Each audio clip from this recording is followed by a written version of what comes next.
The Authoritarian Personality by T.W. Adorno, Els Frankel Brunswick, Daniel J. Levinson, R. Nevitt Sanford, in collaboration with Betty Aaron, Maria Hertz Levinson, and William Morrow. Remarks on the Authoritarian Personality. T.W. Adorno. A. The place of the study in today's research. In order to bring into relief the purpose and scope of the study, it seems appropriate to denote its relation to other current research into prejudice. We shall try to achieve this through an examination of the specific differences between our work and that of others.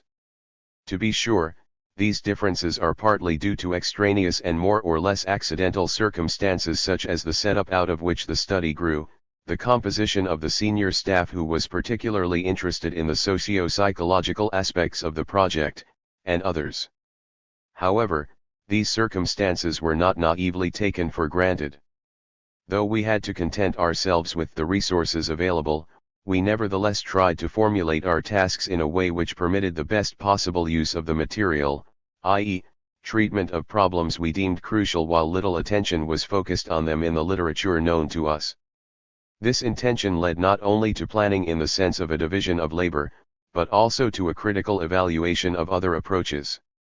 It should be mentioned here that there is one study which shows a considerable affinity to our own undertaking, in regard to general interest as well as to the methods employed, Eugene Hartley's Problems in Prejudice. His project was started without our knowing about it, and when the report reached us, the final write-up of our results had already been far advanced. As to the coincidence between Hartley's and our own findings concerning the prejudiced personality, we may regard it as a substantial corroboration of the adequacy of the underlying concepts. However, the two studies are too different in scope, method, and theory to involve problems of duplication. 1. The subjective focus. Our probing into prejudice is devoted to subjective aspects. We are not analyzing objective social forces which produce and reproduce bigotry, such as economic and historical determinants. Even short-term factors like propaganda do not enter the picture per se, though a number of major hypotheses stem from propaganda analyses carried out by the Institute of Social Research point to all the stimuli enhancing prejudice, and even the entire cultural climate imbued with minority stereotypes as it is are regarded as presuppositions. Their effect upon our subjects is not followed up. We remain, so to say, in the realm of reactions, not of stimuli. We are convinced that the ultimate source of prejudice has to be sought in social factors which are incomparably stronger than the psyche of any one individual involved. This assumption is corroborated by the results of the study itself, insofar as it shows that conformity to values implicitly promoted by the objective spirit of today's American society is one of the major traits of our high-scoring subjects. Thus we fully realize that limiting the study to subjective aspects is not without its dangers. Our detailed analysis of subjective patterns does not mean that, in our opinion, prejudice can be explained in such terms. On the contrary, we regard the analysis of objective social forces which engender prejudice as the most pressing issue in contemporary research into anti-minority bias. The relative negligence with which this task is treated throughout American research is due to its democratic bias, to the idea that socially valid scientific findings can be gained only by sampling a vast number of people on whose opinions and attitudes depends what is going to happen, just as success or failure of a commodity offered on the market supposedly depends on the mentality of the buyer. Methodologically, a not insignificant result of our study is the suspicion that the aforementioned assumption does no longer hold true. Our high-scoring subjects do not seem to behave as autonomous units whose decisions are important for their own fate as well as that of society, but rather as submissive centers of reactions, looking for the conventional thing to do, and riding what they consider the wave of the future. This observation seems to fall in line with the economic tendency towards gradual disappearance of the free market and the adaptation of man to the slowly emerging new condition. Research following the conventional patterns of investigation into public opinion may easily reach the point where the orthodox concept of what people feel, want, and do proves to be obsolete. Insofar as economic problems are at all taken into consideration, our study remains on the level of ideology. We register, and to a certain extent interpret, our subjects' overt opinions on specific economic matters, including crucial ones such as free enterprise, state control, and organized labor. However, the inferences drawn from this material do not permit safe conclusions concerning the true operative economic forces that foster prejudice today. They pertain to the pattern of thinking rather than to the actual effect essential economic laws and trends may have on the dynamics of prejudice and its political equivalents. Our own standpoint regarding economic determinism is explained in Chapter 1, some additional remarks follow later in the present chapter. Here, we content ourselves with a few words about what might be called the lack of historical perspective in our study. This lack is not only due to the specific American situation which, contrary to Europe, is not burdened with an age-old tradition of anti-Semitism. There are other, less superficial, considerations. Although the idea of the eternal Jew is rarely absent in contemporary anti-Semitic literature, it must be doubted that modern anti-Semitism is a historical phenomenon in the strict sense of the word, i.e., that it derives from a specific anti-Semitic tradition. Its historical roots are rather to be found in the general trend towards ever-increasing integration of the individual into the social totality and, concomitantly, the increasing sacrifices that civilization demands of its supposed beneficiaries. There is no unbroken historical continuity between older forms of anti-Semitism and the present totalitarian brand. The often observed phony aspect of modern anti-Semitism, cf. Sartre, the frequent indices that even our high-scoring subjects are hardly ever fully convinced, permit the assumption that modern anti-Semitism feeds to a great extent on an artificial pseudo-tradition arbitrarily summoned by its promoters and blindly adhered to by their rank and file. In all its irrationality, anti-Semitism used to be somehow in accord with certain basically incongruous tenets of society, above all the Christian belief in the devil. This historical basis has been completely dissolved by modern enlightenment. Joshua Trachtenberg's extremely valuable study The Devil and the Jews, 1943, Repair 1966, clearly reveals in terms of concrete historical motivation the complete incompatibility of the medieval and the contemporary version of Jew baiting. Their ultimate roots, social repression and the sadistic impulses it engenders, are identical, though in a quasi-historical, invariable way. However, there is no authentic continuity in regard to historical content of anti-Jewish ideology, as well as primary reactions. In a world which completely dispenses with the devil, it is impossible to construct an immediate connection between the religious anathema pronounced against the Jew and today's administrative planning of the liquidation of inferior races. What happens is, rather, that unmitigated social pressure is used to remobilize the traces of old and sometimes half-forgotten prejudices and stereotypes. But these traces remain incompatible with the stage of rationality society has reached today. Modern anti-Semitic ideology is the antidote against the sufferings entailed by rational civilization rather than the immediate expression of either the civilization or the kind of irrationality boasted by the anti-Semite. This inconsistency enhances violence instead of mitigating it. Those who are incapable of believing in their own cause, i.e., the adepts of technology who supply themselves with demonological notions from the attic of their intellectual household, must constantly prove to themselves the truth of their gospel through the reality and irreversibility of their deeds. A truly historical analysis of modern anti-Semitism could not be limited to its own intrinsic history, to the age-old persecution of the Jews. It would have to point to the fake element involved in its present form, an element which was probably also contained in its earlier forms but which, in a country where historical memories hardly go beyond the threshold of the capitalist era, excludes any real impact of tradition. The decisive objective aspect of present-day anti-Semitism is the fact that it cannot possibly be attributed to spontaneous impulses of the population.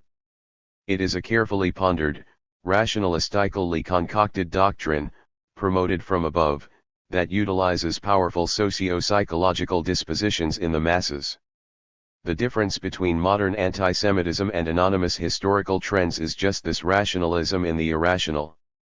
It has been brought into relief by Paul Massing's analysis of pre-Hitlerian antisemitism since the era of Bismarck, Rehearsal for Destruction, a study of political antisemitism in Imperial Germany, 1950. The anti-Semitic movements to which the Nazis pointed as proof of their tradition in the grassroots, were switched on and off by the leaders of the German Empire, depending on the ever-changing conditions of internal power politics.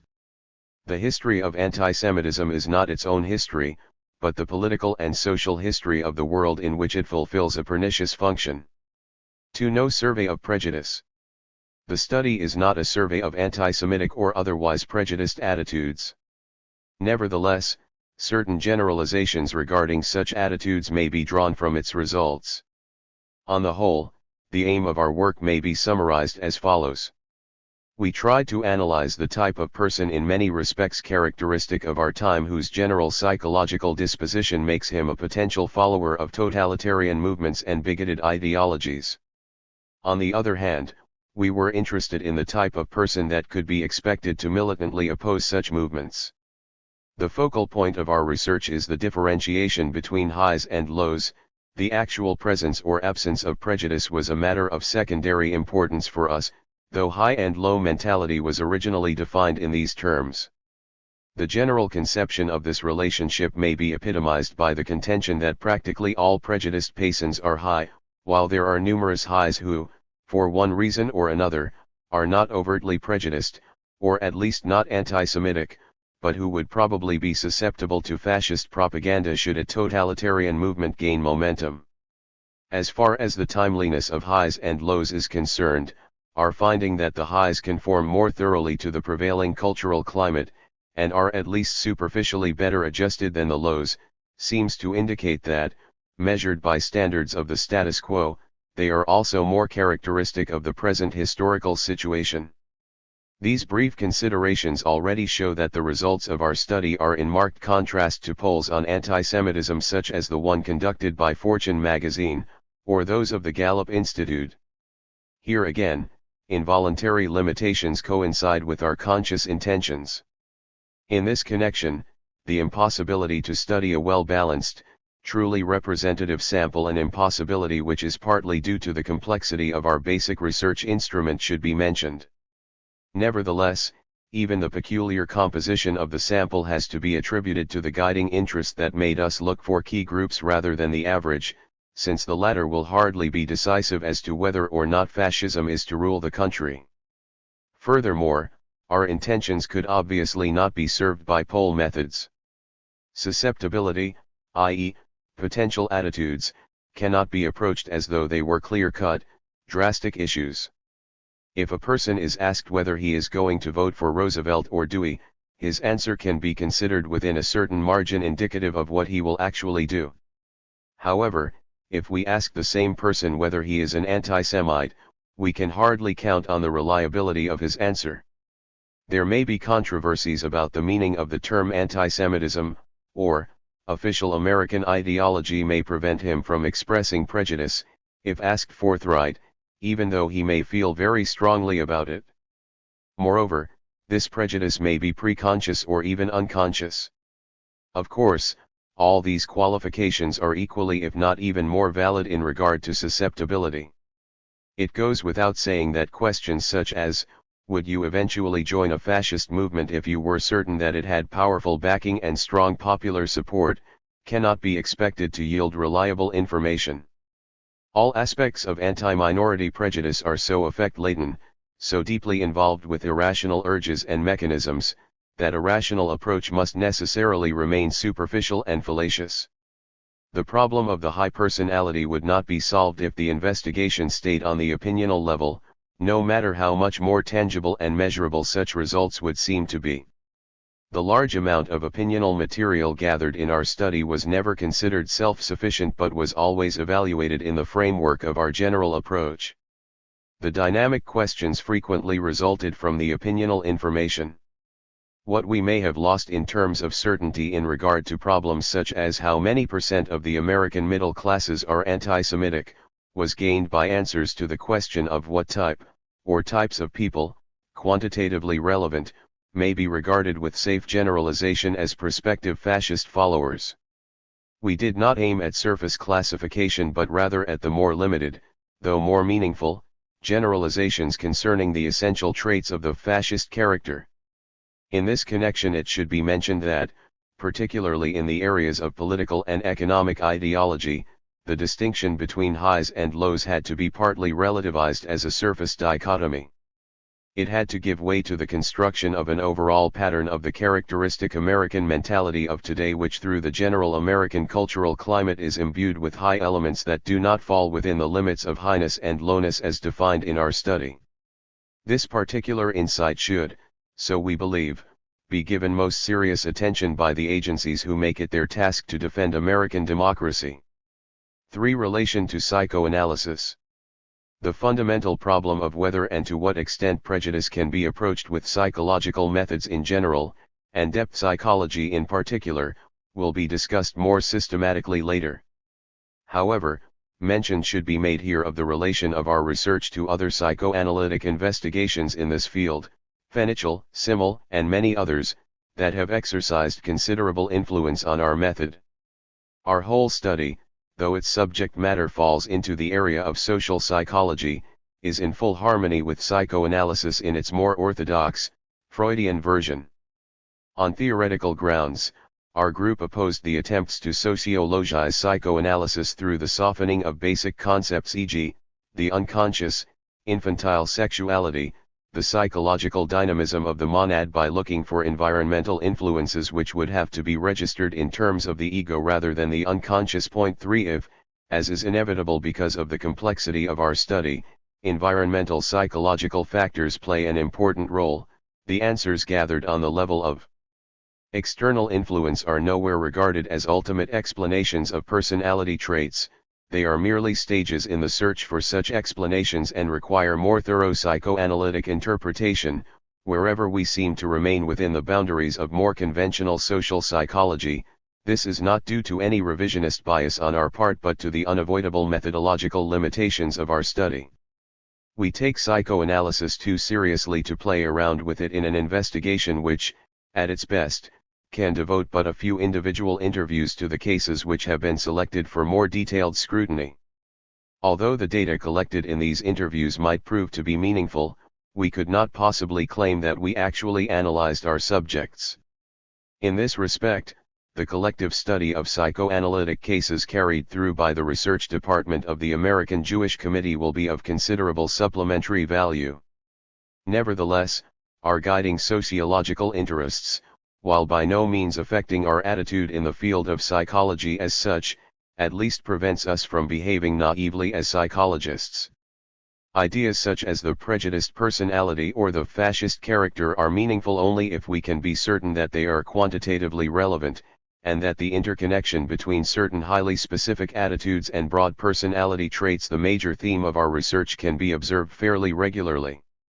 We have to do justice to the social aspect of our problem, at least insofar as our psychological categories and findings can be proven to be socially relevant, i.e., quantifiable.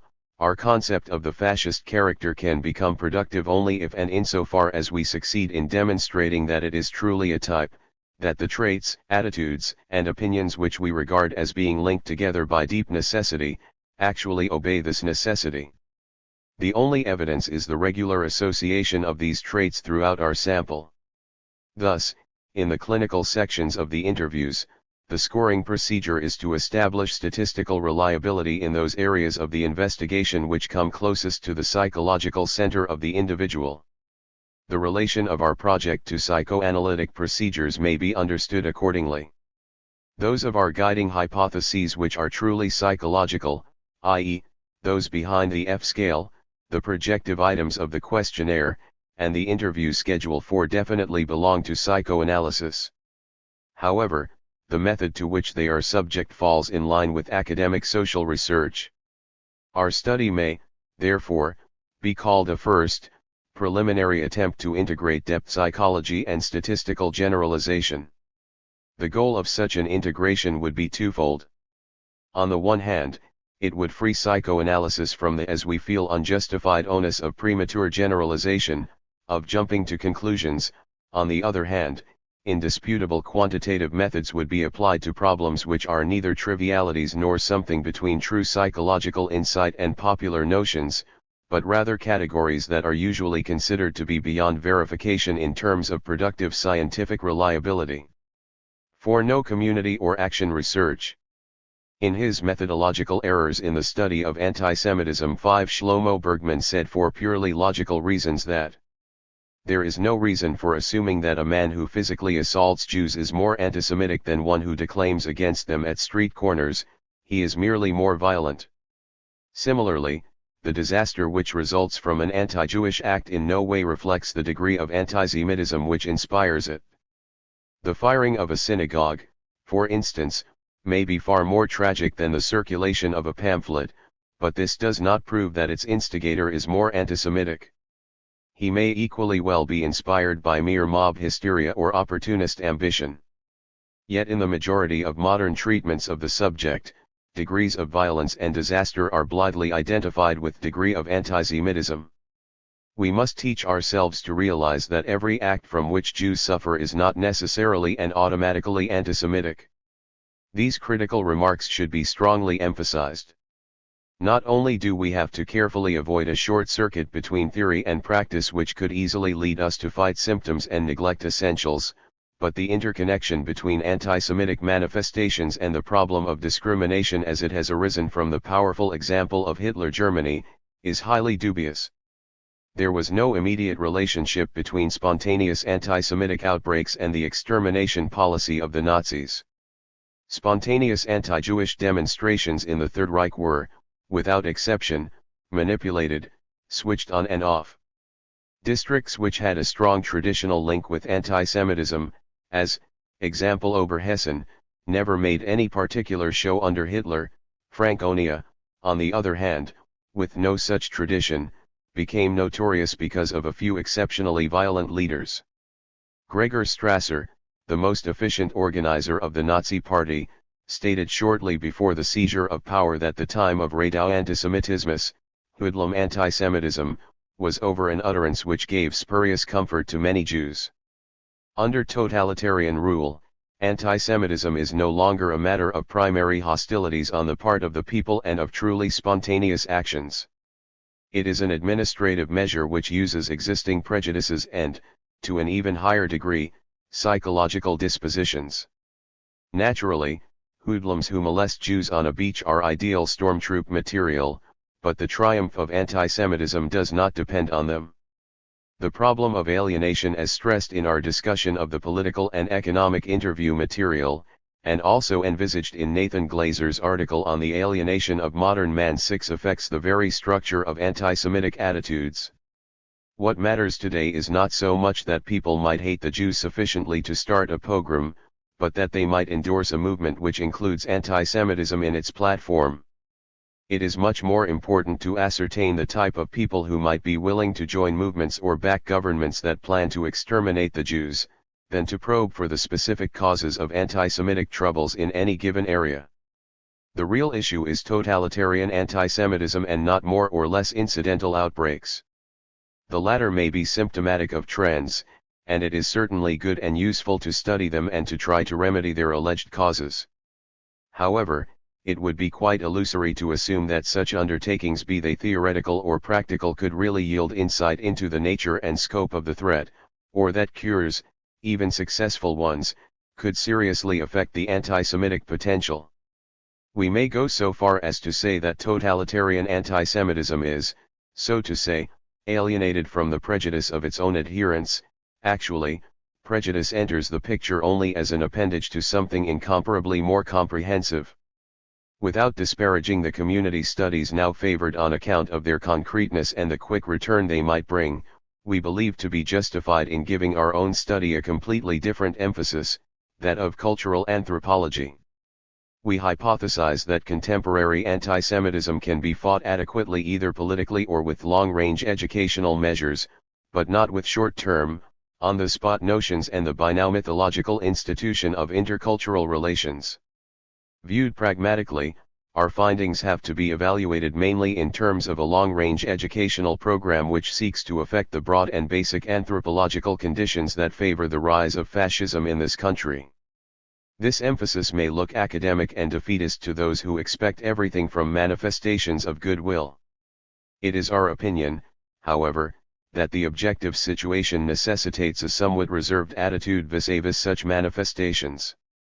b. Position of our study in regard to some major theories. In a discussion of the major theories of antisemitism and our own theoretical standpoint, the problem of our specific definition of antisemitism must necessarily arise. This question frequently functions as a means of methodologically cloaked sabotage of any inquiry which really probes into the matter. After Auschwitz, it is ludicrous to ask for a definition of antisemitism. We ought to know, as much as a Nazi knew, what was meant by Jew. Specifically, and on a more or less technical level, antisemitism has been defined in the discussion of the S scale. In broader terms, this book is an answer, and isolated definitions are hardly necessary. Regarding the problem of causation, we might say that we subscribe to neither a monistic nor a pluralistic theory. It would be absurd to select one single, isolated source of antisemitism, as, example, envy, frustration, ASO, and so on, and to attribute any and all anti-Semitic phenomena to this cause. It would be less absurd, though certainly rather superficial, to enumerate a number of factors and to claim that they all, relatively independent from each other, play a role in producing the prejudiced personality. Most of these factors were arbitrarily isolated in scientific procedures and only later on became hypostasized as separate determinants. The impossibility to treat any one of them separately is evidence of their objective interrelatedness. One cannot speak of projectivity without speaking of aggressiveness, one cannot discuss aggressiveness without mentioning frustration, one cannot analyze frustration without coming to what is popularly known as envy, and one cannot speak of envy without envisaging acquisitiveness and the social attitude it regularly accompanies, and so on and so forth. We have used the term syndrome to denote the all-comprising interconnection among these factors, and in the attempt to do justice to the ever-reoccurring impossibility to isolate the various factors by means other than arbitrary definitions. Our hypothesis of what causes antisemitism is the following: it is due to the total structure of our society, or, to put it more sweepingly, to every basically coercive society. This totality manifests itself in numerous aspects, all of which are comprised in it and appear as particular causes only to the kind of thinking which, naively following the pattern of natural sciences, forgets that all social facts bear the imprint of the system in which they appear and which can never be explained satisfactorily by atomistic enumeration of various causes. It goes without saying that one and the same aspect of a social totality, example the religious aspect of prejudice, assumes different weight at different times and in different places. One attitude towards economic explanations. We have stated repeatedly our basic agreement with the economic theory which sees in antisemitism an essentially social rather than psychological phenomenon that has to be understood economically, to the degree to which society itself is constituted through economy, i.e., through the process of self-maintenance of the human species and the disparities this process has brought about. However, as we pointed out in Chapter 1, which discusses the psychological emphasis of our investigation, we do not believe that economic motivation suffices to explain the existence or absence of prejudice in any particular person. We called attention to the instance in which people had to face economic disadvantages because of their bias, and we pointed out that fascism, in Germany, meant economic ruin for large sectors of its followers long before the war was lost, but apparently without shattering their loyalty. Of course, it may be argued that even in these cases plain economic greed prevailed, that these people were willing to make temporary sacrifices in the hope for ultimate compensation, particularly through a German conquest of Europe, and that the expropriation of the Jews, with whatever little gain it brought to the masses, was but a cog in the machinery of universal greediness. Much can be said in favor of this line of reasoning, but it still seems to be rather dogmatic to assume a clear-cut economic motivation, even if it refers to some distant future, as being primarily operative in the anti-Semitic individual. A casual glance at any fascist already shows that his attitude does not seem to reflect the rationality involved in economic motives. He is more bent on the destruction of the Jews, and possibly also their property, than on the seizure of the latter. The motive of envy, most frequently stressed in popular attempts to link economic and psychological determinants, hardly held good in Europe, where the position of the Jewish middleman declined as a result of the monopolistic expansion of industry. It has even less basis in reality in the great urban American centers with their huge Jewish proletariat. On the whole, the traditional stereotype that all Jews are rich seems to be highly indifferent to the evidence of its fallacy. The apparent contradiction between our acceptance of a basically economic theory of antisemitism and our admittance of the inadequacy of economic motivation as a means to fully understand antisemitic attitudes and behaviors affords us the opportunity to formulate our viewpoint. The answer to the problem is suggested in our previous statement that the principle of social totality accounts for prejudice. It is in the sense of this totality, rather than isolated motivations and tangible interests, that we speak of the economic fundaments of antisemitism. This does not only apply to the fact that social inequality and pressure depend in the last analysis on economic differentiation. We go beyond that. The structure of the economic system affects all human relationships and even the innermost composition of the individual.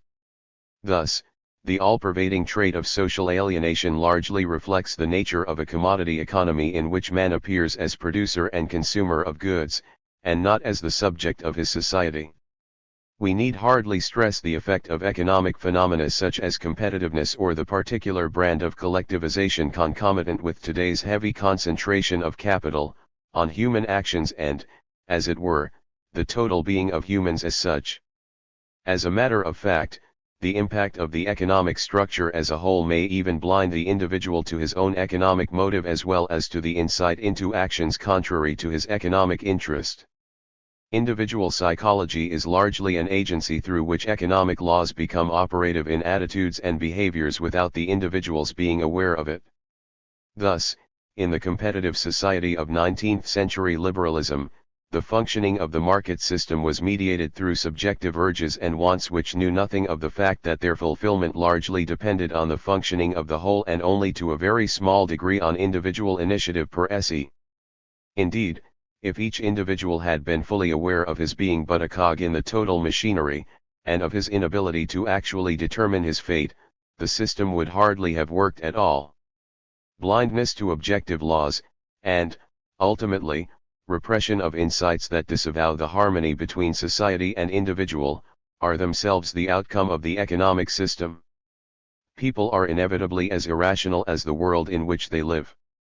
Thus, psychology, i.e., the realm of irrational determination of attitudes and behavior, is not so much opposed to economic causation as it is the outcome of economic irrationality, which is itself an intrinsic element of the socio-economic totality in which we live.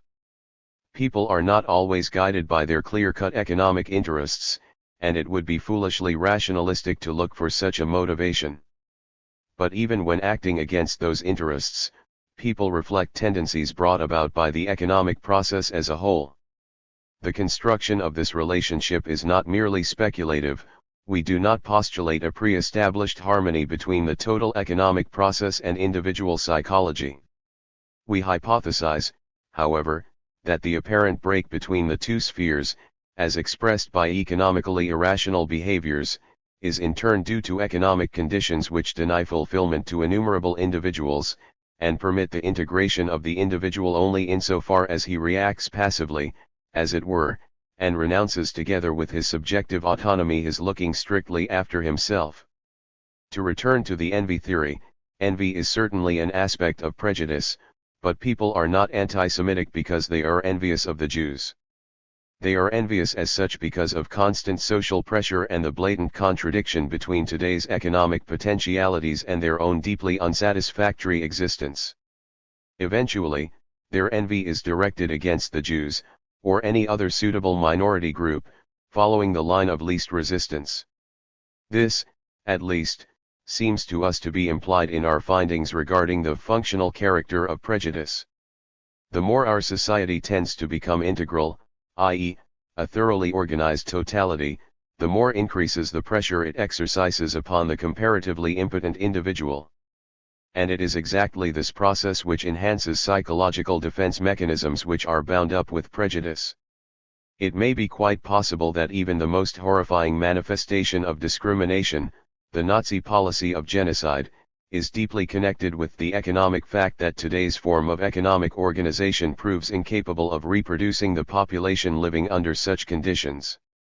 However, this need not necessarily have been a conscious objective determinant in the minds of the Nazi hierarchy, although it may have played a greater role in their thinking than for ideological reasons they cared to admit. One may well assume that the fear of being superfluous looms large in contemporary anti-Semitism of other countries too. The idea expressed in the treatment of Jews in concentration camps and death factories, that they were mere objects of manipulation, living corpses, virtual cakes of soap, may easily have been the projection of the prejudiced person's dim awareness of his own social situation, an awareness which he could suppress successfully only if he could prove to himself and others that it is the other fellow who could be dispensed with.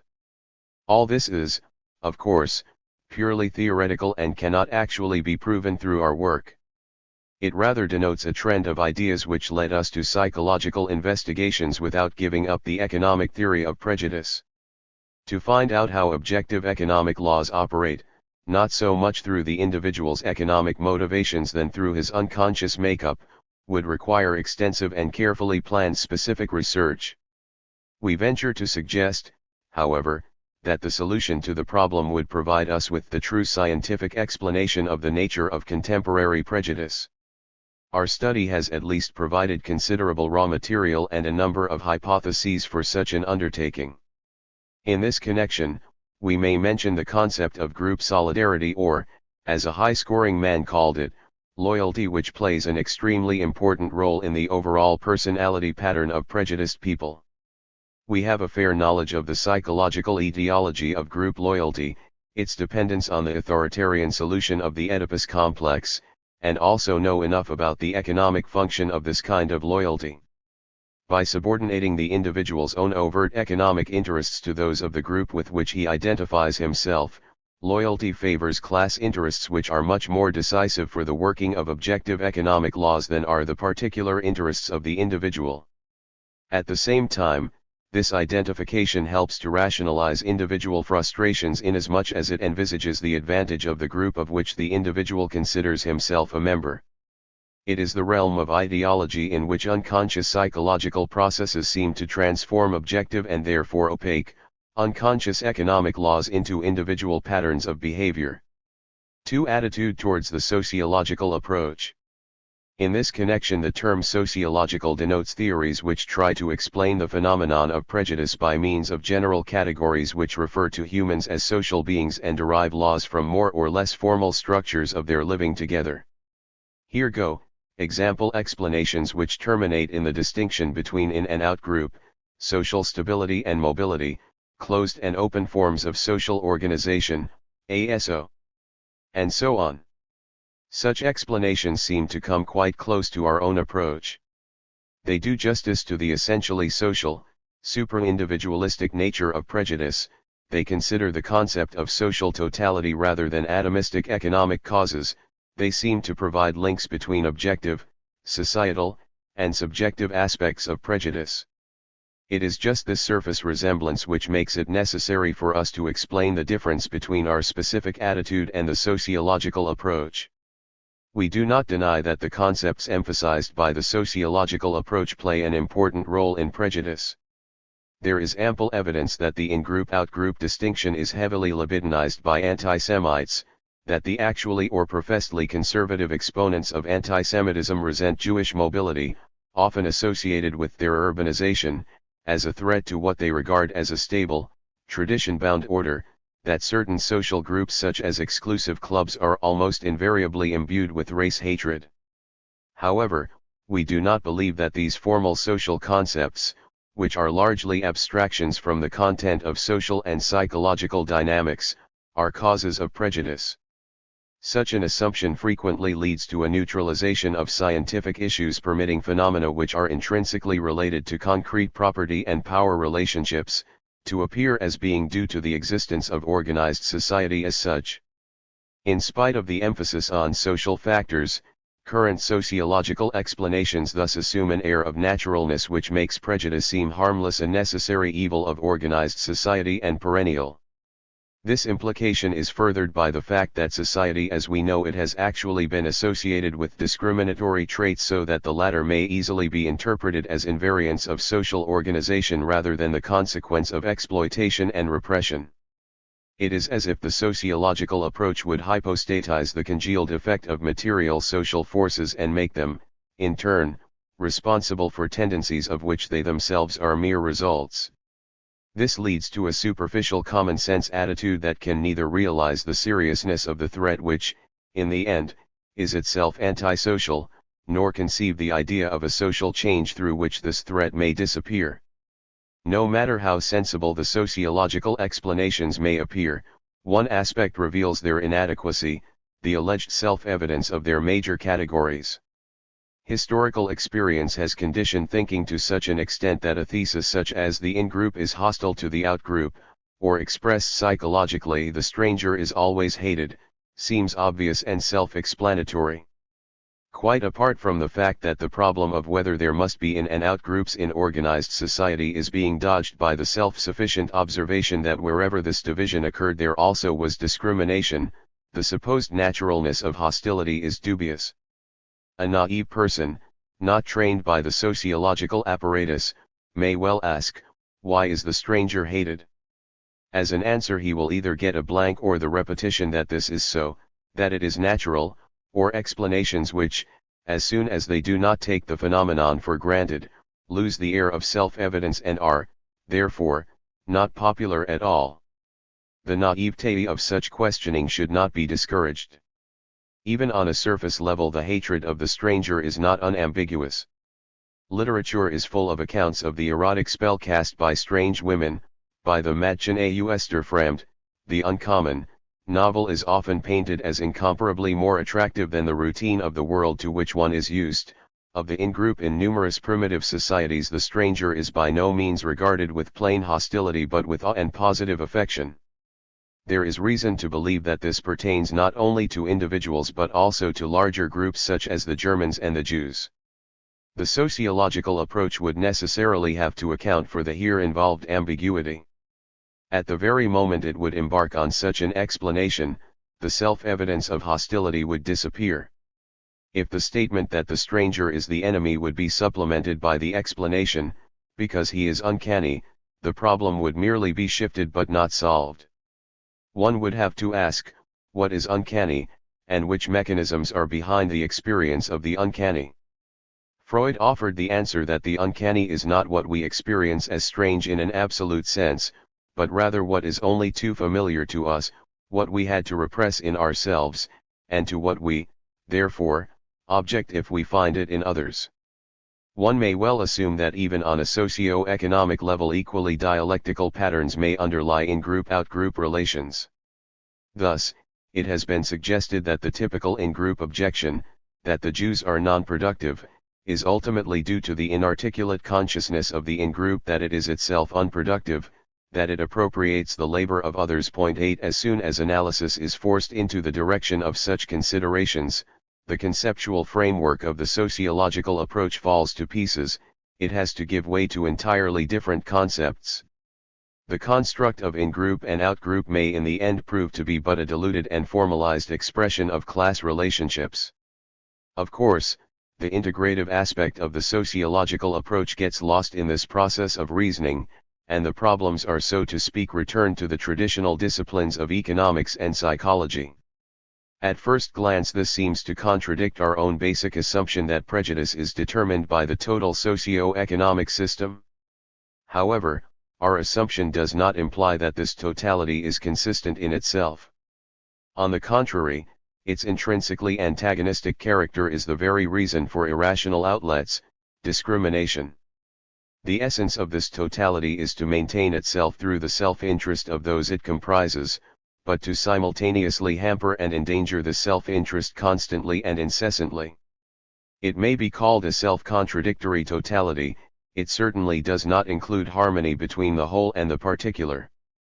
The break between them is naively expressed by the division of scientific labor into disciplines such as economics and psychology, the naivete of the division, namely, the concept that there is economy on the one hand, and individuals upon whom it works on the other, has to be overcome by the insight into the ultimate identity of the operative forces in both spheres. Per contra, however, the division expresses the truth that in our society neither the total nor the individual can be identified forthwith, they have to be understood as being opposed to each other while still being aspects of the same whole. The sociological approach forgets all too easily that the alienation of different branches of social science is adequate to reality insofar as it does justice to social alienation as such. It is, therefore, more appropriate to pursue analysis within a given branch of science until the results become transparent with regard to social totality, than to introduce concepts derived from this totality in an all too easy way. In view of such methodological considerations, our inquiry has been kept within the limits of specialization. 3. Attitude towards the religious thesis.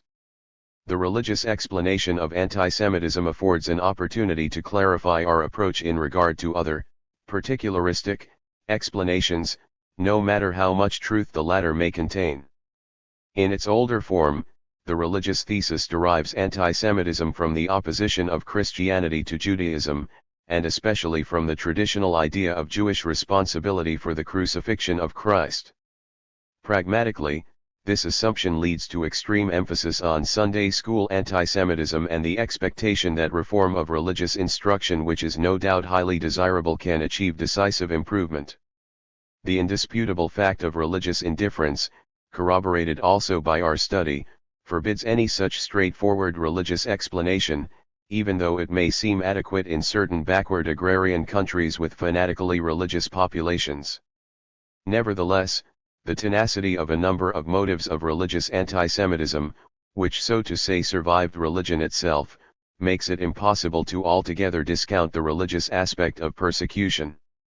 The religious thesis has been reformulated accordingly. For instance, although Maurice Samuel, in his The Great Hatred, 1940, still treats antisemitism as a specifically Christian phenomenon, he no longer links it to the dogma but rather to a constant rebellion of what Kierkegaard would have called official Christianity against the Christian spirit, resistance of untamed barbarian nature against the sacrifices exacted by the religion of love. According to Samuel, Jew hatred is basically Christ hatred. What one does not dare do to the values one is forced to embrace oneself, is done to other values which are, nonetheless, essentially identical with one's own values, that is to say, as closely akin as are the innermost doctrines of the two great monotheistic religions. The Jewishness of Jesus becomes all important in this context. This, it may be noted, falls in line with a theory which starts from completely different assumptions, the psychological deduction of antisemitism in Freud's Moses and monotheism. Also, Samuel's affinity to the Unbehagen in der Kultur can hardly be overlooked. Point 9. We do not reject this trend of thinking. On the contrary, many of our results seem to corroborate Samuel's speculations. This does not so much pertain to overt religious attitudes as to insights obtained on the personality level. The conflict of surface conventionality and underlying rebelliousness is intimately related to opposition against Christian humanism. The destructive urges so clearly evidenced throughout the TAT thematic apperception test material show the barbarian, pagan mood as well as its deflection from the own world to the other. The projective nature of the equation Jew hatred equals Christ hatred is obvious, and projectivity proved to be an all-pervasive element of the high-scoring personality's character structure. There is hardly any trait of the high syndrome which contradicts Samuel's construct.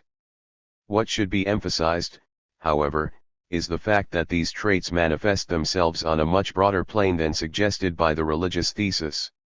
The latter is at fault insofar as it reduces a number of correct and significant observations to an arbitrarily selected factor which seems convincing because it represents fairly adequately certain tendencies of the totality of the social process, but which cannot possibly be regarded as ultimately responsible for the phenomena in question. Relative to antisemitism, the historical process of Christianization is but one aspect of civilization, and the undercurrent of rebellion of raw nature is not limited to the Jewish Christian tradition but overshadows all civilization up to now. It is truly Unbehagen in der Kultur. Rebellion against civilization is due to the fact that the latter incessantly imposes all kinds of material and psychological sacrifices. They are supposed to be rational because they are expected to guarantee the self-maintenance of the whole and the security of the individual, but they fail to do this. The fury against civilization, concentrated in a pure form, as it were, in anti-Semitism, stems from the feeling of being cheated. Because of the unfulfilled promise to redeem man from barbarism, civilization time and again unleashes barbarian instincts. The rebel against civilization is stimulated to boundless outbreaks of wrath because the power that oppresses the barbarian in him is itself barbarian. He wants to live in a chaotic world and even destroy everything, rather than live in a culture which he knows to be but a system guaranteeing the control of those in command. Because he could not live otherwise, because his world would otherwise fall to pieces, his latent fury against his oppressors, who are stronger than he is transferred and directed against the very idea of the good which has been polluted by the civilization. This displacement also permits him to follow the line of least resistance and to persecute those who are weak anyway. Samuel has sensed this structure. He failed, however, to relate it to basic social forces and, instead, limits it to the ideological range of religious acceptance and rejection. The concreteness he thus gains, his capacity to point to one particular, tangible reason for anti-Semitism, is spurious. Christianism is involved in anti-Semitism insofar as it is involved in the totality of civilization. However, the idea that the imagery of Christ is still so powerful that reaction formation to it can be the sole explanation of totalitarian hatred, is arbitrary and cannot stand closer scrutiny. If it were true, the pressure of Christianism would have to equal the pressure of latent anti-Christianism. Obviously this is not true. Countries with age-old Christian traditions, as, example the Latin ones, or countries where, in the wake of Calvinism, religion profoundly molded secular life, so far proved to be more immune to the anti-Semitic virus than Germany, where Christianization never quite succeeded, and where unsublimated pagan trends survived throughout the ages. Anti-Christianity is but an auxiliary force of anti-Semitism. To play it up as the root of the problem is a dangerous fallacy because it offers easy comfort to the Jews who, when persecuted, try to make themselves and others believe that the attack is equally directed against Protestants and Catholics. Pragmatically, this ideology often smells of an attempt to secure help from ruling groups through an identification. 4. Attitude towards the existential theory. In Chapter 1, we mentioned the highly suggestive study Portrait of the Antisemite by Jean-Paul Sartre. Point 10 of all philosophical discussions of the problem known to us, this study comes closest to our own interpretation of the anti-Semite. Nevertheless, we differ sharply with Mr. Sartre in regard to some of the basic philosophical concepts.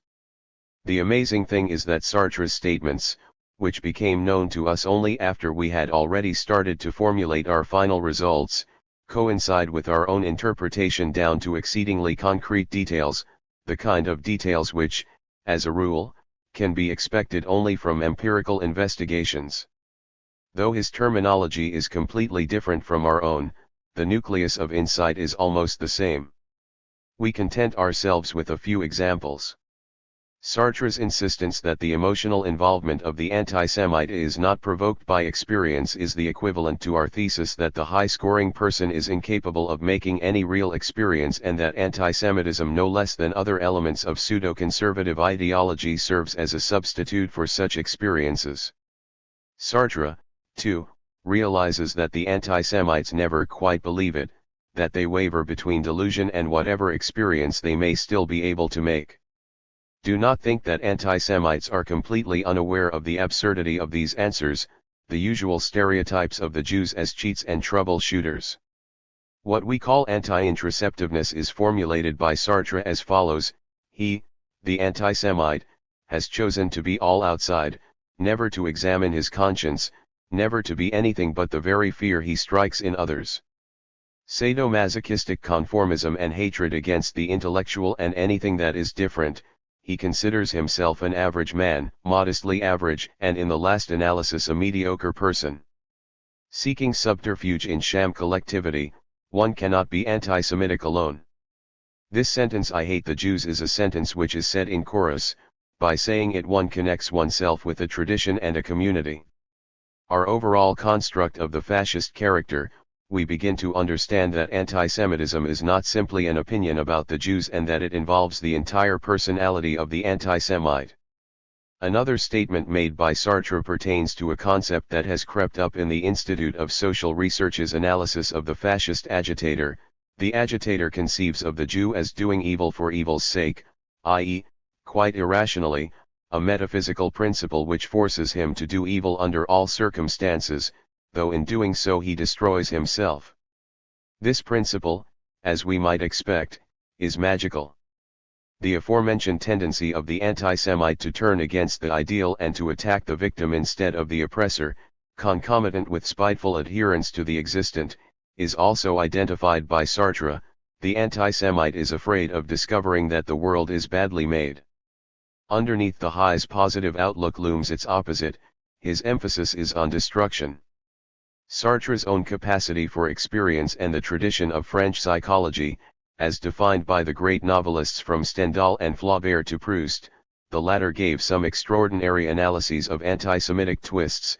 Cf. The sections of his work which are devoted to the Dreyfus affair, seem to be so strong that they render powerless the ideological elements of the philosophy he subscribes to. The main tenet of this philosophy is the idea of decision, that the value of man depends on his free decision, and, ultimately, his ability to face fate without veils and illusions.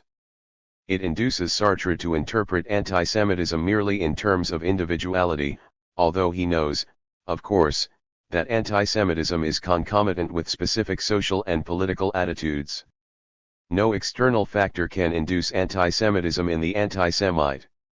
It is an attitude totally and freely self-chosen. While the emphasis on the overall structure of the anti-Semitic individuality is most productive, it is nevertheless impossible to isolate this individuality, to treat it as an absolute, and to blind oneself to its functioning as an agency of social repression.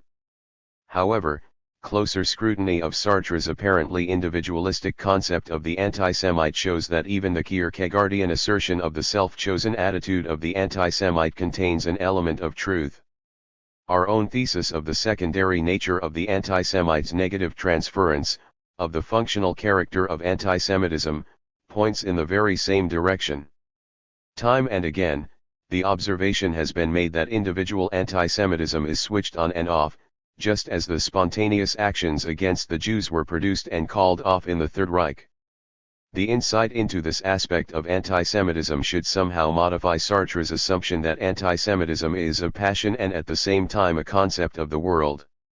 Whereas there can be no doubt about the emotional basis of anti-Semitism, repressed libido transformed into destructiveness, this libido is nevertheless primarily free-floating, as the psychoanalysts would call it. The transference to the specific object involves the ego. The very fact that anti-Semitism is not a mere attitude, but a pseudo-rational ideology whose inherent untruth is never quite hidden to the fascist personality, necessitates the kind of ego involvement which Sartre interprets with the aid of the existentialist idea of free choice. The truth behind this concept is that the weak ego needs the anti-Semitic ideology for purposes of self-maintenance, however spurious the latter may be. This is implied in Sartre's remark that adherence to an arbitrary hate ideology gives the subject a semblance of existence. He who professes violently to hate the Jews or, as Sartre has it, who cannot abide the English, therewith appears to himself as somebody, a strong, independent person, characterized by specific distinguishing traits, a rugged individual with whom one has to reckon. This obvious and extreme reaction formation to ego weakness is void of any true substance because it is not a primary expression but a defense mechanism in the strictest sense of the term. It is not accidental that Sartre takes a positive attitude towards psychoanalysis when he discusses the anti-Semite's ambivalence towards the image of the Jewess. Most of the experiences to which he refers in existentialist language can be expressed in psychoanalytic language without the fallacy of a short circuit between metaphysical conceptions which can never be applied directly to empirical findings, and intuitions of a purely psychological substance. Something analogous can be said in regard to the social aspect of Sartre's theory. His statement, "The anti-Semite has chosen to resort to the spirit of synthesis as a means of understanding the world. It is the spirit of synthesis which allows him to see himself as forming an indissoluble unity with France as a whole actually amounts to our own construction that anti-Semitism has the function of penetrating an otherwise opaque, alienated social reality. In our categories, the element of choice, stressed so heavily by Sartre, would be interpreted as implying that the paranoid system to which the anti-Semites stick desperately and collectively actually serves the purpose of constructing a pseudo-reality which, being a closed system of delusions, cannot be refuted and thus offers a considerable degree of intellectual security." To quote Sartre, "But how can one choose to reason falsely? Because one feels the nostalgia of impermeability." Finally, the main characteristic of the fascist character, the ambivalence between authoritarian submissiveness and destructive rebelliousness, is traced by Sartre at the end of his study. He knows that the fascist character structure entails the need to commit excesses if they bear the imprint of social approval, an attitude which is, by the way, psychologically identical with the externalization of the superego as we have discussed it in various contexts. 5 General remarks on the psychological theory of anti-Semitism. Herbert Aptheker bases his critique of Gunnar Myrdal's An American Dilemma on the latter's viewpoint that the problem of the American Negro is a problem in the heart of the American, that social trends have their main significance for the Negro's status because of what is in white people's minds. 11 The gist of Aptheker's argument is that the Negro problem is abstracted from its socio-economic conditions as soon as it is treated as being essentially of a psychological nature, its edge is taken away.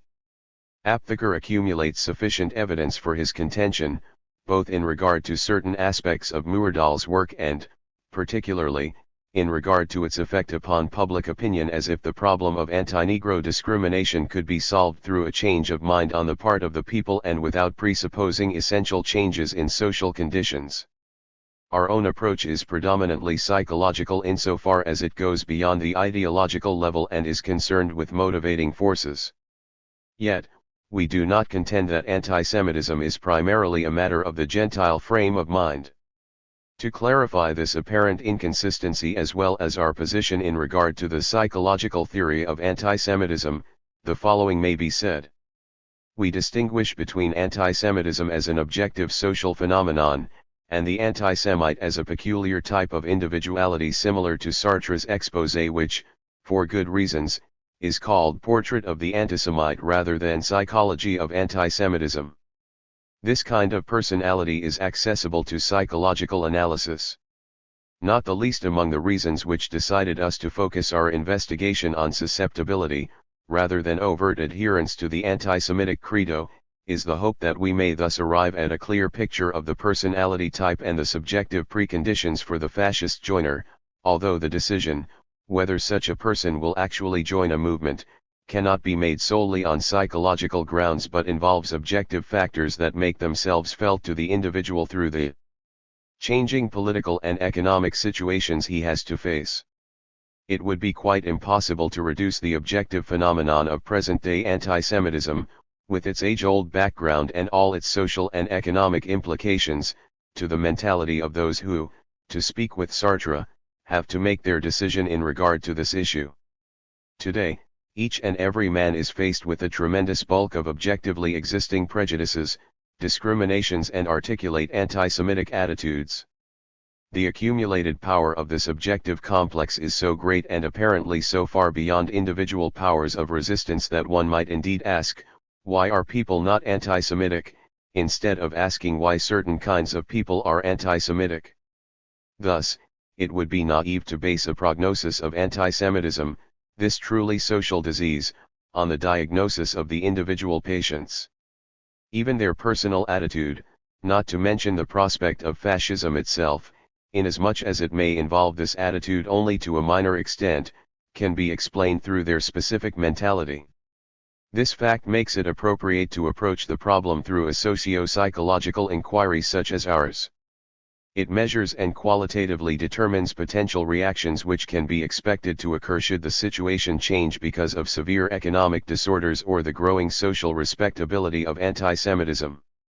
It shows, moreover, how and to which degree the objective social forces making for anti-Semitism work upon the individual, not only from outside but actually within it, and permits the assumption that the high-scoring person is dangerously indicative of the spirit of the time insofar as he is representative of large sectors of the population today.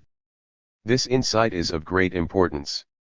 It should put a check on any illusions defense agencies might harbor concerning anti-Semitism as an evil brought upon the innocent minds of the population from without by way of tricky propaganda, a naivete comparable only to that which failed to acknowledge the seriousness of the anti-Semitic threat in Germany because it seemed to be so completely out of proportion to the general state of enlightenment reached in that country. However, our aim is not the psychology of anti-Semitism, this we deem impossible. We can only reach some extrapolations from certain anthropological trends of culture and, of course, substantiate some ideas regarding the kind of subjective resistance against fascism we may hope for. It goes without saying that we consider the human factor but one among other elements in the socio-economic process which engender fascism. This somehow affects our psychological approach. It should be made clear here that we do not, so to speak, sociologize psychology. All concepts and hypotheses taken over from the Freudian school refer to the dynamics of personality. However, we do not use the specific psychoanalytic theories of anti-Semitism, such as Freud's construction of a repetitive pattern of the killing of the father of the primary horde, horde, the killing of the Egyptian Moses, and the killing of Christ, or the explanation of anti-Semitism through the castration complex and the uncanniness of circumcision, developed by Freud and Fenichel. Such theses tend to reduce anti-Semitism genetically to psychological events, almost, one might say, to isolated traumata, by means of a somewhat dogmatic analogy between individual etiology and social causation. This naivete gives constructs, which treat phenomena of the objective spirit as well as those of social reality as if they were neuroses and could be understood in terms of some primary experience, a touch of the apocryphal and screwy. Moreover, to explain anti-Semitism exclusively as a guilt and castration complex does too much honor to the anti-Semite's emotional experience. It interprets Jew hatred as something much more specific, genuine, and substantial than it actually is.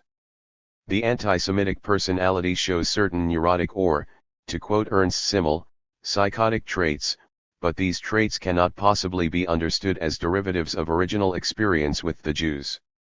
To look for such experiences brings analysis dangerously close to wild methodological fantasies. If the psychology of the anti-Semite were carried to the extreme, it would finally have to reach a point at which external, social repression and the intrasubjective mechanisms of psychological repression coincide.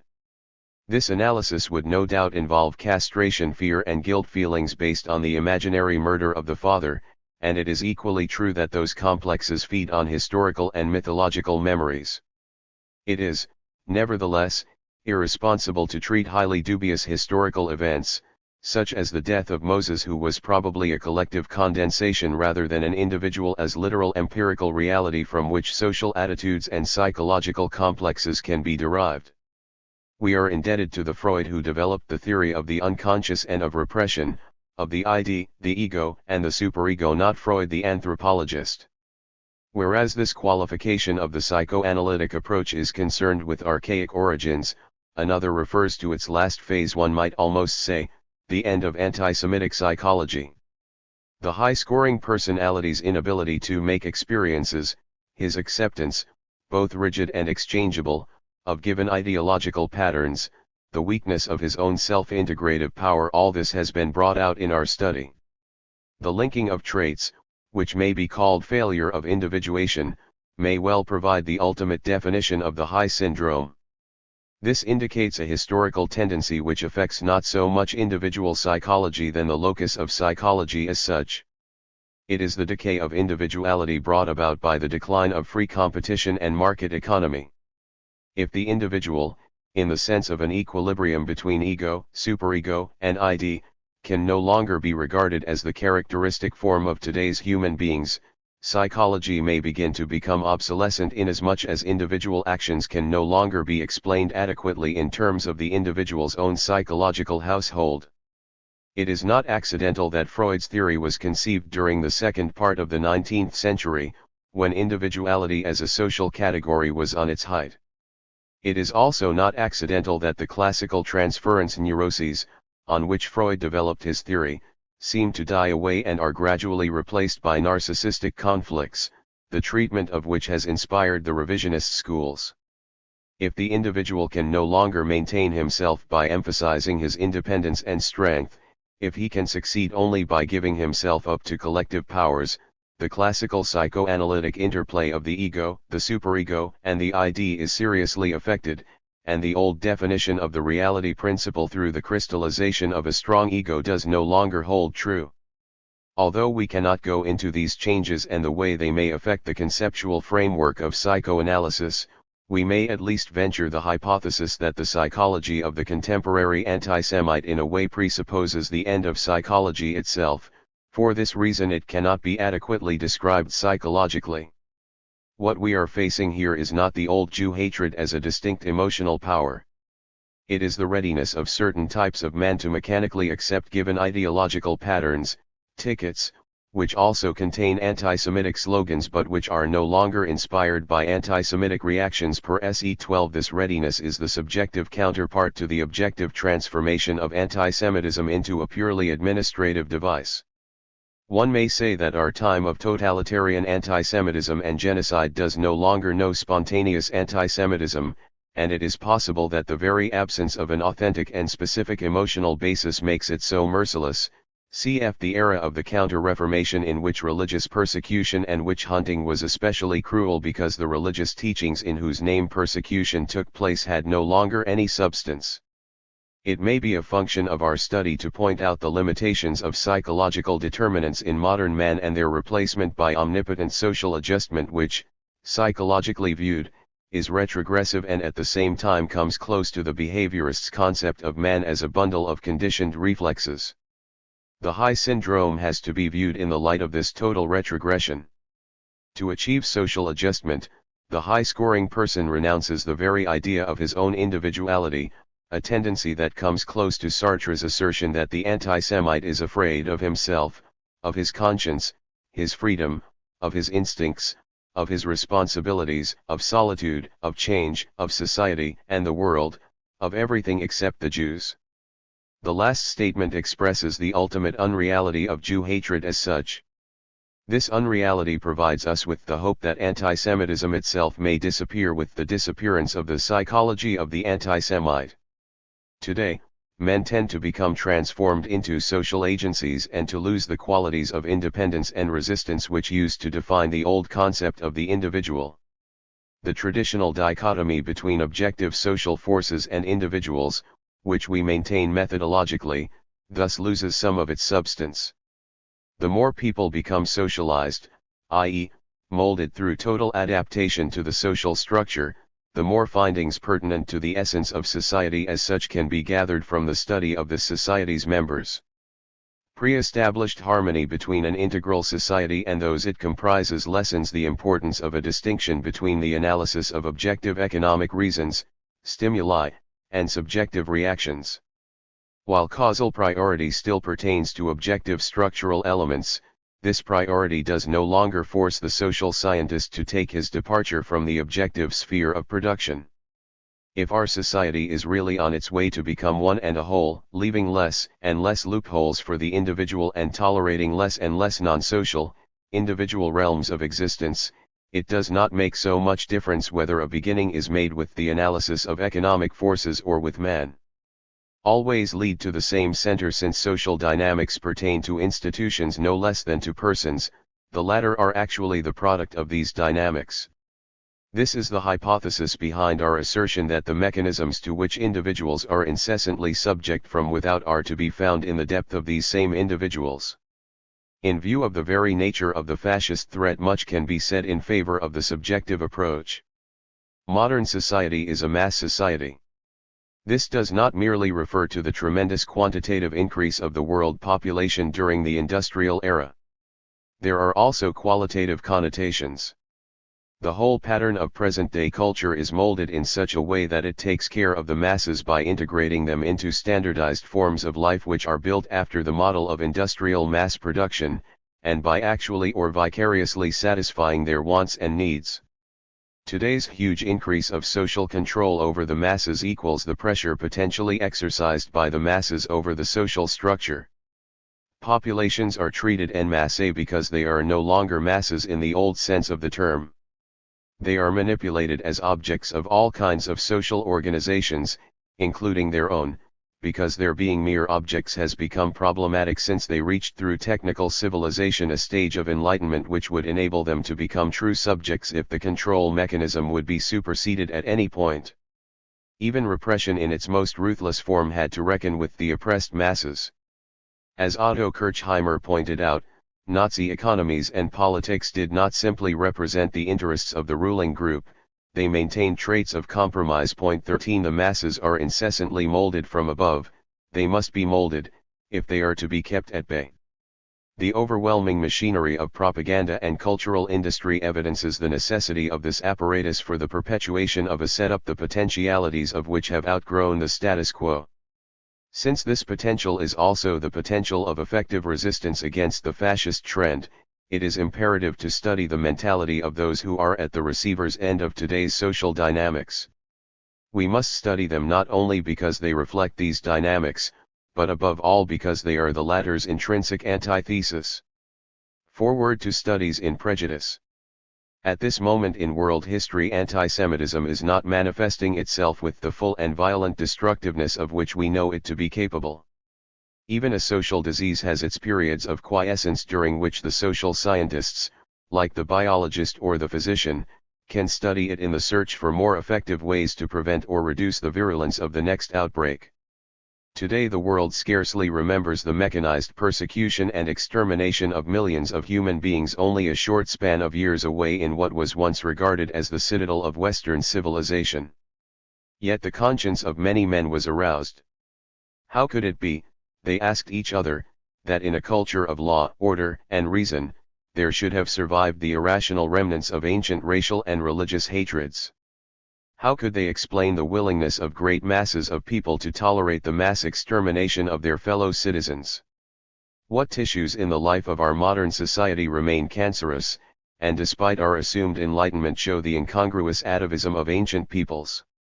And what within the individual organism responds to certain stimuli in our culture with attitudes and acts of destructive aggression? But an aroused conscience is not enough if it does not stimulate a systematic search for an answer.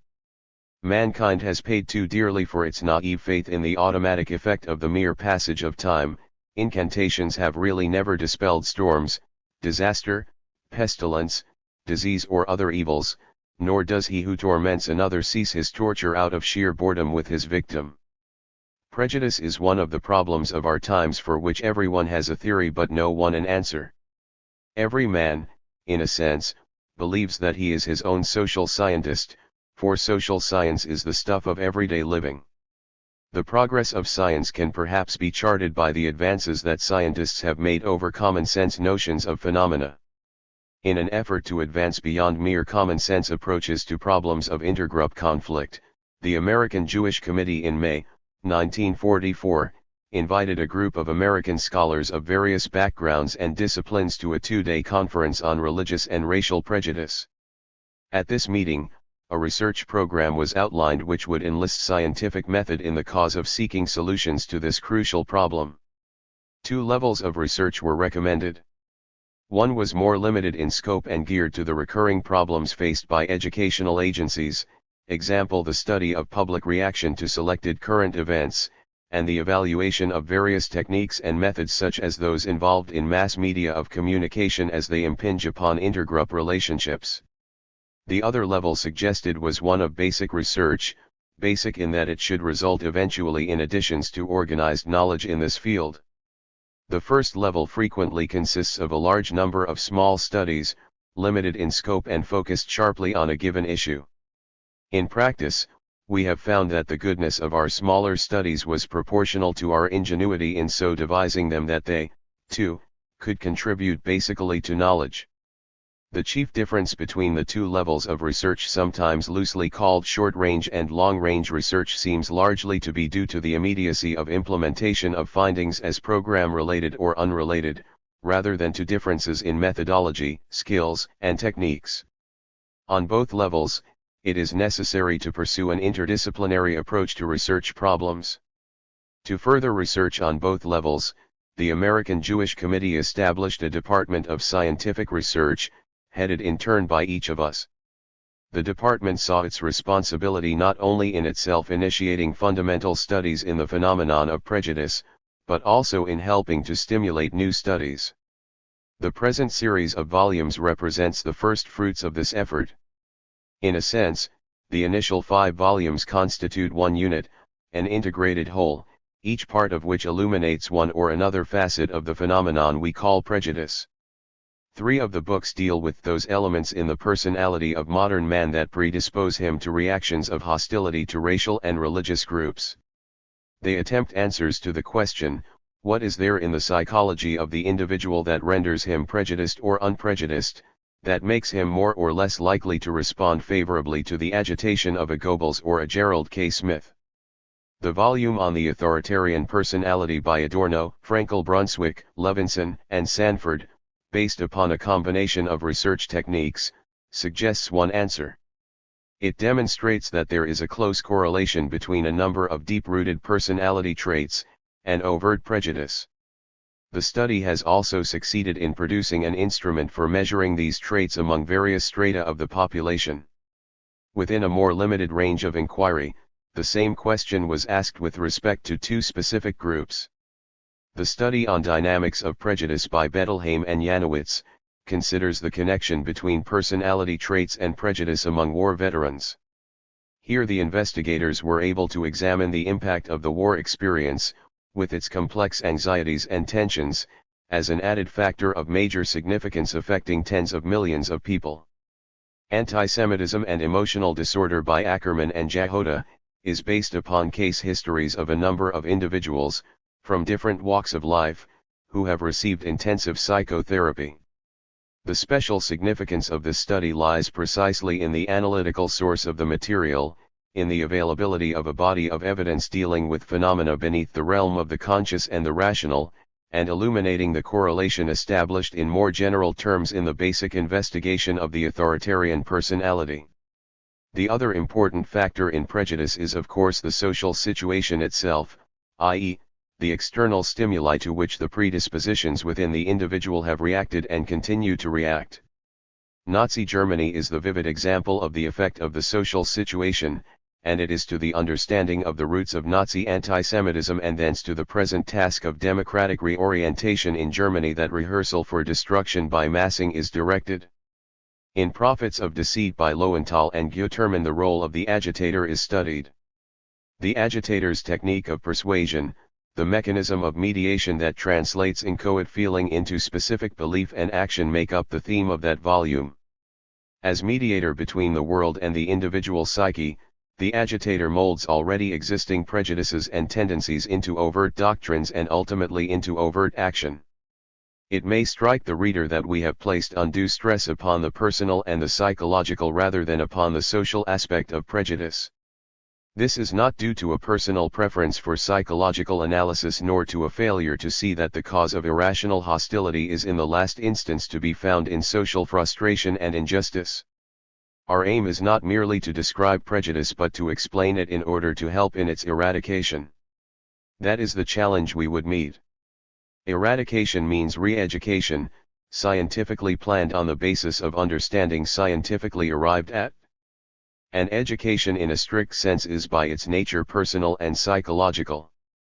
Once we understand, for example, how the war experience may in some cases have strengthened personality traits predisposed to group hatred, the educational remedies may follow logically.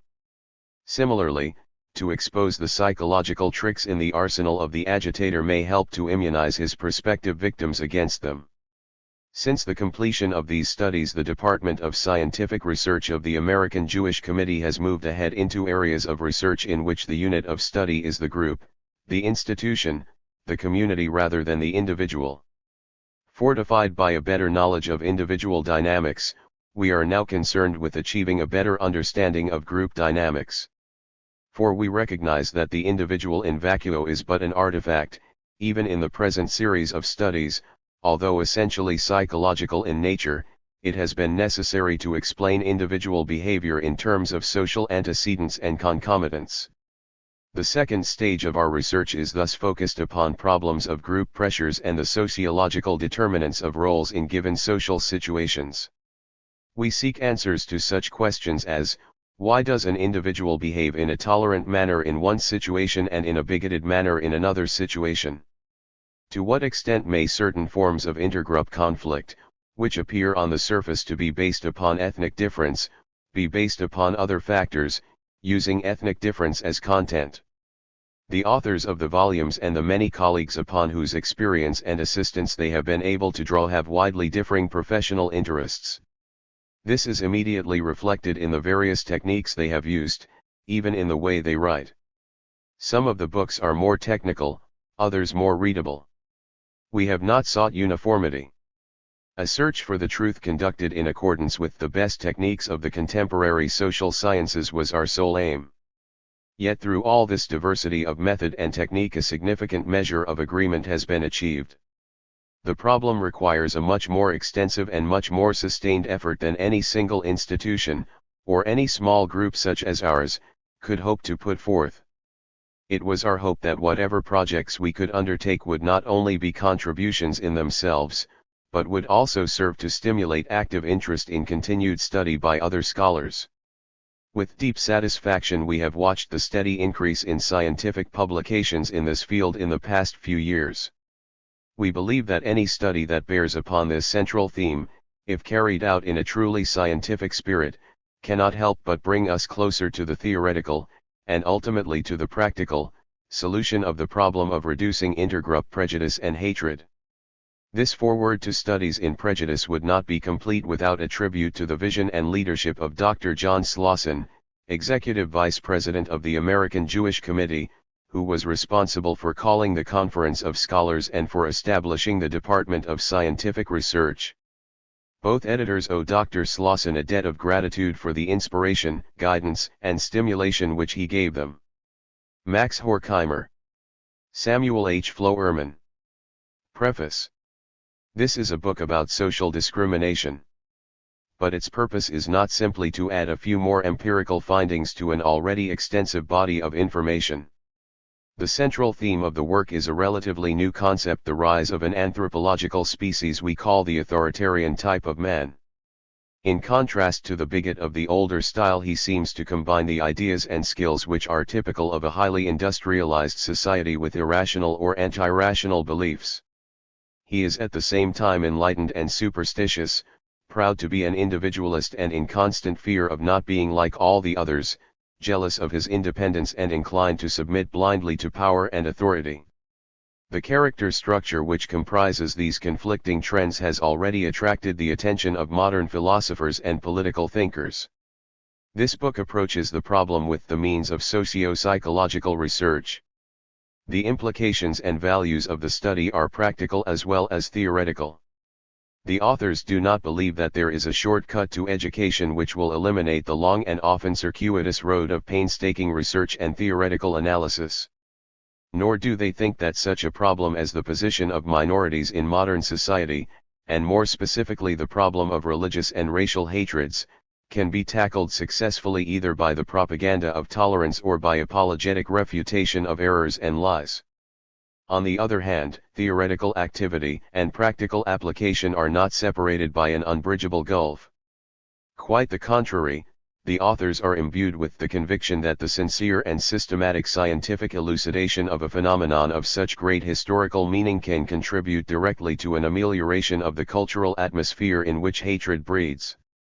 This conviction must not be brushed aside as an optimistic illusion.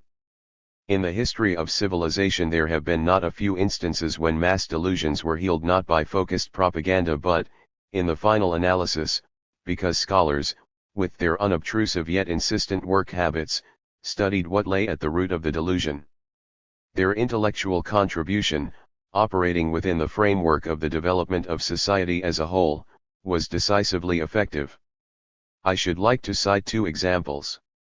The superstitious belief in witchcraft was overcome in the 17th and 18th centuries after men had come more and more under the influence of the results of modern science. The impact of Cartesian rationalism was decisive. This school of philosophers demonstrated, and the natural scientists following them made practical use of their great insight, that the previously accepted belief in the immediate effect of spiritual factors on the realm of the corporal is an illusion. Once this scientifically untenable dogma was eliminated, the foundations of the belief in magic were destroyed. As a more recent example, we have only to think of the impact of Sigmund Freud's work on modern culture. Its primary importance does not lie in the fact that psychological research and knowledge have been enriched by new findings, but in the fact that for some 50 years the intellectual world, and especially the educational, has been made more and more aware of the connection between the suppression of children, both within the home and outside, and society's usually naive ignorance of the psychological dynamics of the life of the child and the adult alike. The permeation of the social consciousness at large with the scientifically acquired experience that the events of early childhood are of prime importance for the happiness and work potential of the adult has brought about a revolution in the relation between parents and children which would have been deemed impossible 100 years ago. The present work, we hope, will find a place in this history of the interdependence between science and the cultural climate. Its ultimate goal is to open new avenues in a research area which can become of immediate practical significance.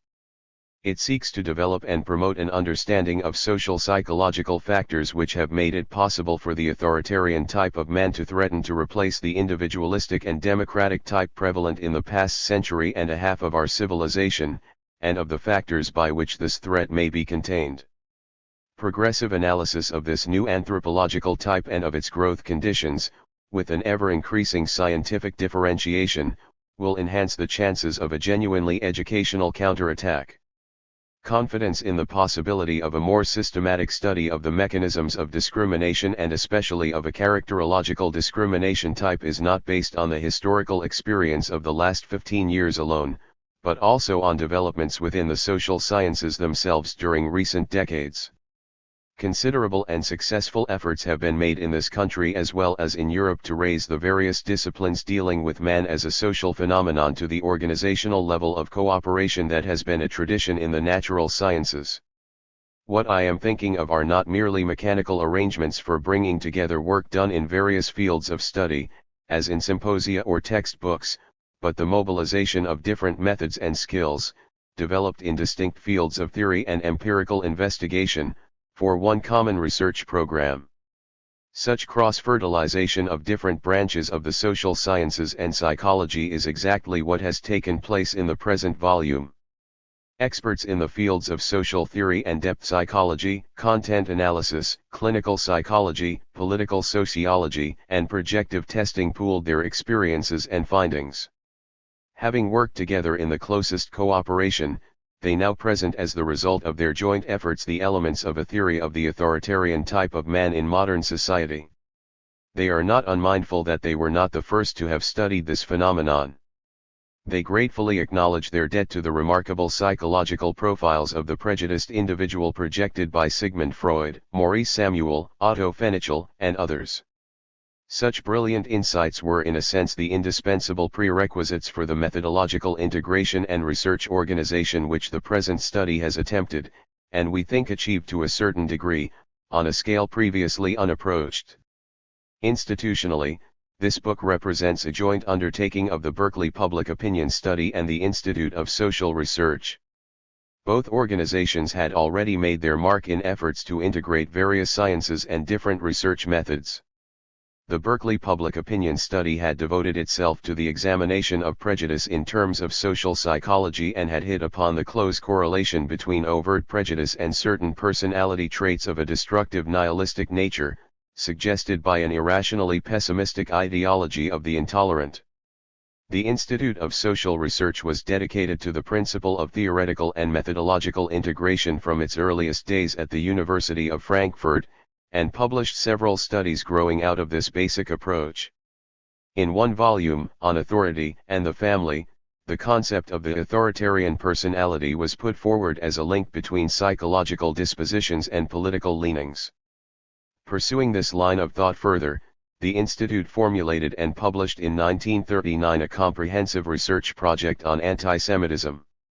Some 5 years later, a series of discussions with the late Dr. Ernst Simmel and Professor R. Neville Sanford of the University of California laid the basis for the present project.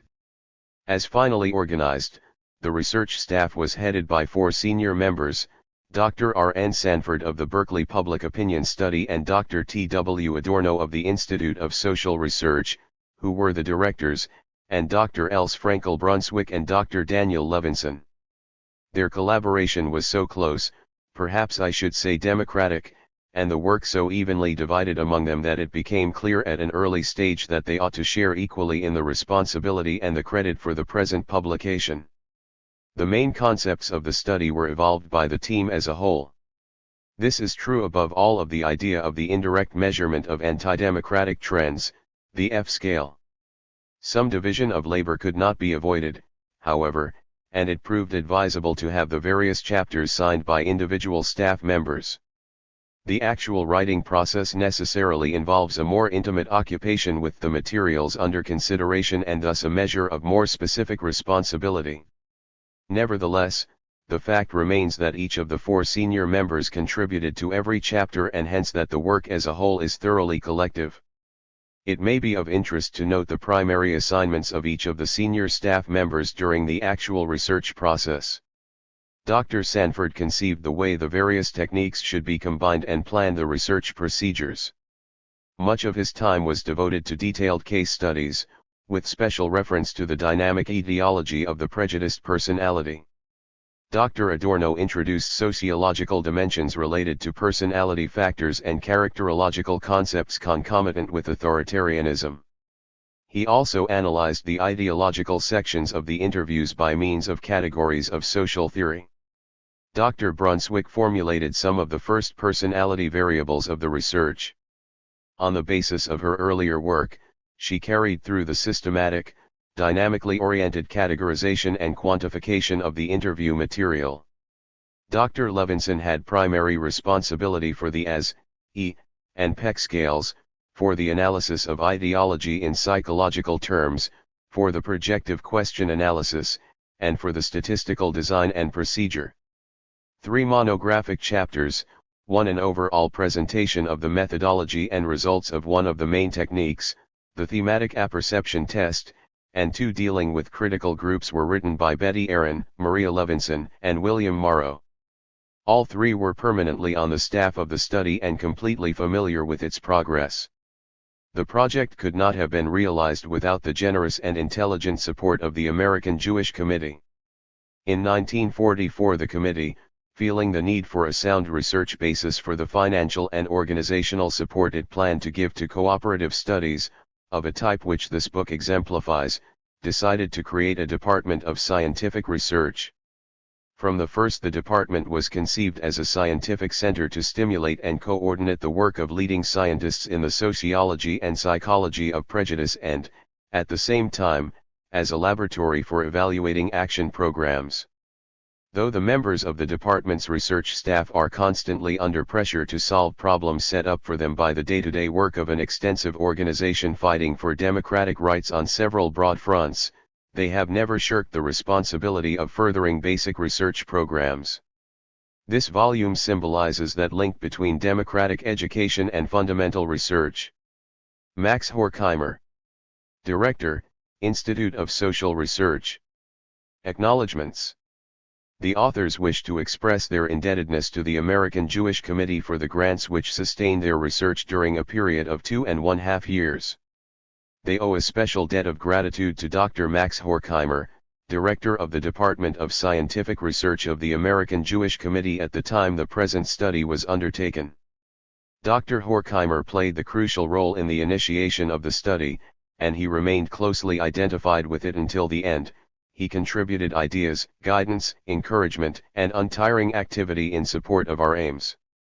We wish to thank him, further, for contributing the preface to this volume. To Dr. Samuel Floerman, who succeeded Dr. Horkheimer as Director of the Department of Scientific Research of the American Jewish Committee, the authors are likewise heavily indebted. Dr. Flowerman's interest, advice, and tangible help in practical matters were invaluable in bringing about the publication of this volume. Our collaborators, Betty Aaron, Maria Levinson, and Dr. William Morrow, are to be thanked not only for their special studies which contribute so substantially to the content of this volume but for their participation in all phases of the study as a whole. For extended periods during the course of the study each of them contributed to the development of theory and to the collection, analysis, and interpretation of data in areas other than those covered by their special studies. Dr. Suzanne Richard, who conducted a special investigation of the Rorschach records of some of our subjects, likewise participated in the various phases of the study. She devoted most of her time to administering the thematic apperception test, interviewing subjects, and assisting in the analysis and interpretation of the interview material. In conducting interviews with our subjects in the San Francisco Bay Area we had the able assistance of Dr. Merle Elliott, Virginia Ives, Dr. Mary Cover-Jones, Sheila Moon, and Rose Sayer. Rose Sayer also assisted, as did Jack Danielson, in making the arrangements whereby certain groups of subjects filled out our questionnaires. Dr. Winfield Wickham generously cooperated by administering the thematic apperception test to a large group of our subjects, and Roger Bardsley assisted in the analysis of thematic apperception test records. Numerous colleagues and friends read all or parts of the manuscript, took the time to discuss it with us, and made many corrections, suggestions, and helpful criticisms. We wish to express our appreciation to Dr. Agon Brunswick, Frederick Carpenter, Dr. William Ardennes, Dr. Ernst Chris, Dr. Calvin Hall, Dr. David Kretsch, Dr. Boyd McCandless, Dr. Robert Merton, Dr. Donald McKinnon, Dr. Gardner Murphy, Dr. Lois B. Murphy, Dr. Milton Rokiak, Richard Seymour, and Dr. Edward Tolman. Dr. Reem Jarrett and Dr. George Kuznets deserve special thanks for their valuable advice in statistical matters. Chapters 16, 17, 18, and 19 were prepared in continuous collaboration with members of the Institute of Social Research. Particular thanks are due Dr. Leo Lowenthal and Dr. Frederick Pollock. The latter also participated in organizing a small staff to carry on our research in Los Angeles. The gathering of data was here supervised by Dr. J. F. Brown, who also contributed important theoretical concepts. The distribution and collection of questionnaires and the interviewing of subjects in Los Angeles was in the hands of Emily Gruen and Carol Creedon, assisted by Ida Malcolm and James Mower.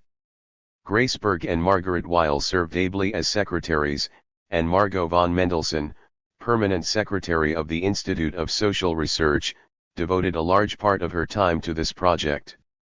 Dr. Frederick Hacker, Dr. Ernest Louis, and Dr. Marcel Frym participated in the seminars which were held regularly in Los Angeles while the research was in progress there. Their devotion to the study is particularly appreciated.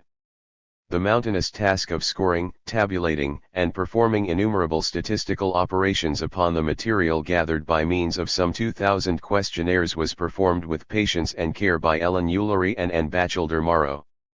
They were assisted in no small way by Lionel Whitnah, Jack Danielson, Frank Vanasek, and Nanette Hyman.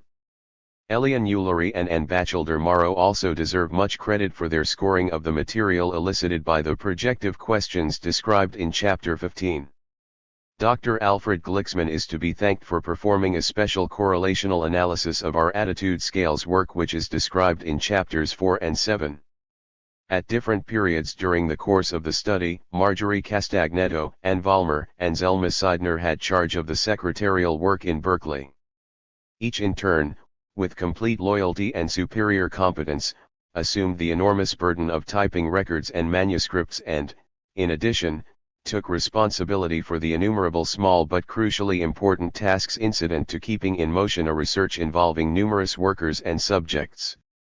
Our most heartfelt thanks go to Anne Vollmer who, in addition to performing the secretarial work described above, labored with endless patience and devotion to make something relatively uniform and presentable out of the manuscripts of all shapes and sizes which we handed her, an editorial job of enormous proportion and whose serenity and wisdom in practical matters were relied upon and deeply appreciated by all members of our staff. Alice Wilson, Alice Davis, Ruth Gay, Betty Cummings, and Edna Sexias also helped with the typing of records and manuscript. We greatly appreciate their willingness to be called upon when needed. If we were to mention here all the people who cooperated by making arrangements for us to administer our questionnaires to the groups with which they were associated, and other people who assisted in particular aspects of the study, the list would be very long indeed. Acknowledgements are made at appropriate places in the chapters that follow. To complete a special project lying within the scope of our study and to meet unexpected expenses connected with preparation of the manuscript for publication, it was necessary to seek financial aid in addition to that described above. We are indebted to the Social Science Research Council for the grant in aid which made possible the correlational analysis described in chapters 4 and 7, and to the Rosenberg Foundation, the Research Board of the University of California, the Institute of Social Sciences of the University of California, and the Graduate Division of Western Reserve University for their support in time of special need. Finally, we are grateful to Dr. Felix J. Weil of the Institute of Social Research. He contributed many helpful criticisms of the manuscript, undertook the arduous task of coordinating all the proofreading, and performed invaluable services of an editorial nature. The authors. Chapter I. Introduction. A. The problem. The research to be reported in this volume was guided by the following major hypothesis: that the political, economic, and social convictions of an individual often form a broad and coherent pattern, as if bound together by a mentality or spirit, and that this pattern is an expression of deep-lying trends in his personality. The major concern was with the potentially fascistic individual, one whose structure is such as to render him particularly susceptible to anti-democratic propaganda. We say potential because we have not studied individuals who were avowedly fascistic or who belonged to known fascist organizations. At the time when most of our data were collected, fascism had just been defeated in war and, hence, we could not expect to find subjects who would openly identify themselves with it. Yet there was no difficulty in finding subjects whose outlook was such as to indicate that they would readily accept fascism if it should become a strong or respectable social movement. In concentrating upon the potential fascist, we do not wish to imply that other patterns of personality and ideology might not profitably be studied in the same way. It is our opinion, however, that no politico-social trend imposes a graver threat to our traditional values and institutions than does fascism, and that knowledge of the personality forces that favor its acceptance may ultimately prove useful in combating it. A question may be raised as to why, if we wish to explore new resources for combating fascism, we do not give as much attention to the potential anti-fascist. The answer is that we do study trends that stand in opposition to fascism, but we do not conceive that they constitute any single pattern. It is one of the major findings of the present study that individuals who show extreme susceptibility to fascist propaganda have a great deal in common. They exhibit numerous characteristics that go together to form a syndrome, although typical variations within this major pattern can be distinguished. Individuals who are extreme in the opposite direction are much more diverse.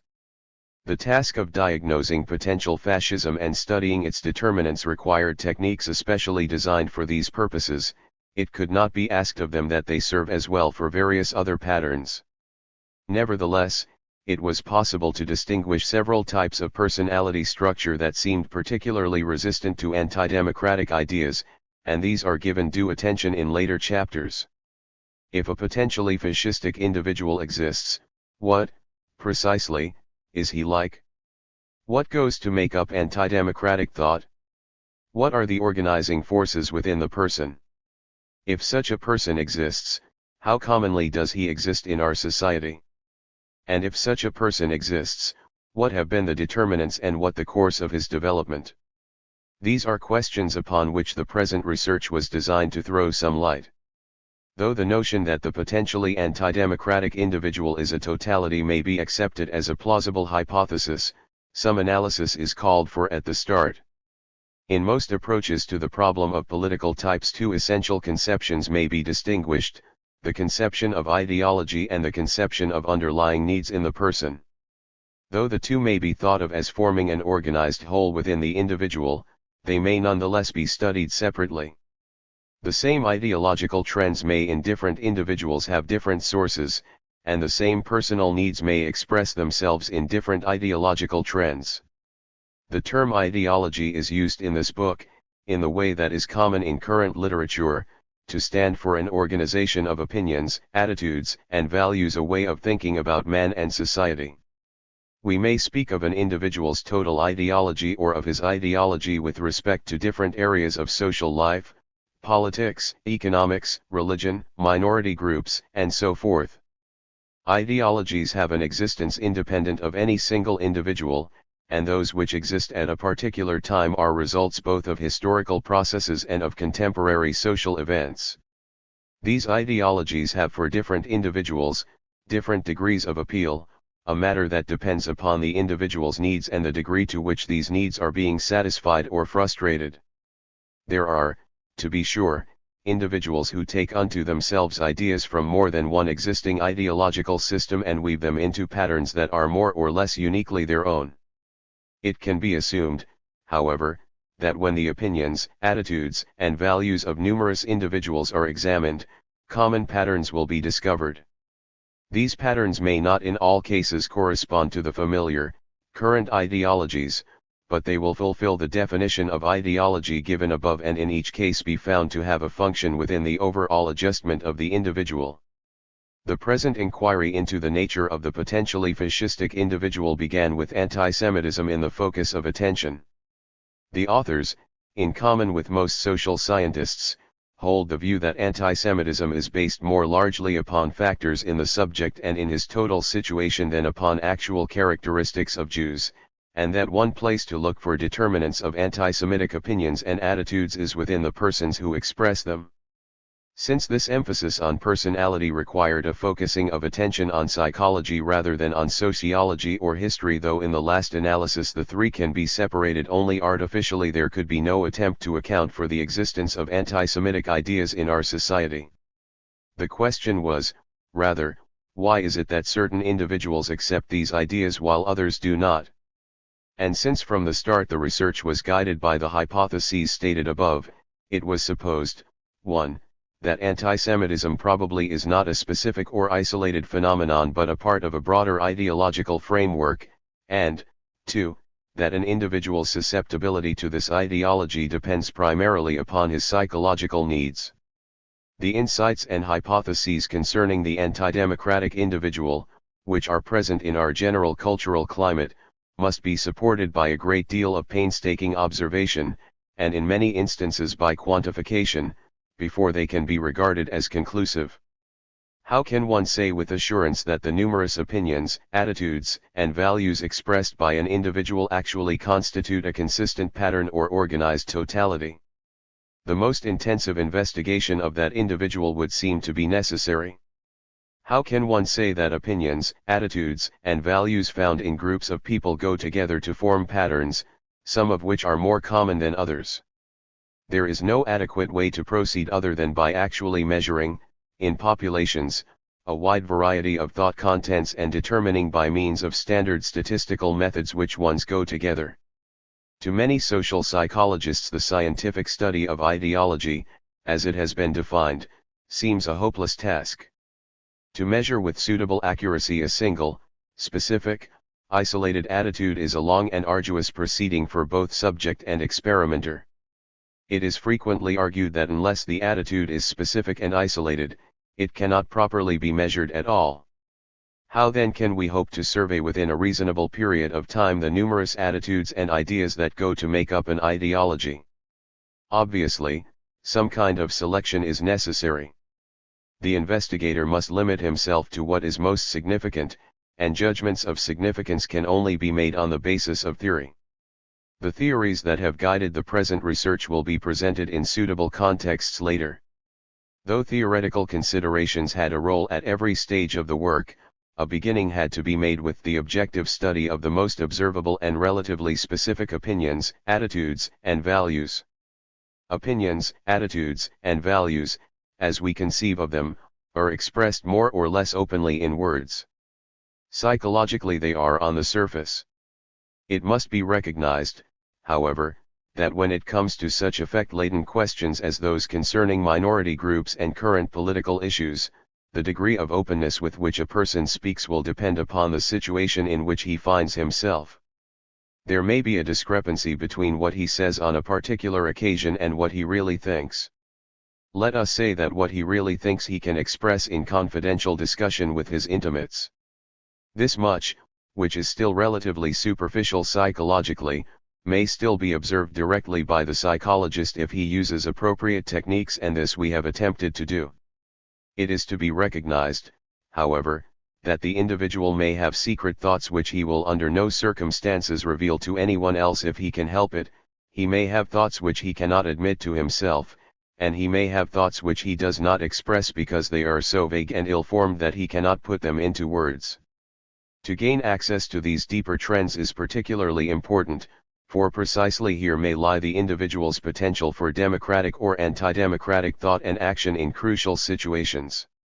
What people say and, to a lesser degree, what they really think depends very largely upon the climate of opinion in which they are living, but when that climate changes, some individuals adapt themselves much more quickly than others.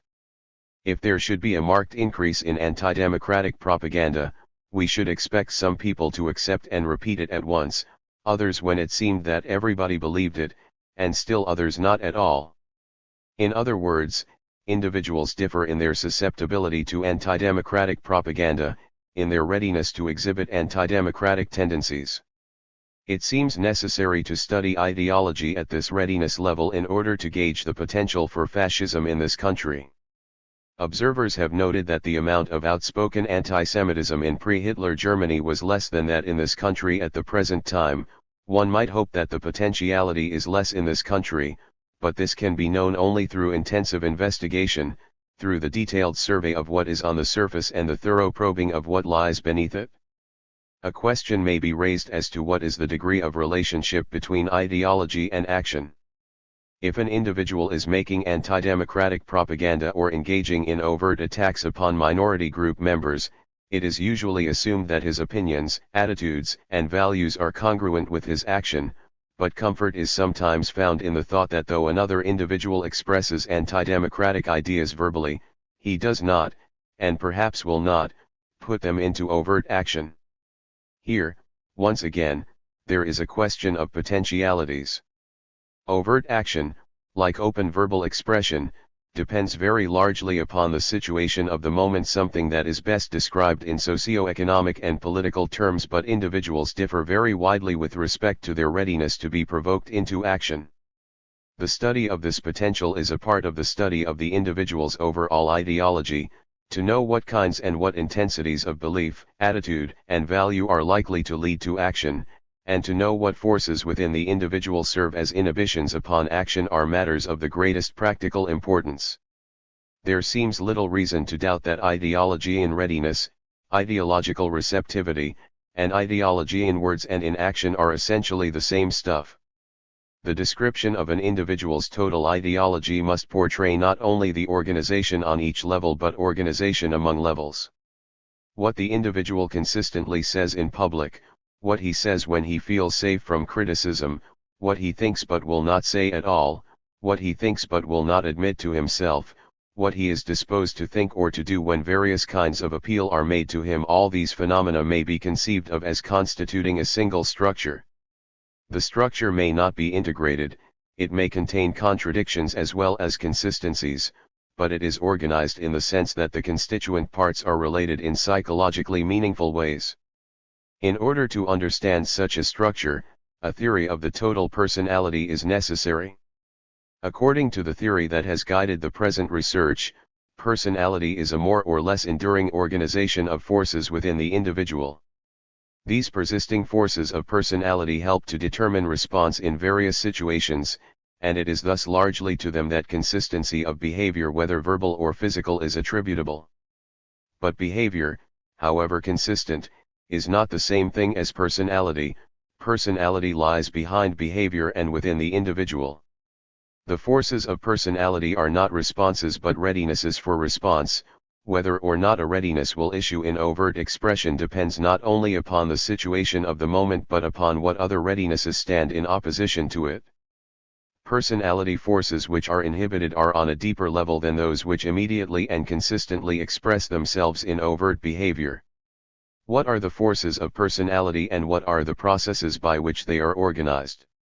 For theory as to the structure of personality we have leaned most heavily upon Freud, while for a more or less systematic formulation of the more directly observable and measurable aspects of personality we have been guided primarily by academic psychology.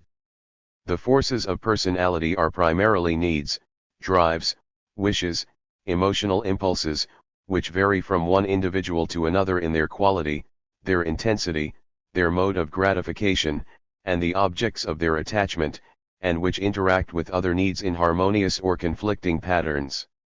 There are primitive emotional needs, there are needs to avoid punishment and to keep the goodwill of the social group, there are needs to maintain harmony and integration within the self.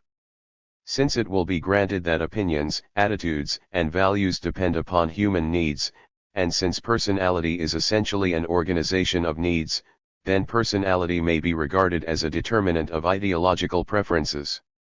Personality is not, however, to be hypostatized as an ultimate determinant. Far from being something which is given in the beginning, which remains fixed and acts upon the surrounding world, personality evolves under the impact of the social environment and can never be isolated from the social totality within which it occurs. According to the present theory, the effects of environmental forces in molding the personality are, in general, the more profound the earlier in the life history of the individual they are brought to bear. The major influences upon personality development arise in the course of child training as carried forward in a setting of family life. What happens here is profoundly influenced by economic and social factors. It is not only that each family in trying to rear its children proceeds according to the ways of the social, ethnic, and religious groups in which it has membership, but crude economic factors affect directly the parent's behavior toward the child. This means that broad changes in social conditions and institutions will have a direct bearing upon the kinds of personalities that develop within a society. The present research seeks to discover correlations between ideology and sociological factors operating in the individual's past, whether or not they continue to operate in his present. In attempting to explain these correlations, the relationships between personality and ideology are brought into the picture, the general approach being to consider personality as an agency through which sociological influences upon ideology are mediated. If the role of personality can be made clear, it should be possible better to understand which sociological factors are the most crucial ones and in what ways they achieve their effects. Although personality is a product of the social environment of the past, it is not, once it has developed, a mere object of the contemporary environment. What has developed is a structure within the individual, something which is capable of self-initiated action upon the social environment and of selection with respect to varied impinging stimuli, something which, though always modifiable, is frequently very resistant to fundamental change.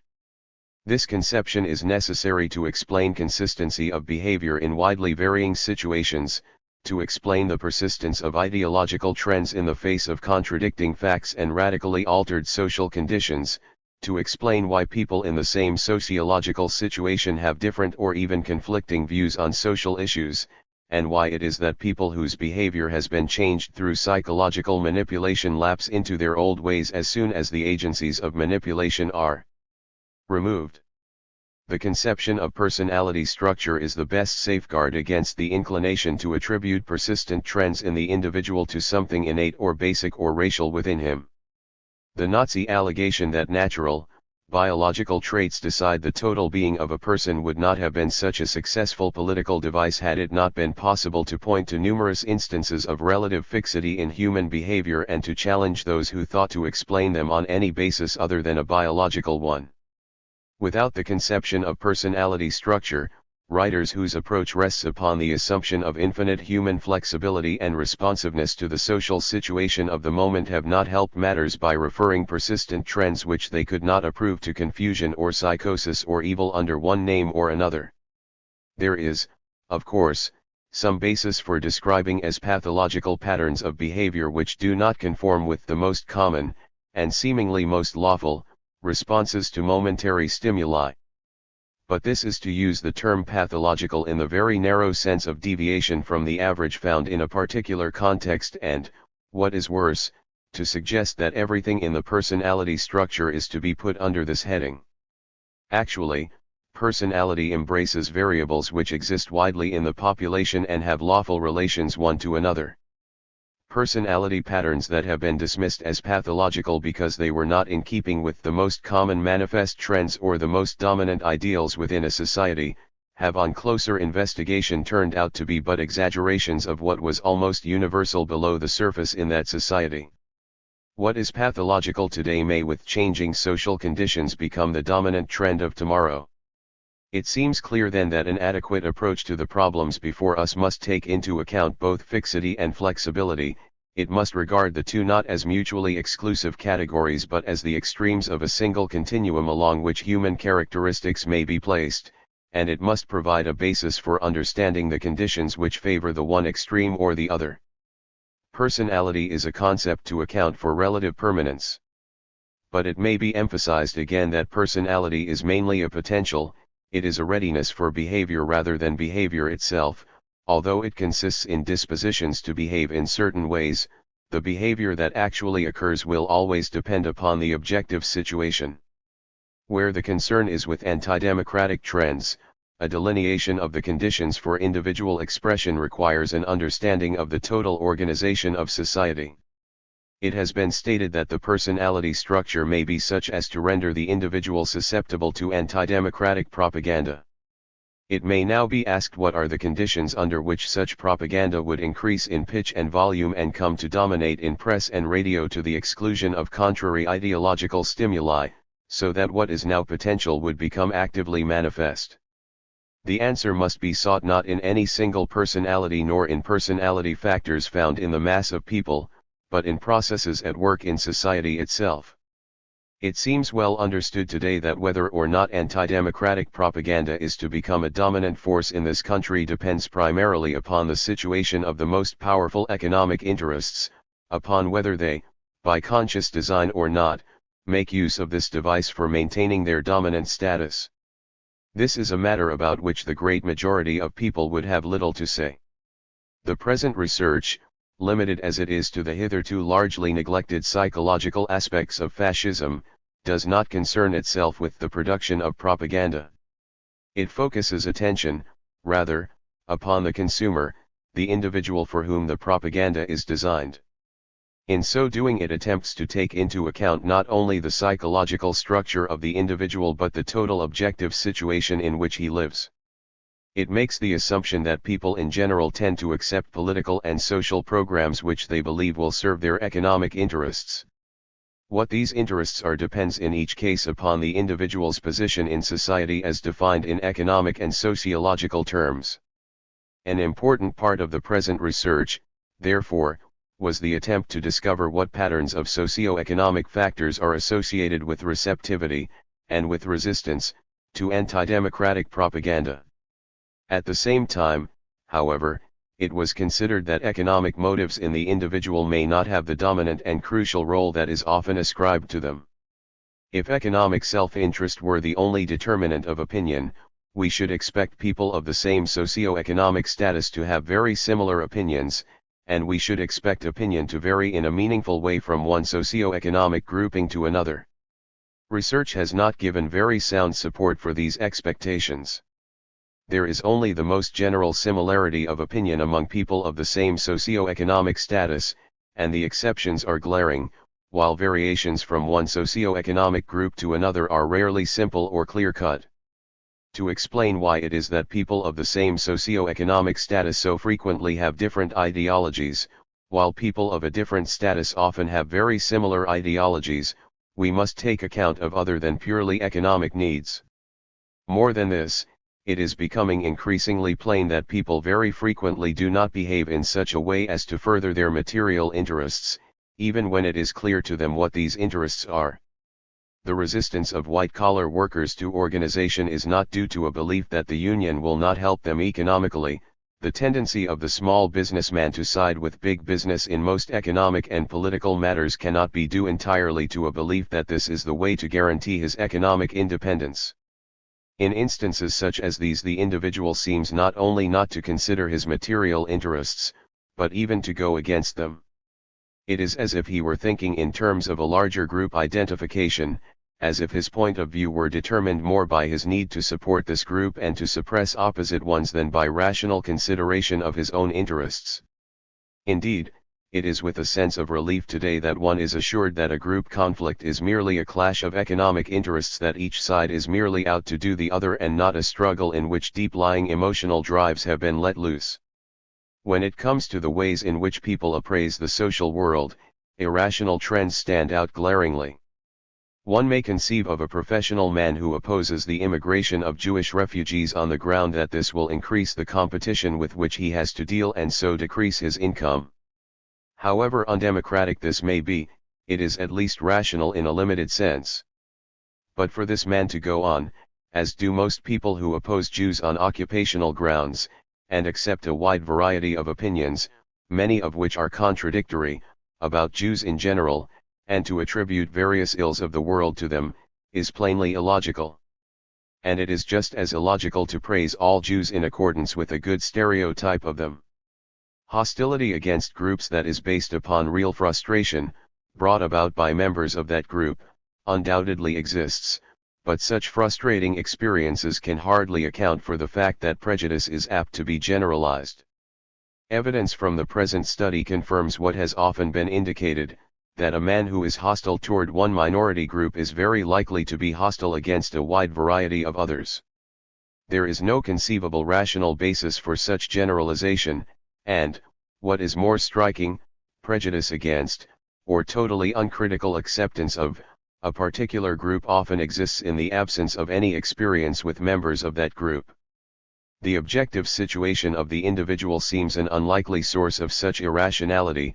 Rather, we should seek where psychology has already found the sources of dreams, fantasies, and misinterpretations of the world, that is, in the deep-lying needs of the personality.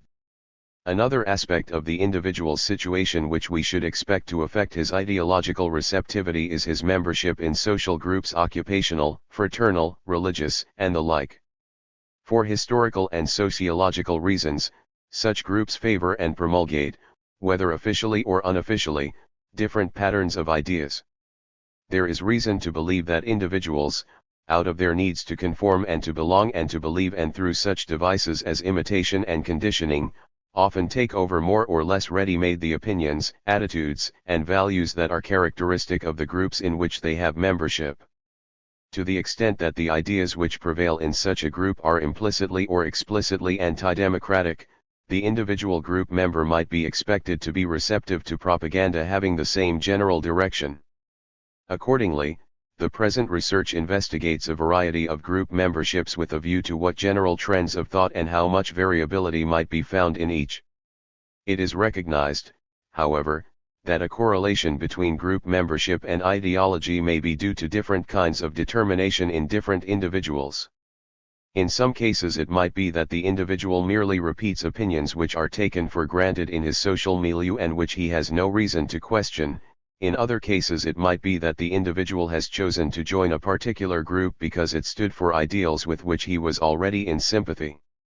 In modern society, despite enormous communality in basic culture, it is rare for a person to be subjected to only one pattern of ideas, after he is old enough for ideas to mean something to him. Some selection is usually made, according, it may be supposed, to the needs of his personality. Even when individuals are exposed during their formative years almost exclusively to a single, closely knit pattern of political, economic, social, and religious ideas, it is found that some conform while others rebel, and it seems proper to inquire whether personality factors do not make the difference.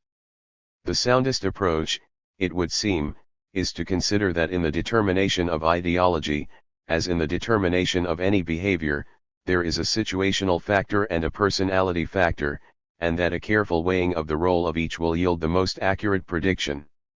Situational factors, chiefly economic condition and social group memberships, have been studied intensively in recent researches on opinion and attitude, while the more inward, more individualistic factors have not received the attention they deserve.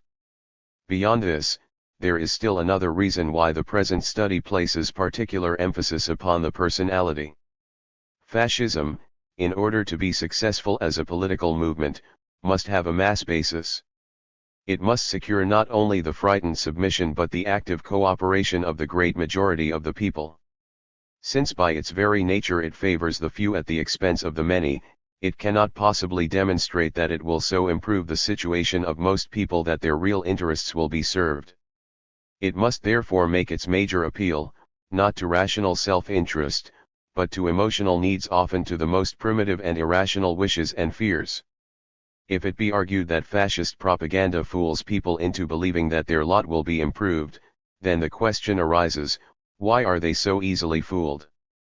Because, it may be supposed, of their personality structure, because of long-established patterns of hopes and aspirations, fears and anxieties that dispose them to certain beliefs and make them resistant to others.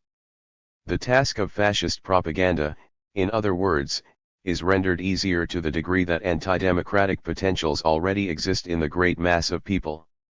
It may be granted that in Germany economic conflicts and dislocations within the society were such that for this reason alone the triumph of fascism was sooner or later inevitable, but the Nazi leaders did not act as if they believed this to be so. Instead they acted as if it were necessary at every moment to take into account the psychology of the people, to activate every ounce of their anti-democratic potential, to compromise with them, to stamp out the slightest spark of rebellion. It seems apparent that any attempt to appraise the chances of a fascist triumph in America must reckon with the potential existing in the character of the people. Here lies not only the susceptibility to anti-democratic propaganda but the most dependable sources of resistance to it.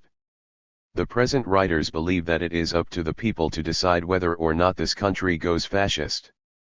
It is assumed that knowledge of the nature and extent of anti-democratic potentials will indicate programs for democratic action.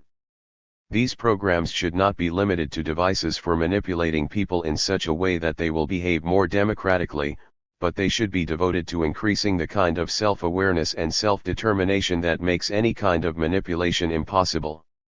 There is one explanation for the existence of an individual's ideology that has not so far been considered, that it is the view of the world which a reasonable man, with some understanding of the role of such determinants as those discussed above, and with complete access to the necessary facts, will organize for himself. This conception, though it has been left to the last, is of crucial importance for a sound approach to ideology. Without it we should have to share the destructive view, which has gained some acceptance in the modern world, that since all ideologies, all philosophies, derive from non-rational sources, there is no basis for saying that one has more merit than another. But the rational system of an objective and thoughtful man is not a thing apart from personality. Such a system is still motivated. What is distinguishing in its sources is mainly the kind of personality organization from which it springs.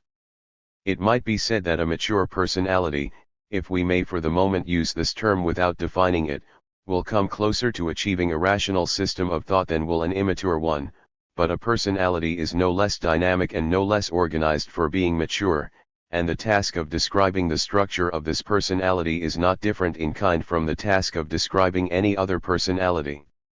According to theory, the personality variables which have most to do with determining the objectivity and rationality of an ideology are those which belong to the ego, that part of the personality which appreciates reality, integrates the other parts, and operates with the most conscious awareness. It is the ego that becomes aware of and takes responsibility for non-rational forces operating within the personality. This is the basis for our belief that the object of knowing what are the psychological determinants of ideology is that men can become more reasonable. It is not supposed, of course, that this will eliminate differences of opinion. The world is sufficiently complex and difficult to know. Men have enough real interests that are in conflict with the real interests of other men. There are enough ego-accepted differences in personality to ensure that arguments about politics, economics, and religion will never grow dull. Knowledge of the psychological determinants of ideology cannot tell us what is the truest ideology. It can only remove some of the barriers in the way of its pursuit. B. Methodology. 1. General characteristics of the method. To attack the problems conceptualized above required methods for describing and measuring ideological trends and methods for exposing personality, the contemporary situation, and the social background. A particular methodological challenge was imposed by the conception of levels in the person.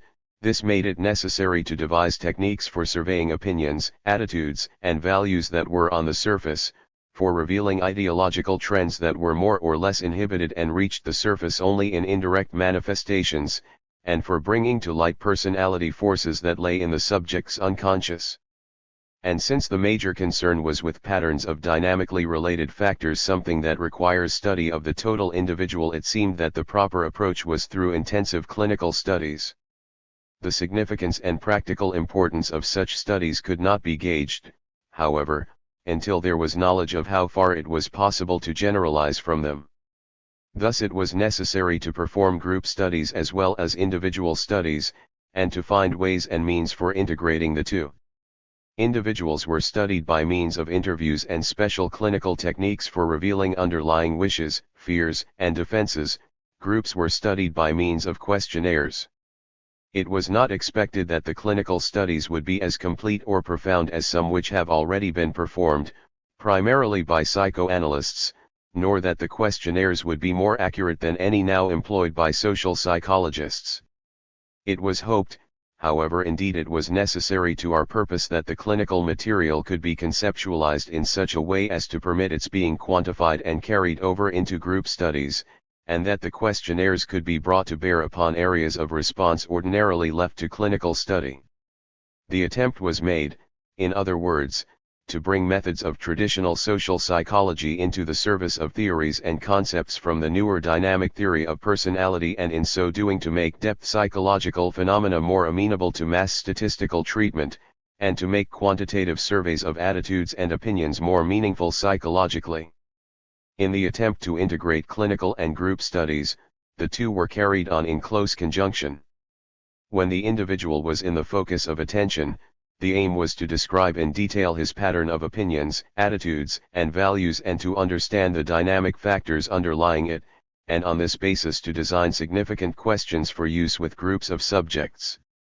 When the group was in the focus of attention, the aim was to discover what opinions, attitudes, and values commonly go together, and what patterns of factors in the life histories and in the contemporary situations of the subjects were commonly associated with each ideological constellation. This afforded a basis on which to select individuals for more intensive study. Commanding first attention were those who exemplified the common patterns and in whom it could be supposed that the correlated factors were dynamically related. In order to study potentially anti-democratic individuals, it was necessary first to identify them. Hence a start was made by constructing a questionnaire and having it filled out anonymously by a large group of people.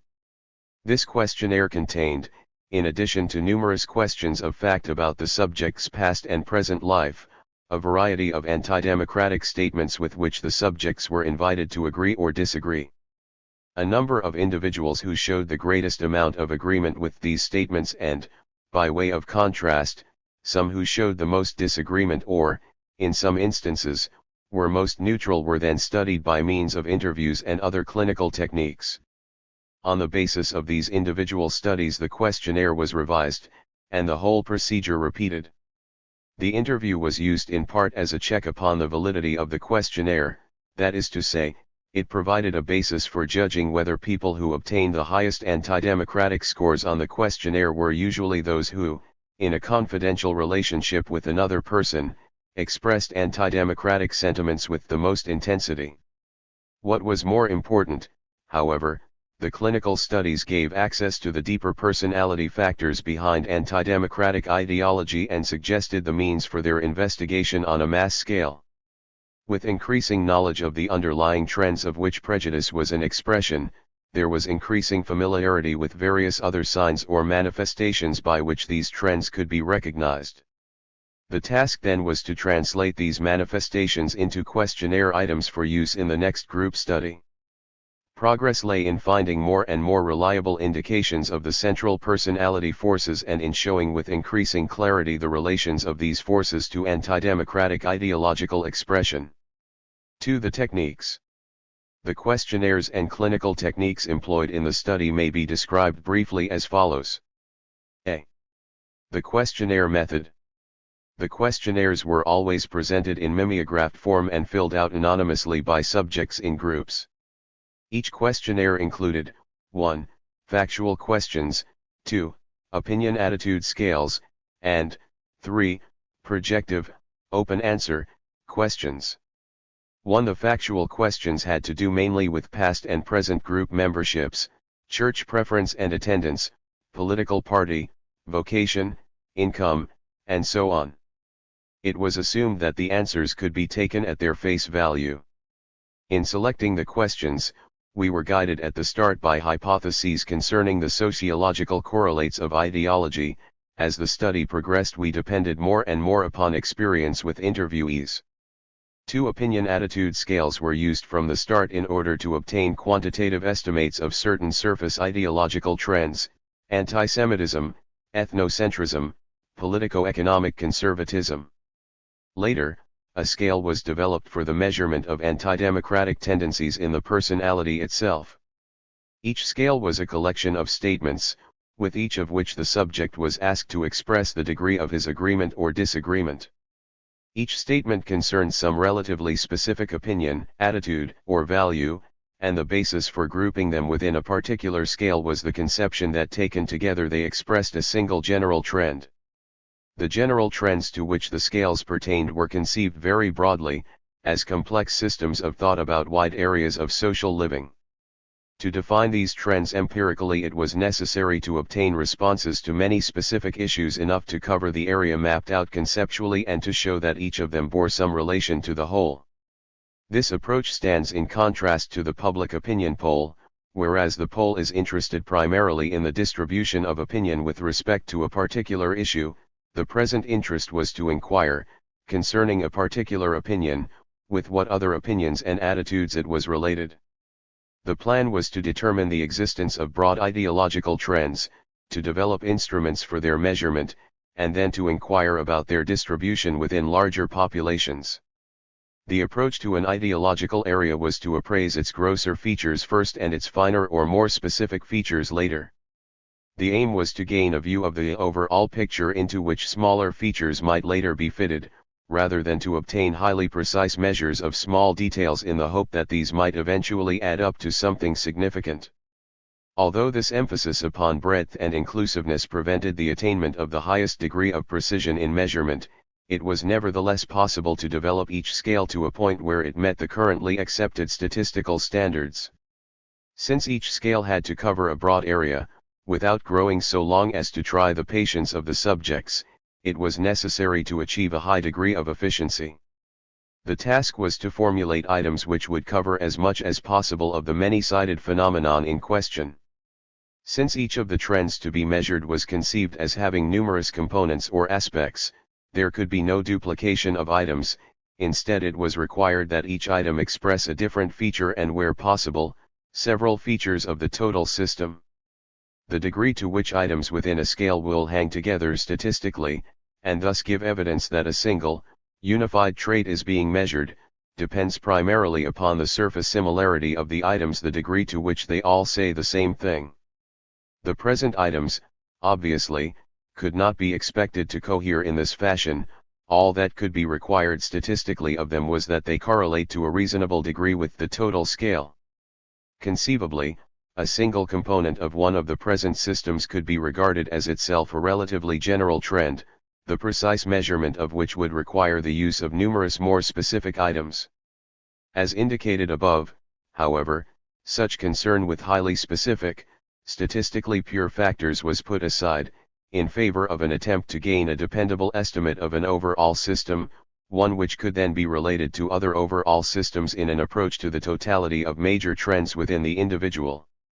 One might inquire why, if we wish to know the intensity of some ideological patterns such as anti-Semitism within the individual, we do not ask him directly, after defining what we mean. The answer, in part, is that the phenomenon to be measured is so complex that a single response would not go very far toward revealing the important differences among individuals. Moreover, anti-Semitism, ethnocentrism, and politico-economic reactionism or radicalism are topics about which many people are not prepared to speak with complete frankness.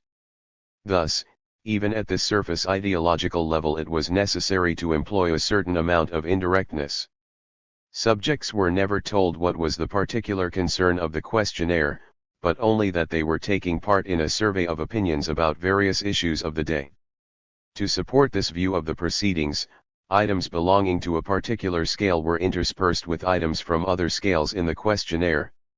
It was not possible, of course, to avoid statements prejudicial to minority groups, but care was taken in each case to allow the subject a way out, that is to say, to make it possible for him to agree with such a statement while maintaining the belief that he was not prejudiced or undemocratic. Whereas the scales for measuring surface ideological trends conform, in general, with common practice in socio-psychological research, the scale for measuring potentially anti-democratic trends in the personality represents a new departure. The procedure was to bring together in a scale items which, by hypothesis and by clinical experience, could be regarded as giveaways of trends which lay relatively deep within the personality, and which constituted a disposition to express spontaneously, on a suitable occasion, or to be influenced by, fascist ideas. The statements in this scale were not different in form from those which made up the surface ideology scales, they were direct expressions of opinion, of attitudes, or of value with respect to various areas of social living, but areas not usually touched upon in systematic presentations of a politico-socio-economic point of view. Always interspersed with statements from other scales, they conveyed little or nothing to the subject as to the nature of the real question being pursued. They were, in the main, statements so designed as to serve as rationalizations for irrational tendencies. Two statements included in this scale were the following: A. Nowadays, with so many different kinds of people moving around so much and mixing together so freely, one has to be especially careful to protect himself against infection and disease, and B. Homosexuality is an especially rotten form of delinquency and ought to be severely punished. That people who agree with one of these statements show a tendency to agree with the other, and that people who agree with these two statements tend to agree with open anti-democratic statements, example that members of some minority group are basically inferior, is hardly to be explained on the basis of any obvious logical relation among the statements. It seems necessary, rather, to conceive of some underlying central trend which expresses itself in these different ways. Different people might, of course, give the same response to a statement such as the above for different reasons. Since it was necessary to give the statements at least a veneer of rationality, it was natural to expect that the responses of some people would be determined almost entirely by the rational aspect rather than by some underlying emotional disposition. For this reason it was necessary to include a large number of scale items and to be guided by the general trend of response rather than by the response to a single statement. For a person to be considered potentially anti-democratic in his underlying dynamic structure, he had to agree with a majority of these scale items. The development of the present scale proceeded in two ways: first, by finding or formulating items which, though they had no manifest connection with open anti-democratic expressions, were nevertheless highly correlated with them, and second, by demonstrating that these indirect items were actually expressions of antidemocratic potential within the personality as known from intensive clinical study. 3. Projective questions, like most other projective techniques, present the subject with ambiguous and emotionally toned stimulus material. This material is designed to allow a maximum of variation in response from one subject to another and to provide channels through which relatively deep personality processes may be expressed. The questions are not ambiguous in their formal structure, but in the sense that the answers are at the level of emotional expression rather than at the level of fact, and the subject is not aware of their implications. The responses always have to be interpreted, and their significance is known when their meaningful relations to other psychological facts about the subject have been demonstrated. One projective question was, what would you do if you had only 6 months to live, and could do anything you wanted? An answer to this question was not regarded as a statement of what the subject would probably do in actuality, but rather an expression having to do with his values, conflicts, and the like. We asked ourselves if this expression was not in keeping with those elicited by other projective questions and by statements in the personality scale. Numerous projective questions were tried in the early stages of the study, and from among them 8 were selected for use with most of the larger groups of subjects.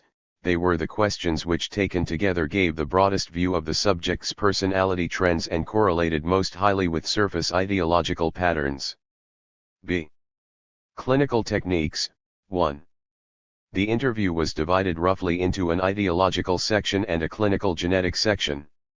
In the first section, the aim was to induce the subject to talk as spontaneously and as freely as possible about various broad ideological topics: politics, religion, minority groups, income, and vocation.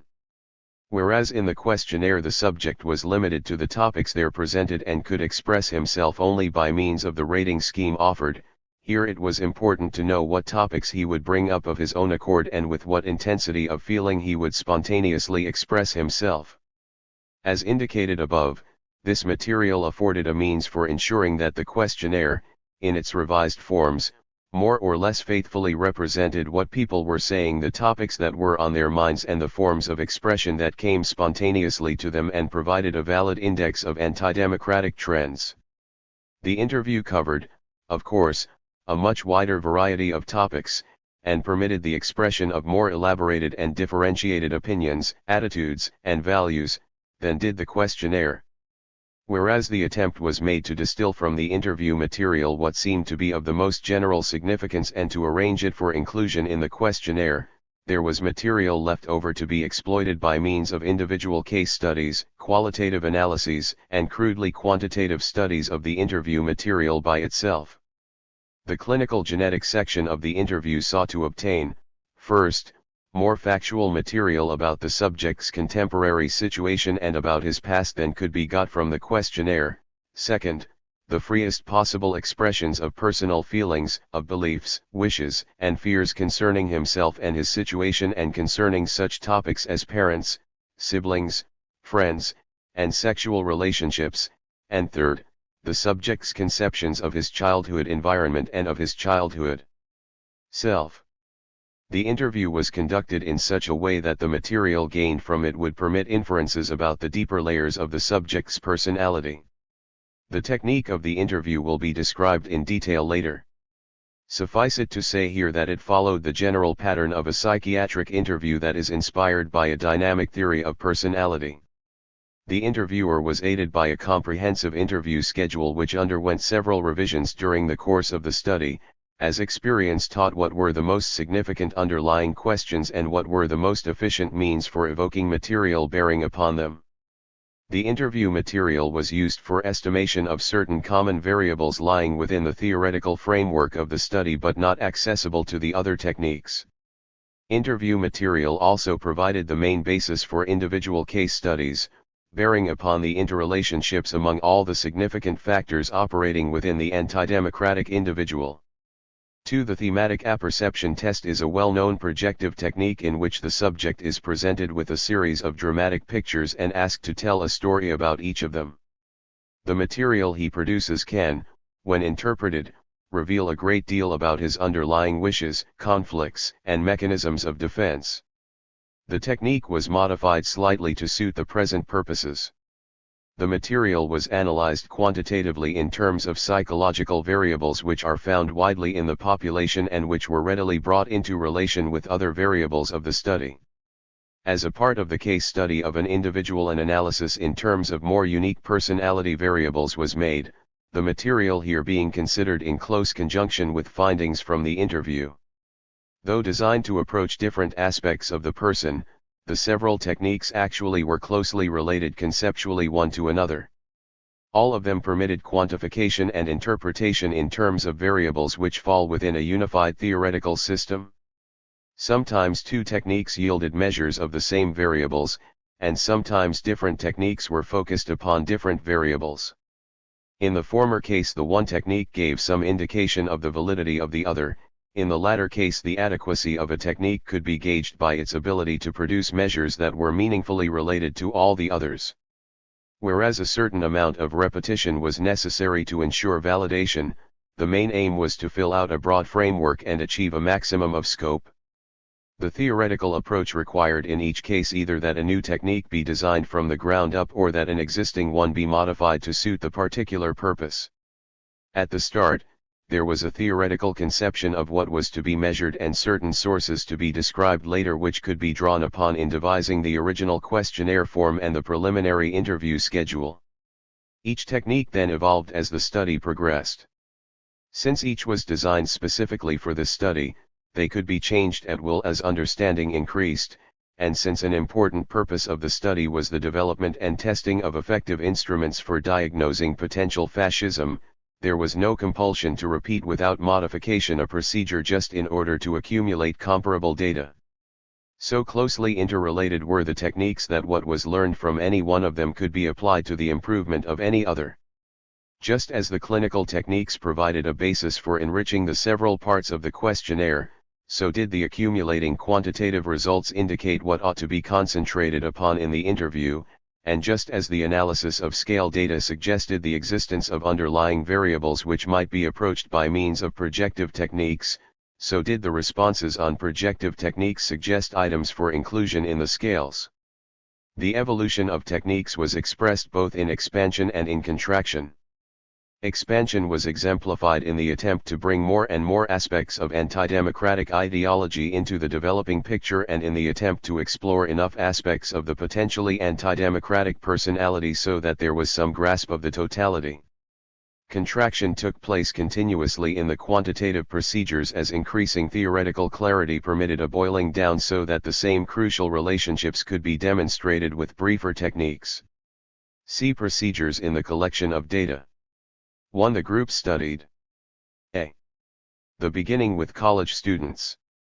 There were enough practical reasons alone to determine that the present study, which at the beginning had limited resources and limited objectives, should start with college students as research subjects. They were available for the asking, whether singly or in groups, they would cooperate willingly, and they could be reached for retesting without much difficulty. At the same time, other considerations favored the use of college students in a study of ideology.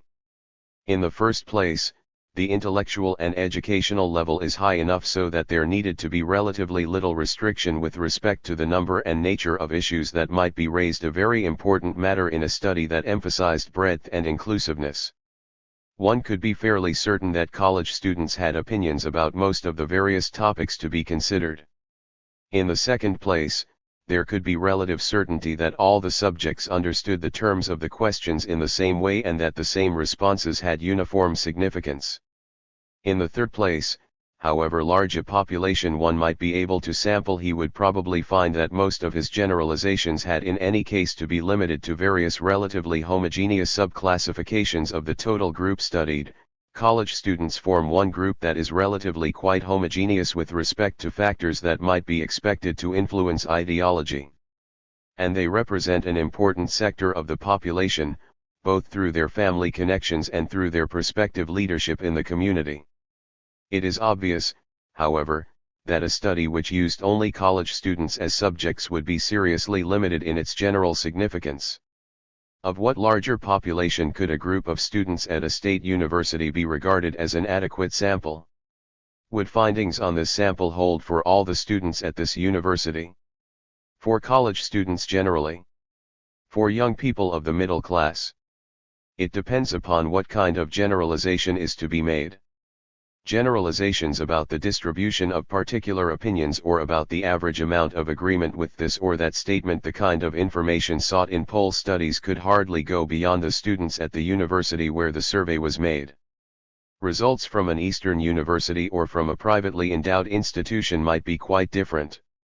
The present concern, however, was not so much with questions of distribution as with questions of relationship.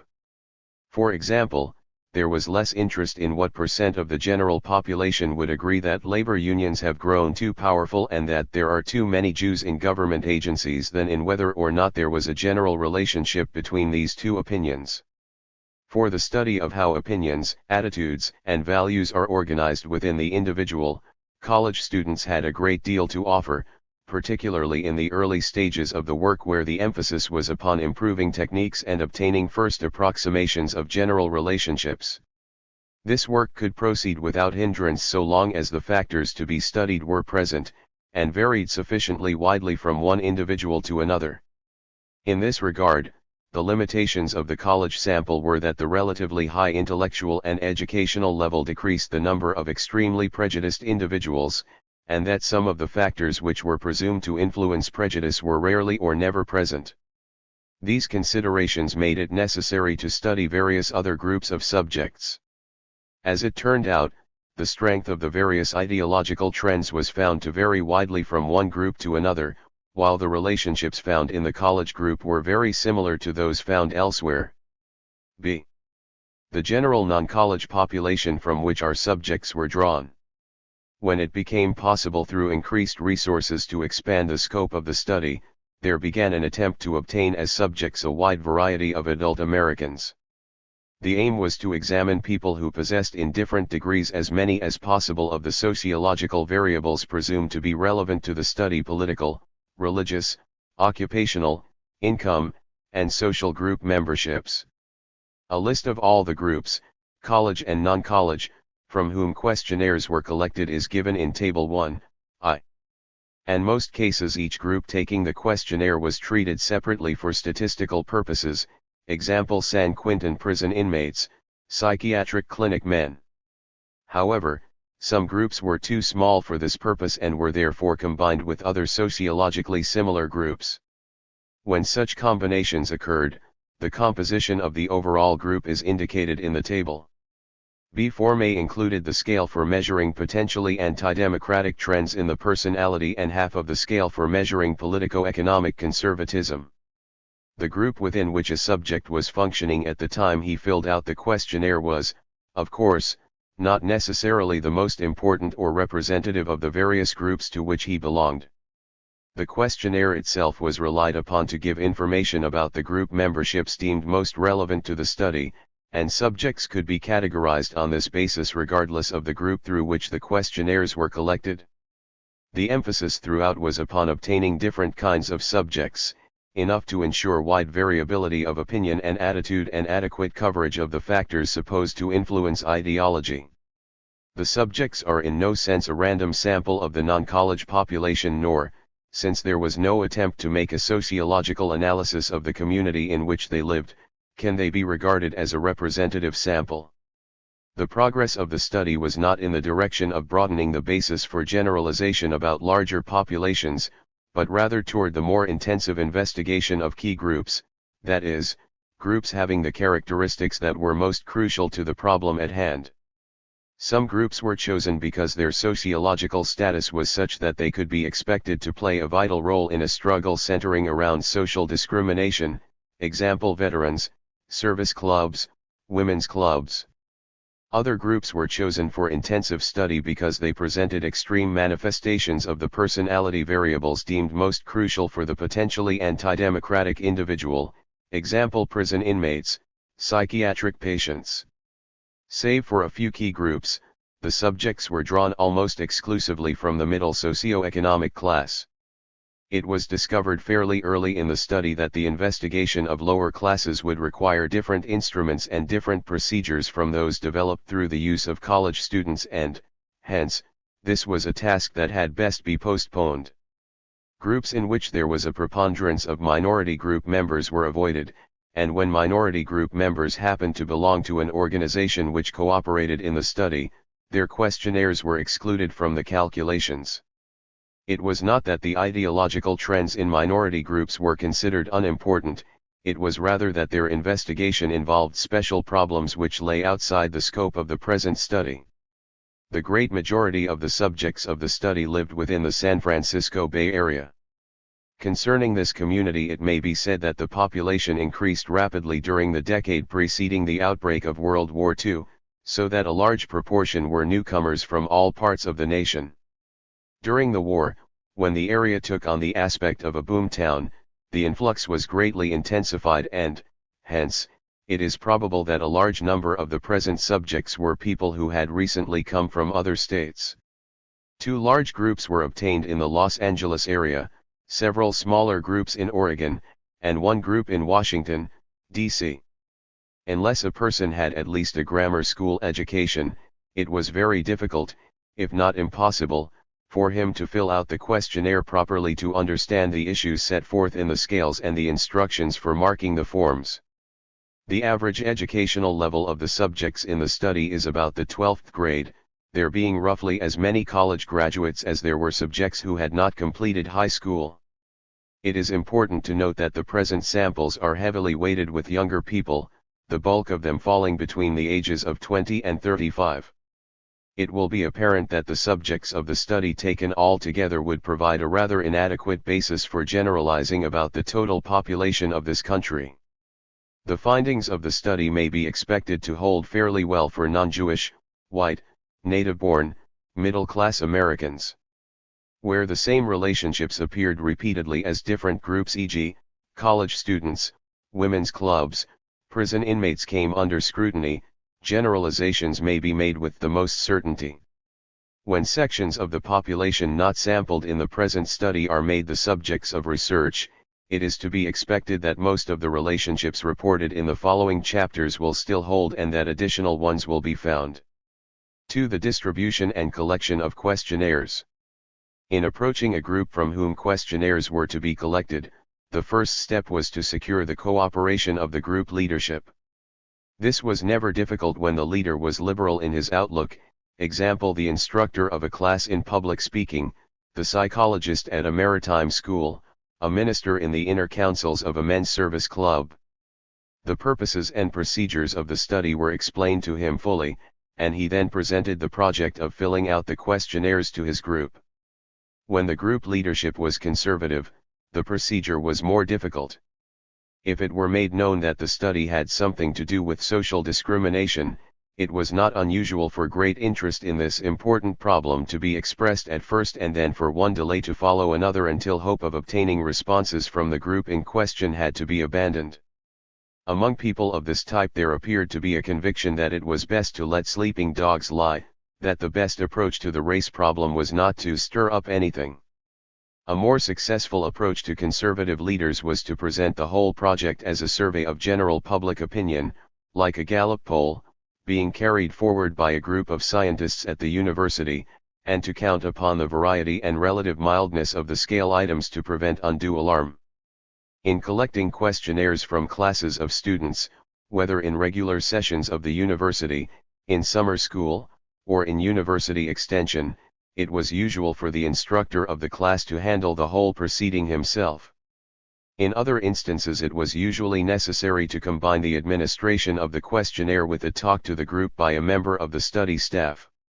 He gave the instructions for filling out the questionnaires, aided in their collection, and then gave a talk on gauging public opinion, coming only as close to the real issues of the study as he judged possible without arousing the resistances of his audience.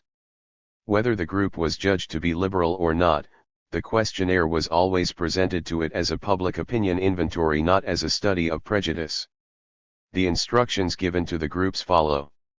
Survey of general public opinion, instructions. We are trying to find out what the general public feels and thinks about a number of important social questions. We are sure you will find the enclosed survey interesting. You will find in it many questions and social issues which you have thought about, read about in newspapers and magazines, and heard about on the radio. This is not an intelligence test nor an information test. There are no right or wrong answers. The best answer is your personal opinion.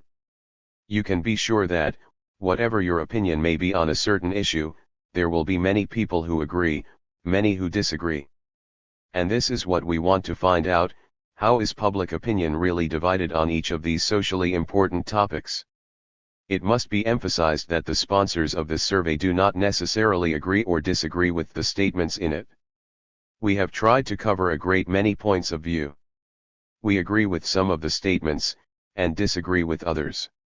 Similarly, you will probably find yourself agreeing strongly with some statements, disagreeing just as strongly with others, and being perhaps more neutral about still others. We realize that people are very busy nowadays, and we don't want to take too much of your time. All that we ask is that you a. Read each statement carefully and mark it according to your first reaction. It isn't necessary to take a lot of time for any one question. b. Answer every question. c. Give your personal point of view.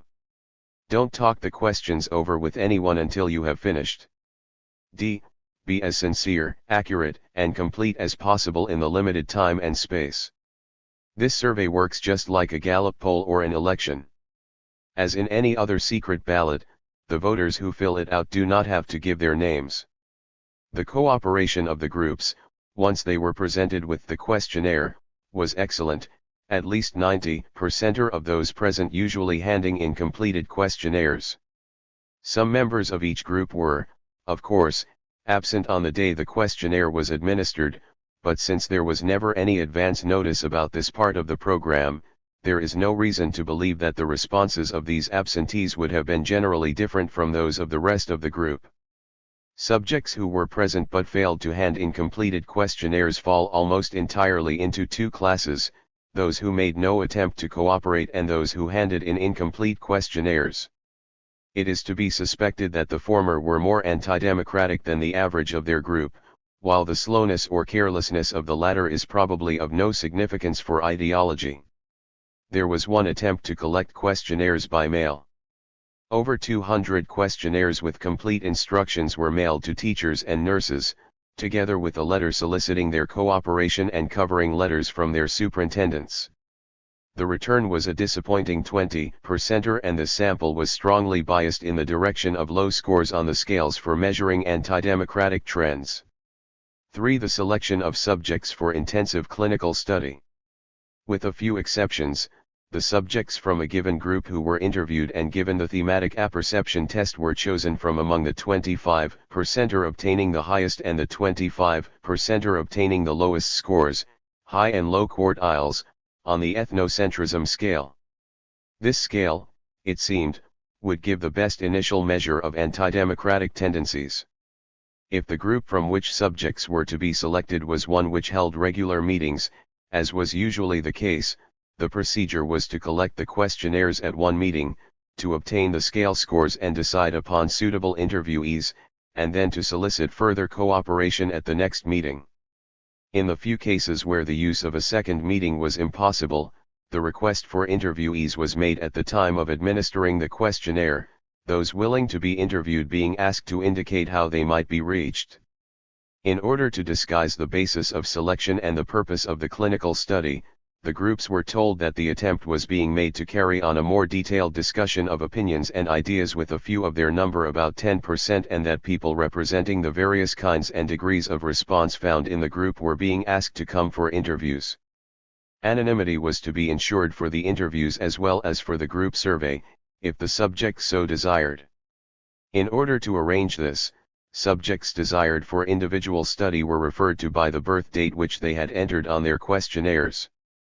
This could not be done, however, in those cases where subjects were asked to signify at the time of filling out the questionnaire whether or not they were willing to be interviewed.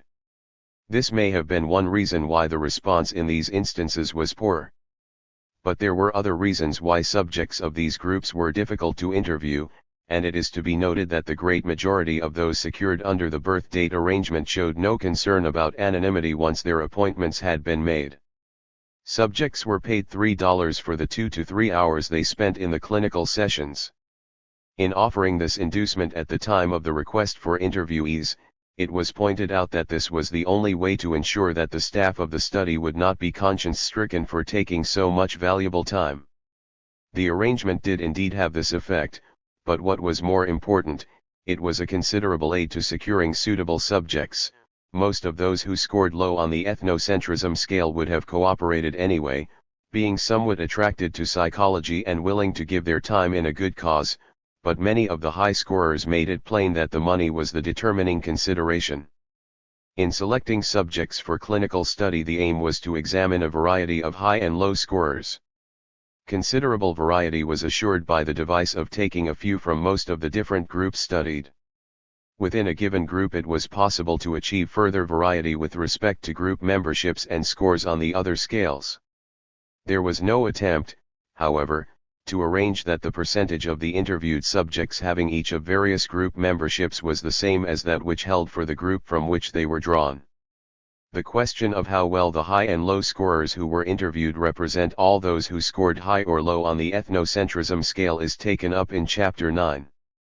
Very few middle subjects, the 50%er whose scores fall between the high and the low quartiles, were interviewed. It was believed that for the understanding of anti-democratic trends the most important first step was to determine the factors which most clearly distinguished one extreme from the other. In order properly to compare two groups it is necessary to have a minimum of 30 to 40 subjects in each group, and since men and women, as it turned out, presented somewhat different problems and had to be treated separately, the study of high versus low-scoring men and the study of high versus low-scoring women involved 4 statistical groupings totaling 150. To conduct more interviews than this was for practical reasons impossible. The intensive study of representative middle scorers should form a central part of any future research along the lines of the present study. Since they are more numerous than either extreme, it is especially important to know their democratic or anti-democratic potentialities. The impression gained from a few interviews with middle scorers, and from the examination of many of their questionnaires, is that they are not indifferent or ignorant with respect to the issues of the scales, or lacking in the kinds of motivation or personality traits found in the extremes. In short, they are in no sense categorically different, they are, as it were, made of the same stuff but in different combinations. Part I. The measurement of ideological trends. Chapter 2. The contrasting ideologies of two college men, a preliminary view. R. Nevitt Sanford. A. Introduction. Although the present research is concerned primarily with the organization of ideological trends within the individual, the reader will soon note that the bulk of this volume is concerned not with individuals as such but with variables and their general relationships. This is unavoidable, for although each variable is but an abstraction when lifted out of the total context in which it operates, the study of individuals can proceed only by analysis into components, and the relations of these components can be regarded as significant only if they can be, to some extent at least, generalized. Nevertheless, every effort will be made to keep the individual constantly in mind as the analysis of components proceeds. The verbatim interview protocols of two extreme scorers, one high, prejudiced, and one low, against prejudice, on the ethnocentrism scale will, in the present chapter, picture these subjects as they might appear to the casual observer during, let us say, an evening's discussion, among friends, of current social issues. Only the interview discussions of minorities, politics, religion, vocation, and income are given, the more personal clinical genetic material being left for later sections. That the distinction between ideological and personal is artificial though often useful is indicated by the fact that in the subject's spontaneous discussion of ideology some references to personal matters such as family and childhood repeatedly crop up. The aim is to set forth in a preliminary way that which is to be studied, to give a general impression of the totality which is to be analyzed and, insofar as possible, generalized. As the various components are taken up in turn in the following chapters, each is related to what has gone before, until a point is reached where each can be related to the whole. The value of the analysis can be measured in terms of how much the formulations arrived at in the end contribute to an understanding of the individuals whose protocols are presented here. A special advantage of having actual cases in view at the start is that it becomes possible to state research problems in concrete terms. The reader will probably find that the kinds of discussion presented below are familiar. He may even have asked himself after listening to such a discussion, why does he talk that way? This is one way of putting the major question of the present research. In order to approach an answer, it is necessary first to describe as precisely as possible how the subject talks, to have terms in which the manner and content of his thought may be compared with that of others. In the present chapter, therefore, the interviews are used to illustrate the derivation of the descriptive concepts of the study. These concepts are then employed in framing research questions and formulating explanatory hypotheses. The protocols which follow do not represent the most extreme cases found in the study. If the total population were sampled, they probably would not be extreme at all, nor can they be said to be typical, in any strict sense of the word, of subjects falling into the high or the low quartiles on the ethnocentrism scale. There are other types of extremes than these, but at the least they belong to the types found most commonly among the high and low scorers. Lack of space makes it impossible to consider in this chapter examples of women with extreme scores. Studies of individual women are, however, presented in later sections. Much of the interview material given below may, at first glance, impress the reader as rather unimportant, and quite unrelated to prejudice. The analysis to follow, however, will show that nearly everything these subjects say makes some contribution to the general picture and has meaning when viewed in relation to it. B. Mack, a man high on ethnocentrism. This subject is a 24-year-old college freshman who intends to study law and hopes eventually to become a corporation lawyer or a criminal lawyer. 1. His grades are B on the average. After graduating from high school and attending business school for a year, he worked in the civil service in Washington, D.C. His brief sojourn in the Army was terminated by a medical discharge because of a stomach condition when he was attending officer candidate school. He is a Methodist, as was his mother, but he does not attend services and he thinks religion is not important to him. His political party affiliation is, like his father's, Democratic. He agrees with the political trends expressed by the anti-New Deal Democrats and disagrees with the New Deal Democrats. He disagrees with the traditional Republicans but agrees with the Wilkie-type Republicans. The subject is of Irish extraction and was born in San Francisco. Both of his parents were born in the United States. He states in his questionnaire that his father is a retired lumberman who owns his own home and has a retired income of $1,000. It is learned in the interview that the father was a worker in the woods and in the mills, and it is to be inferred that his income derives mainly from a pension. The mother died when the subject was 6. He has a sister 4 years his senior. The protocol of his interview follows too. Vocation: this student has decided to make law his vocation. He says he has been out of school 3 years and is now a freshman at the university. However, he went for 2 years to business school and in addition has attended night school, but he has to start at the beginning here. He had a civil service job in Washington, being for a time principal clerk in one of the sections of the War Department. What made you decide to be a lawyer? I decided when I was in Washington. Of course, I was half decided when I was at business school, where business law was emphasized. When I was in high school, my financial means were such that I figured I had better get a general business education and then go to work. In what ways does law appeal to you? Well, it seems to me to unlock an awful lot of doors. In any profession, you go so far and then you bump up against it.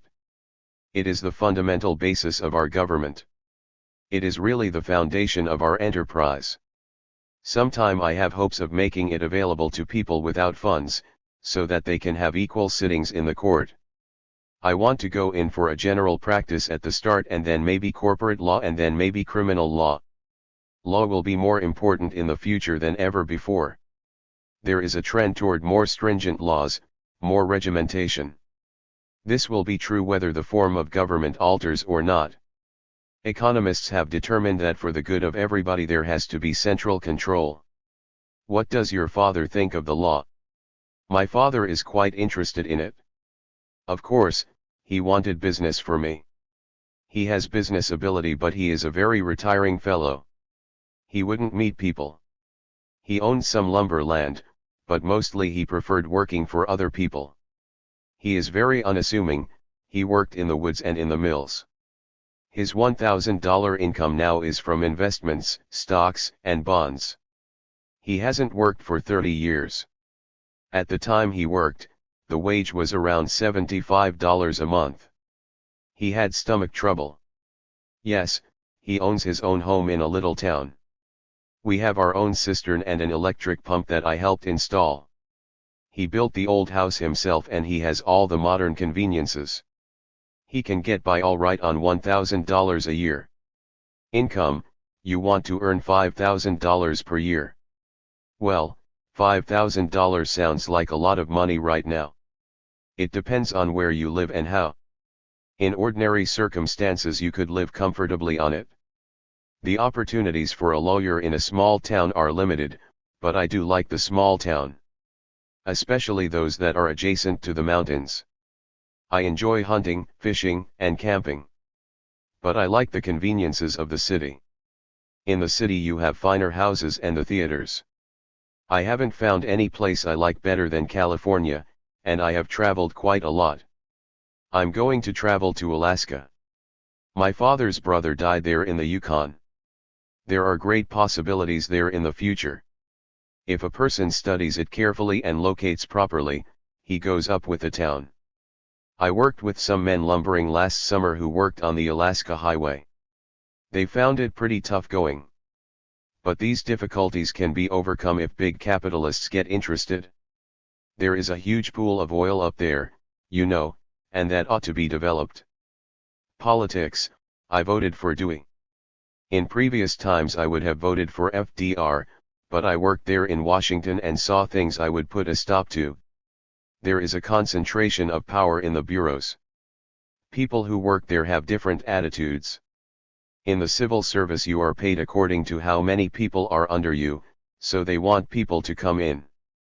They think of themselves only. I'm not mercenary enough to understand it. I would simplify things by a competent administration. There is too much overlapping and bungling. I was the right-hand man of the general there when the OWI was introduced. They put up this building for $600,000 with little purpose in mind. They did the same thing that the Army Monitoring Service was already doing. The OWI wanted to take it over. Even after the OWI took it over, the War Department still helped prepare the communiques, but the OWI wanted credit. All that duplication at a tremendous outlay of money for no purpose. And all the time our department was crying for personnel. I worked many hours overtime for no pay because I was in the civil service. I was there from September, 1940, to September, 1942. I was there when war was declared. I worked then for 37 hours straight. It was quite a day in Washington. I liked living in Washington very much. I like being close to the center of things. You can learn a lot about how the government functions. There are daily events at your fingertips that by the time it gets here have changed somehow. It was fun knowing about the background, knowing about the secret committees. My salary was $2,000 a year. Living conditions, of course, were terrible. What did you like about Dewey especially? I liked Dewey's background, his frankness, honesty, his clear-cut way of presenting his case. I think that at heart he is a very honest man, interested in maintaining the old government traditions. How do you see things shaping up for the future? If we maintain our present system of government, and I think we will for a time, some things will have to be altered. The system in Washington has outgrown the limits of one man to control. We have got to eliminate confusion. The man who runs it must pick his lieutenants carefully. The way it is now, there is no clear authority. You have to consult a half a dozen agencies to get anywhere. This will recede very little after the war. Eventually the president will have to appoint a strong cabinet to run things for him. There is no doubt that the system is becoming more centralized. I doubt that President Roosevelt will be re-elected. It depends on the way the war goes. From his speeches, one seems to see that he feels he is necessary to the United States. He has control of the party and will run as long as he is physically able. The popular vote in the last election was very close. It was skillful politics that enabled the old guard to win. Considering his obstacles, Dewey did very well. In ordinary times, he would have had a landslide. People who had sons in the war effort felt that taking the president out might prolong the war. That was wrong. The Army and the Navy were prepared for the war 10 years in advance. General Marshall would have had a lot to say, whoever was elected. I have sat beside him and heard him talk. Nobody could alter his position. A change of presidents might have altered our relations to England, but not to Russia.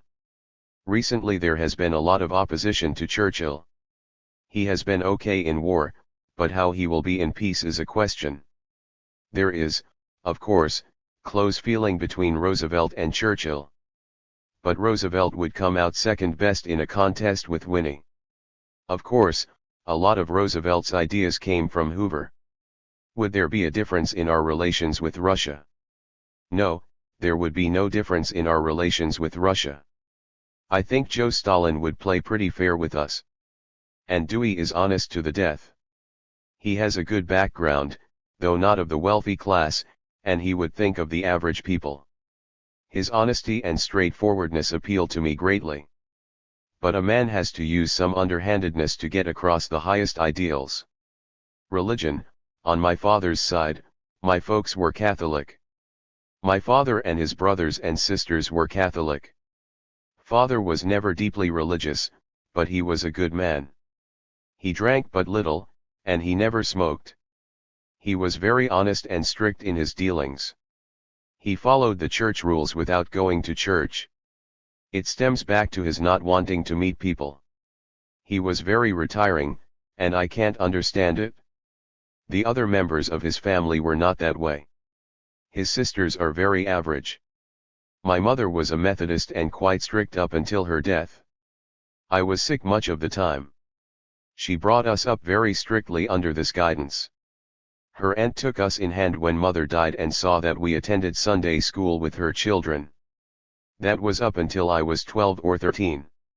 Then I got out of the habit. I like church okay, though I disagree with some of its doctrines.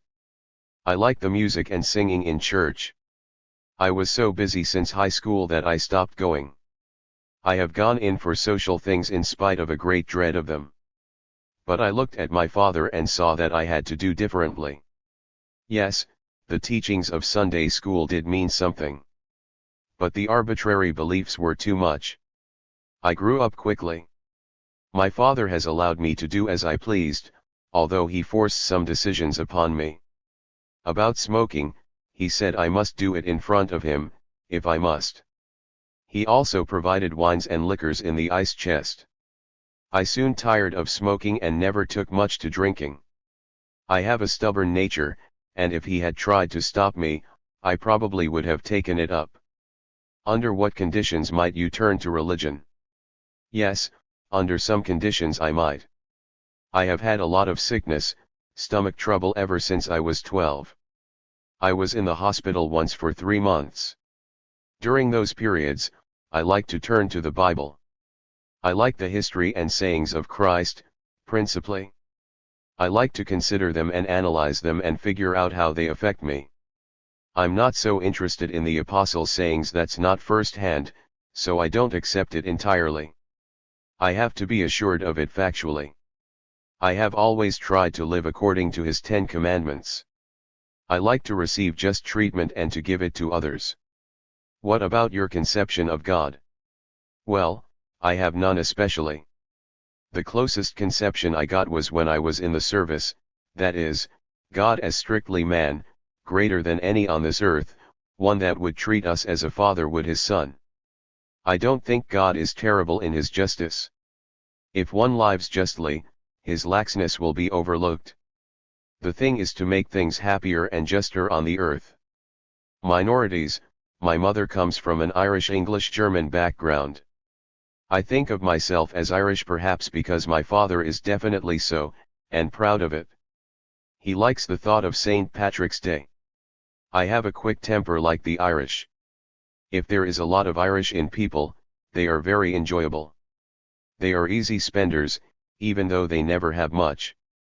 They have the ability to make other people happy. They are often witty.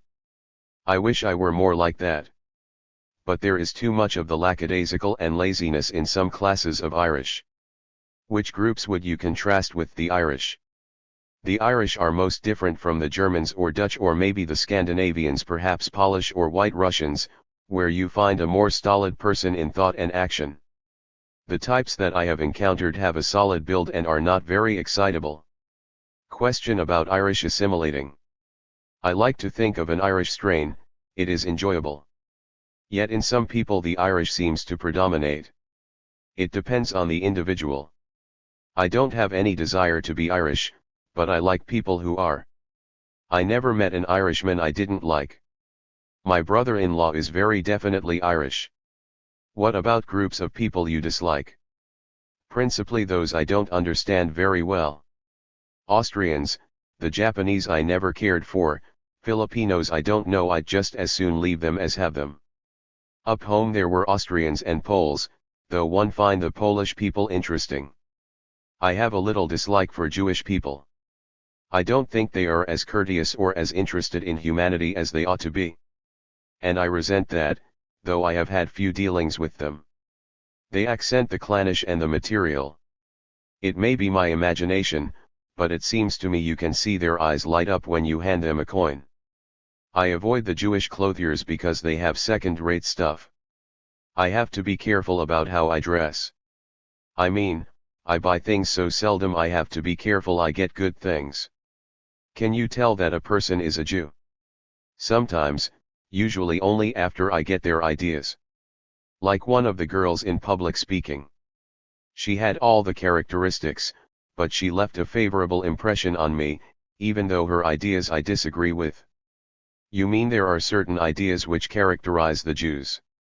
Yes, to stick together, no matter what, to always be in a group, to have Jewish sororities and Jewish organizations.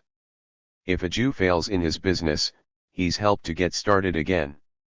Their attention is directed very greatly toward wealth. Girls at the Jewish sorority house all have fur coats, expensive but no taste. Almost a superiority idea. I resent any show of superiority in people, and I try to keep it down myself. I like to talk with working people. Do you think the dislike of Jews is increasing? No, I think this war has made people closer together in this country. I've come across Jewish soldiers and sailors, they would be liked and accepted if they would be willing to mix, but they would rather be alone, though I would have accepted them the same as anybody. I think they have interesting ideas, but they have to have something in return. Do you think the Jews have done their part in the war effort? Perhaps they have, but they are businessmen, and they have been fully repaid. Do you think the Jews are a political force in this country? Yes, in New York there is an organization for Jewish immigration and comfort of Jews. They are very well organized. This should not be allowed. What do you think is the danger? I don't believe it is a danger except in a concentration of wealth in a certain class. I hate to see people in this country take on the burdens of people who have been misfits in other countries. We have enough problems at home without helping the oppressed of other countries. The Jews won't intermingle. So they are not a great contribution to our country, though Jewish scientists and doctors have contributed a great deal. I checked on the immigration. 3/4 of those leaving Europe arrive here. They are very thorough in it. They are businessmen and they will bring pressure to bear on Congress. We ought to prevent further immigration and concentrate on trying to get them to mingle and become a part of our people. Do you think they would mingle more if they felt there was no prejudice against them? If they would mingle more, there would be more willingness to break down the barriers on the part of other people. Of course, they have always been downtrodden, but that's no reason for resentment. I notice you stated you wouldn't marry a Jew. I certainly wouldn't. I would date that girl in public speaking, but she doesn't emphasize her Jewishness. She was accepted by the whole class. I would marry her if she had thrown off her Jewishness, but I wouldn't be able to associate with her class. See Larry, a man low on ethnocentrism. This subject is a 28-year-old college sophomore, a student of business administration, with a B average. Like Mac, his choice of a career was made after he had been out of school for a number of years, working part of the time and spending part of the time in a tuberculosis sanitarium. He is of American extraction and was born in Chicago. Both parents were born in the United States. His father is a cafe and bar owner, a small businessman, working in his own business, whose income is now $12,000 as compared with a pre-war $3,000. The father owns his own home and some other real estate. The subject, like his parents, is a Methodist, though he attends church seldom. He is a Republican again like his parents. He agrees with the Wilkie-type Republicans and disagrees with the traditional Republicans. He disagrees with the New Deal Democrats, while agreeing with the anti-New Deal Democrats. This pattern of response, on the questionnaire, is the same as that of Mac, the high-scoring man. It will be especially interesting therefore to note the contrast in the political ideologies of these two men as given in the interview. It will show how great, sometimes, is the discrepancy between the political party or the official ideology of a subject and his actual political tendencies. Vocation: I have definite plans. I want to go into real estate and finance. I want to own my own business as an executive. I want to combine real estate and finance, that is lending money, and if successful, I would go into a brokerage business, buying and selling stocks and bonds. Money. Several of my relatives and my father have money, and will support me. I worked for them, as assistant manager for my father who is in a cafe and bar business, and he is also in real estate.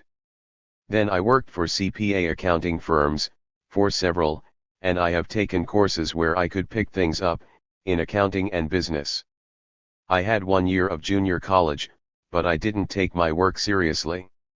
I got fairly good grades, but not as good as I should have gotten. I got a disease. I was in the hospital for 4 years. It took several questions to learn that the subject had tuberculosis and was in a sanitarium. But I never lost hope. I always planned to return to college. I took correspondence courses during my last 2 years in the hospital. Larry always calls it a hospital, never a sanitarium. In accounting, business management, etc., I did reading to improve my mind. I almost memorized Dale Carnegie's How to Win Friends, because I thought it would help me in business contacts. I planned my whole life, even where I'd settle down, in Los Angeles. That was all I had to do, lying there in bed, was plan my whole future, what I would do, and how I would do it. What do you like about your planned business? My grandmother had a rather successful restaurant. She was a very efficient businesswoman, and I admired her. My whole environment was about business, it glorified it, and I learned the same attitude. Being in business for yourself gives independence, more money, vacations whenever you want, the freedom you don't get in a 365 days a year job. I never cared for sciences like chemistry, zoology, dentistry, and stuff like that. Medicine. That would be all right if I thought I could go to the top, but the average one is holed up in a top floor office, not making more than $200 a month very often. That's nothing compared to a businessman who hasn't had any education or work to prepare himself as a doctor has. It's not only the money, but also the general way of living. However, the money seems to be clearly and focally important. I returned to school for 3 reasons: 1. Knowledge to be able to philosophize and understand things; 2. Security to get an adequate living; 3. Social prestige. This is a good example of Larry's tendency to make everything organized and explicit. He knows just what he wants to do and why he wants to do it, and has even tried to make psychological explanations for this tendency.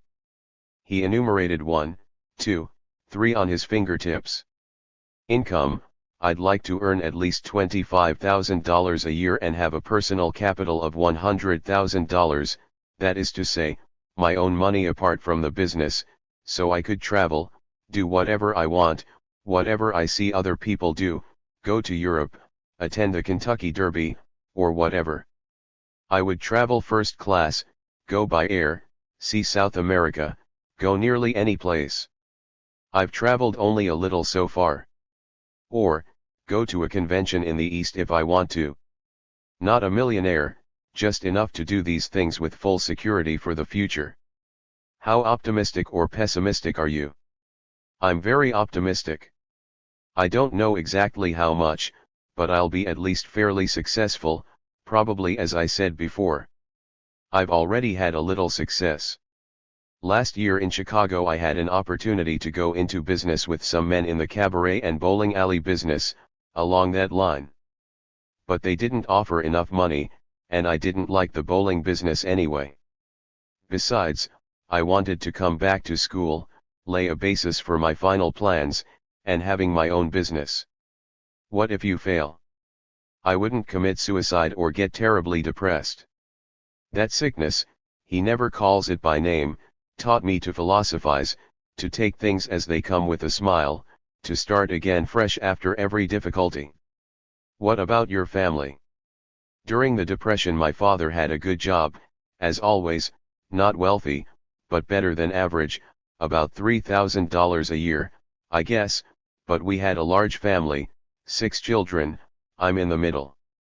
Then he went into business and did very well. He now has a gold mine bar. He makes more in a year than he ever expected to make in a lifetime. He has also bought some property on the side and is making a lot at that. He is like his mother, my grandmother. She and he just love their business. He doesn't want vacations, or social prestige, or wealth as such. He just wants to be an efficient, successful businessman, and all his pleasure comes from that. I guess it's wanting to have satisfied customers, having them come in for years and be satisfied, and to have well-coordinated employees. What kind of a boss is he? He is kind but firm. He bought homes for 2 employees, he lets them pay it off to him gradually. He gives them a Christmas bonus, stuff like that, but he also demands efficiency and output. He is an ideal employer. In fact, I don't think I'd be as good to my employees as he is, like risking money on their homes and not knowing whether they might run out on me or not. Politics: my father and mother are Republicans. They never voted for Roosevelt. I have voted in 2 elections, and I voted Republican. But our relatives are Democrats and our friends too. The whole family has been Republican for years, and I guess that's why I am, and that's why my father is too. Also because businessmen generally don't like the taxes, restrictions, and bureaus, the red tape. Roosevelt is too much of a politician, he hasn't enough principles. Like the way he threw over Wallace in the last election. I prefer Jones to Wallace as Secretary of Commerce, because Jones is a better businessman and would be more efficient. In general I like Wallace and Wilkie, though I don't like Wallace's farm program. Who is the best Republican? Wilkie. I voted for Dewey mostly as a protest against Roosevelt. But Dewey is too young and not experienced enough. Dewey versus Wallace. Wallace is the better man, and I usually vote for the better man, but I guess I put politics ahead of the man this time, to get the Republicans back. I think it's time for a change of party. Minorities: what do you think about the minority problem in this country? I can say that I haven't any prejudices, I try not to. Negroes. They should be given social equality, any job they are qualified for, should be able to live in any neighborhood, and so on. When I was young, I may have had prejudices, but since the war I've been reading about the whole world, and our minority problems seem so petty compared with the way other countries have worked things out. Example. Like Russia, I don't like their share the wealth economics, but I think they are unified and fighting so wonderfully because everyone is equal.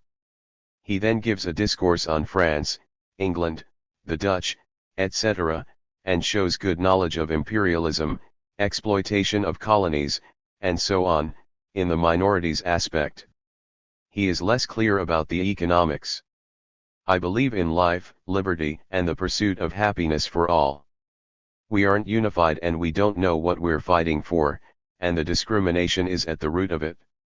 Racial and economic questions are at the root of war. I don't believe in the suppression of anyone. I think the Japs are taken off the coast for undemocratic reasons. It's just that a lot of people wanted their farms and businesses. There was no real democratic reason for it. The segregation of one nationality just leads to more segregation, and it gets worse. The discrimination toward Negroes is because they aren't understood and because they are physically different. Towards Jews it's because of their business ability, the fear that they'll take over business control of the country. There should be education in Negro history, for instance, the part Negroes have played in the development of the country, and education in the history of other minorities, too. How the Jews came to be persecuted, and why some of them are successful. Religion, I'm Methodist, and my family is Methodist, except for one brother who is going to be a Catholic priest. He's 15. He just likes it, he got into it by himself. Well, my mother was Catholic as a girl, but she became a Methodist when she married, and she didn't try to make any of us Catholics. Value of religion. It teaches the morals of right and wrong, that's the main value. But I question lots of religious teachings, after studying science and philosophy like Darwin's evolution theory and the fact that man's history goes back to before the Bible. I go to church, I try to believe in religion, but I sometimes question much of it. I enjoy church, a good sermon on morals and good living, and how to progress. That's what's most important about religion. Parents. They were church attenders, fairly religious, they sent us to Sunday school, they still say blessing before each meal. But they don't discuss religion or think much about it outside of church. The analysis of the two cases. Before we turn to the analysis of these two interviews, a few words concerning their significance for our major research problem may be injected. It will probably be granted that each of these protocols gives a total impression. Though each contains some contradictions, each appears to be relatively organized and relatively self-consistent psychologically. What is the importance for prejudice or potential fascism of such overall patterns? It may be argued that overt behavior in specific situations forms the crux of social discrimination, and that the most pressing need is for information concerning how many people today will, under given conditions, engage in this or that discriminatory practice. This kind of information is important, but it is not the particular concern of the present research. The major concern here is with the potential for fascism in this country.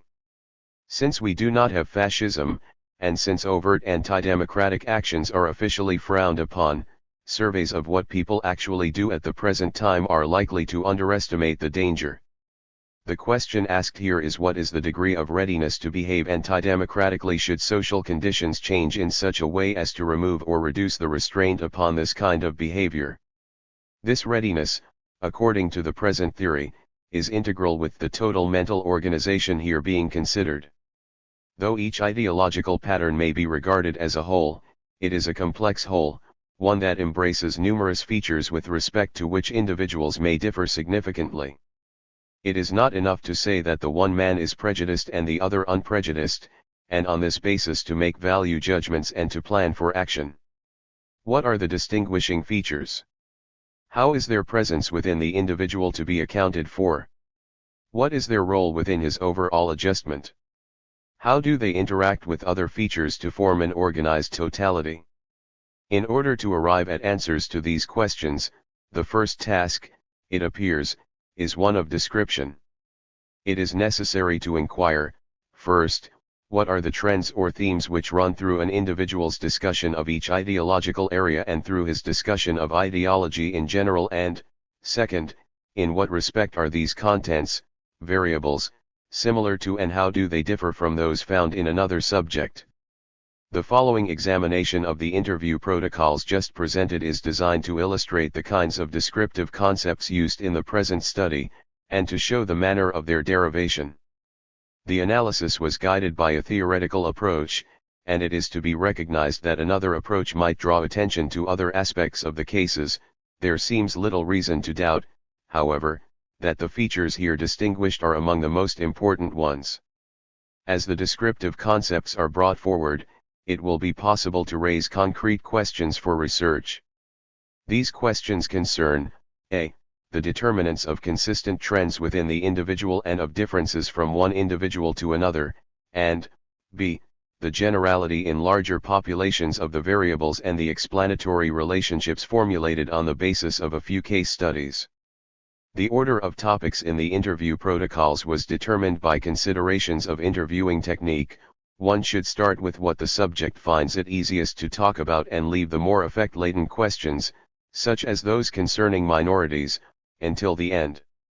It is convenient here, however, to take up the topics in an order which is more in keeping with the development of the study and the general plan of the present volume: antisemitism, then ethnocentrism, and then ideology in general. 1. Ideology concerning the Jews. Mac's accusations against the Jews may be grouped under three main headings: a. violations of conventional values, b. in-group characteristics, clannish and power-seeking, and c. burdens and misfits.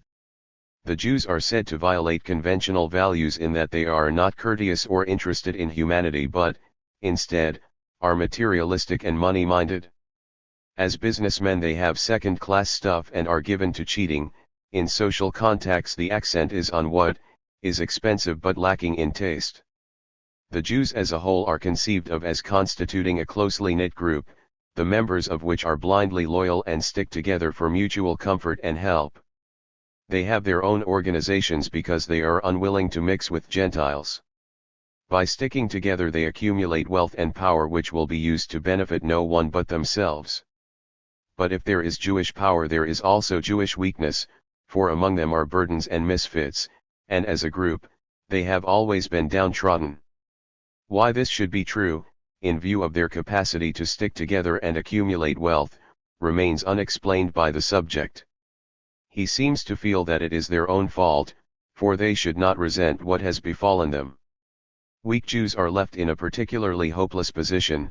It is not only that non-Jews cannot be expected to help them but strong Jews should use their wealth and power, not to support weak members of their group, but to help non-Jews. Strong Jews could thus escape the accusation of clannishness and lack of interest in humanity. In general, Jews should throw off their Jewishness and mix with the rest of the population, then the social distance between the subject and them may be diminished. It may be suggested, however, that there is probably nothing the girl in the public speaking class could do to bring complete acceptance by the subject. Her Jewishness would probably remain as something to intrigue as well as to repel him. Whereas Mac spent most of his time talking about what's wrong with the Jews and what the Jews should do about it, Larry spent most of his time talking about what's wrong with non-Jews and what non-Jews should do about it. Larry opposes the idea that Jews want power and control. He wants to educate people about what Jews are really like. One of the most important differences between the two subjects is that Larry focuses on why these problems exist, while Mac does not seriously consider this question. Larry says he believes in completely open interaction with everybody equal.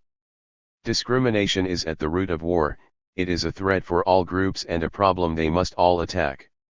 These discussions afford suitable examples of what is meant by ideology concerning Jews. It seems plain that what one has to deal with here is not a single specific attitude but a system that has content, scope, and structure. It may be noted at once that Mac expresses negative opinions concerning what the Jews are like, they are clannish, materialistic, etc., hostile attitudes toward them, it is up to them to do the changing, and definite values, for courtesy, honesty, good taste, etc., which shape the opinions and justify the attitudes. In contrast, Larry reveals no negative opinions about Jews, expresses attitudes that are favorable to them, non-discrimination, understanding, and speaks of different values, freedom from prejudice, social equality, etc. Questions for research immediately come to mind. How common in larger populations are the kinds of accusations made by Mack? What other kinds of accusations may be found and with what frequency?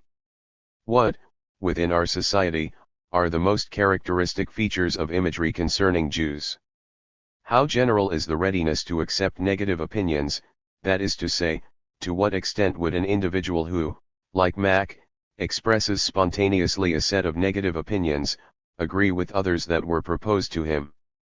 In what sense, and to what extent, is anti-Semitic ideology irrational? For example, are there other irrational features similar to those exhibited by our prejudiced subject, to speak of Jews as if they were all alike and then to ascribe to them traits which could not possibly coexist in the same person, to insist that the thing for them to do is to assimilate and then to make it clear that he cannot accept them if they do? Are these irrational trends typical of high scorers? Are the attitudes toward Jews expressed by the present subjects typical of prejudiced and unprejudiced individuals? What are the main attitudes to be found in our society? Do people with negative opinions usually have hostile attitudes as well? Is there a general readiness to accept or oppose a broad pattern of anti-Semitic attitudes and opinions? All of the above questions concern the content of anti-Semitic ideology. Questions may likewise be directed to its intensity.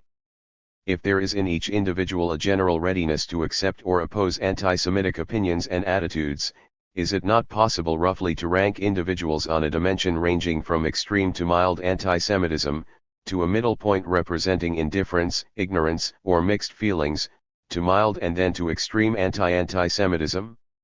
The belief that this was possible led to the construction of a scale for measuring anti-Semitism, a scale that was at the same time broad enough to include most of the main content of anti-Semitic ideology.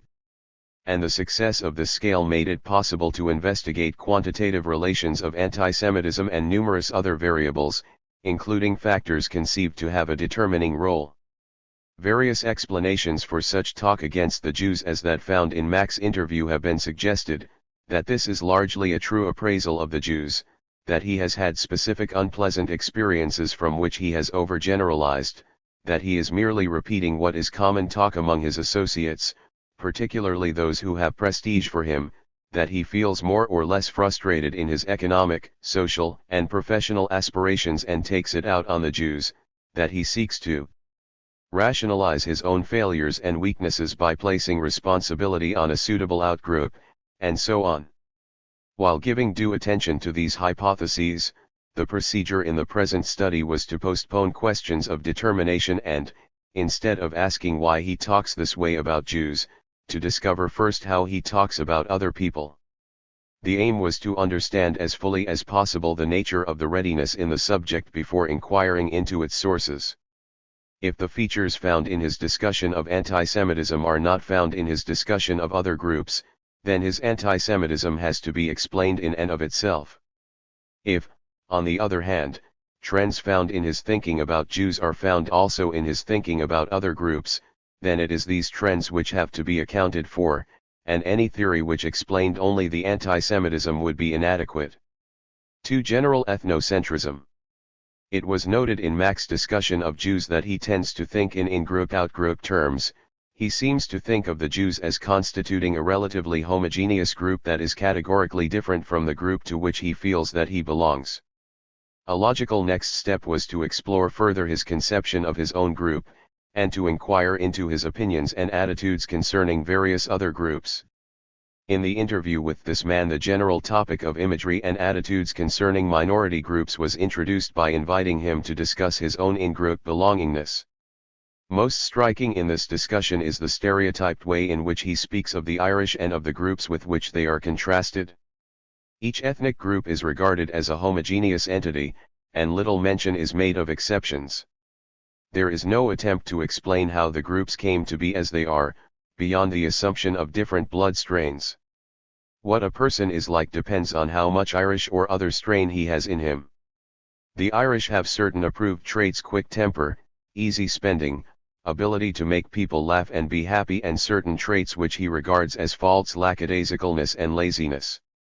It is interesting to compare this in-group appraisal with his appraisal of the Jews, who are described in the same terms but who are conceived of as lacking the good traits of the Irish. Also noteworthy is the contradiction in his attitude toward ambition and power. Whereas he criticizes it in the out-group, he regrets its lack in the in-group. The problem for him is not how to eliminate an unequal distribution of power, but how to make sure that the bulk of power is in the right, in-group, hands. Whereas a major fault of the Jews, as noted above, is their clannishness and their failure to assimilate, the existence of an unassimilated Irish strain is enjoyable. Once again, something for which Jews are blamed is seen as a virtue in the in-group. Both in-groups and out-groups are thought of in the same general terms, the same evaluative criteria are applied to groups generally, and a given characteristic, such as clannishness or power, is good or bad depending on what group has it. Unfortunately, there was not time to explore the subject's ideas concerning the other groups which he mentions among his dislikes: Austrians, Japanese, Filipinos, nor to inquire how far this list might have been expanded. Even by itself, however, the fact that the subject rejects other groups just as he rejects the Jews is important. Larry's first remark calls attention to the fact that views about people and groups may be distorted or at least influenced by personal factors. Mack, on the other hand, shows little such self-orientation or self-awareness. He does not suggest that his confident generalizations might have any of the possible inaccuracies of personal opinions, nor does he feel obliged to account for them on the basis of real experience. One might ask whether such differences in the degree of introception, i.e., the inclination to adopt a subjective, psychological, human approach to personal and social problems, do not as a general rule distinguish non-ethnocentric from ethnocentric individuals. Characteristics notable in Mack's ideology concerning minorities but relatively lacking in that of Larry might be described as follows: a. Stereotypy, the tendency mechanically to subsume things under rigid categories; b. The idea that groups are homogeneous units which more or less totally determine the nature of their numbers. This places the responsibility for intergroup tensions entirely on outgroups as independent entities. The only question asked is how outgroups can change in order to make themselves acceptable to the in-group. There is no suggestion that the in-group might need to modify its behavior and attitudes. Larry, in contrast, places the responsibilities primarily on the in-group and urges understanding and education within the in-group as the basis for solving the problem. C. The tendency to explain group differences in terms of blood strain. How quick a temper a man has depends on how much Irish he has in him. This is in contrast to Larry's attempt at explanation in social, psychological, and historical terms. D. Mack favors total assimilation by outgroups, as well as total segregation of those outgroup members who refuse to assimilate. Larry, for his part, seems neither to threaten segregation nor demand assimilation. He says he wants full social equality and interaction, rather than dominance by the in-group and submission by outgroups. Since he is relatively free of the stereotypes about in-groups and outgroups, and since groups are not his units of social description, Larry stands in opposition to Mack's tendency to think of groups in terms of their coherence and in terms of a hierarchical arrangement with powerful in-groups at the top and weak outgroups at the bottom. The question, raised earlier, of whether an individual who is against Jews tends to be hostile to other minority groups as well is answered in the case of one man at least. Mack rejects a variety of ethnic groups. And Larry, for his part, is opposed to all such prejudice. The first question for research, then, would be, is it generally true that a person who rejects one minority group tends to reject all or most of them? Or, is it to be found more frequently that there is a tendency to have a special group against which most of the individual's hostility is directed? How broad is the ethnocentric rejection, that is to say, how many different groups are brought within the conception of outgroup? Are they extranational as well as intranational? What are the main objective characteristics of these groups? What traits are most commonly assigned to them by ethnocentric individuals? What imagery, if any, applies to all outgroups, and what is reserved for particular outgroups? Is the tendency, found in Mack but not in Larry, to make a rigid distinction between the in-group and the out-group, common in the population at large? Are Mack's ways of thinking about groups rigid categories, always placing blame on the out-group, and so forth typical of ethnocentric individuals? If ethnocentrism is conceived of as the tendency to express opinions and attitudes that are hostile toward a variety of ethnic groups and uncritically favorable to the group with which the individual is identified, then is it possible to rank individuals according to the degree of their ethnocentrism, as was proposed in the case of antisemitism? This would make it possible to determine the quantitative relations of ethnocentrism to numerous other factors in the contemporary social situation of the individual, in his history, and in his personality. But, to pursue the general approach outlined above, it seems best first to explore further the outlook of the ethnocentric individual before raising fundamental questions of determination. What of his opinions and attitudes concerning other groups than ethnic or national ones? How does he approach social problems generally? 3. Politics. In his discussion of politics, Mack deals at considerable length with the attributes of what for him is the outgroup. The structure and dynamics of the outgroup are conceived as follows. It is closely cohesive and power-seeking. Power is sought as an end in itself, and to attain it any means may be employed, no matter how wasteful or harmful to others. Selfishness and money-mindedness are important aspects of this power drive. At the same time, however, he ascribes to the outgroup characteristics which are the opposite of powerful. It is inefficient, shows bungling and confusion, wasteful and poorly organized. This inadequacy is attributed to the fact that the power arrangements within it are inadequate, with no clear authority and with lieutenants who are both too few and too carelessly selected. In addition to organizational weakness, there is also physical weakness. The reference to Roosevelt's physical ability brings to mind the argument of his political opposition that he was physically too weak to carry the burdens of a wartime president. A further attribution of weakness to the New Deal is the idea of Roosevelt's submissiveness toward more powerful leaders. He would come out second best in a contest with Winnie. His ideas came from Hoover, and it is implied that he would lose out with Stalin if the latter did not play fair with us. Parenthetically, it may be noted that there is an apparent inconsistency between Mack's general ethnocentrism and his acceptance of Stalin. This apparent discrepancy may possibly be explained in terms of our subject's attitude toward power. His admiration for power is great enough so that he can accept and momentarily ally himself with a distant outgroup when that group is not seen as a direct threat to himself. It is probably a safe guess that, like many who supported cooperation with Russia during the war, this man's attitude has now changed, and Russia is regarded as a threat to the in-group. Mack's conception of the relations between the outgroup and the in-group is simple.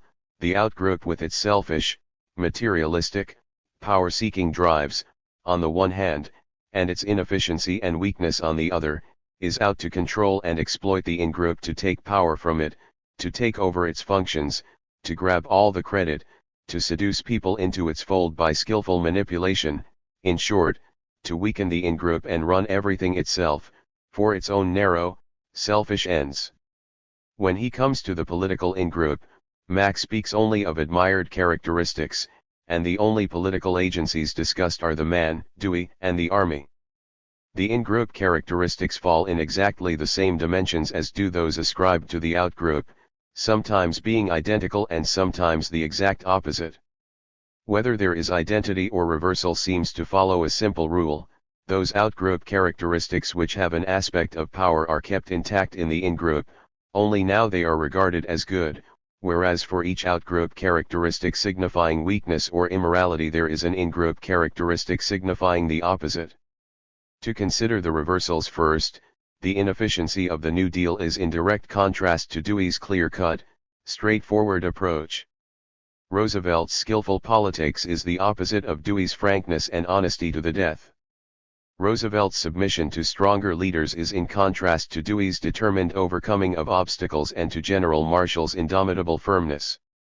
The organizational confusion of the outgroup is to be corrected by the concentration of power in a small, closely knit organization having clearly defined levels of authority with a strong leader at the top and a cabinet of carefully chosen lieutenants. It becomes clear, then, that the only real difference between the in-group and the out-group is the greater weakness of the latter. Leaving aside the weaknesses of the out-group, we find that in all other respects the conceptions of out-group and in-group are identical, both seek to concentrate power in a small, cohesive organization, the only purpose of which is to maintain itself. While the out-group is accused of selfishness and materialism, the only virtues of the in-group are the honesty and efficiency of its methods. There is no reference to its ends. Whatever the in-group aims might be, however, they will presumably benefit the in-group, for Mack tells us that one of the reasons for supporting Dewey is that he would think of the average people, with whom the subject seems to be identified.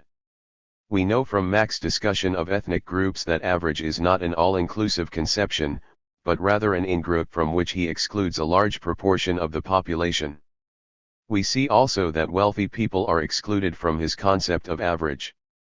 That this latter is not typical equalitarian, however, is shown by his desire to become a corporation lawyer, and by his favoring a form of stratified social organization which in the economic sphere would, far from averaging things out, perpetuate the present distribution of wealth.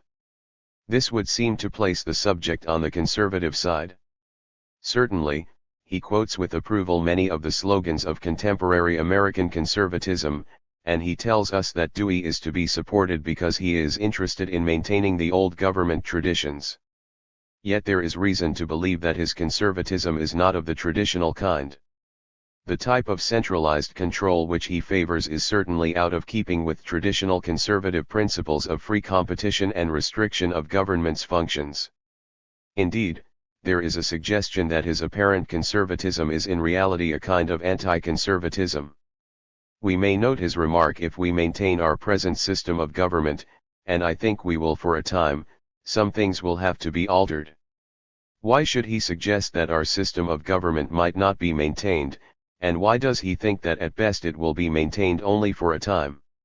He seems to give us the answer himself, for the changes which he suggests as a means of maintaining the conservative tradition are actually changes which would overthrow it entirely. The main points considered so far are Mack's attribution of both power and weakness to the outgroup and of only power to the in-group. It must be noted, however, that weakness, too, is thought of as existing in the in-group, though in a different form. Thus, when Mack describes the OWI as a power-seeking behemoth, the War Department is pictured in a situation of distress, and all the time our department was crying for personnel. Again, Dewey's campaign is seen as a sort of struggle between David and Goliath, in which the clean-cut, straightforward younger man loses only because of the overwhelming power and lack of scruple which opposes him. It was skillful politics that enabled the old guard to win. Considering his obstacles, Dewey did very well. In ordinary times he would have had a landslide. This imagery of persecution is expressed not only in Mack's political thinking but also in his discussion of himself and his life in Washington. There is a clear note of self-pity in his remarks that he worked many hours overtime for no pay, that when war was declared he worked for 37 hours straight, and that living conditions were terrible. It is important to note that weakness in Mack and his group is only implied in these statements. What he seems to be trying to tell us is that insofar as the in-group might appear to be weak at any time, this is due only to persecution by an out-group that is momentarily and unfairly stronger.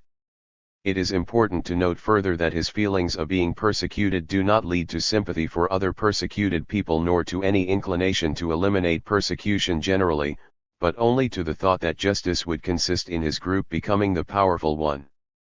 Here, as is typical of people with persecution fantasies, Mack believes that he, his group, is essentially strong but is at the same time in a weak position. He can solve this dilemma only by attributing evil, dishonesty, unfairness, and so on, and undeserved power to his opponent. His desire to be attached to the same kind of power which he decries in the outgroup is expressed in his wanting to be close to the center of things, and know about the background of important daily events, to be in on the secret committees. Turning now to Larry, it may be noted that perhaps the most striking aspect of his remarks about politics is their lack of organization and of conviction. This is in contrast to his ideas in other ideological areas, such as minority questions, which show a relatively high degree of organization and firmness. However, even in his brief, casual utterances about politics we can see a different orientation from that found in Mack. True, there is here, as in their preferences for political labels, a certain amount of surface similarity. Both men show general conservatism and the usual conservative accusations against the New Deal. But it is precisely this superficial similarity that makes the differences stand out. The main overall difference lies in the absence from Larry's thinking of those features which led us to question Mack's conservatism. Thus, Larry's thinking does not revolve around the in-group-out-group distinction. There is no conception of the in-group as a static homogeneous entity which is beyond any criticism, nor is the out-group conceived of as an aggregation of weak and evil people who through plotting and conniving are able to use their undeserved power in persecuting the in-group. Indeed, he can even identify himself with a man, Wallace, who not only belongs to the out-group but is, according to the prevalent propaganda, inefficient to boot. As the second main difference between the two men, there is more positive evidence that Larry's conservatism is genuine, in the sense that it is a means for furthering his admitted material motives. Since he intends to become a businessman, he supports the political party which seems to offer the most help to business. This is in contrast to Mack, who stresses the conventional ideal of unselfishness in order, we may suppose, to disavow his underlying interest in power. Larry finds difficulty, to be sure, in reconciling this realism with the idealism which he expresses in other areas. But he is aware of this difficulty, and here again he differs from Mack. The latter speaks as if his utterances were sufficiently objective, so that there need be no reference to himself or to the possibility of personal determinants of opinion. Larry, on the other hand, is aware that his views reflect things within himself as well as external reality, and that consequently they are tentative, approximate, and possibly self-contradictory. He feels it necessary to explain the origins of his views. He can admit some inner conflict, and consider the possibility that he may not have acquired his views in the most intelligent way. While these features may prevent the subject from being very militant about anything, they would seem to insure him against reactionism. If two men whose ideas about politics are as different as those of Mack and Larry nevertheless have the same political alignment, they both agree with the Wilkie-type Republicans and the anti-New Deal Democrats, and if they understand what these party labels mean, then it might be inquired whether political alignment bears any relationship to ethnocentrism. Or, if the two are related, what ideology concerning minority groups is more typical of the Wilkie-type Republicans and the anti-New Deal Democrats, that of Mack or that of Larry? And what of those who favor the New Deal Democrats or the traditional Republicans? According to theory, we should expect political liberalism to go with relative freedom from prejudice, and political conservatism, at least the extreme form of it, i.e., reaction, to go with ethnocentrism. Indeed, considerable evidence that this is true already exists. A natural step in the present study, therefore, was to conceive of a continuum extending from extreme conservatism to extreme liberalism and to construct a scale which would place individuals along this continuum. This would permit the determination of the quantitative relations of conservatism to anti-Semitism and to general ethnocentrism. It is apparent from consideration of what Mack and Larry have to say, however, that a. Conservatism is not a simple, unidimensional attitude but a complex ideological pattern, and b. That the relations of conservatism to ethnocentrism are by no means one-to-one. It cannot be supposed, of course, that all the aspects of conservatism-liberalism have been touched upon in the spontaneous remarks of these two subjects. it will be the task of research not only to determine whether the features expressed here, conservative values, pro-business attitudes, and the like, commonly go together, but to inquire what other opinions, attitudes, and values might belong to an overall conservative or liberal pattern. What, in other words, is the composition of conservative, or liberal, politico-economic ideology? Is there a coherent pattern that is broad enough to include what Mack and Larry have in common and at the same time to permit a delineation of such differences as exist between them? And which is more important for the problem of potential fascism, conservatism in general, or the special kind of conservatism seen in Mack but not in Larry? It could well be argued that Mack's position is not conservative at all but rather pseudo-conservative. Although, as noted above, he professes belief in the tenets of traditional conservatism, it is clear that he considers it time for a change, and there is a strong implication that the kind of change he desires is one which would abolish the very institutions with which he appears to identify himself. It has frequently been remarked that should fascism become a powerful force in this country, it would parade under the banners of traditional American democracy. Thus, the slogan rugged individualism, which apparently expresses the liberal concept of free competition among independent and daring entrepreneurs, actually refers more often to the uncontrolled and arbitrary politics of the strongest powers in business, those huge combines which as a matter of historical necessity have lowered the number of independent entrepreneurs. It is clear that an investigation of anti-democratic trends must take this phenomenon into account. Is it possible to define pseudo-conservatism in objective terms, to diagnose it in the individual and to estimate its strength within a population? Is it true that pseudo-conservatism is generally to be found, as in the case of Mack, associated with ethnocentrism and other anti-democratic trends? On any ordinary scale for measuring conservatism, the pseudo-conservative would probably obtain a high score. He would agree with the usual statements of conservative opinions, attitudes, and values. How to frame scale items that will reflect the conservative facade and at the same time induce the subject to reveal his underlying readiness for radical change is a particularly challenging technical problem. We are confronted here with a clear instance of those different levels of expression which were discussed earlier. The only recourse, it would appear, is to employ clinical techniques that go more or less directly to the deeper tendencies, and give sufficient understanding of them, so that it becomes possible to formulate scale items which permit the indirect expression, on the surface, of these deeper tendencies. The politico-economic conservatism, PEC, scale described in Chapter V is designed to give an estimate of the individual's general readiness to express conservative ideology and at the same time to distinguish the pseudo-conservative from the others. For a fuller description of the different patterns of conservative ideology, however, other scales and other techniques have in addition to be relied upon.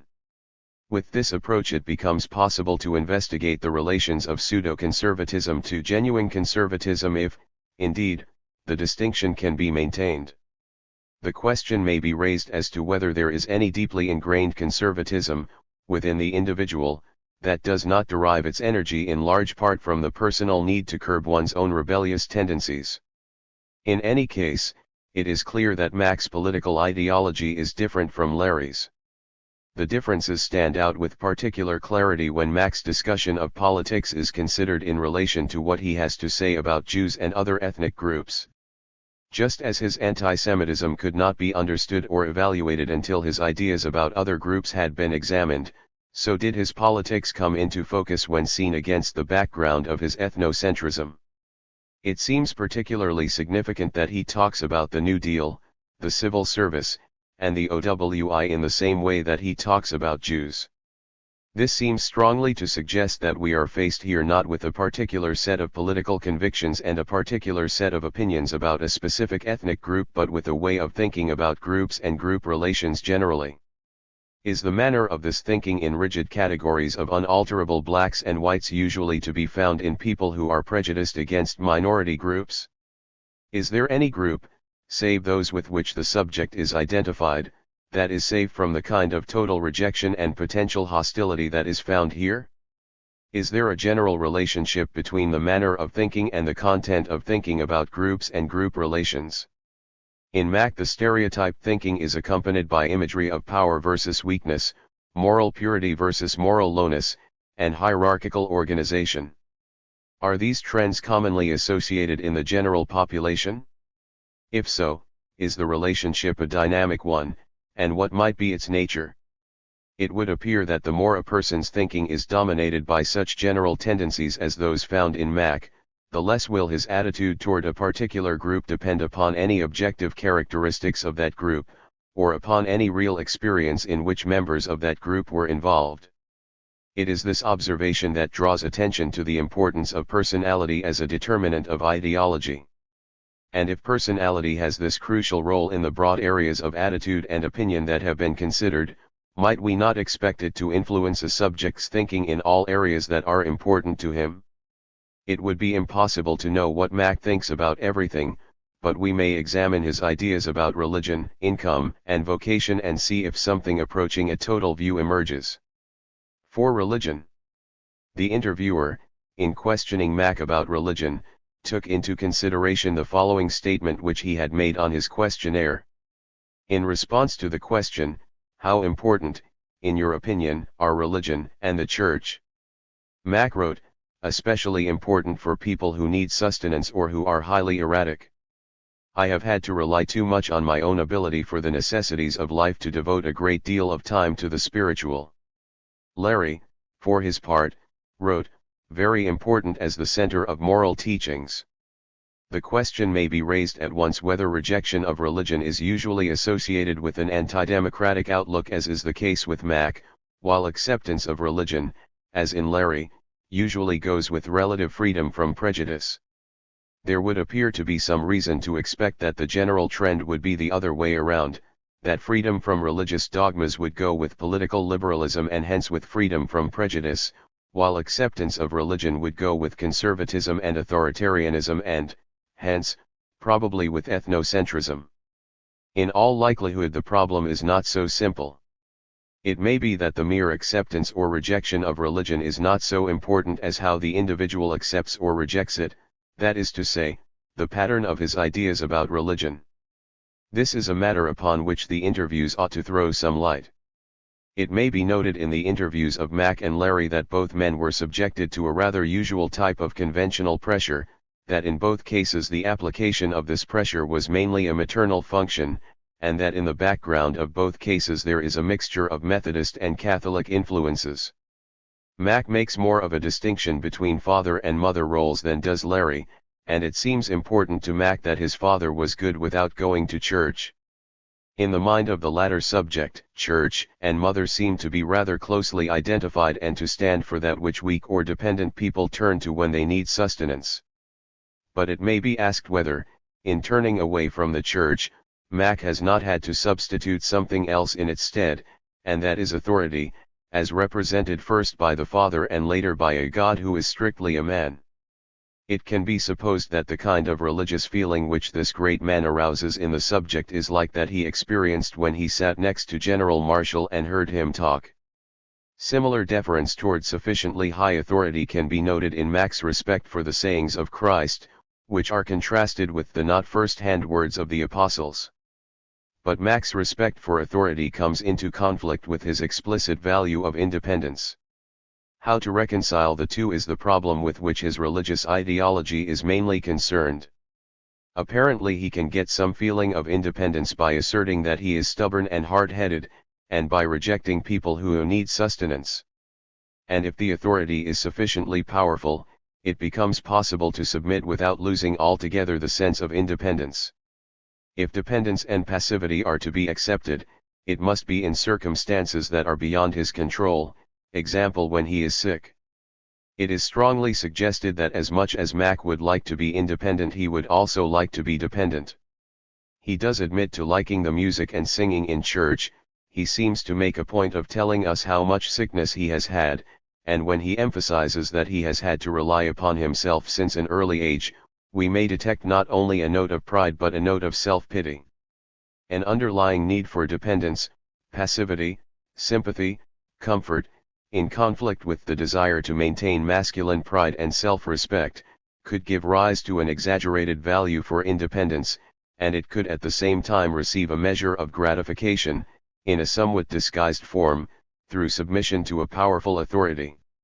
This would seem to be a fairly clear instance in which a deeper level need operates to affect manifest strivings, openly expressed values, and ideas about God and man. Since Mack does not belong to any organized religious sect, he does not speak of his group versus various religious outgroups. It is to be noted, however, that he seems to regard all religious people as constituting an outgroup, ascribing to them some of the same features: weakness, dependence, which he sees in Jews and in the New Deal. Larry, for his part, regards religion as a valued part of everyday living rather than something that is called for in a particular situation. For him it has the general function of promoting high ethical standards, good living, and progress rather than the limited function of offering relief in times of acute distress. Moreover, in contrast with Mack, who identifies morals with the man, Larry conceives that the moral values of religion reside in the Church as an institution. A further contrast between the two men lies in the fact that Larry accepts religion in general yet is able to criticize it, while Mack generally rejects it without offering specific criticisms. In criticizing the content of religion on intellectual grounds, Larry shows that he will not be likely to use it for reactionary aims. Mack exhibits his characteristic all-or-nothing approach to ideological matters, and without any analysis of content concentrates on people, Christ, the apostles, God, the man, who are to be totally accepted or totally rejected. Regardless of whether or not the general acceptance or the general rejection of religion should be found in a larger population to be associated with anti-democratic trends, it will be necessary to inquire whether the distinguishing features in the thought of Mack and Larry are generally significant. No attempt was made in the present research to measure any variables in the area of religious ideology, although, as noted above, subjects did state in their questionnaires how important they considered religion and the Church. Instead, effort was directed to the discovery of patterns of religious thought in the interview discussions of the subjects. How common in our society are the patterns found in Mack and Larry? Do these patterns generally bear the same kinds of relations to thought in other areas as they do in these two cases? What other patterns of religious thought may be discovered, and what is their significance for democracy or its opposite? Do the different religious sects represent systems of belief that are related to prejudice? Do racial and religious prejudice go together and have the same significances, as has been so frequently supposed? In the case of Mack, a deep-lying personality need, dependence, comes into prominence when religion is under discussion. Is it possible to demonstrate dynamic relationships between such needs and ideological systems? In other areas as well as in the area of religion? Also in the case of Mack, there appears to be a close connection between religious ideology and the pattern of family relations. Is this generally the case? It may be that the pattern of family relations is an important determinant not only of religious thought but of ideology in general. 5. Vocation and income. The previous discussion has shown that Mack tends to think of the structure of any group as a hierarchy of power. It is not surprising therefore to find that he thinks of our total society as being organized along the same lines. In government he sees increasing centralization and regimentation, i.e., more and more control vested in fewer and fewer people, and in economics, important developments will continue to be in the hands of the big capitalists. However much objective truth there may be in this view, the significant point is that Mack considers the state of affairs he describes as, if not desirable, inevitable. Given this kind of social organization, then the thing to do is to go up, to open doors, to be on the inside, and this is the main trend in his vocation-income ideology. He wants to belong to or be in with the ruling group. It is not so much that he himself wants to dominate, but rather that he wants to serve powerful interests and so participate in their power. It was seen in his discussion of politics that the power attributes of the in-group and of the out-group were, in his mind, the same. It is not too much to hypothesize now that the reason he accuses the Jews, the civil service, the OWI, the New Deal of wishing to establish a closely cohesive and selfishly exploitive in-group is that he wishes to do the same thing himself. It is necessary to add, of course, that he cannot fully justify to himself such an anti-democratic wish, and so, under its sway but unable to admit it, he sees it as existing not in himself but in the world around him. Larry, it appears, is also identified with business and would like to go up in the world, but there the similarity between the two subjects ends. Whereas for Larry, going up means improving his lot in the ordinary sociological sense, for Mac it means changing his status in a hierarchy. In other words, Larry thinks of climbing primarily in its individual sense, while Mac thinks of it more in its class sense. Larry does not seem to mind competing, once he has been given support at the start, while Mac would get there by submitting to those who are going to win. Larry is frankly interested in money and a lot of it, while Mac is moralistically temperate in this regard. Larry wants pleasure, Mac seems more interested in power. Larry feels that the main object of work and efficiency is that one might the sooner take a vacation and enjoy life. Mac appears to regard these things as ends in themselves. In general, both subjects express ideas that are closely in accord with their political ideologies. Another difference between the two men, which may be of considerable importance, lies in Larry's greater awareness of his motivation. He is entirely open about his desire for money and pleasure, his willingness to accept support, his susceptibility to influence by his family, his interest in social prestige. There is little reason to doubt that these motives are just as strong, if not considerably stronger, in Mac, but it is plain that he does not fully accept them as parts of his self. It might be inquired whether this tendency to keep important personality needs out of consciousness, to allow them to remain ego-alien, is not a regular feature of the potential fascist. In the present area of vocation income, perhaps more than in any of the others, the subject's discussion of what they believe is closely bound up with discussion of what, more or less explicitly, they want. Personality needs, in other words, have a central place in the whole picture. To climb socially, to be independent, to have pleasure and security, to attain a sense of power by submitting to those who have it, these are personality needs.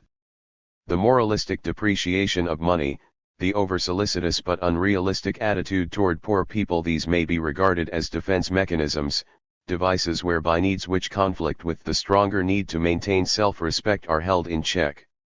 It is plain that with respect to a number of these variables Mac and Larry are widely different, and it was one of the main hypotheses of the present research that there are numerous such variables with respect to which prejudiced and unprejudiced individuals differ generally, and which in individuals at either extreme go together to form a psychologically meaningful pattern. In proceeding to test this hypothesis, the interview protocols of numerous ethnocentric and anti-ethnocentric subjects as well as other sources were combed for just such distinguishing features, and these were then put into the form of questionnaire scale items for testing with groups of subjects. A liking for nice equipment, a fondness for hunting and fishing, a preference for living in a small town, numerous such small but suggestive items were given consideration. On the assumption that potential anti-democracy at the personality level is a general trend with respect to which individuals differ quantitatively, a scale for the measurement of this trend was constructed in the manner of those described above. This supplied the means for demonstrating on a mass basis some of the relationships which appear to exist in the two individuals under discussion. Even if factors of personality did not come explicitly to the fore at particular points in the interviews with these two men, the conception of personality would be forced upon us by observation of the consistency with which the same ideas and the same modes of thought recur as the discussion turns from one ideological area to another. Since no such consistency could conceivably exist as a matter of sociological fact, we are bound to conceive of central tendencies in the person which express themselves in various areas. The concept of a dynamic factor of personality is made to order for explaining the common trend in diverse surface manifestations. For example, a need for power in the personality is ready to express itself in any area of social relations. It may be suggested, in this connection, that where social psychologists have not so far given a great deal of attention to personality, it is because they have not studied total ideology. Specific social attitudes, if adequately measured, will undoubtedly be found to correlate with a variety of external and contemporary factors, and if one studies only specific attitudes, he may easily be led to the belief that this is all there is to it. Consistent trends in the person can only be revealed by subjecting him to a variety of stimuli, or placing him in a number of different situations, or questioning him on a wide array of topics, but if this is done, then, according to the present hypothesis, consistent trends, i.e., personality, will always be revealed. The varied stimuli to which subjects of the present study were subjected were not limited to questions of attitude, opinion, and value. There were the clinical techniques designed especially for bringing the factors of personality to light. The aim was to go as far as possible toward demonstrating the covariation of personality factors and the ideological trends discussed above, toward discovering as many as possible of the features which distinguished the potentially anti-democratic individual. Given a relationship between a personality variable and an ideological trend, it was usually assumed that the causal sequence was from the former to the latter on the grounds that the formation of personality was genetically earlier, the most important structures going back to childhood. This led to an attempt to learn something about the determination of the potential fascist in childhood, through investigation of the early social environment. But this is a subject which cannot be considered until much later, not until the several areas of ideology have been analyzed in detail. Chapter 3. The Study of Anti-Semitic Ideology. Daniel J. Levinson. A. Introduction. One of the most clearly anti-democratic forms of social ideology is prejudice, and within this context anti-Semitism provides a fruitful starting point for a social psychological study. As a social movement, organized anti-Semitism presents a major threat to democracy. It is one of the most powerful psychological vehicles for anti-democratic political movements, and it provides, for reasons which are largely politico-economic and beyond the scope of this discussion, perhaps the most effective spearhead for a frontal attack on our entire social structure. From a psychological viewpoint as well, anti-Semitism is particularly important and revealing. Much that psychologically oriented writers have already said about anti-Semitism and about fascism suggests that the deeper psychological sources of these ideologies are very similar. The irrational quality in anti-Semitism stands out even in casual everyday discussions.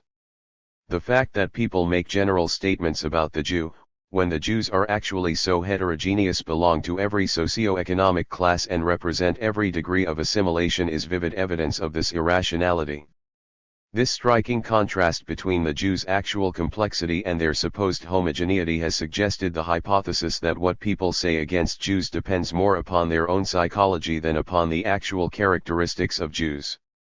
For example, when the belief that Jews possess financial power out of all proportion to their numbers persists in the face of overwhelming evidence to the contrary, one is led to suspect not only that the individual holding this belief has an unusual preoccupation with power, but also that he might himself wish to assume the kind of power which he supposes Jews to have. It is clear that research into the emotional sources of ideology is required for the understanding of such phenomena as these. These considerations, which suggest the advantage of making anti-Semitism a point of departure for research, were also some of the hypotheses that guided the research as a whole. The study of anti-Semitism may well be, then, the first step in a search for anti-democratic trends in ideology, in personality, and in social movements. Anti-Semitism is conceived here as an ideology, that is, as a relatively organized, relatively stable system of opinions, values, and attitudes concerning Jews and Jewish-Gentile relations. More specifically, it involves negative opinions regarding Jews, that they are unscrupulous, clannish, power-seeking, and so on, hostile attitudes toward them, that they should be excluded, restricted, kept subordinate to Gentiles, and so on, and moral values which permeate the opinions and justify the attitudes. Numerous questions concerning the structure and content of anti-Semitism were raised in Chapter 2. These and other questions guided the construction of an opinion-attitude scale for the measurement of anti-Semitic ideology. The source material for the scale included the writings of virulent anti-Semites, technical, literary, and repertorial writings on anti-Semitism and fascism, and, most important, everyday American anti-Semitism as revealed in parlor discussion, in the discriminatory practices of many businesses and institutions, and in the literature of various organizations which are trying, with small success, to counter numerous anti-Semitic accusations by means of rational argument. This scale, like the others used in the present research, had several functions. It yielded a quantitative measure which could be correlated with measures of other, theoretically related, variables. It provided a basis for the selection of criterion groups of extreme high and low scorers, who could then be subjected to intensive clinical study. It permitted, as part of a larger questionnaire, a relatively detailed, quantifiable study of large groups of subjects. Finally, it was constructed in such a way that statistical analysis of its properties might reveal much of the structure, scope, and content of anti-Semitic ideology. B. Construction of the Anti-Semitism, AS, scale. An opinion-attitude scale is a series of statements dealing with a given topic, in this case anti-Semitic ideology. The subject is asked to respond to each item by agreeing or disagreeing. His responses are converted into scores in such a way that a high score indicates a great amount of what is being measured for the scale, anti-Semitism a low score the opposite. The scoring procedure is discussed below, Section C. The Likert method of scaling, 73-84, was used. It is easier to apply and requires fewer items than the Thurston method, 118, but yields equally high reliabilities and generally comparable results, 22-84. It was desired to avoid the assumptions and difficulties in the use of judges which the latter method entails. Also, since it was anticipated that in further stages of the research the items might be modified in wording, it was highly desirable to avoid the repeated use of judges. A measure of intensity of opinion and attitudes is obtained, in the Likert method, by having the subject indicate the degree of his agreement or disagreement with each item. This makes possible a more adequate determination of subtle group and individual differences, and facilitates the qualitative analysis of individual response patterns. This method also permits the covering of a wider area of opinions and attitudes. Finally, the Likert technique of item analysis, see below, was particularly suited to the general theoretical approach of this research. 1. General rules in item formulation. The procedure used for selecting and formulating items, in contrast to a frequent practice, did not involve the testing of several hundred items as a basis for selection of a final short scale. Rather, 52 items were formulated and all of these were used throughout the statistical analysis of the preliminary form of the scale. To anticipate a result presented below, only a few items were statistically inadequate, and this inadequacy is interesting in its own right. In successive stages of the research there were, however, no qualms about modifying, deleting, or adding items. The present scale differs from most opinion-attitude scales in that it contains only negative items, that is, they all state the anti-Semitic position regarding the issue in question. The reasons for the use of negative items only and an answer to some possible criticisms, presented in detail in a previous publication, 71, may be summarized here. One advantage of negative items is that they tend to be more discriminating. Also, negative items can be so phrased that they express subtle hostility without seeming to offend the democratic values which most prejudiced people feel they must maintain. Since the scale attempts to measure receptivity to anti-Semitic ideology, it seemed reasonable to use only anti-Semitic statements in the scale. The main argument against the present procedure is that it might produce a set or mechanical tendency consistently to agree or to disagree. This argument is answered on the ground that, a. Most individuals show variability of response, as indicated by item intercorrelations averaging 0.3 to 4, b. There is a tendency to vary in order to avoid an extreme position, c. Very similar results have been obtained in later stages of the present research when an all-negative scale is inserted randomly into a longer series containing positive items, and, most important, d. since the set argument implies that high scorers are not necessarily anti-Semitic nor lows anti-Semitic. The final test is the validity of the scale, that is, the demonstration that high scorers are significantly different from low scorers in a variety of meaningful characteristics. The scale does, as will be shown later, have considerable validity. Since the AS scale, like the others, was intended not only to provide a quantitative measure of an ideology but also to aid in the qualitative description of that ideology, and of individual ideological patterns, its construction followed certain general rules. These rules had to do with a. the formulation of individual items, and b.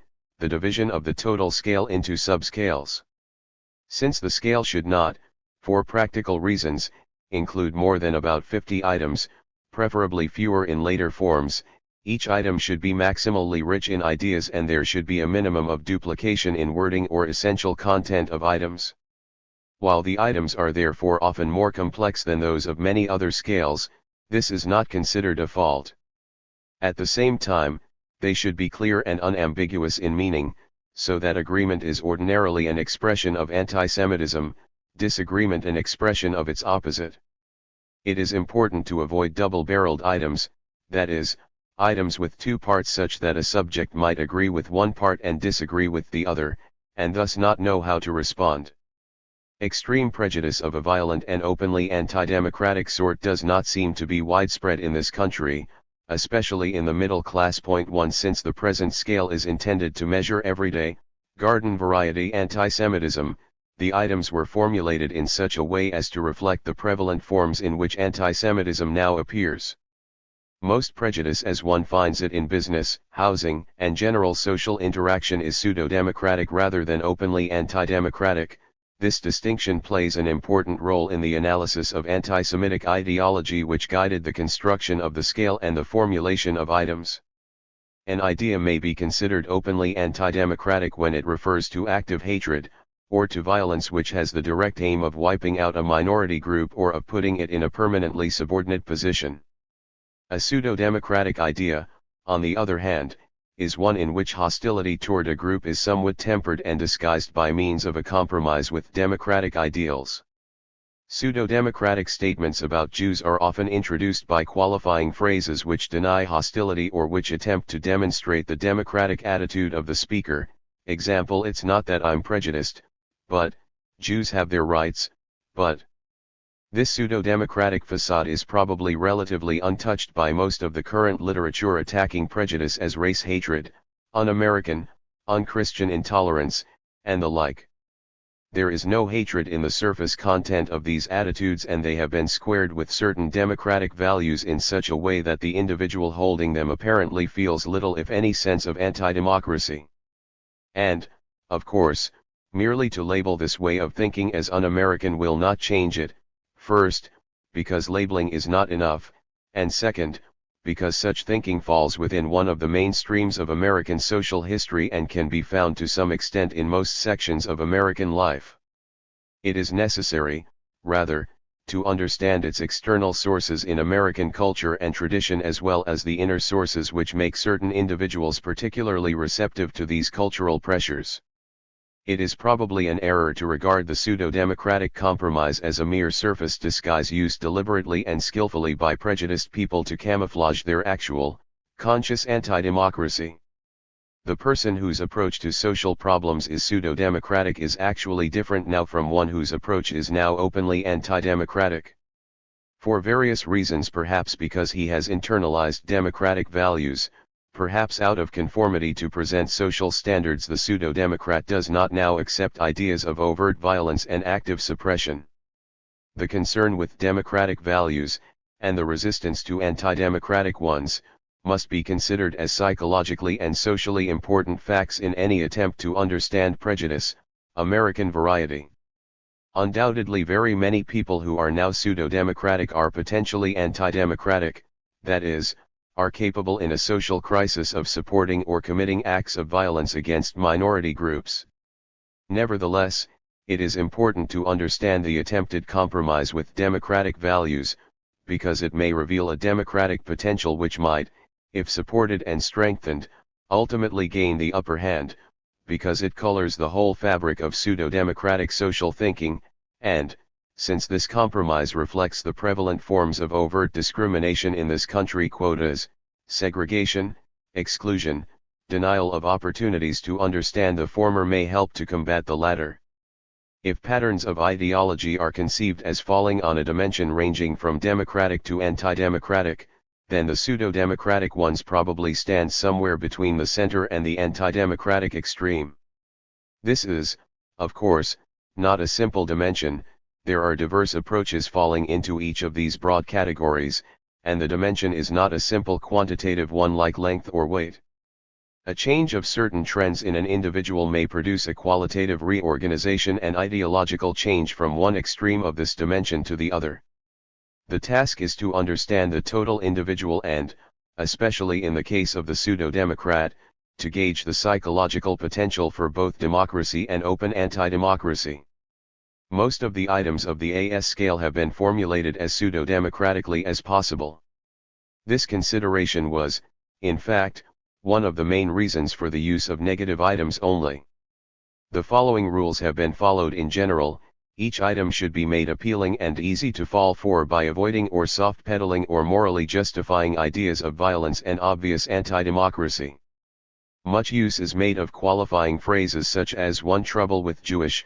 There are a few exceptions, but it would be to the best interests of all if, in order to avoid a categorical, aggressive condemnation, items are worded so that the person can add at the end, "but I am not anti-Semitic." Seeming tentativeness is introduced by qualifications such as "it seems that," "probably," in most cases. Finally, an attempt is made to give each statement a familiar ring, to formulate it as it has been heard many times in everyday discussions. To the extent that the above rules have been followed, pseudo-democratic subjects are likely to make scores on this scale as high, or nearly as high, as those of the anti-democratic ones. It will be the task of later techniques, both questionnaire style and clinical, to provide further information concerning the distinctions between these two groups of subjects. Two major subdivisions or areas, the subscales. The general rules of item formulation just described refer primarily to the formal structure of items and can be applied to each item irrespective of the content of the ideas expressed in it. The content of the items was largely determined by the general conception of anti-Semitic ideology and the specific hypotheses discussed above. Several subscales were formed in order to ensure systematic coverage of the various aspects conceived and in order to test certain hypotheses. The subscales cannot be thought of as dealing with components of anti-Semitism in any statistical sense. They are not based on statistical treatment of prior results, nor was any intensive correlational analysis of the present items made. The subscales are, rather, convenient ways of conceiving and grouping items. The anti-Semitism scale contains 5 subscales dealing respectively with imagery, opinions, of Jews as personally offensive and as socially threatening, with attitudes concerning what should be done to or against Jews, and with the opposing views that Jews are too seclusive or too intrusive, assimilative. These subscales are probably not entirely independent either in a statistical sense or with respect to the actual content of the items. Indeed, there is some question as to whether certain items may not equally well have been placed in a different subscale than the one to which they were assigned. Nevertheless, each subscale as a whole seems to deal with a fairly definite and definable phase of anti-Semitism. The subscales will now be discussed in order. A. Subscale offensive, so. This subscale is presented in Table 1, 3. The items are numbered as they appeared in the total scale, which was given in 2 parts, I and II, with 26 items in each part. Thus, I-4 is item 4, part I. The items describe various Jewish traits which are offensive, unpleasant, and disturbing. Stereotypy is implicit in items ascribing faults to Jews implicitly, all or most Jews without recognition of individual differences. It is explicit in item I-13, which specifically states that Jews are pretty much alike and which indicates an image of the Jews as a stereotyped model of the entire group. Table 1, 3. Anti-Semitism subscale offensive. I1. Jews seem to prefer the most luxurious, extravagant, and sensual way of living.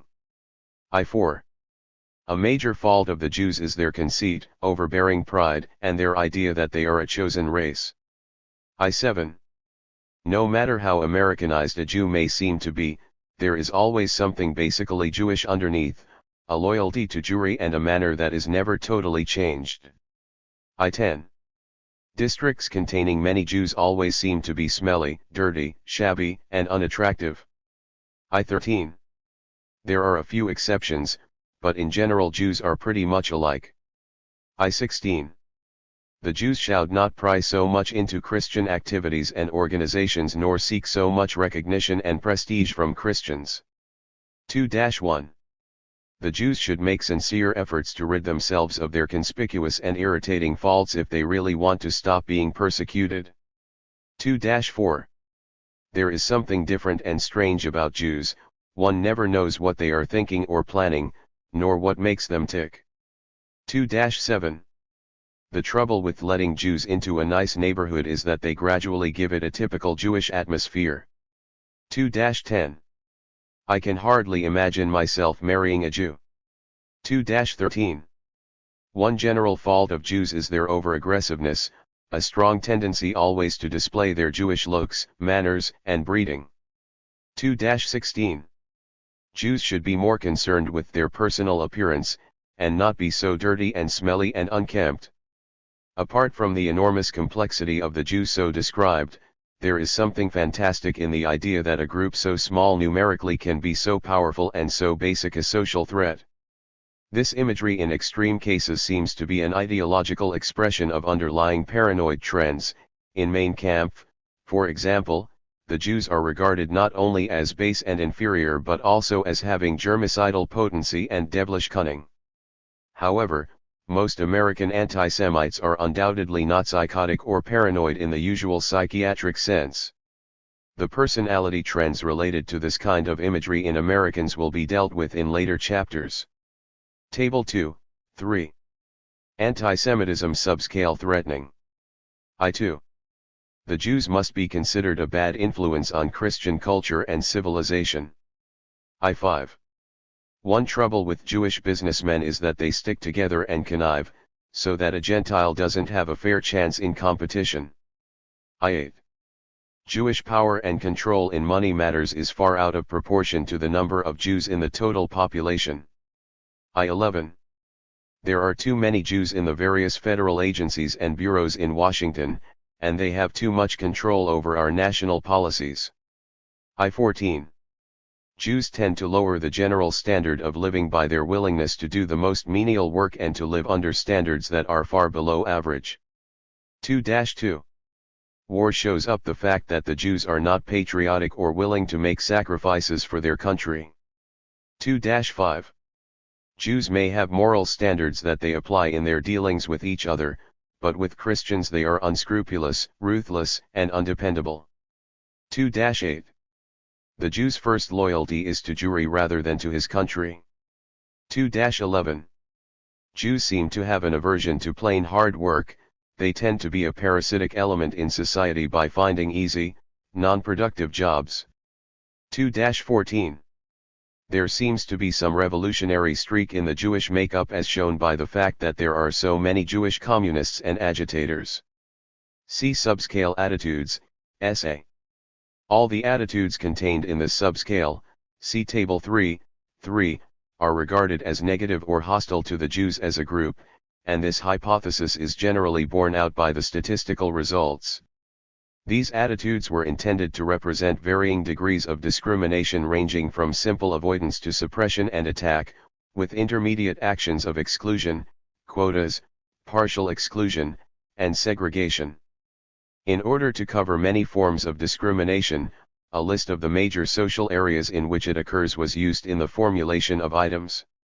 These areas are employment, residence, neighborhoods, apartment houses, hotels, education and professions, marriage, social organizations, politics, the nation.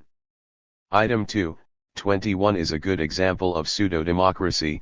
it assumes that the Jews are actually a threat, imagery, powerful, offensive, etc., and suggests that the Jews solve their own problem implicitly, that if they do not limit themselves voluntarily, the Gentiles may be forced to more drastic action. A person can agree to this, and many have, in the name of tolerance and democracy. It is, nevertheless, essentially an anti-Semitic idea, first, because as a matter of fact, it correlates well with the scale as a whole, and second, because it is based on hostile imagery, suppressive attitudes, and the assumption that anti-Semitism is merely a rational reaction of Gentiles to the intrinsic badness of Jews. Table 3. Anti-Semitism subscale attitudes. I3. In order to maintain a nice residential neighborhood, it is best to prevent Jews from living in it. I6. Colleges should adopt a quota system by which they limit the number of Jews in fields which have too many Jews now. I9. A step towards solving the Jewish problem would be to prevent Jews from getting into superior, profitable positions in society, for a while at least. I12. The Jewish problem is so general and deep that one often doubts that democratic methods can ever solve it. I15. It is wrong for Jews and Gentiles to intermarry. I18. It is best that Jews should have their own fraternities and sororities, since they have their own particular interests and activities which they can best engage in together, just as Christians get along best in all Christian fraternities. I21. It is sometimes all right to ban Jews from certain apartment houses. I24. Anyone who employs many people should be careful not to hire a large percentage of Jews. 2-3. It would hurt the business of a large concern if it had too many Jewish employees. 2-6. The best way to eliminate the communist menace in this country is to control the Jewish element which guides it. 2-9. In order to handle the Jewish problem, Gentiles must meet fire with fire and use the same ruthless tactics with the Jews that the Jews use with the Gentiles. 2-12.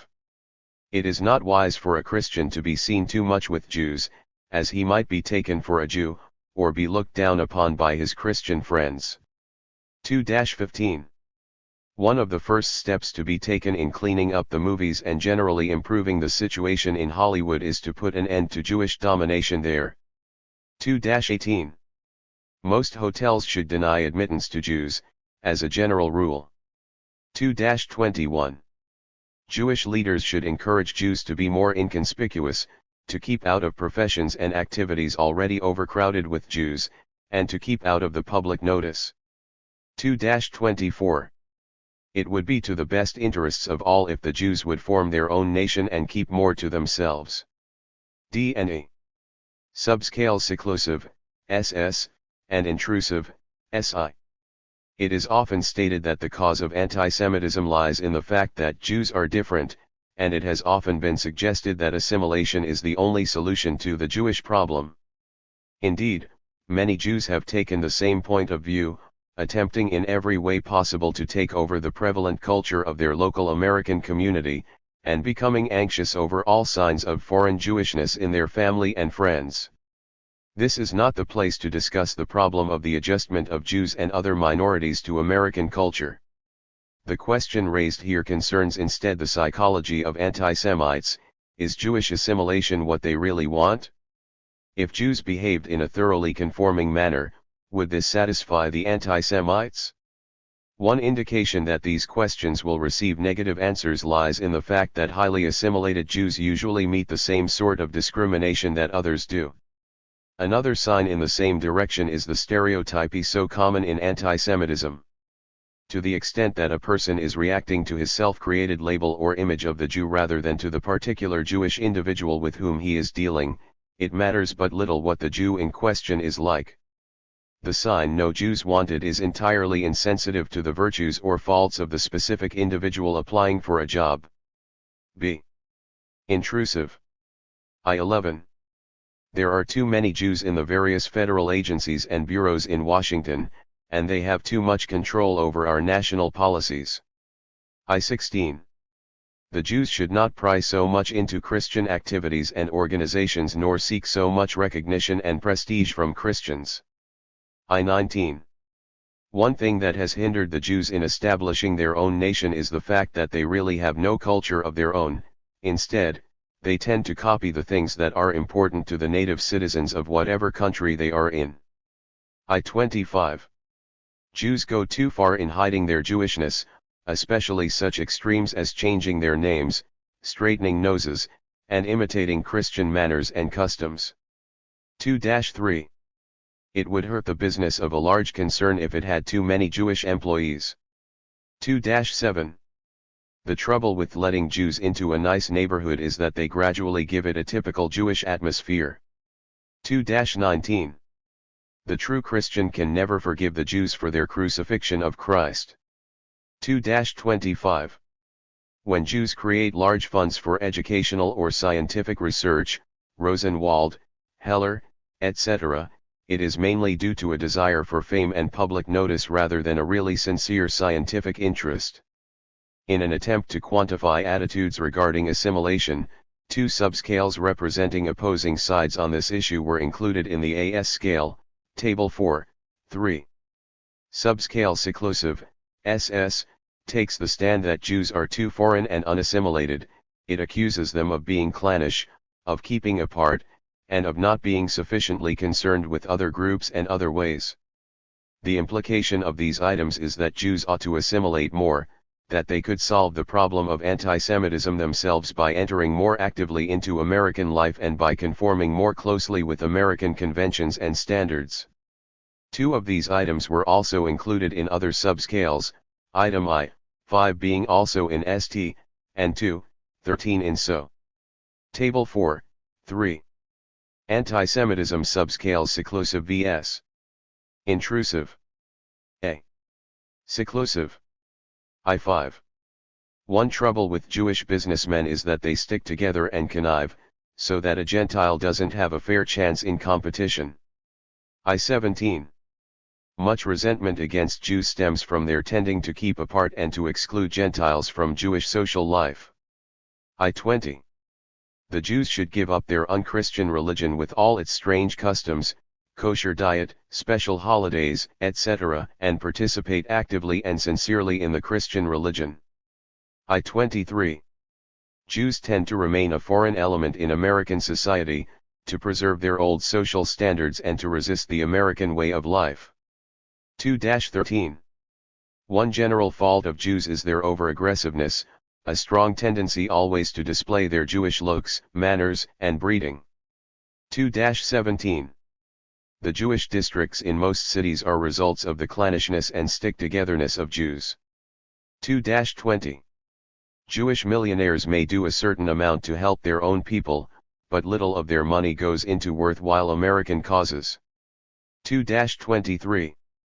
The Jews keep too much to themselves, instead of taking the proper interest in community problems and good government. Subscale Intrusive, SI, on the other hand, accuses the Jews of over-assimilation and over-participation. When Jews seem to be conforming in social behavior, they are actually just imitating and hiding their Jewishness. Item I-25. Their attempts to join organizations are based on prestige-seeking and the desire to pry. Item I-16.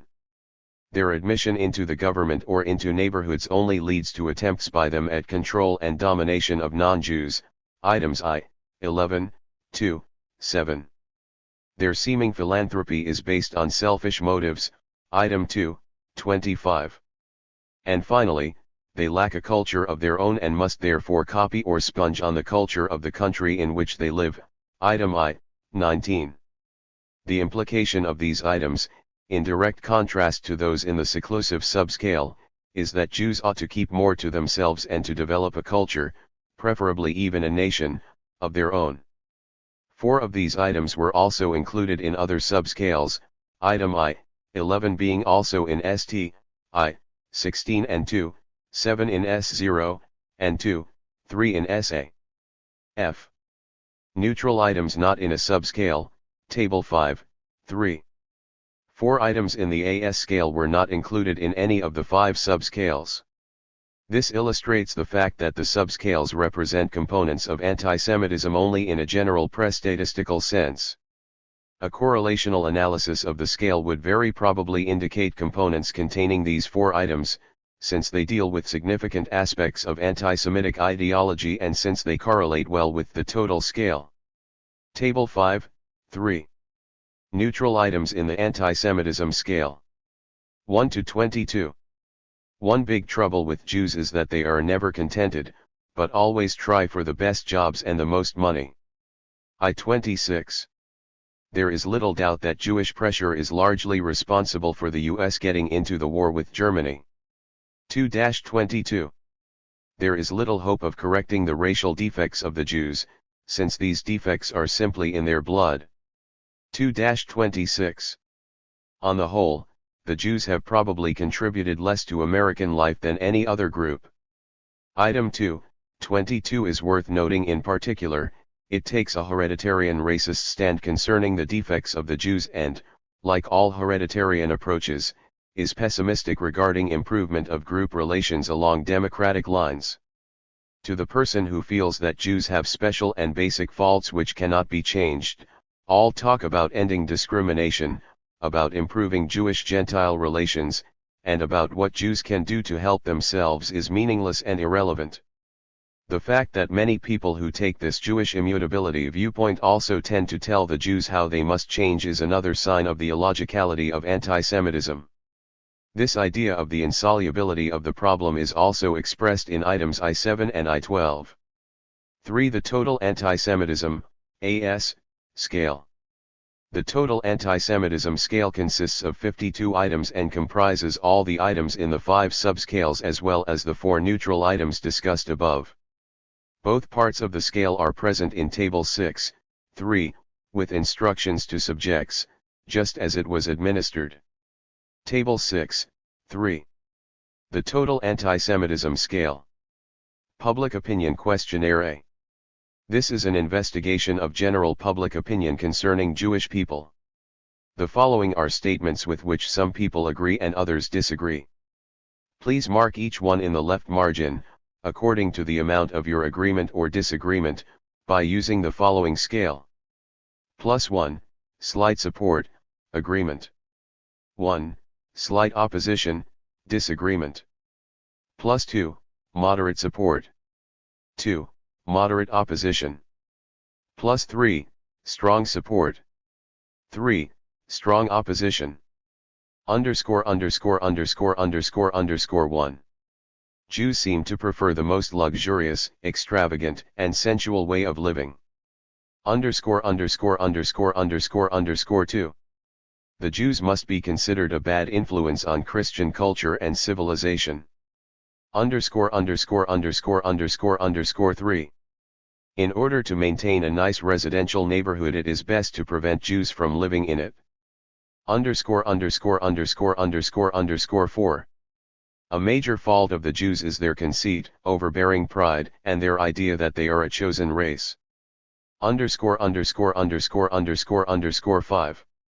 One trouble with Jewish businessmen is that they stick together and connive, so that a Gentile doesn't have a fair chance in competition. _______6. Colleges should adopt a quota system by which they limit the number of Jews in fields which have too many Jews now. _______7. No matter how Americanized a Jew may seem to be, there is always something basically Jewish underneath, a loyalty to Jewry and a manner that is never totally changed. _______8. Jewish power and control in money matters is far out of proportion to the number of Jews in the total population. _______9. A step toward solving the Jewish problem would be to prevent Jews from getting into superior, profitable positions in society, for a while at least. ______10. Districts containing many Jews always seem to be smelly, dirty, shabby, and unattractive. ______11. There are too many Jews in the various federal agencies and bureaus in Washington, and they have too much control over our national policies. Underscore underscore underscore underscore 12. The Jewish problem is so general and deep that one often doubts that democratic methods can ever solve it. Underscore underscore underscore underscore 13. There are a few exceptions, but in general Jews are pretty much alike. Underscore underscore underscore underscore 14. Jews tend to lower the general standard of living by their willingness to do the most menial work and to live under standards that are far below average. Underscore underscore underscore underscore 15. It is wrong for Jews and Gentiles to intermarry. Underscore underscore underscore underscore 16. The Jews should not pry so much into Christian activities and organizations nor seek so much recognition and prestige from Christians. Underscore underscore underscore underscore 17. Much resentment against Jews stems from their tending to keep apart and to exclude Gentiles from Jewish social life. Underscore underscore underscore underscore 18. It is best that Jews should have their own fraternities and sororities, since they have their own particular interests and activities which they can best engage in together, just as Christians get along best in all Christian fraternities. Underscore underscore underscore underscore 19. One thing that has hindered the Jews from establishing their own nation is the fact that they really have no culture of their own. Instead, they tend to copy the things that are important to the native citizens of whatever country they are in. Underscore underscore underscore underscore 20. The Jews should give up their unchristian religion with all its strange customs, kosher diet, special holidays, etc., and participate actively and sincerely in the Christian religion. Underscore underscore underscore underscore 21. It is sometimes all right to ban Jews from certain apartment houses. Underscore underscore underscore underscore 22. One big trouble with Jews is that they are never contented, but always try for the best jobs and the most money. Underscore underscore underscore underscore 23. Jews tend to remain a foreign element in American society, to preserve their old social standards and to resist the American way of life. Underscore underscore underscore underscore 24. Anyone who employs many people should be careful not to hire a large percentage of Jews. Underscore underscore underscore underscore 25. Jews go too far in hiding their Jewishness, especially such extremes as changing their names, straightening noses, and imitating Christian manners and customs. Underscore underscore underscore underscore 26. There is little doubt that Jewish pressure is largely responsible for the U.S. getting into the war with Germany. The Total Anti-Semitism Scale. Public Opinion Questionnaire S.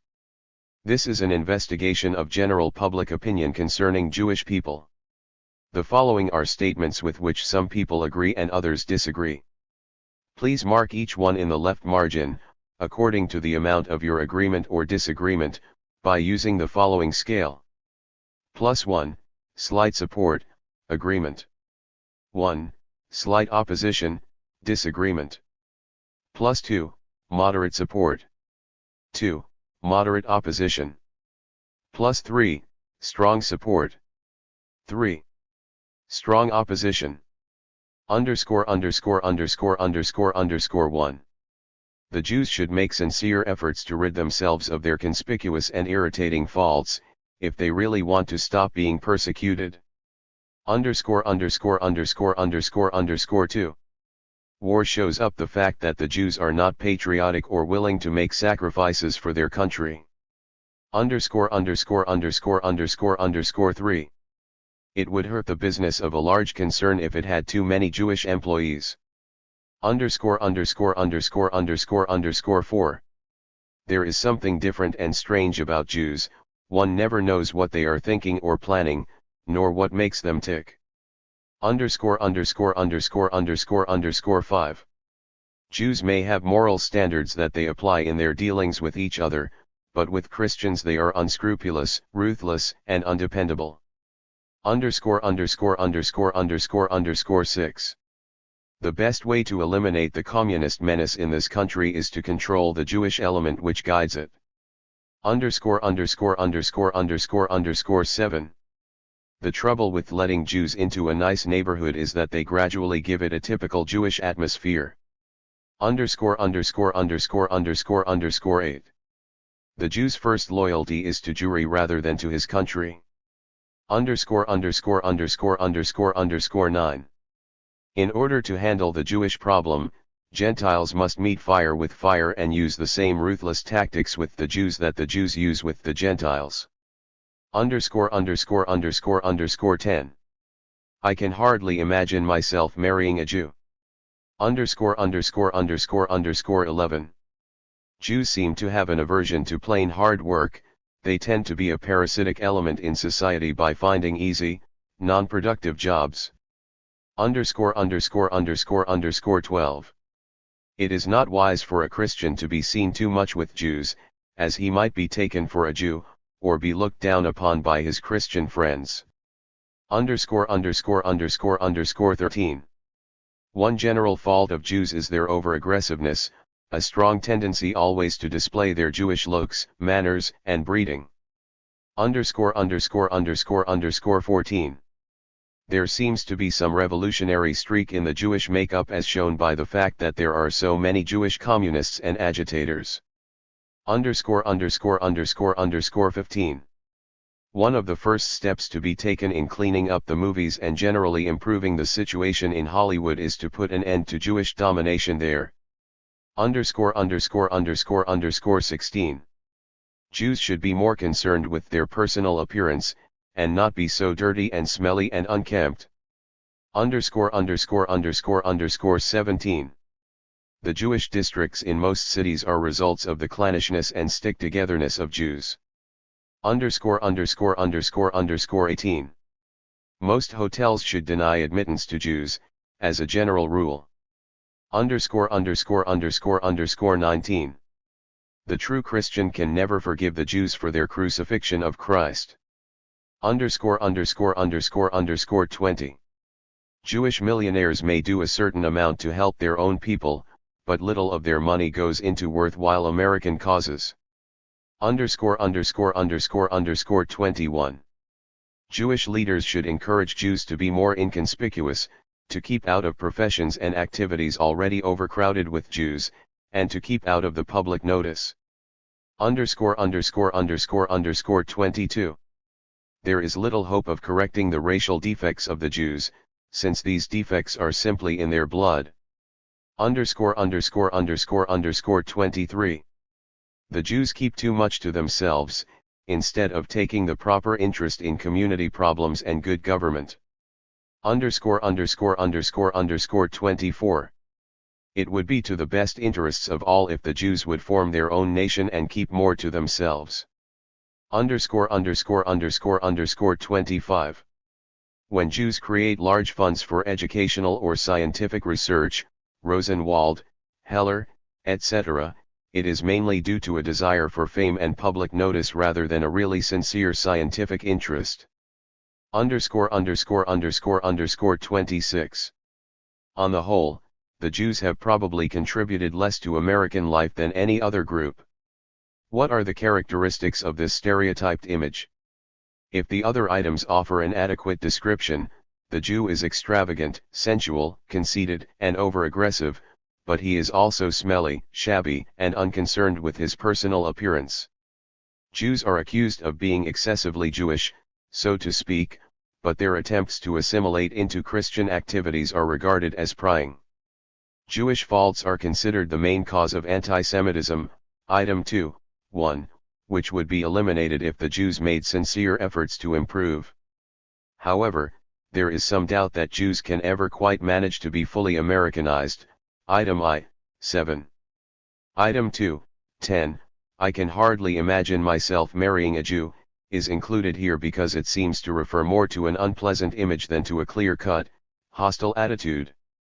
It represents a pseudo-democratic equivalent to item I, 15 in the attitude subscale, see below. Are people consistent in their general agreement, or disagreement, with these items? This will be seen in the results presented below. B. Subscale threatening, St. These items, presented in Table 2, 3, describe the Jews as a dangerous, dominating, corrupting social group. They are asserted to have great power economically and politically, and to be unscrupulous and conniving in their dealings with Gentiles. They do not like hard work, item 2, 11, but at the same time they lower the general standard of living by doing menial work and by living under low standards, item I, 14. In addition to being simultaneously rich and poor, powerful and parasitic, they are also at once capitalists and revolutionaries. In their lack of patriotism they are a threat to the nation, and in general they are a threat to civilization. The scale is intended to measure the individual's readiness to support or oppose anti-Semitic ideology as a whole. This ideology consists, according to the conception on which the scale was based, of stereotyped negative opinions describing the Jews as threatening, immoral, and categorically different from non-Jews, and of hostile attitudes urging various forms of restriction, exclusion, and suppression as a means of solving the Jewish problem. Anti-Semitism is conceived, then, as a general way of thinking about Jews and Jewish-Gentile relations. Can one legitimately speak of a readiness in the individual to accept anti-Semitic ideology as a whole? More concretely, can it be expected that people will respond relatively consistently to such varied scale items? These are questions which must be answered empirically. The content and generality of anti-Semitic ideology, and the adequacy with which it is measured by the present scale are indicated below by a statistical analysis of scale results. The validity of the scale will be indicated by correlations of the scale with measures of other, theoretically related, variables, and by analysis of the responses of the two subjects discussed in Chapter 2. See results, statistical analysis of the scale. The procedure used for all scales in the present research was to allow 6 choices of response for each item, slight, moderate, or strong agreement, and the same degrees of disagreement, with no middle or neutral category. Each subject indicated the degree of his agreement by marking +1, +2, or +3, disagreement by 1, 2, or 3. It seemed likely that 3 degrees of agreement or disagreement could easily be distinguished by the subjects, and that 3 degrees gave them the best chance to record clearly felt differences in strength of agreement or disagreement. Certainly the data indicate that all 6 response categories were used.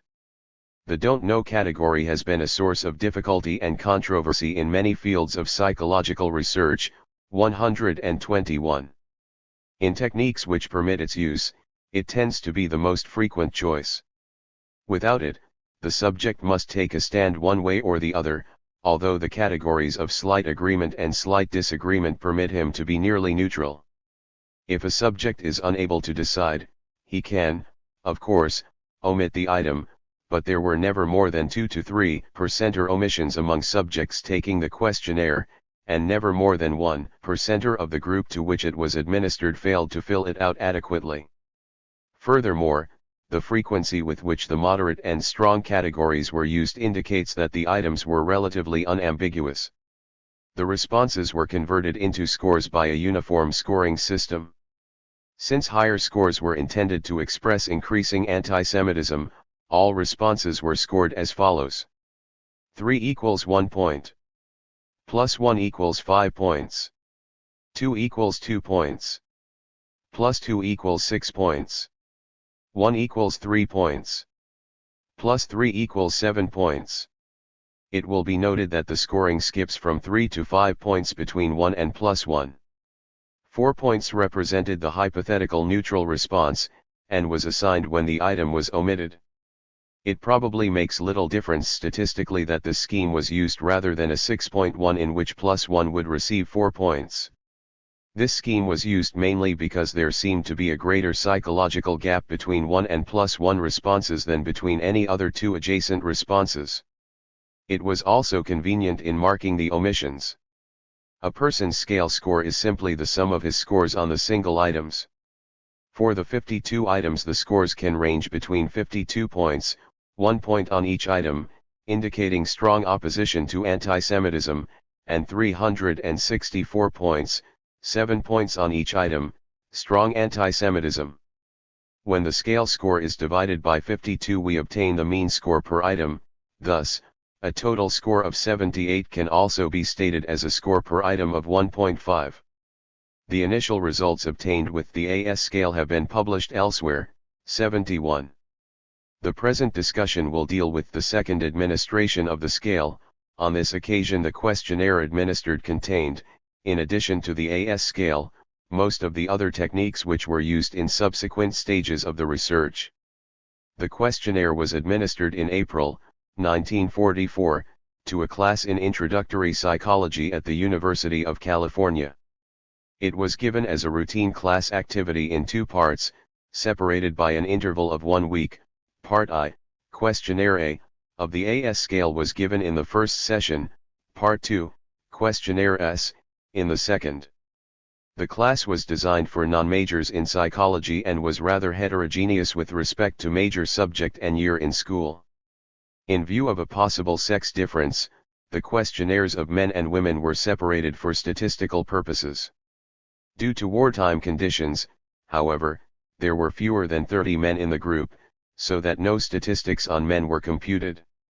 The data presented here are based on the questionnaires of the 144 women subjects, including 19 members of major minorities, Jews, Negroes, Chinese, and foreign-born.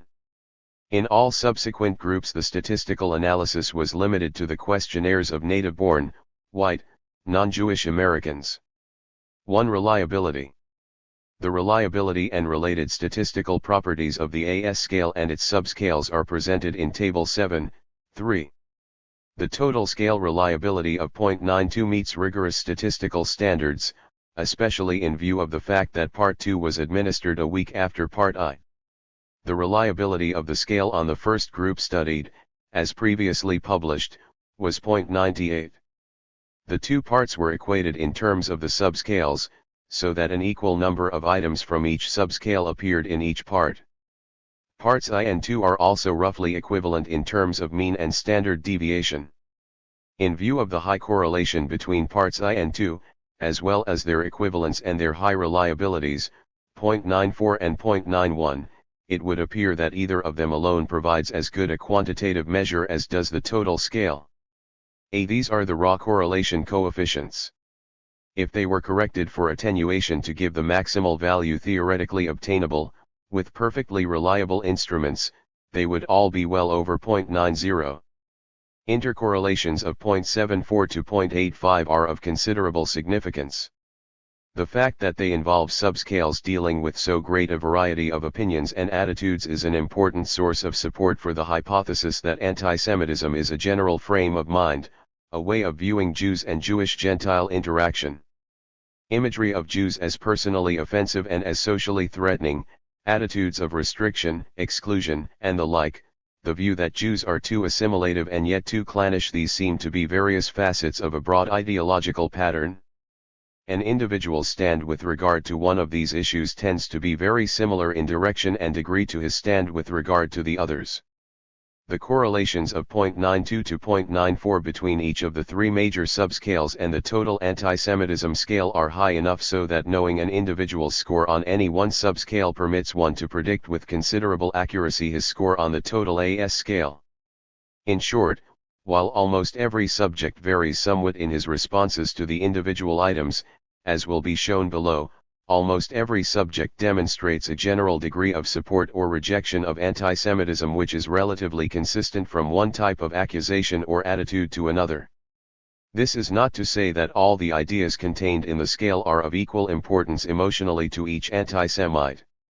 It is more probable, and this view is supported by the interviews, that for each high scorer there are a few central opinions, imagery of Jews as cunning, power-seeking, sensual, etc., and attitudes of primary importance, but these pet ideas seem to provide a basis or general readiness for the acceptance of almost any anti-Semitic idea. The fact that this generality is not complete suggests that various patterns of anti-Semitic ideology may exist and might profitably be studied, as variations within the general framework described here. The correlation of 0.74 between subscales seclusive and intrusive reveals a deep contradiction in anti-Semitic ideology. As a matter of simple logic, it is impossible for most Jews to be both extremely seclusive and aloof and at the same time too intrusive and prying. This categorical, self-contradictory rejection of an entire group is, however, more than a matter of faulty logic. Viewed psychologically, these results suggest a deep-lying irrational hostility directed against a stereotyped image to which individual Jews correspond only partially if at all. The illogical manner in which the hostility operates is illustrated by a comparison of related items from these two subscales. Thus, seclusive item 2:20 states that rich Jews help their own people but not American causes. However, intrusive item 2:25 takes care of any exceptions. Jews donate money not out of generosity but rather out of desire for prestige and fame. Similarly, either Jews do not take enough interest in community and government, seclusive, or when they do, they have too much control over national politics, intrusive. Anti-Semitic hostility leads, then, either to a denial of demonstrable facts, Jewish philanthropy, smallness of number, etc., or to an interpretation of them which finds the Jews at fault. The same self-contradictions and the same implications are evident in the high correlation, 0.74, between subscales seclusive and attitudes. It is indeed paradoxical to accuse the Jews of being clannish and aloof, and at the same time to urge that they be segregated and restricted. It would seem, then, that a general hostility and readiness to accept negative imagery are an essential part of the psychological functioning of anti-Semitic individuals, who can regard a great variety of specific accusations, often mutually contradictory, as valid. The reliabilities and subscale intercorrelations, taken together, permit several conclusions regarding the nature and inner sources of anti-Semitism. It is a general way of thinking in which hostile attitudes and negative opinions toward Jews predominate. Several patterns of imagery brought out by the subscale seem to be partial facets of a single broad ideological framework. While these ideas are relatively common today, it would appear that those individuals, the high scorers, who take them over most easily are different in their psychological functioning from those who do not. One major characteristic of anti-Semites is a relatively blind hostility which is reflected in the stereotypy, self-contradiction, and destructiveness of their thinking about Jews. 3. Internal consistency, statistical analysis of the individual items. A critical reader of the AS scale may feel that certain items are unsatisfactory in one way or another, that they do not measure what the others measure, that everyone agrees with the ideas expressed, that certain items are too ridiculous to be supported by anyone, and so on. He may like a few items particularly and wonder how successful they were. Or he may be concerned with shortening and improving the scale and want a statistical basis for item selection and improvement. For these and other reasons, a statistical analysis of the items has considerable value. The problem can be posed in statistical terms as follows. If an item is good, in terms of the total scale, then item scores ought to correlate well with total scale scores. Since few high scorers agree with all items, and since some low scorers agree with several items, a statistical technique is necessary to determine the closeness of the relationship between item score and scale score. The most extensive technique for item analysis is the computing of correlations between item scores and scale scores, especially if some sort of factor analysis is planned. The Likert discriminatory power technique, although statistically more limited, has a great time-saving advantage. Furthermore, Murphy and Likert, 84, obtaining both discriminatory powers and item total scale correlations for a single scale, found a correlation of 0.91 between these two measures of item value. In other words, the order of goodness of the items, as determined by the discriminatory power technique, is practically the same as the order determined by the correlation technique. The Likert technique was therefore used in the present study. The discriminatory power, dP, of each item is obtained by the following procedure. Subjects whose total scores fall in the highest 25% of the distribution are considered high scorers, while those whose scores fall in the lowest 25% of the distribution are considered the low scorers.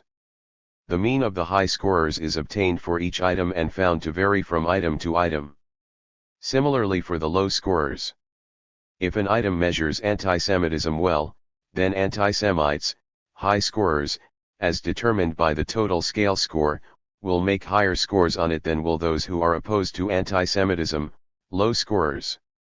The greater the difference between the item mean for the high scorers and that for the low scorers, the greater the discriminatory power of that item, and the better the measure of anti-Semitism it gives.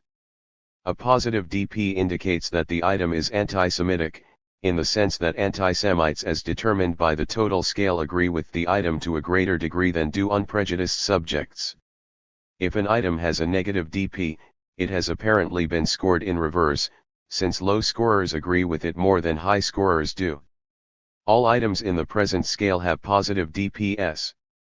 The data on the item analysis of the AS scale are presented in Table 9.3. Each item is identified by a key phrase, and the letters O, T, A, S, and I refer to the subscales offensive, threatening, attitudes, seclusive, and intrusive respectively. The most important data on each item are the group mean and the DP. The group mean reflects the general group tendency toward agreement or disagreement. A mean near 4.0 indicates that the group was pretty evenly divided pro and con on the issue. Group means between 3.0 and 5.0 are likely to involve scores covering well the entire range from 1 to 7. Means below 3.0 indicate a strong group tendency toward disagreement, with few scores of 6 or 7, +2 and +3 responses. And group means of over 5.0, conversely, indicate relatively uniform agreement. The discriminatory power, on the other hand, is a measure of the variability of the high and low scorers around the group mean, and of their average difference in response. How large must ADP be in order to indicate almost no overlap between highs and lows? This depends on the form of the distribution and the size of the group mean. An item with a group mean of 2.0, a low quartile mean of 1.0, a high quartile mean of 3.0, and ADP of 2.0, is undoubtedly very discriminating. The low scorers responded unanimously with 3, and the high scorers probably varied but little around the 1 response. In general, the more extreme the group mean, especially below 3.0 or above 5.0, the lower the DP can be and still adequately separate the low from the high scorers. From a broader point of view, however, the best items should have means nearer to 4.0, when the item mean is above 5.0 or below 3.0, the item should be reworded so that fewer people or more people, respectively, will agree. 2. For items with group means in the approximate range 3.0 to 5.0, discriminatory powers may be evaluated according to the following general standards. ADP of over 4.0 is very high and indicates almost uniform agreement by the high scorers, disagreement by the low scorers, with almost no overlap. DPS of 3.0 to 4.0 are very satisfactory and indicate a clear-cut difference between high and low scorers. DPS of 2.0 to 3.0, while statistically significant, indicate greater variability in the responses of low and high scorers and a fair amount of overlap. ADP between 1.0 and 2.0 involves considerable agreement by the low scorers and disagreement by the high scorers, but it still indicates a statistically significant difference between the low mean and the high mean. 3 As the DP decreases below 1.0, the possibility of significance decreases rapidly. With these considerations in mind, we can examine the data in Table 9. In general, the discriminatory powers are quite satisfactory, averaging 2.85 for the entire group. 4 For the 52 items, 5 DPS are over 4.0, 21 are between 3.0 and 3.9, and 15 are between 2.0 and 2.9. Only 11 DPS are between 1.0 and 1.9, the lowest being 1.2. All of the DPS are therefore above a minimum standard of acceptability. The 26 items with DPS of over 3.0 are statistically very satisfactory. Why were the other items less adequate? The answer is indicated by the group means on these items. Of the 11 items with DPS of less than 2.0, 10 have means below 2.1. Conversely, almost all of the items with means of over 3.0 have DPS of over 3.0. The mean for the low quartile is very low, below 2.0, on almost every item.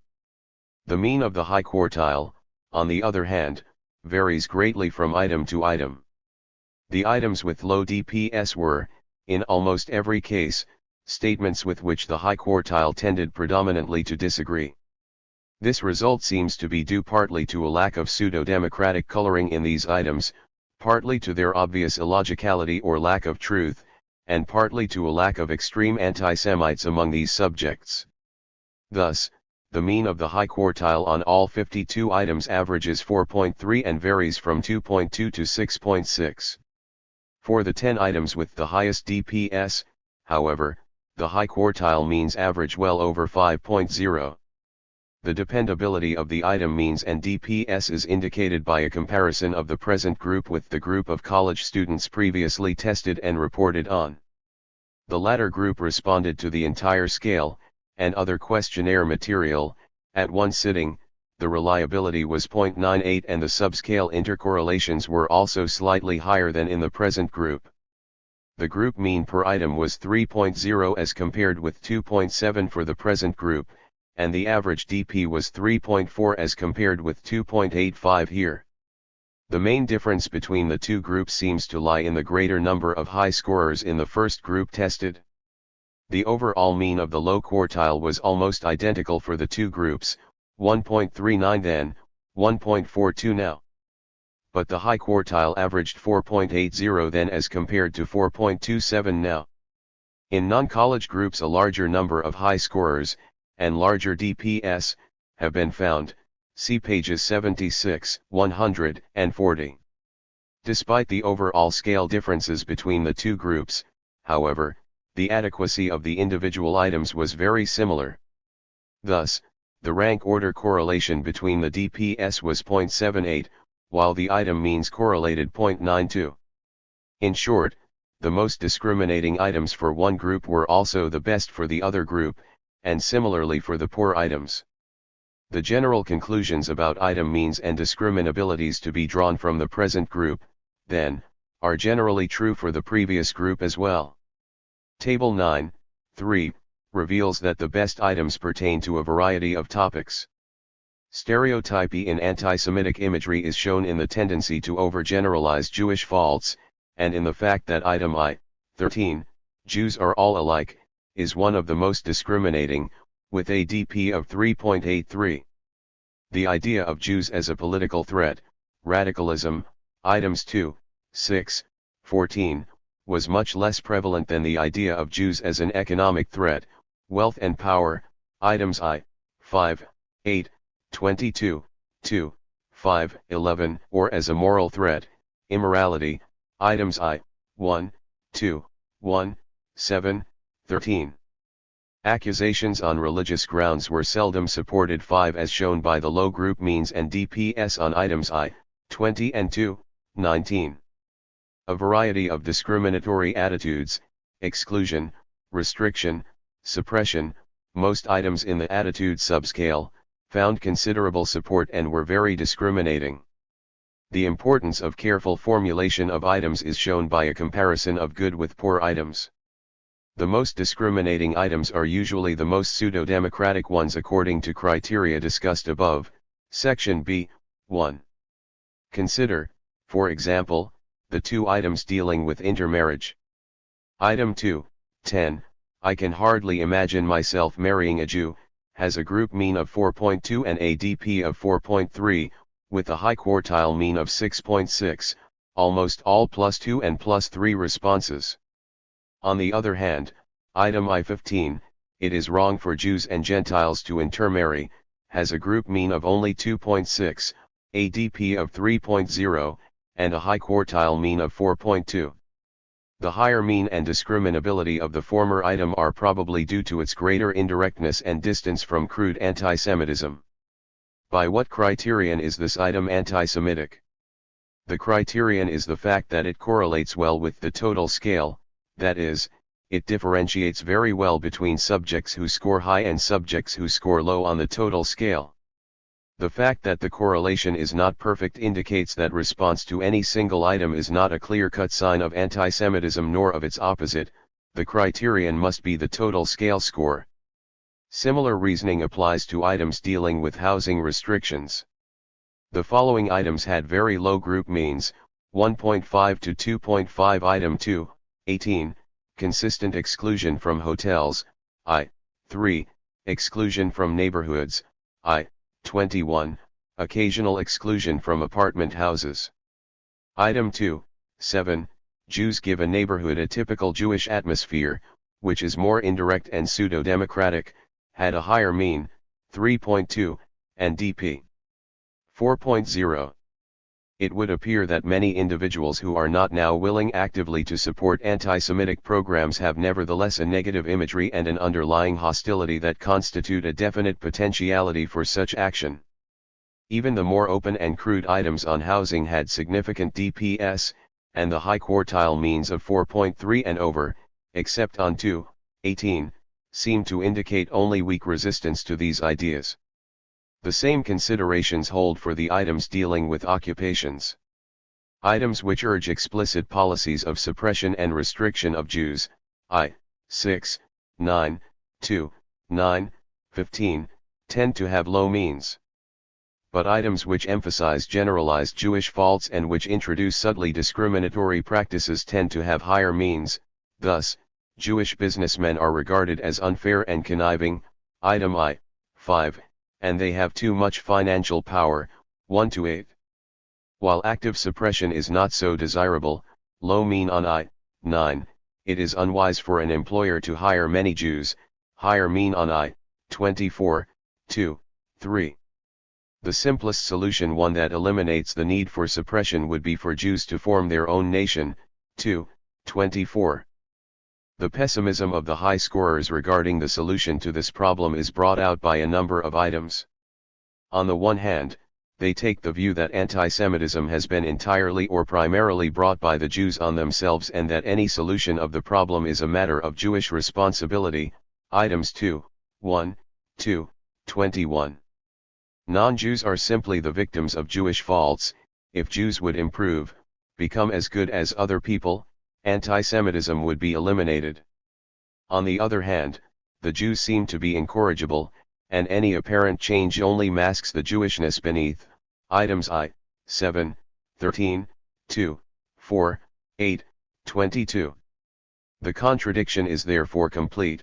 Antisemitism is due to Jewish faults, but the Jews are unable to improve. The Jews should make sincere efforts to change, but their basic Jewishness is unchangeable. For the anti-democratic anti-Semite, the only answer is open and direct suppression. For the pseudo-democrat, it is subtle exclusion and resigned tolerance toward a bad state of affairs. The pseudo-democrats seem to betray a sense of threat and some anti-democratic potential by their doubts that democratic methods can solve the problem, item I. 12. D. The short form of the AS scale.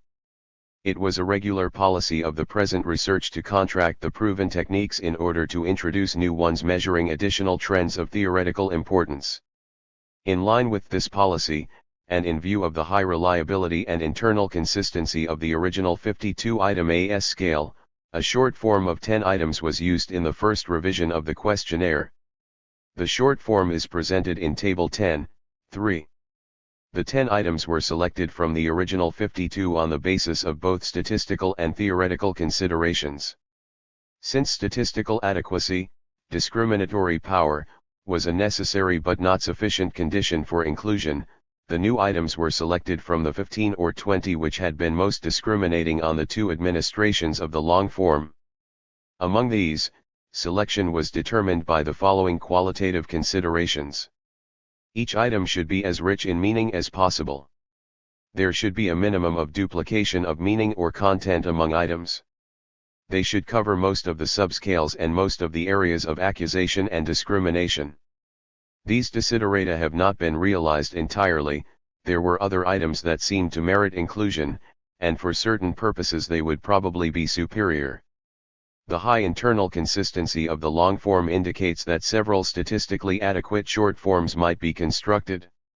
Nevertheless, the present form was expected to provide an adequate tool for most purposes of measurement. The slight revisions in the wording of some items were intended to make them simpler and clearer in meaning. The manner of presentation of this form was different from that previously used. Whereas previously each scale had been presented all of a piece, on a page or pages of its own, in this and all successive forms of the questionnaire the various scales were presented interspersed with each other, so that no single scale was particularly prominent or focal, and adjacent items dealt with widely varying topics. 6. A. The group means and D.PS are based on all four groups taking form 78. This is almost exactly what Mack tells us in his interview. It is the main point that he tries to make. They accent the clannish and the material. If a Jew fails in business, he's helped to get started again. They would be liked and accepted if they would be willing to mix. The Jews won't intermingle. I certainly wouldn't marry a Jew. I would date that girl in public speaking, but she doesn't emphasize her Jewishness. She was accepted by the whole class. I would marry her if she had thrown off her Jewishness, but I wouldn't be able to associate with her class. It is interesting that item 40, marry a Jew, is the one about which Mack feels most strongly and on which he deviates most markedly from the group mean. It would appear that he feels safe in saying, in the interview, that he would marry the Jewish girl if she had thrown off her Jewishness, because he does not really believe that she ever can do this. There would always be something basically Jewish underneath. Item 62. The item on which Mack obtains a score that is slightly below the group mean is 69, all alike. Here there is a real discrepancy between scale and interview. The analysis of the interview seemed to show that stereotypy was an outstanding characteristic of this subject's thinking, and yet when it comes to the item which pertains most directly to this characteristic, he fails to agree. This is not because the item is a poor one, for its DP was next to the highest obtained with this short form of the AS scale, nor do there appear to be any special features of Mack's stereotypy that would render item 69 inapplicable. Perhaps it is too much to expect that scale and interview will agree in every particular. These instruments are not that precise, or perhaps most subjects are not that consistent. It may be noted that Mack, in the interview, where he is allowed free scope, brings into his discussion of the Jews certain ideas, example Jewish weakness, that are not touched upon in any of the 10 statements which comprise the AS scale. This outcome would have been considerably less likely, it seems, if he had responded to the 52 items of the original AS scale. It is claimed for the short form of the scale that for most research purposes it can be substituted for the long form. In Mack's case there appears to be no reason for dissatisfaction with the measure of the degree of his antisemitism which the short form yields. Concerning the content of his anti-Semitic ideology, it is noteworthy that the pattern which appears in his responses to the scale corresponds to what is central and seemingly most important in his spontaneous discussion. That the 10-item scale should at the same time reveal the more incidental and individualistic features of a subject's ideology concerning Jews would be too much to ask. Larry's responses to the AS scale are true to form. He obtains the lowest possible score on every item except 40, marry a Jew, and even here he disagrees slightly. When it was stated in Chapter 2 that Larry was not an extreme example of low-scoring men, the reference was to what was known of him from all the diagnostic devices employed in the research. He made it clear enough in his interview that he was strongly opposed to prejudice against minority groups, and had he not come out with an extremely low score on the AS scale we would have had cause for serious doubt of its validity. That he did not obtain the lowest possible score on item 40 is evidence that he did not respond to the AS items in an automatic way. It seems that at this point his impulse toward complete social interaction with Jews collided with his conventionalism, a trait which we have seen to be well developed in him, and he could not in honesty go beyond slight disagreement with the item. In general, the responses of these two subjects on the AS scale are consistent with what they say about Jews in their interviews. This consistency appears not only in the degree of antisemitism expressed but in the content of the subject's thinking about Jews. To the extent that these results may be generalized, The AS scale is a valid index of ideology concerning Jews. F. Discussion: the structure of anti-Semitic ideology. Perhaps the first conclusion to be drawn from the results presented above is that anti-Semitism is best conceived psychologically not as a specific aversion but as an ideology, a general way of thinking about Jews and Jewish-Gentile interaction. This is demonstrated by the high reliability of a scale dealing with so varied a set of ideas, by the reliabilities and intercorrelations of the subscales, and by the high internal consistency of the scale as revealed by the item discriminatory powers. The statistical results indicate that a quantitative measure of total anti-Semitic ideology has been obtained. Any individual can be assigned, with a relatively small margin of error, a rank along a dimension ranging from strong support of anti-Semitic ideology at one, high, extreme, to strong opposition at the other, low, extreme.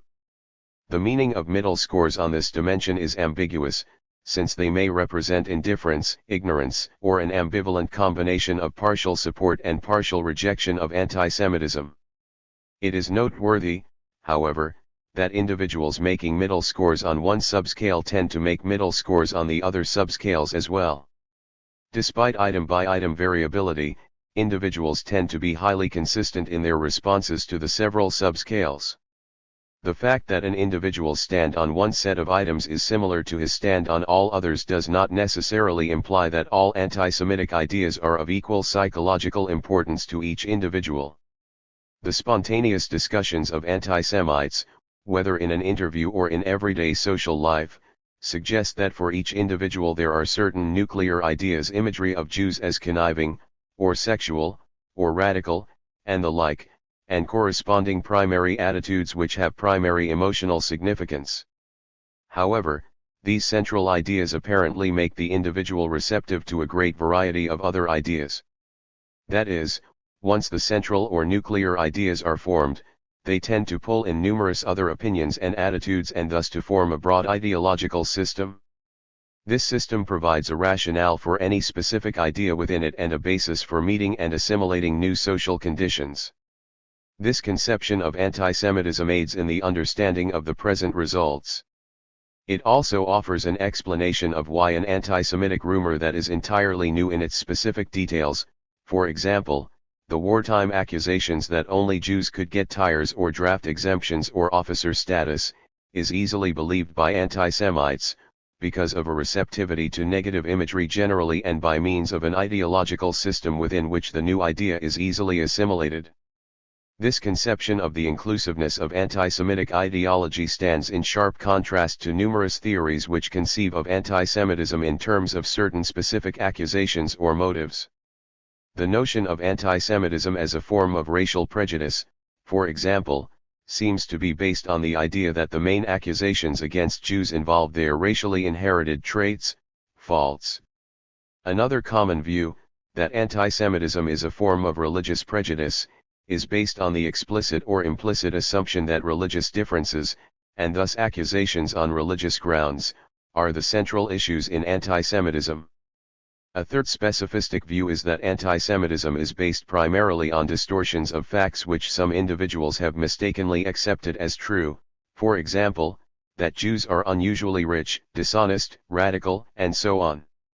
This last theory has led to numerous attempts to fight anti-Semitism by giving the true facts attempts which are distinguished for their lack of success. What this theory has overlooked is the receptivity of many individuals to any hostile imagery of Jews, and the emotional resistance of these individuals to a less hostile and less stereotyped way of thinking.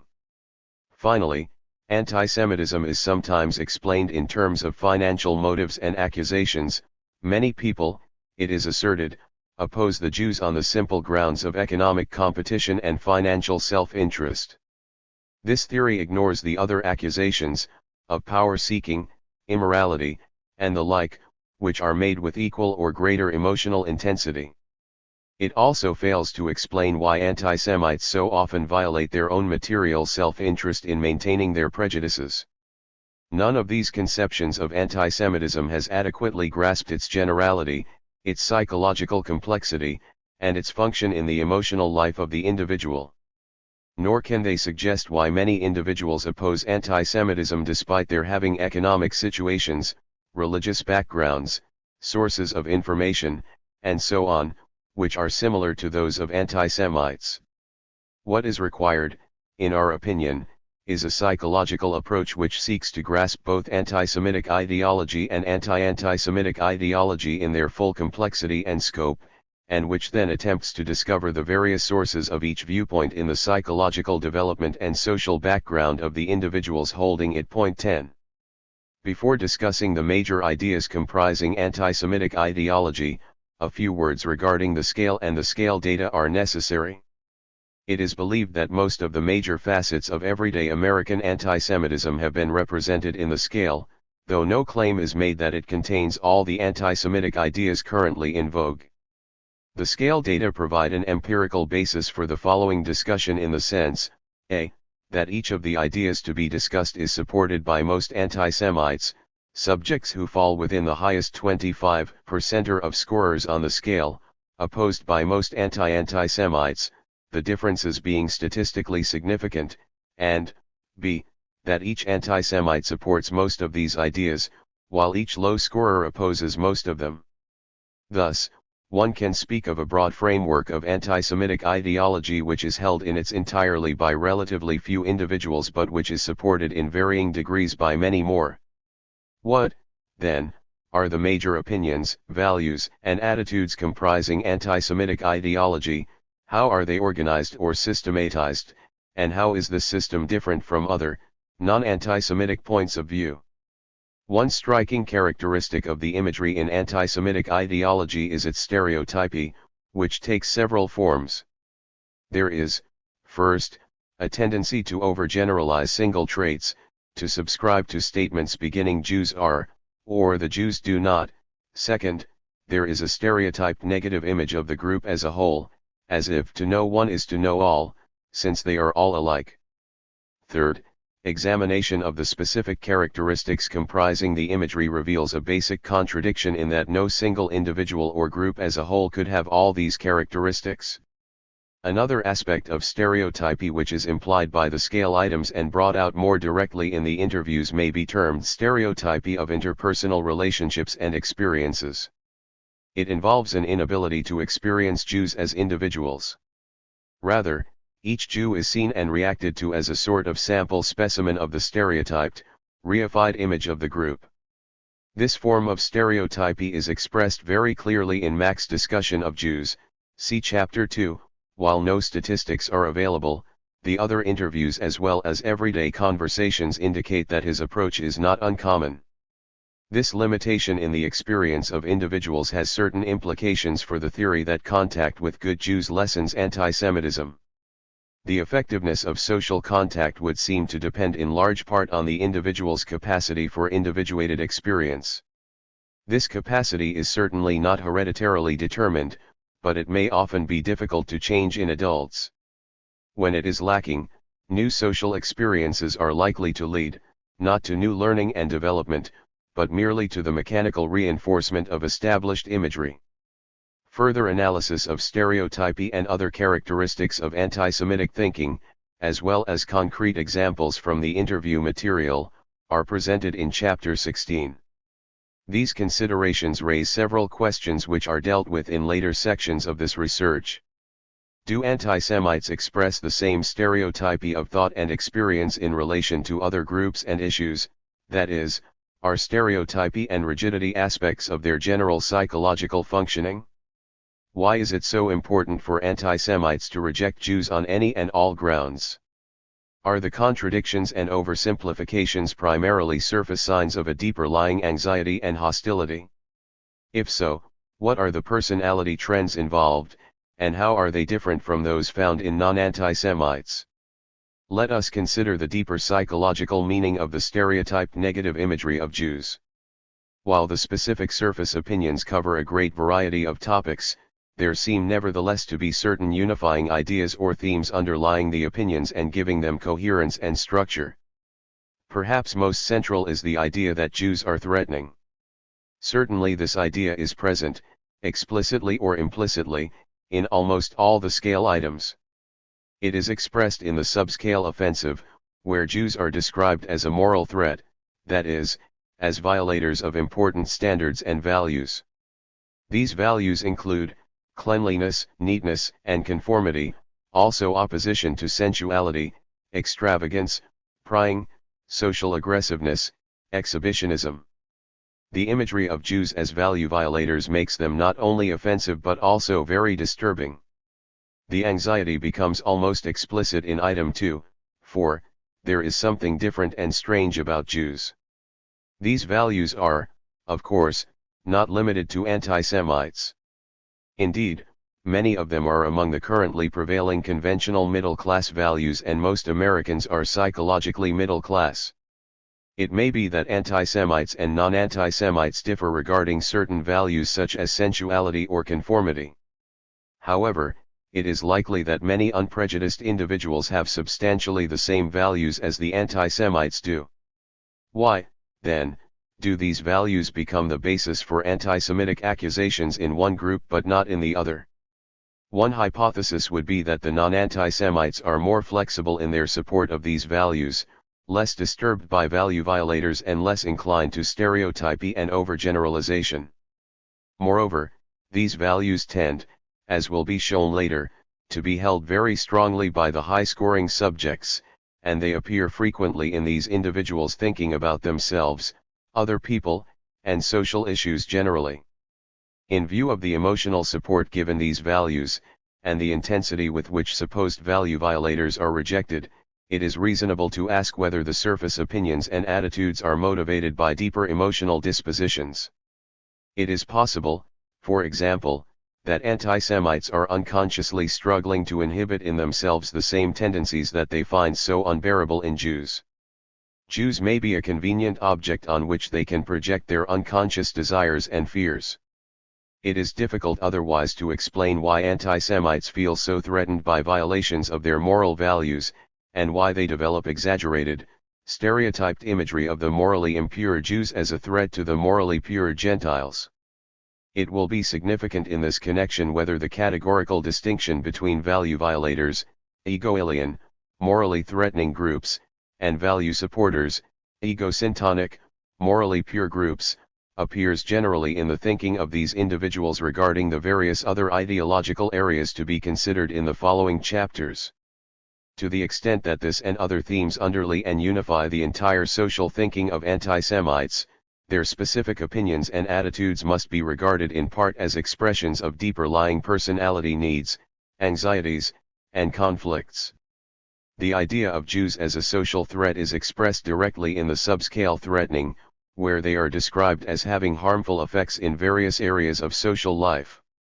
This concern with supposed Jewish power is a recurrent theme in the sources from which our scale items were taken and in the later interviews of our subjects, as well as in the AS scale itself.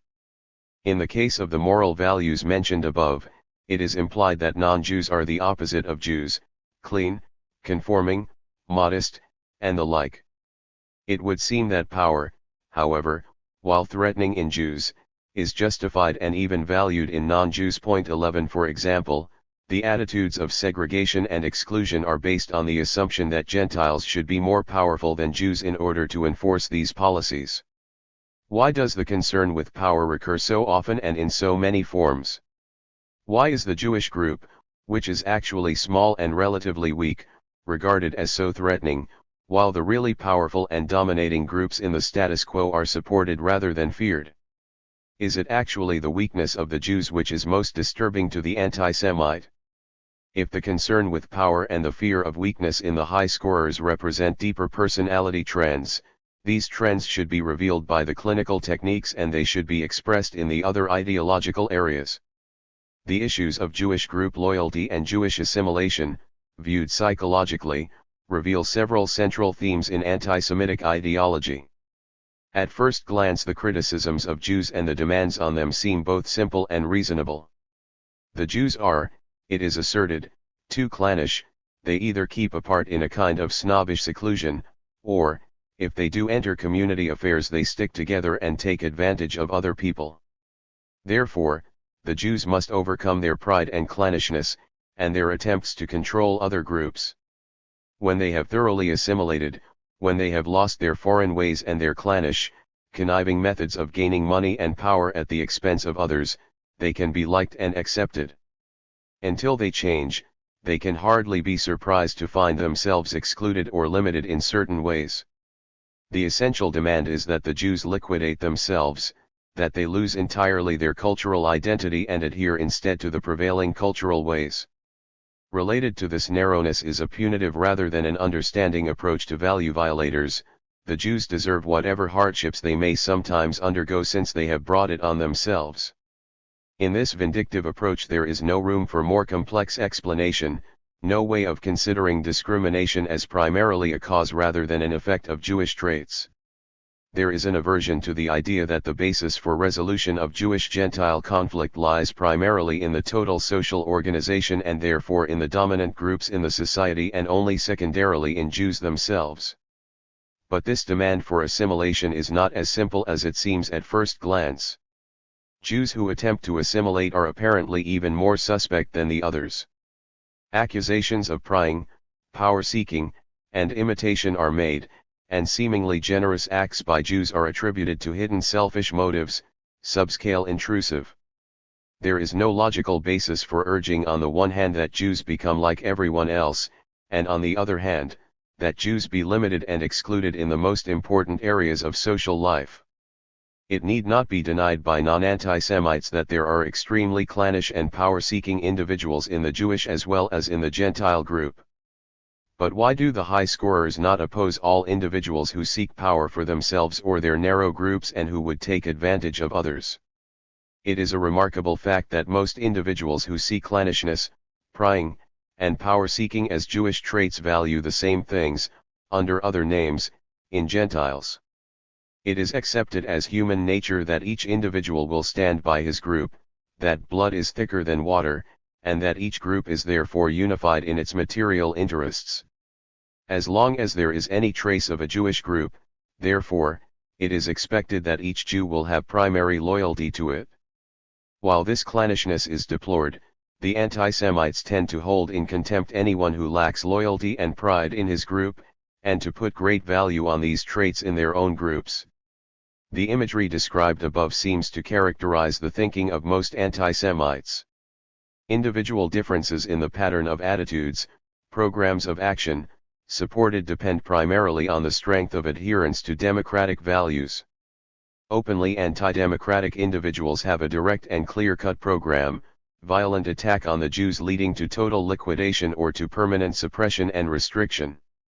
What to do is, however, a greater psychological problem for those who have the same imagery, but who at the same time want to support democratic values of equality, nonviolence, and the like. The negative imagery of Jews, and the accompanying sense of threat, involve two main fears which form the basis for attitudes. There is, first, the fear of contamination, the fear that Jews may, if permitted intimate or intensive contact with Gentiles, have a corrupting or degenerating influence. Various forms of corruption may occur, moral, political, intellectual, sensual, and so on. Among the many ideas which have been attributed to Jewish contamination are free love, radicalism, atheism, moral relativism, modern trends in art and literature.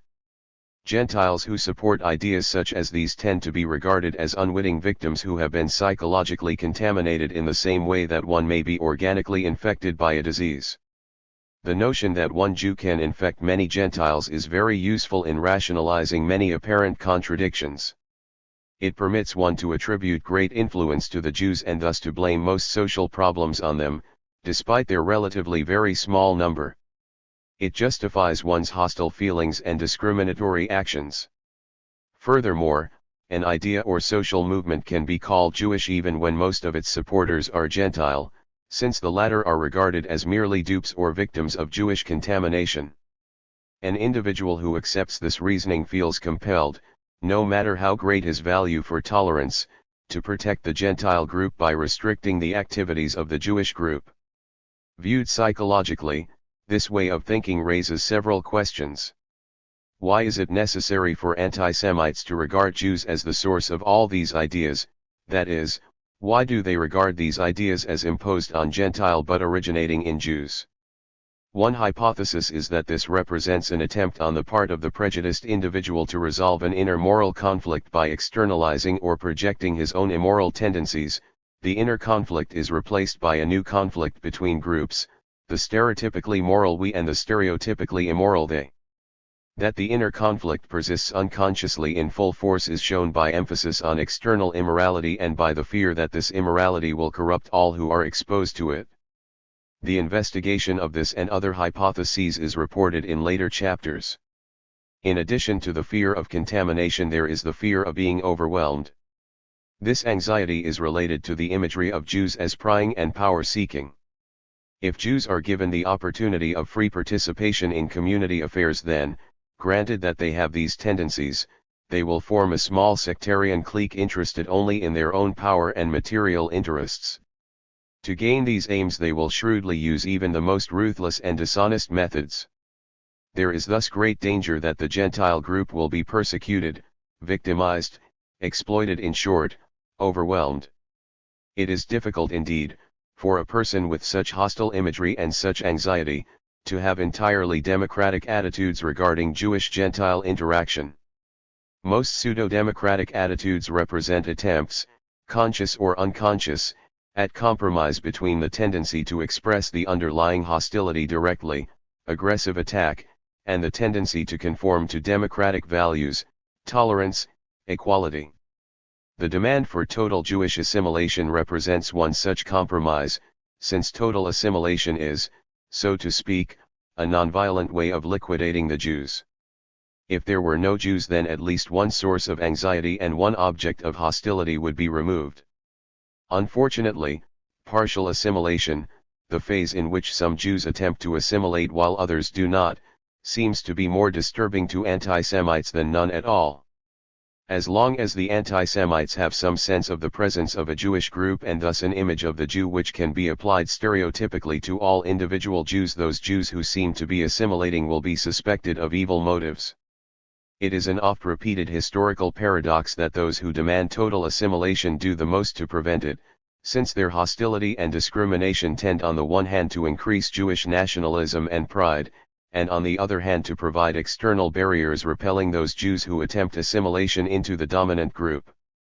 Conversely, Jewish assimilation has proceeded most rapidly in those communities which have accepted them without totalitarian demands for submission and all-out assimilation. A second way of nonviolently eliminating the Jews, and thus of solving the problem of interaction by simply not having any, is for them to stay on their side of the fence and we stay on ours. If they cannot be entirely absorbed and, despite their demand for total assimilation, most anti-Semites seem to feel that the basic Jewishness is permanent, then they should be totally separate. The separation could be made complete if the Jews would form a nation of their own and keep more to themselves. Item 2, 24.12. Some individuals, including Jews, have supported the idea of separation, fraternal organizations, neighborhoods, and the like, on grounds of differences in interests and culture. There can be no objection, from a democratic point of view, to an organization devoted primarily to Jewish culture and conducted in the Yiddish language, nor to one concerned mainly with Christian religion or any other cultural form. But consistency with democratic values does require that, once the primary aims and functions of the organization are laid down, membership be open to any individual who accepts its principles and meets its requirements. It is undemocratic to exclude any group as a whole, that is, to be unwilling to consider any applicant on the basis of his individual merits and faults. The exclusionism of some Jewish groups, while understandable as a defensive pride reaction, is no more justified than the equivalent policy in other groups.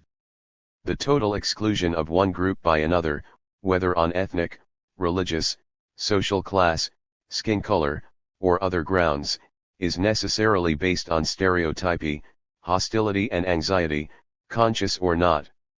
It is sometimes said that a Jew, or Negro or Catholic, would not be comfortable here.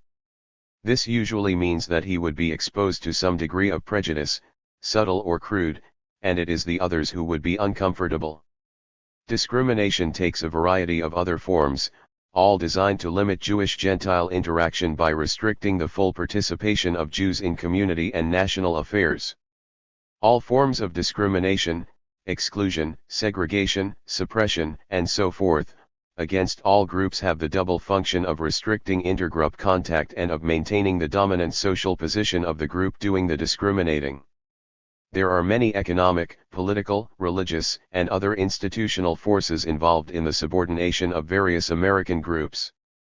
These broader social forces were, however, beyond the scope of this research. We were concerned, as stated in Chapter I, with the problem of the consumption of ideology by the individual. Granted that various ideologies are present in the social environment, why is it that some individuals consume, assimilate, accept, the more undemocratic forms while others consume the more democratic forms? The general assumption made was that, granted the possibility of choice, an individual will be most receptive to that ideology which has most psychological meaning for him and the most significant function within his overall adjustment. Accordingly, there was much concern with the psychological content of anti-Semitic ideology in an attempt to form hypotheses regarding the deeper psychological trends, if any, which underlie and motivate the surface opinions and attitudes. Numerous trends underlying anti-Semitic ideology are suggested by the present scale results: stereotypy, rigid adherence to middle-class values, the tendency to regard one's own group as morally pure in contrast to the immoral outgroup, opposition to and exaggeration of prying and sensuality, extreme concern with dominance and power, fear of Jewish power and desire for Gentile power, fear of moral contamination, fear of being overwhelmed and victimized, the desire to erect social barriers in order to separate one group from another and to maintain the morality and the dominance of one's own group. Can it be demonstrated that these personality trends are actually present in anti-Semitic individuals? In the chapters which follow, there are several lines of evidence bearing on this question. A. If these trends are present, then they should also be found in various other ideological areas. B. These trends should be expressed in non-ideological forms as well, that is, in ways of thinking about people and life generally. C. Intensive clinical study should reveal these and other trends directly, as well as their organization and function in the total personality, and their course of development. Chapter 4. The Study of Ethnocentric Ideology. Daniel J. Levinson. A. Introduction. Our attention turns now to the problem of prejudice, broadly conceived. The term prejudice is not entirely adequate, since it has numerous meanings and connotations which might obscure or distort the ideas guiding this research. The term ethnocentrism is preferable because its traditional meaning comes much closer to that used here. First introduced and used descriptively by Sumner, 115, in 1906, the term had the general meaning of provincialism or cultural narrowness. It meant a tendency in the individual to be ethnically centered, to be rigid in his acceptance of the culturally alike and in his rejection of the unlike. The traditional conception of ethnocentrism, from which the present one is derived, differs in several important respects from the usual notion of prejudice. Prejudice is commonly regarded as a feeling of dislike against a specific group. Ethnocentrism, on the other hand, refers to a relatively consistent frame of mind concerning aliens generally. Usually, in discussions of prejudice against groups there is specific reference to race prejudice or prejudice against racial and religious minorities. This terminology is used even by people who know that race is a socially harmful idea as ordinarily understood, and who know that many groups, Zoot-Suiters, Okies, and so forth, are discriminated against on neither racial nor religious grounds. Ethnocentrism refers to group relations generally. It has to do not only with numerous groups toward which the individual has hostile opinions and attitudes but, equally important, with groups toward which he is positively disposed. A theory of ethnocentrism offers a starting point for the understanding of the psychological aspect of group relations, why individuals are inclined toward competition, or conflict, or harmonious interaction, and so on. It is concerned with such questions as, What kinds of general attitudes do individuals have about their own and other groups? What underlying ideas or themes run through an individual's thinking about groups and group relations? How do these ideas develop? How are they related to trends in the individual's thinking about other social processes? What personality trends, if any, are they related to, and in what way? How are they related to membership in class, church, political party, and so forth? The term ethnocentrism shifts the emphasis from race to ethnic group. The everyday use of the term race has been criticized from many sides and on many grounds. It was originally suggested as one type of broad classification of human beings on the basis of skin color. Other anthropometric measures such as head shape and blood type were also suggested. Each of these organic bases of classification divides human beings, also known as the human race, into groups which are mixed with respect to the other organic characteristics. Thus, the Negroes, a race according to the skin color criterion, are mixed with respect to head shape and blood type.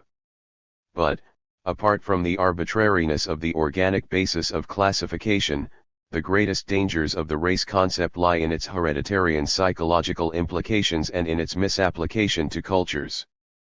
Psychologically, the race theory implies, whether or not this is always made explicit, that people of a given race, example skin color, are also very similar psychologically because they have a common hereditary family tree. This notion has been contracted overt in the past few decades by work in psychology on the problem of heredity versus environment and by work in cultural anthropology on the tremendous psychological variations within any given culture. Furthermore, the term race is often applied to groups which are not races at all in the technical sense. Sometimes this term is applied to nations, example the German race or even the American race. Sometimes it is misused in connection with American ethnic minorities, such as Italians or Greeks. There is no adequate term, other than ethnic, by which to describe cultures, that is, systems of social ways, institutions, traditions, language, and so forth, which are not nations, that is, which do not form politico-geographical entities. This confusion, which is more than merely terminological and which permeates much thinking on social problems, has plagued the Jews particularly. They are a good example of an ethnic group which is neither a formal nation nor a race. From the point of view of sociology, cultural anthropology, and social psychology, the important concepts are not race and heredity but social organization, national, regional, subcultural, communal, and the interaction of social forms and individual personalities. To the extent that relative uniformities in psychological characteristics are found within any cultural grouping, these uniformities must be explained primarily in terms of social organization rather than racial heredity.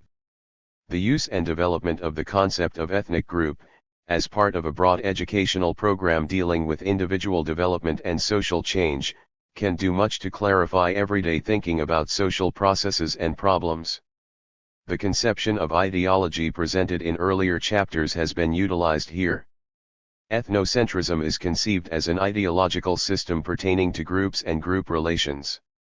A distinction is made between in-groups, those groups with which the individual identifies himself, and out-groups, with which he does not have a sense of belonging and which are regarded as antithetical to the in-groups. Out-groups are the objects of negative opinions and hostile attitudes. In-groups are the objects of positive opinions and uncritically supportive attitudes, and it is considered that out-groups should be socially subordinate to in-groups. The basic questions for research were raised in Chapter 2. They concern the inclusiveness of ideas regarding a given group, the generality of out-group rejection, the content of ideas about in-groups and out-groups, and the amount of stereotypy in thinking about groups generally. There were numerous indications that some generality of in-group and out-group ideology within the individual would be found. 13, 25, 85, 90. Sumner found such consistency in his anthropological studies. Fascistic social movements have shown consistent tendencies to oppose a variety of minority groups. Many historians, literary men, and political analysts have, in a non-technical, non-quantitative way, had this conception of ideology, 21, 69, 72, 92, 93, 95, 100, and 1. 1 meets consistent outgroup rejection in everyday parlor and street corner discussions. A quantitative indication of consistency was found in a previous study of antisemitism, 71. Increasing degrees of antisemitism were shown to be closely related to increasing opposition to labor unions and racial equality, and to increasing support of Father Coughlin. Members of college sororities which tend to have a strong in-group ideology were significantly more anti-Semitic on the average than non-members. And subjects reporting some ideological friction with parents indicating ability to criticize the family, a major in-group, were significantly less anti-Semitic than those reporting no such friction. To obtain a more conclusive answer to the questions raised in Chapter 2, it seemed that the best method in terms of rigor and quantification was an opinion-attitude scale for the measurement of ethnocentrism. The construction of this scale was, therefore, the first step taken. It was constructed in such a way that an analysis of its statistical properties and internal relationships might help to answer the major questions concerning the structure of ethnocentric ideology. B. Construction of the ethnocentrism, E, scale. The procedure followed in the construction of the E-scale was the same as that for the antisemitism scale, Chapter 3. Once again, and by the same reasoning, the Likert method of scaling was used. Again, all items were negative, that is, hostile to the group in question, and finally, the same general rules of item formulation were followed. 1 Major subdivisions or areas, the subscales. Subscales were used in order to ensure broad coverage of the total field and to permit statistical analysis of certain relationships with ethnocentric ideology. Since one of the primary research questions concerned the generality of ethnocentrism, each subscale dealt with a different set of in-group-out-group relations. Within each subscale an attempt was made to cover a variety of common pseudo-democratic and a few openly anti-democratic opinions and attitudes. The E-scale in its initial forms did not include items about Jews, rather, the initial anti-Semitism scale was included separately in the questionnaire so that correlations between the two scales might be obtained. The development of a more complete E-scale, including items about Jews, will be reported later in this chapter. The initial E-scale consists of 34 items arranged in 3 subscales dealing respectively with Negroes, various other minorities, and patriotism, extranational outgroups. These will now be discussed. A. Negroes. Since Negroes are a large and severely oppressed group and since imagery of the Negro has become so elaborated in American cultural mythology, they merited a subscale of their own. The 12 items presented in Table 1, 4, constitute the Negro subscale. The items are numbered as they appear in the total scale. Table 1, 4. Ethnocentrism scale. Negro subscale, N. 2. If there are enough Negroes who want to attend dances at a local dance hall featuring a colored band, a good way to arrange this would be to have one all-Negro night, and then the whites could dance in peace the rest of the time. 5. The Negroes would solve many of their social problems by not being so irresponsible, lazy, and ignorant. 8. Negro musicians are sometimes as good as white musicians at swing music and jazz, but it is a mistake to have mixed Negro-white bands. 11. It would be a mistake to have Negroes for foremen and leaders over whites. 14. Negroes may have a part to play in white civilization, but it is best to keep them in their own districts and schools and to prevent too much intermixing with whites.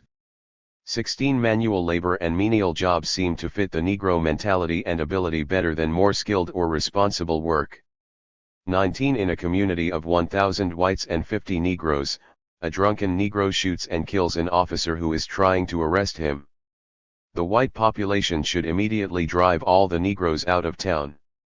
22. The people who raise all the talk about putting Negroes on the same level as whites and giving them the same privileges are mostly radical agitators trying to stir up conflicts. 25. An occasional lynching in the South is a good thing because there is a large percentage of Negroes in many communities and they need a scare once in a while to prevent them from starting riots and disturbances. 28. It would be best to limit Negroes to grammar and trade school education, since more schooling just gives them ambition and desires which they are unable to fulfill in white competition. 31. There is something inherently primitive and uncivilized in the Negro, as shown in his music and his extreme aggressiveness. 34. Most Negroes would become officious, overbearing, and disagreeable if not kept in their place. These items attempt to cover most of the current ideology regarding Negroes and Negro-white relations. Negroes are described as lazy and ignorant, item 5, and as not really wanting equality with whites, item 22, it is radical agitators who stir them up.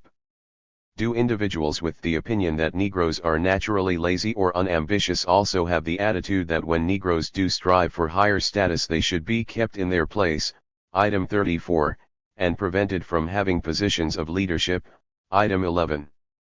Is the attitude that Negroes should be segregated, items 2, 8, 14, held by the same persons who regard Negroes as threatening and inferior and who favor more active subordination of Negroes? These are some of the questions underlying this subscale, and the statistical results should offer at least a partial answer to them. B. Minorities. The second subscale, see Table 2, 4, contains 12 items dealing with various American minority groups, other than Jews and Negroes, about which negative opinions and imagery often exist and toward which attitudes of subordination, restriction of social functioning, segregation, and the like are often directed. Included are organized groups such as minority political parties and religious sects, as well as social movements and labor unions containing many foreigners, also ethnic minorities such as Japanese Americans, Oklahomans, in California, and Filipinos. 1 Zoot suiters, criminals, the insane, inherently incapable people and undesirable elements, which constitute moral minorities or outgroups, are also objects of hostile opinions and attitudes. Table 2, 4. Ethnocentrism scale. Minority subscale, M. 1. The many political parties tend to confuse national issues, add to the expense of elections, and raise unnecessary agitation. For this and other reasons, it would be best if all political parties except the two major ones were abolished. 4. Certain religious sects whose beliefs do not permit them to salute the flag should be forced to conform to such a patriotic action, or else be abolished. 6. Any group or social movement which contains many foreigners should be watched with suspicion and, whenever possible, be investigated by the FBI. 9. Although women are necessary in the armed forces and in industry, they should be returned to their proper place in the home as soon as the war ends. 15. One main difficulty with allowing the entire population to participate fully in government affairs, voting, jobs, etc., is that such a large percentage is innately deficient and incapable. 17. It is a mistake to allow any Japanese to leave internment camps and enter the army where they would be free to commit sabotage. 21. The many faults, and the general inability to get along, of the Oklahomans, Okies, who have recently flooded California, prove that we ought to send them back where they came from as soon as conditions permit. 24. A large-scale system of sterilization would be one good way of breeding out criminals and other undesirable elements in our society and so raise its general standards and living conditions.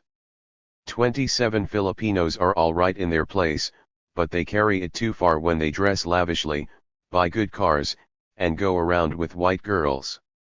29. Zoot suiters demonstrate that inferior groups, when they are given too much freedom and money, just misuse their privileges and create disturbances. 30. The most vicious, irresponsible, and racketeering unions are, in most cases, those having largely foreigners for leaders. 32. We are spending too much money for the pampering of criminals and the insane, and for the education of inherently incapable people. Although prejudice is usually thought of as directed against minorities in the sense of small numbers, and as opposed to a vague majority, one may ask if prejudice is not sometimes directed against a group containing more than half of the population. The phenomena of contempt for the masses and the subordination of women were considered examples of ethnocentrism of this type. Items 9 and 15 were included to determine how closely such attitudes are correlated with the others. Can the attitude that women's place is in the home be considered a prejudice? It would appear that it is, to the extent that people with this attitude have others which are more obviously ethnocentric. A more conclusive proof would require a detailed study of ideology regarding women, oriented within a general theory of ethnocentric versus non-ethnocentric approaches. See patriotism. This subscale, see Table 3, 4, contains 10 items dealing with international relations and viewing America as an in-group in relation to other nations as out-groups. The term patriotism as used here does not mean love of country. Rather, the present concept involves blind attachment to certain national cultural values, uncritical conformity with the prevailing group ways, and rejection of other nations as outgroups. It might better be termed pseudo-patriotism and distinguished from genuine patriotism, in which love of country and attachment to national values is based on critical understanding. The genuine patriot, it would appear, can appreciate the values and ways of other nations, and can be permissive toward much that he cannot personally accept for himself. He is free of rigid conformism, outgroup rejection, and imperialistic striving for power. Table 3, 4. Ethnocentrism scale. Patriotism subscale, p. 3. Patriotism and loyalty are the first and most important requirements of a good citizen. 7. There will always be superior and inferior nations in the world and, in the interests of all concerned, it is best that the superior ones be in control of world affairs. 10. Minor forms of military training, obedience, and discipline, such as drill, marching and simple commands, should be made a part of the elementary school educational program. 12. The main threat to basic American institutions during this century has come from the infiltration of foreign ideas, doctrines, and agitators. 13. Present treatment of conscientious objectors, draft evaders, and enemy aliens is too lenient and mollycoddling. If a person won't fight for his country, he deserves a lot worse than just prison or a work camp. 18. In view of the present national emergency, it is highly important to limit responsible government jobs to native, white, Christian Americans. 20. European refugees may be in need, but it would be a big mistake to lower our immigration quotas and allow them to flood the country. 23. It has become clear that the Germans and Japanese are racially warmonged and power-seeking, and the only guarantee of future peace is to wipe out most of them and to keep the rest under careful control. 26. Mexico can never advance to the standards of living and civilization of the U.S., due mainly to the innate dirtiness, laziness, and general backwardness of Mexicans. 33. There will always be wars because, for one thing, there will always be races who ruthlessly try to grab more than their share. In-group opinions and attitudes are expressed in items 3, 7, and 10. They are intended to express a general value for obedience and discipline, the opinion that nations are arranged hierarchically from superior to inferior, and the attitude that the superior ones should be dominant with the assumption that we are one of the superior nations. The rigidity of the value for obedience is shown by the punitive attitude toward those who disobey. Item 13, punishment of conscientious objectors and draft evaders. The glorification of the national in-group is shown further in the tendency to regard other nations as inferior when they are distant. Item 26, and threatening when they come too close. Items 12, 20, and 23. We are therefore morally justified in excluding refugees, in wiping out the Germans and Japanese too, in excluding foreigners and others from government jobs, and in maintaining our dominant position as a nation. The cynicism about peace and the moralistic attribution of war to ruthless, grabbing races also indicate the sense of threat from outgroups and the moral righteousness of the in-group. The fact that this theory of the cause of war is held by many college students who have been exposed to sociological explanations in terms of socio-economic organization and conflicts raises the question, what are the inner barriers in some individuals which make them unreceptive to non-moralistic explanations? This problem, to be taken up in later chapters, concerns the personality dynamics underlying ethnocentric ideology. If people who make high scores on this subscale are also high on the others, then it would appear that although they hold America to be superior and inviolable, they actually reject the great majority of the people in this country. Item 18 brings this out directly. It is only the native, white, Christian Americans who can be trusted. And various items from the minorities subscale indicate that large sections of this population are also in the outgroup category. 2. The total ethnocentrism, E, scale. The total E scale is intended to measure the individual's readiness to accept or oppose ethnocentric ideology as a whole. The scale consists of 34 items 3 and comprises the three subscales N, M, and P. It is presented in Table 4, with instructions to subjects, just as it was administered. Table 4. The total ethnocentrism scale. Public opinion questionnaire. The following statements refer to opinions regarding a number of social groups and issues, about which some people agree and others disagree. Please mark each statement in the left-hand margin according to your agreement or disagreement, as follows. +1, slight support, agreement. 1, slight opposition, disagreement. +2, moderate support. 2, moderate opposition. +3, strong support. 3, strong opposition. ___________1. The many political parties tend to confuse national issues, add to the expense of elections, and raise unnecessary agitation. For this and other reasons, it would be best if all political parties except the two major ones were abolished. ________2. If there are enough Negroes who want to attend dances at a local dance hall featuring a colored band, a good way to arrange this would be to have one all-Negro night, and then the whites could dance in peace the rest of the time. ________3.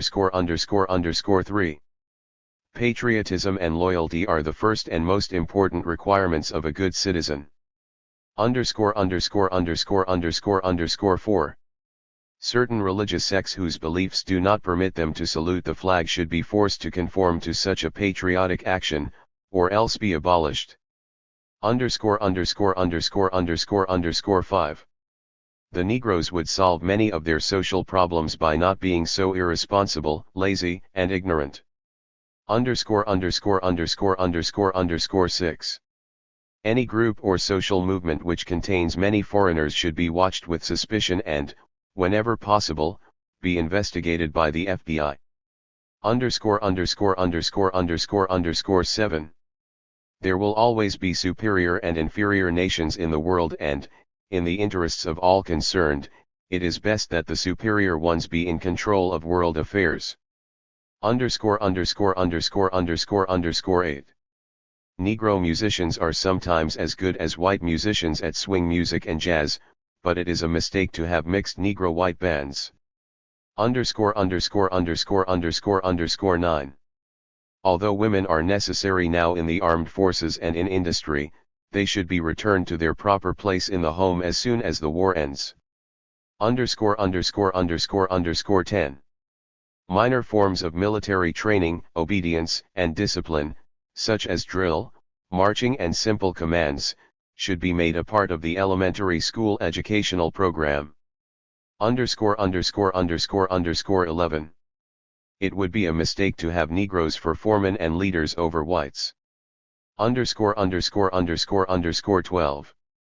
The main threat to basic American institutions during this century has come from the infiltration of foreign ideas, doctrines, and agitators.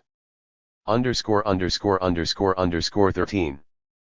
Present treatment of conscientious objectors, draft evaders, and enemy aliens is too lenient and mollycoddling.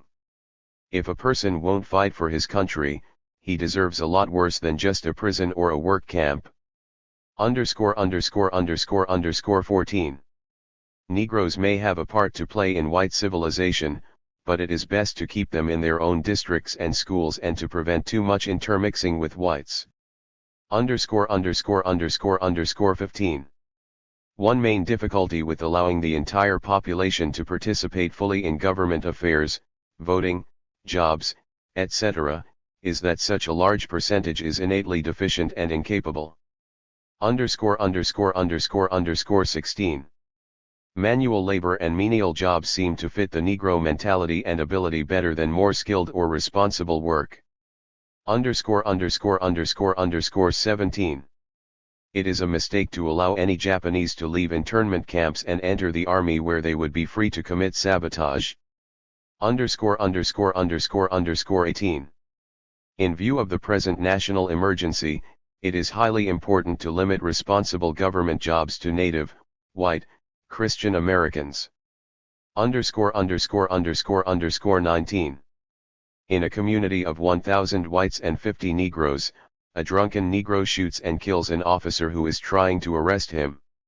The white population should immediately drive all the Negroes out of town. ______ 20. European refugees may be in need, but it would be a big mistake to lower our immigration quotas and allow them to flood the country. ______ 21. The many faults, and the general inability to get along, of the Oklahomans, Okies, who have recently flooded California, prove that we ought to send them back where they came from as soon as conditions permit. ______ 22. The people who raise all the talk about putting Negroes on the same level as whites and giving them the same privileges are mostly radical agitators trying to stir up conflicts. ______ 23. It has become clear that the Germans and Japanese are racially war-minded and power-seeking, and the only guarantee of future peace is to wipe out most of them and to keep the rest under careful control. ______ 24. A large-scale system of sterilization would be one good way of breeding out criminals and other undesirable elements in our society and so raise its general standards and living conditions. ______ 25. An occasional lynching in the South is a good thing because there is a large percentage of Negroes in many communities and they need a scare once in a while to prevent them from starting riots and disturbances. ______ 26. Mexico can never advance to the standards of living and civilization of the U.S., due mainly to the innate dirtiness, laziness, and general backwardness of Mexicans. ______ 27.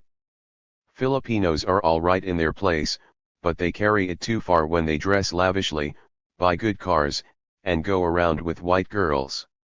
______ 28. It would be best to limit Negroes to grammar and trade school education since more schooling just gives them ambitions and desires which they are unable to fulfill in white competition. ______ 29. Zoot suitors demonstrate that inferior groups, when they are given too much freedom and money, just misuse their privileges and create disturbances. ______ 30. The most vicious, irresponsible, and racketeering unions are, in most cases, those having largely foreigners for leaders. ______ 31. There is something inherently primitive and uncivilized in the Negro, as shown in his music and his extreme aggressiveness. ______ 32. We are spending too much money for the pampering of criminals and the insane, and for the education of inherently incapable people. ______ 33. There will always be wars because, for one thing, there will always be races who ruthlessly try to grab more than their share. ______ 34. Most Negroes would become officious, overbearing, and disagreeable if not kept in their place. See results, statistical analysis of the scale. The subjects were allowed the same 6 choices of response for each item, plus 3 to 3, with no neutral response, and the responses were converted into scores in the same way, 3 equals 1 point, 2 equals 2 points, etc., as was the case with the AS scale. All the items were regarded as pro-ethnocentric. For the 34 items, then, the total scores can range between 34 points, 1 point on each item, indicating strong anti-ethnocentrism, and 238 points, 7 points on each item, strong ethnocentrism. When the total score is divided by 34 we obtain the mean score per item, thus, A total score of 51 can also be stated as a mean per item of 1.5. This scale was administered as part of the questionnaire, which also contained the initial, 52-item, AS scale. As reported in Chapter 3, this questionnaire was given in April, 1944, to a class in introductory psychology at the University of California. The data presented here are based on the questionnaires of the 144 women subjects, including 19 members of major minorities. 1. Reliability. Data indicating the reliability and related statistical properties of the E-scale and its subscales are given in Table 5, 4.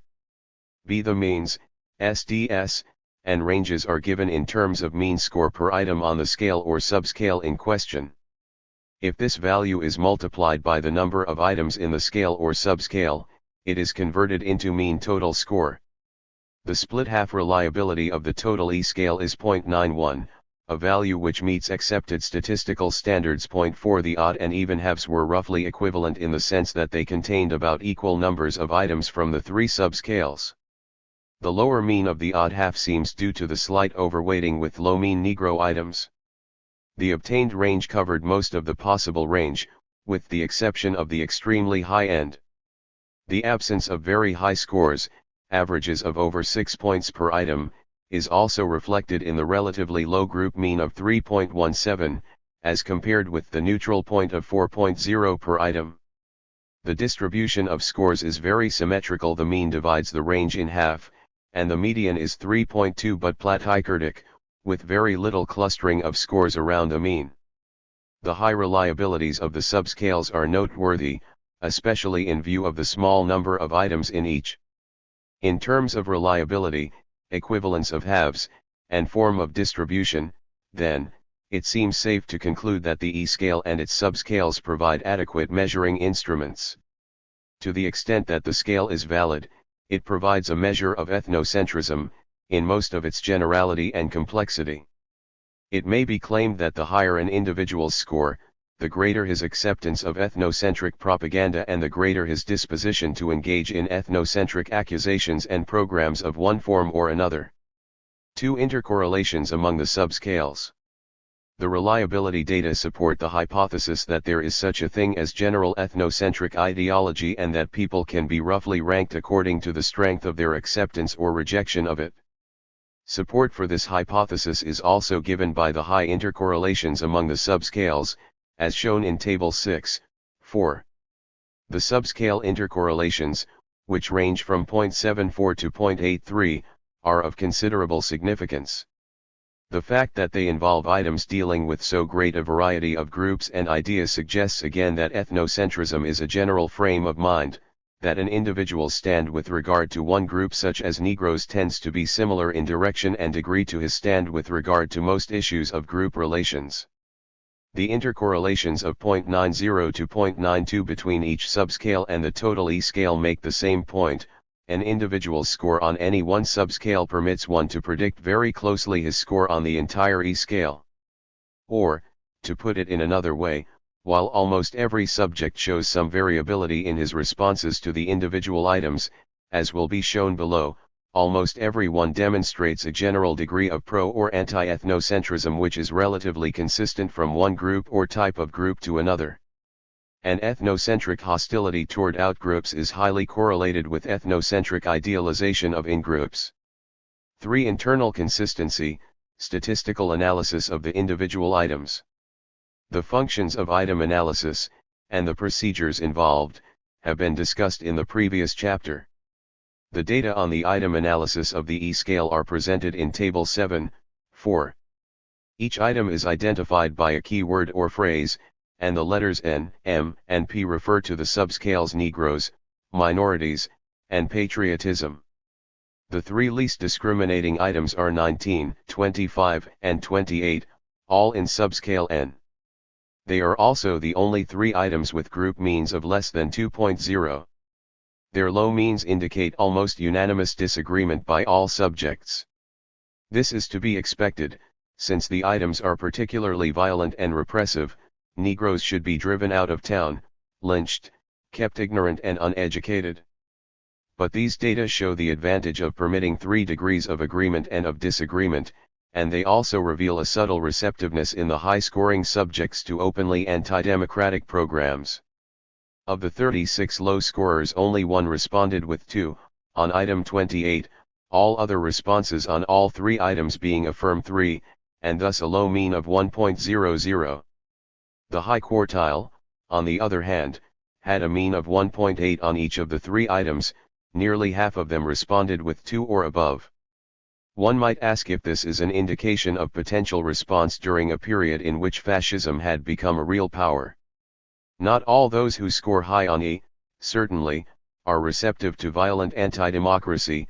The task of determining the deeper psychological forces which make for potential receptiveness or opposition to fascism the ultimate in ethnocentrism is one which follows the first task of measuring ethnocentrism in its presently existing form.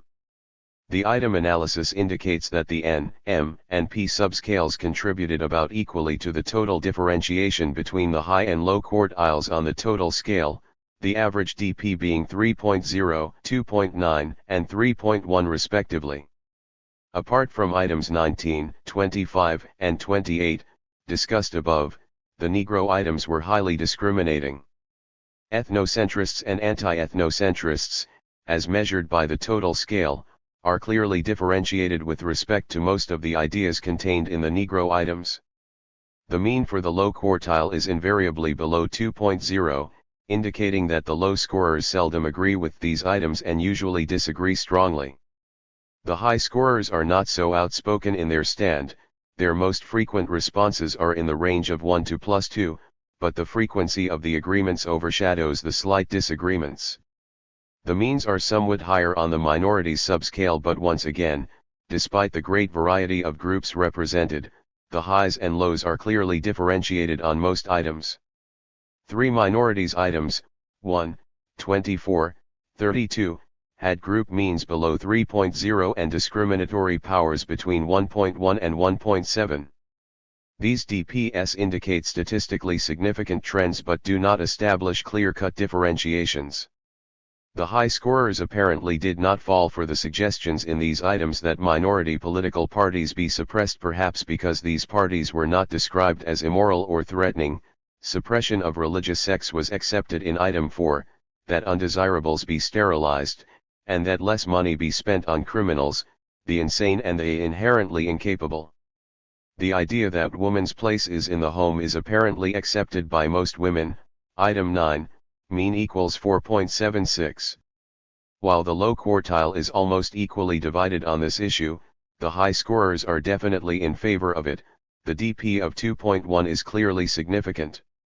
One wonders whether this item would be better correlated with ethnocentrism in men. The most discriminating items in this subscale deal with a variety of groups: religious sects, item 4, foreign ideas, item 12, Japanese, item 17, Oklahomans in California, item 21, Filipinos, item 27, and Zoot Suiters, item 29. The patriotism subscale differentiates high and low scorers as well as do the other subscales and on as great a variety of groups. The discriminatory powers range from 2.42 to 3.78, with an average DP of 3.07. Again, the major hypotheses underlying the items are substantiated.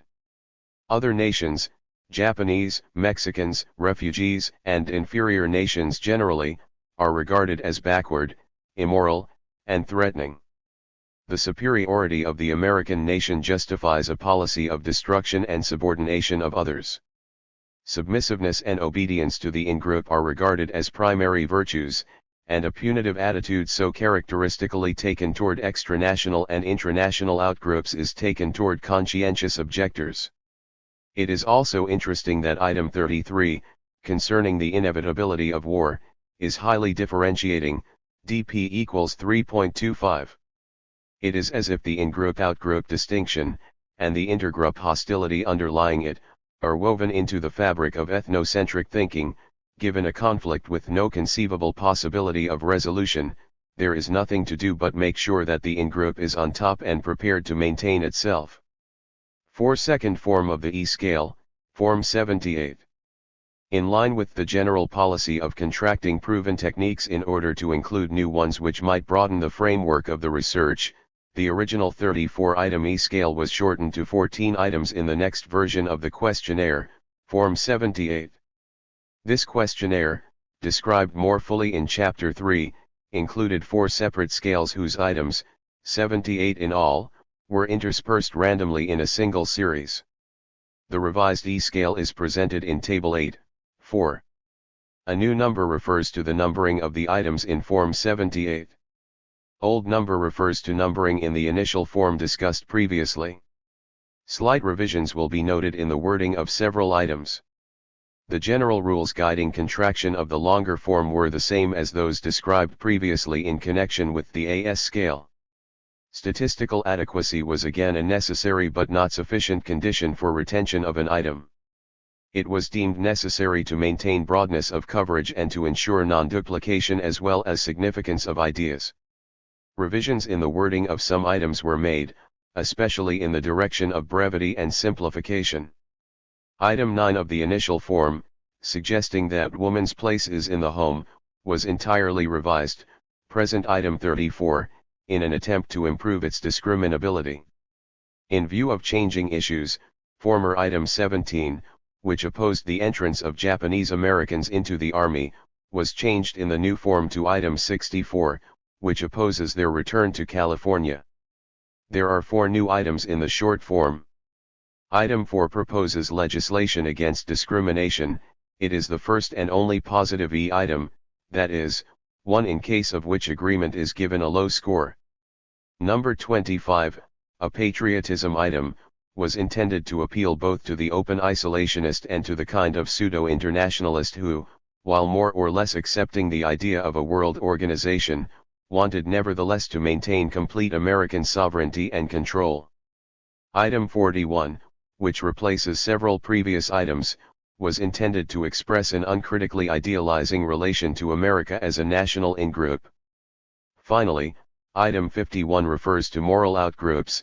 It suggests that immorality is a cause of our social problems, rather than a concurrent symptom, and it contains implicitly a punitive attitude against such people, although punitive action is not explicitly proposed. Also worth noting is this item's stereotypic distinction between good people and bad people, the latter being the cause of the misfortunes of the former. This way of thinking often includes the contempt for the masses expressed in item 54. The 3 subscales of the initial E-scale are represented proportionately in the new form. There are 4 Negro items, 29, 37, 45, 57, 4 patriotism items, 18, 25, 41, 48, and 6 minority items, 4, 7, 34, 51, 54, 64. It will be recalled from the preceding chapter that Form 78 was administered in the spring of 1945 to 4 groups: Public Speaking Class Women, N equals 140, Public Speaking Class Men, N equals 52, Extension Psychology Class Women, N equals 40, all from the University of California, and the Professional Women, Nurses, Social Workers, Teachers, N equals 63. The reliability data for the E-scale, Form 78, are presented in Table 9, 4. The average reliability of 0.80 is at the lower level of significance in terms of precise measurement of the individual, but it is quite satisfactory for the group comparisons and correlations for which it was used. 0.7 This is perhaps all that could be expected of so short and diversified a scale. Hope of improvement is held out, however, by the possibility of eliminating or revising poorly discriminating items, and by the fact that the absence of extremely high scorers, restriction of range of talent, in these groups tends to depress the reliability somewhat. As in the case of the AS scale, the professional women obtain the lowest mean and the highest reliability, being thus the least prejudiced and the most consistent group on both scales. The E-scale means and ranges of all 4 groups indicate, on the average, slight disagreement with ethnocentric ideology, a sizable minority being strongly opposed and relatively few expressing strong support. The item analysis of the scale is presented in Table 10, 4. The average dp of 2.90 is quite satisfactory for a scale of this length. Only one dp is below 2.1, and even this one, item 4, is well above the minimum level of statistical significance. As in the initial, longer E scale, the items dealing with segregation and suppression of Negroes, opposition to foreign infiltration and Zoot-Suiters, desire to wipe out the Germans and Japs, and so on, were highly discriminating. 2 of the 4 new items also worked very well. Item 25, placing American sovereignty above world organization, had an overall rank dp of 4, and item 41, an expression of ethnocentric conservatism in idealizing the American way, rank 7 in terms of overall dp. Table 10, 4. Means and discriminatory powers of the E-scale items, Form 78, A. Among the poorest items are several which, only fairly successful in the initial form, were revised for Form 78 in an attempt at improvement. Thus, item 34, stating that women should be restricted to feminine positions such as nursing, ranked 12 out of 14. It is interesting that the women's groups, A, C, D in Table 10, 4, tended predominantly to disagree with this item, obtaining means of only 1.9 to 2.7, while the group of college men showed a slight tendency to agree, having a mean of 4.4. Despite the similar discriminatory powers for men and women, the DP for women is probably more significant statistically, since their mean is so much lower. It would appear that the ethnocentric women are more bound, at least on the surface, to the traditional imagery of femininity, while the non-ethnocentrists wish to emancipate women, occupationally and otherwise, from their traditionally imposed limitations. While the relationship is far from perfect, it suggests that different patterns of ideology regarding masculinity and femininity may exist in the two groups. This general problem is investigated more fully in later chapters. The attempted improvements in items 37 and 54 were also relatively unsuccessful. Item 37, which makes the Negroes entirely responsible for their own poverty, was apparently too strongly worded to receive much agreement. Mean equals 1.92. The low mean indicates that the dp of 2.16 is very significant. There is very little overlapping between low and high scorers, the former tending almost uniformly to disagree strongly, 3, while the latter disagree on the average only slightly, 1. Similarly, the relatively low dp of 2.7 and mean of 2.2 on item 64, no Japs in California, might have been higher had the item been given a pseudo-democratic coloring, thus allowing the ethnocentrists more moral justification for agreeing with it. Item 54, rejecting the bulk of the people as innately deficient and incapable, has a more ambiguous relation to ethnocentrism. The subjects were evenly divided on this issue, and the dp of 2.7, while indicating a significant difference between the high and low quartiles, nevertheless permits considerable agreement by low scorers, disagreement by high scorers. Of the 4 entirely new items, 2 were among the least discriminating.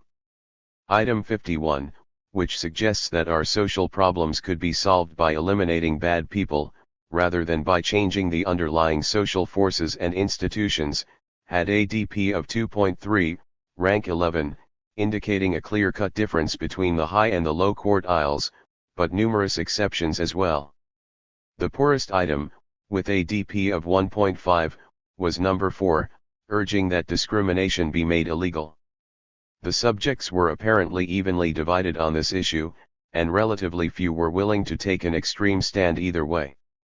The fact that the professional women had a mean of 4.1 on this item, as compared with their scale mean of 2.7, was perhaps a straw in the wind to indicate that the attempted California Fair Employment Practices Law, referendum, of 1946 would receive far less than majority support.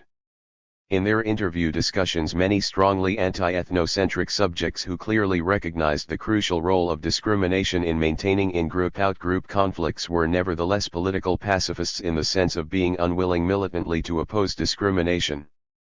Some of the psychological sources of this point of view will be considered in later chapters.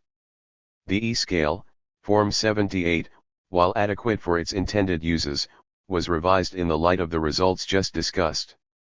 The revision also took account of the correlations now to be considered, between the E and AS scales. D. The inclusion of antisemitism within general ethnocentrism. It will be recalled that the E scale contained no items referring to Jews, rather, the independent AS scale was included within the total questionnaire. We may now consider the correlations between these scales. The initial form of the questionnaire, administered in 1944 to the University of California Psychology class women, contained the 52-item AS scale and the 34-item E scale. Correlations of the AS scale with the E scale and its subscales are presented in Table 11, 4. The correlation of 0.80 between E and AS permits a further broadening in the conception of ethnocentrism. The correlations of 0.69 to 0.76 between AS and the E subscales are only slightly lower than the correlations of 0.74 to 0.83 among the E subscales, see section C, above.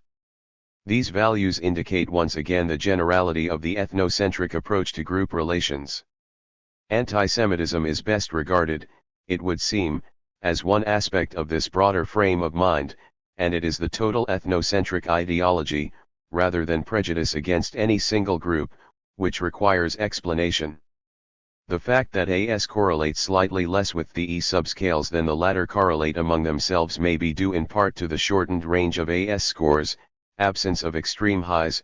However, it appears likely that there are certain specific determinants of antisemitism apart from those which hold for general ethnocentrism. The correlations between the AS and E scales in Form 78, presented in Table 12, 4, provide a further indication of the generality of ethnocentrism.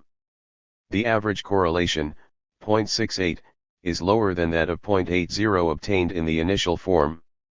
This difference is due partially to the decreased reliability of the shortened E scale.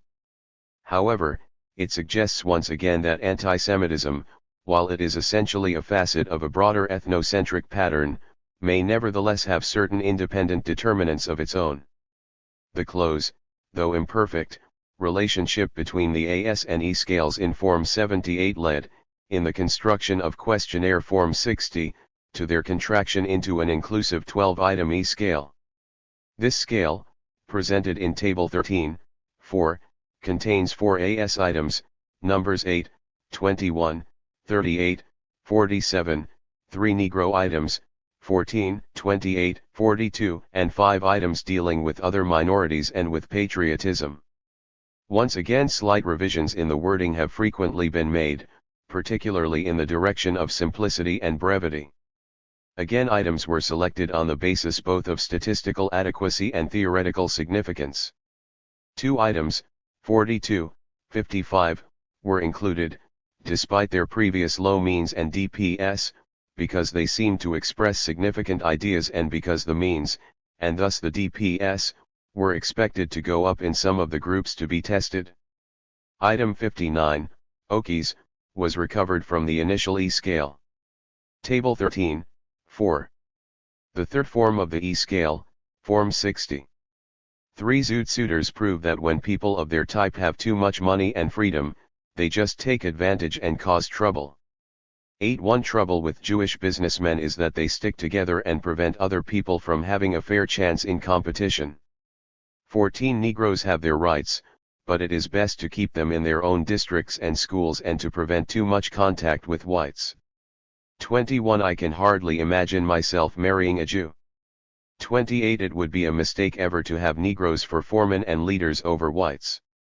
33 If and when a new world organization is set up, America must be sure that she loses none of her independence and complete power in matters that affect this country. 38 There may be a few exceptions, but in general, Jews are pretty much alike. 42 If Negroes live poorly, it's mainly because they are naturally lazy, ignorant, and without self-control. 47 The trouble with letting Jews into a nice neighborhood is that they gradually give it a typical Jewish atmosphere. 51 The worst danger to real Americanism during the last 50 years has come from foreign ideas and agitators. 55 Citizen or not, no Jap should be allowed to return to California. 59 For the good of all, the Oklahomans, Okies, who recently flooded California ought to be sent back home as soon as possible. A. The group studied. Questionnaire Form 60 was administered in the summer of 1945 to the following groups. 1. Summer session students in psychology classes at the University of Oregon, one of us taking advantage of his summer teaching position there. 2. Summer session students in an education class at the University of California. 8. Whereas the Oregon students were almost entirely of college age, the members of this particular education class at the University of California were somewhat older, age range about 25 to 45, the most common occupation being that of teacher, although other, particularly semi-professional, occupations were well represented. 3. Men's service clubs, Kiwanis, Lions, Rotary, in the vicinity of the University of Oregon. In order that separate data for men and women might be obtained, the above groups were divided and recombined for statistical purposes. The first University of Oregon class obtained included enough women to form a statistical group, Group I, N equals 47. However, the second class at Oregon was too small to be divisible into statistically adequate subgroups of men and women, and so was the class at California. Accordingly, Statistical Group 2 contains the combined Oregon and California student women, N equals 54, Group 3 the combined men, N equals 57. Finally, Group 4 contains the Oregon Service Club men, N equals 68. B. Reliability. The reliability data for the E-scale, Form 60, are presented in Table 14, 4. The reliabilities, ranging from 0.82 to 0.88 and averaging 0.86 for the four groups, are entirely adequate in terms of currently accepted standards. The obtained scores cover most of the possible range, 1.0 to 7.0, with the exception of the extremely high end. There are few scores of over 6.0. A slight predominance of low scores is also indicated by the group means, which are well below the neutral point of 4.0. The differences among the various groups are of some interest. The highest degree of ethnocentrism was expressed by the Oregon Service Club men. Their mean of 3.55 is significantly higher, 1 per center level, than the lowest mean, 2.96, obtained by the university student men. We may note that the group of Service Club men was also the most constricted in its range of scores, 1.3 to 5.8, and in its internal variability, SD equals 1.11, that is, its members tended to cluster around the middle position so that there are few extreme high or low scorers. These considerations help to explain why the E-scale has the lowest reliability in this group and why the average DP is, as will be shown below, also lower for this group than for the others. That this group should exhibit a clustering around a modal point of conformity is perhaps not surprising, since conformity is one of its central values. It may, however, be surprising to some that the mode should be in a middle rather than a more extreme position. It is also of some interest that the California subjects are slightly less ethnocentric than the Oregonians. Thus, Group I, composed entirely of Oregon students, has a slightly higher mean than Group 2, 3.43 to 3.25, which is more than half Californian in makeup. The likelihood of a regional difference is given greater weight by the fact that at least two items, 55, Japs, and 59, Okies, and perhaps also 3, Zoot Suiters, refer specifically to conditions in California.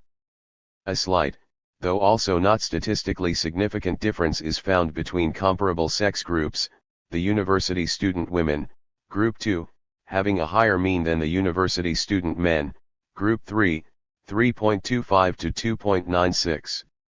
No consistent, significant difference between comparable groups of men and women has been found, as may be noted below in the results on additional groups, p. 133 ff. See item analysis. The results of the item analysis of the E-scale, Form 60, are presented in Table 15, 4. The average DP of 3.15 is very satisfactory.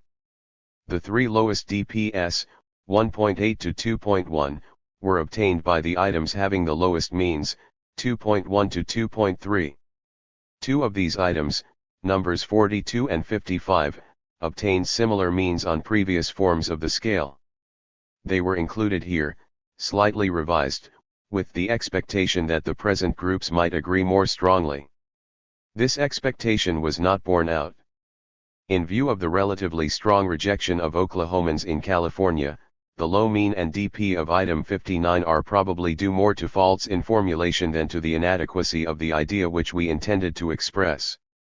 Even the three poorest items, however, differentiate significantly and with a minimum of overlap between the high and low quartiles, the low scorers being strongly opposed, almost uniform responses of 3, the high scorers tending to disagree only slightly. 9.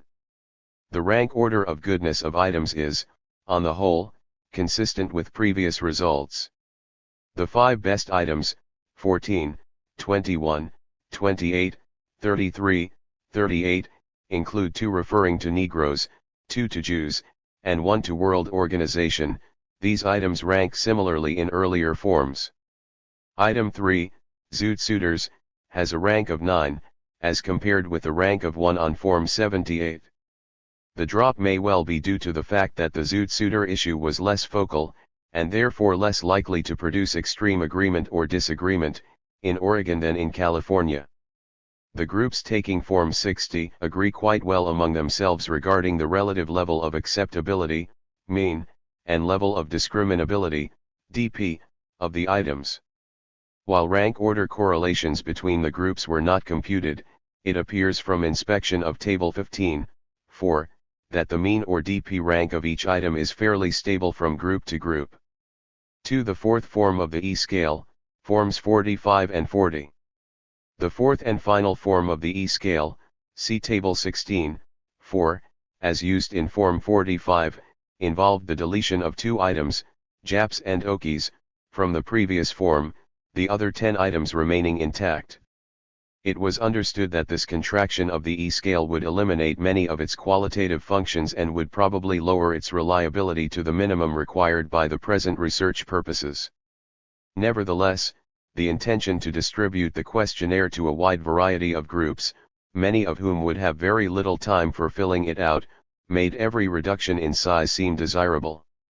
The entire questionnaire Form 45 could, accordingly, be filled out in approximately 30 minutes, short enough so that, for example, a club or organization could take it during a meeting, just before hearing a talk not directly related to the questionnaire. If and when a new world organization is set up, America must be sure that she loses none of her independence and complete power in matters that affect this country. The 5 EA items constitute the entire E-scale in Form 40. The total 10-item scale was given, numbered as it appears above, in Form 45. The reliability of Form 45 was obtained by correlating the 5 EA items with the remaining 5 EB items. It will be noted that there are no items about Jews in EA, it being desired as a practical aim to construct a questionnaire which would give an index of anti-Semitism without mentioning Jews at all. Demands of practicality and expediency forced an additional compromise. Questionnaire Form 40 was even shorter than Form 45, in addition to contractions of other techniques, the E-scale in this form was reduced to 5 items, as shown in Table 16, 4. A primary reason for Form 40 was that certain groups might be unable to spare even the 30 minutes required by Form 45. An additional consideration in the contraction of the E-scale, however, was the possibility that, in certain groups at least, the items referring to Jews might be too controversial or might focus attention too directly on the issue of prejudice. Accordingly, the 5 EA items in Form 40 contain no direct reference to Jews. They deal, rather, with Negroes, Zoot Suitors, foreigners, and World Organization. In Form 45 the E-scale contains, in addition to these, 5 EB items, 4 referring to Jews, 1 to Negroes. It was recognized that these 5 items do not constitute a scale in the more technical sense, but this law seemed justified by the gain in applicability to various groups. Our conclusions regarding the advantage of using Form 40 ought perhaps to be noted for those faced with similar problems. Although it avoided focusing attention on Jews, the loss in terms of research aims was not sufficiently compensated for by the small gain in time nor by elimination of resistance. Indeed, the resistance encountered seemed to be based as much on the other phases of the questionnaire as on the E-scale. Probably the basic opposition psychologically was to being investigated at all in an intensive way. Unlike the usual several question poll, this questionnaire seemed, to many a subject, to identify him as a total individual even though he knew that his anonymity was preserved. In some cases this was highly anxiety-producing despite our careful attempts at reassurance and at explaining the entire procedure in terms of an impersonal, public opinion, non-individual approach. In some cases it was impossible to gain the cooperation of the leadership of a group, in other cases cooperative leaders were unable to put the idea across or to have it carried out. Difficulties of this sort were as great with Form 40 as with Form 45. Once a group was induced to cooperate, there were very few omissions of questions or scale items in either form. In short, resistance was related more to the general nature of the questionnaire than to any specific individual items.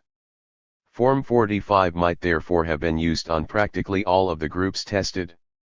When it is absolutely necessary to delete certain items, e.g., if one were testing groups with a large Jewish or Negro membership and items referring to these groups might cause friction, probably the best procedure would be to have alternative items to replace those deleted. While the number of groups which were actively but unsuccessfully approached is not large, there is some indication that resistance of the type mentioned above is correlated positively with ethnocentrism. For example, among the middle-class women, Table 15, v. there was an exclusive club which just barely decided to cooperate and which refused even to consider our request for volunteers to be interviewed.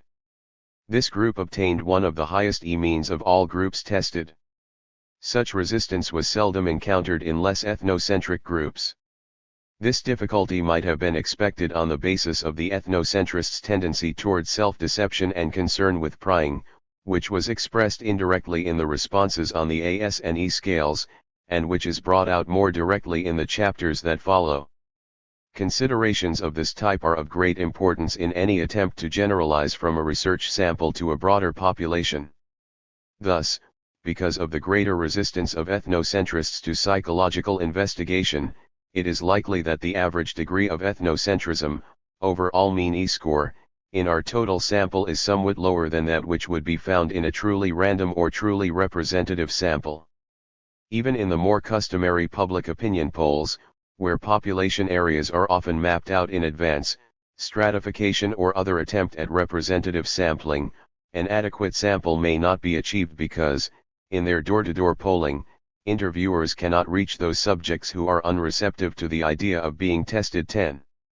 It seems necessary, therefore, in describing the groups on whom data were obtained, to mention briefly the nature and adequacy of the sampling procedure. A. The sample and the sampling procedure. The distribution of Forms 45 and 40 took place during the latter part of 1945 and the first half of 1946, a period of about 9 months in all. Form 45 was given to the following groups: 11. 1. Testing class women, N equals 59. This was an adult evening class given by the Extension Division of the University of California. Since it was a class in psychological tests, it probably attracted a more diversified group than does the usual adult class in psychology.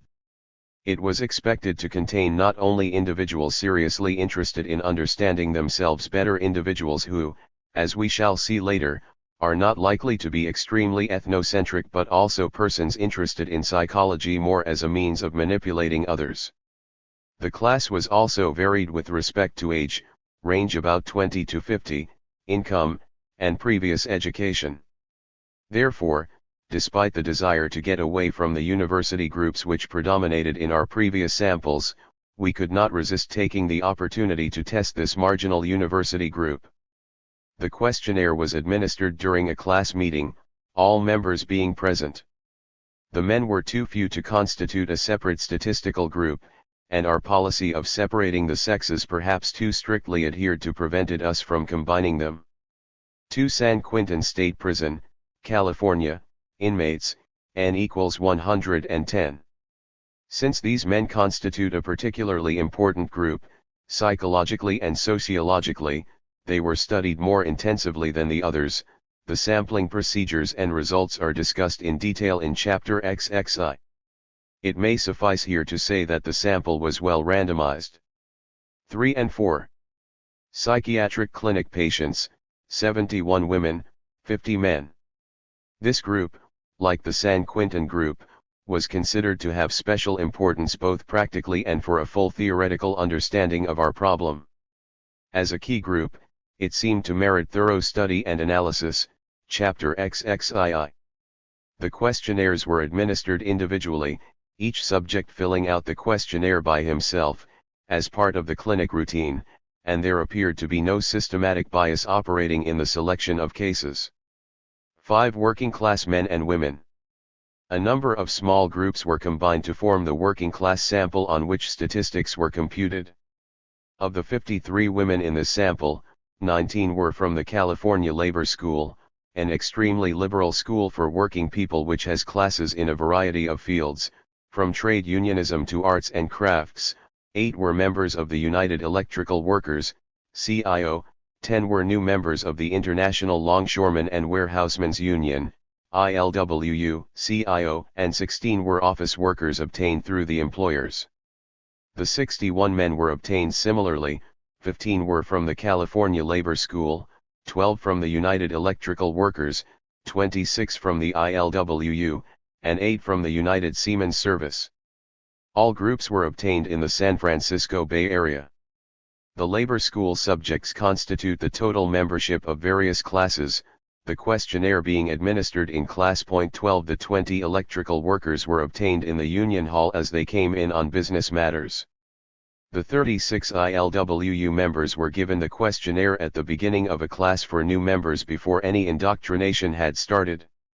While the female office workers took the questionnaire at the request of interested employers, it was understood that they maintained their anonymity, and no systematic selective factors appear to have entered in. Less reliance can be placed on the male sample from the Seamen's Service, since the 8 subjects are but a small percentage of those passing in and out of the center. The working class sample as a whole does not appear to reflect, in either a random or a representative manner, the actual working class population, and any generalizations from the data must be drawn tentatively and with great caution. The bulk of the working class sample was given Form 40, only 19 women and 31 men receiving Form 45. Therefore, for the statistical purpose of relating the E-scale to the other scales and measures, see chapters V through 7, all questionnaires were treated as if they were Form 40, that is, only EA was statisticized in Form 45. In consequence, there are results on Form 40 for working class women, N equals 53, and working class men, N equals 61. However, when additional data were desired on the total Form 45 E-scale, it was decided to combine the 19 women and 31 men into a single sample 13 the working class men and women, Form 45, N equals 50. This sample is, then, actually a part of the larger Form 40 sample, see below. The men in the Form 45 sample were obtained from the groups mentioned above in almost exactly the same proportions as those taking Form 40. However, the Form 45 women are preponderantly from the Labor School and the United Electrical Workers Union, and may consequently differ systematically from the others with respect to E.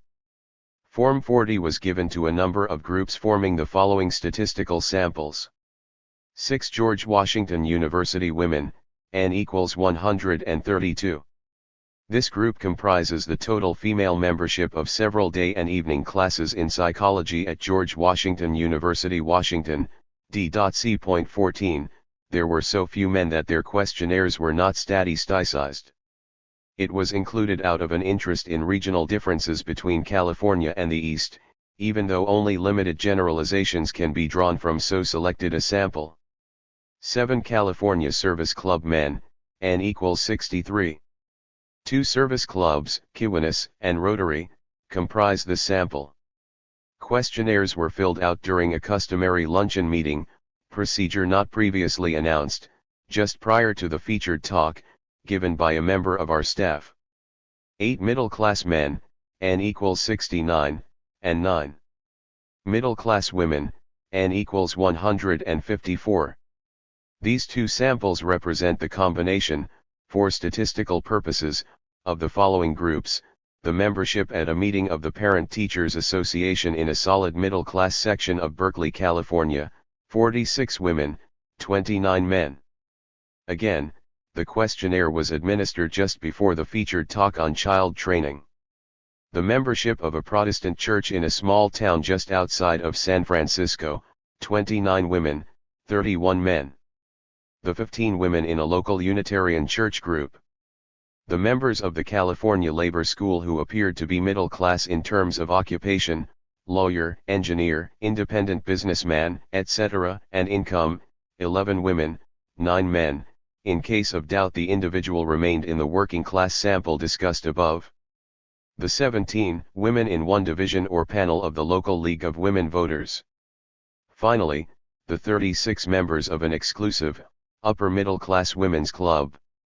It would appear, then, that these two samples, particularly the women, represent diverse elements of the middle class. 10 working class men, N equals 61, and 11 working class women, N equals 53. These groups have been described above in connection with the Form 45 sample of working class men and women. 12 Los Angeles men, N equals 117, and 13 Los Angeles women, N equals 130.15. In an attempt to obtain greater regional diversity for the total sample, a group of men and women was tested in the Los Angeles area. Because of time limitations, the sampling procedure was not thoroughly controlled, and exact figures are not available on the number of subjects in each of the groups comprising the sample. Subjects were obtained from the following groups: not more than 25% of the total, and from any one group: parents of college students, volunteers, high school teachers, veterans at a counseling center, Radio Writers Guild, tested during a meeting, League of Women Voters, Boy Scout leaders, members of an anti-Semitic organization, 12 responders out of some 100 questionnaires mailed out, and several small local clubs and neighborhood groups. The sample is primarily middle class in composition, although it cannot be considered clearly representative of the middle class population. Moreover, its mean may be systematically lowered by the relatively high educational level and by the fact that many of the subjects were obtained on a volunteer basis. It was suitable for the present research purposes, however, since it appeared highly diverse with respect to ethnocentrism and with respect to the social and psychological characteristics whose relations to ethnocentrism were being investigated. In addition to the above groups, the following two groups received both Forms 45 and 40. 14 Employment Service Men Veterans, N equals 106.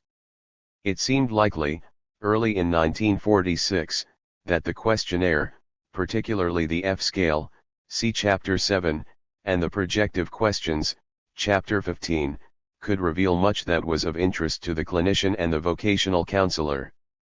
Thus, when the questionnaire was given to veterans seeking vocational guidance at the local U.S. Employment Service, it was with the thought that it would be an aid to the agency as well as to the research.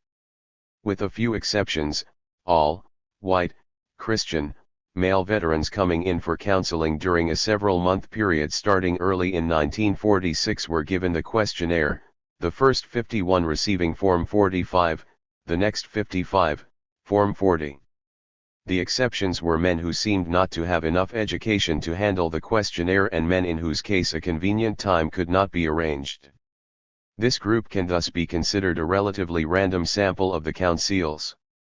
However, it may well be that counciles as a group are not representative of the veteran population. Thus, our sample is above average in socioeconomic level, see Chapter V, and in education and intelligence, see Chapter 8. Furthermore, on the basis of evidence to be presented in later chapters, particularly Chapter 11, it appears likely that willingness to seek guidance, and especially to accept the mild psychotherapy going with it, is more common in non-ethnocentrists than in others. How serious a sampling bias this produces depends in part on other factors which might impel ethnocentric individuals to seek help, example external pressures, or a tendency to conceive of the service as benevolent authority. At any rate, it is not unlikely that the mean E-score for the sample may be somewhat lower than for the veteran population generally. 15 Maritime School men, N equals 343. This group comprises the entire membership of a government training school for merchant marine officers. The school is located in Alameda, San Francisco Bay Area, but its students come from all parts of the country. Upon admission, all of them must have had at least 14 months of active service as unlicensed seamen. The questionnaires were administered during the study periods, under well-controlled conditions, by members of the psychology staff who seemed to be on excellent terms with the men. Half of the study sections received Form 45, the other half Form 40, the halves being roughly equated in terms of ability and time in school. This group, like the one described immediately above, cannot be considered a fully representative sample of the armed services population. It is selected in at least the following ways: predominantly lower middle class background, relatively few members coming from the lower socioeconomic strata or from the upper middle class or above average in upward social mobility in the desire to raise oneself socially and financially, above average in intelligence, this being a primary qualification for admission, mean AGCT score of 126.2, range of 102 to 153.16. Despite these relative uniformities, the group is extremely diverse in most other ways. B. Reliability and group differences. The reliability data for Forms 45 and 40 are presented in Table 17, 4. As noted above, the 5-item EA scale in Form 40 contained no items referring to Jews. Form 45 contained these 5 items plus 5 EB items, 4 of which are from the former AS scale. Since the small number of items in Form 40 made it unfeasible to compute a reliability coefficient, it was decided to determine the reliability of the total scale by correlating EA with EB rather than by correlating odd, even, or equivalent halves. This procedure gave some indication of the degree of equivalence between scores on Form 40 and scores on Form 45. It provided, for example, a partial answer to the question, of a group scoring in the low quartile on the EA scale, what percentage would score in the low quartile on EA plus B? The average reliability of 0.79 for the 7 groups taking Form 45, Table 17, 4, A, C, indicates that the overlap is relatively great, although it also brings out the advantage of using the longer scale. A. The groups taking this form are as follows. Group I, Extension Testing Class Women. Group 2, San Quentin Men Prisoners. Group 3, Psychiatric Clinic Women. Group 4, Psychiatric Clinic Men. Group V, Working Class Men and Women. When obtaining the overall means, the individual group means were not weighted by N. See, the reliabilities for Form 45 are not based on odd, even, or equivalent halves but on VS. EB, they are therefore slightly lower than they would be had equivalent halves been used, see text. A. The E scale in Form 40 contained only 5 items, referred to as the EA items and identical to the EA items in Form 45. B. The groups taking this form are as follows. Group 6, George Washington University Women. Group 7, California Service Club Hen. Group 8, Middle Class Men. Group IX, Middle Class Women. Group X, Working Class Men. Group 11, Working Class Women. Group 12, Los Angeles Men. Group 13, Los Angeles Women. In obtaining the overall means, the individual group means were not weighted by N. D. The range in every case was 1.0 to 7.0. The present method of computing reliability, while it was helpful in determining the degree of relationship between EA and EA plus B, and in showing the great, though incomplete, unity in ethnocentric ideology, had nevertheless the disadvantage of yielding lower reliabilities than would have been obtained by a division into odd even or equivalent halves. Two halves equated for content are certainly likely to intercorrelate more highly than two halves, such as EA and EB, which differ in content. This hypothesis was tested on two groups. In the case of the San Quintin men, who obtained an EA-EB reliability of 0.65, the lowest of any group tested, the reliability rose to 0.79 when odd-even halves were used. In a group of 517 women, students at the University of California 17, the reliability based on EAVS EB was 0.79, while the odd-even reliability was 0.87. Since in its usual meaning reliability refers to the relation between equivalent measures of the same thing, the reliability of the total E-scale is probably around 0.85 on the average, a value which meets current testing standards. In view of the shortness of the E-scale, Form 40, it was not feasible to compute reliabilities on it. Instead, the mean discriminatory power, dP, is reported for each group in Table 17, 4b. The overall mean dP of 4.87 suggests what the total E-reliability also suggests, that the subjects show a relatively high degree of consistency in response to all items. The mean dP in 4 of the 8 groups is over 5.0, this suggests that the distribution of scores is bimodal, that is, that the subjects tend either to agree strongly or to disagree strongly, in contrast to the more common result in which scores cluster around the uncertain neutral point. The high SDS and wide range of scores indicate the same thing. The group differences in average degree of ethnocentrism are of some interest.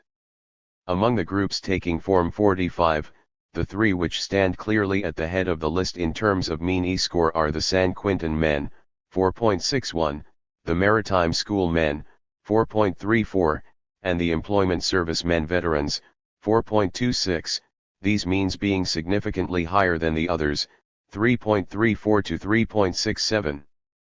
That the San Quintin men are so ethnocentric makes it clear that being in a subordinate group is not a guarantee against ethnocentrism. The results for the San Quintin group, and the psychological affinity between criminality and fascism, are considered in detail in Chapter XXI. It is unclear why, in the veteran and maritime school groups, the EA means should be so different in Form 40 as compared with Form 45, Table 17, 4c.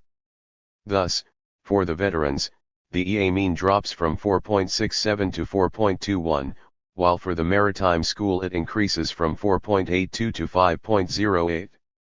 Although these differences are not statistically significant, at the 5% level, they might, if they were both in the same direction, suggest a general systematic difference between the two forms.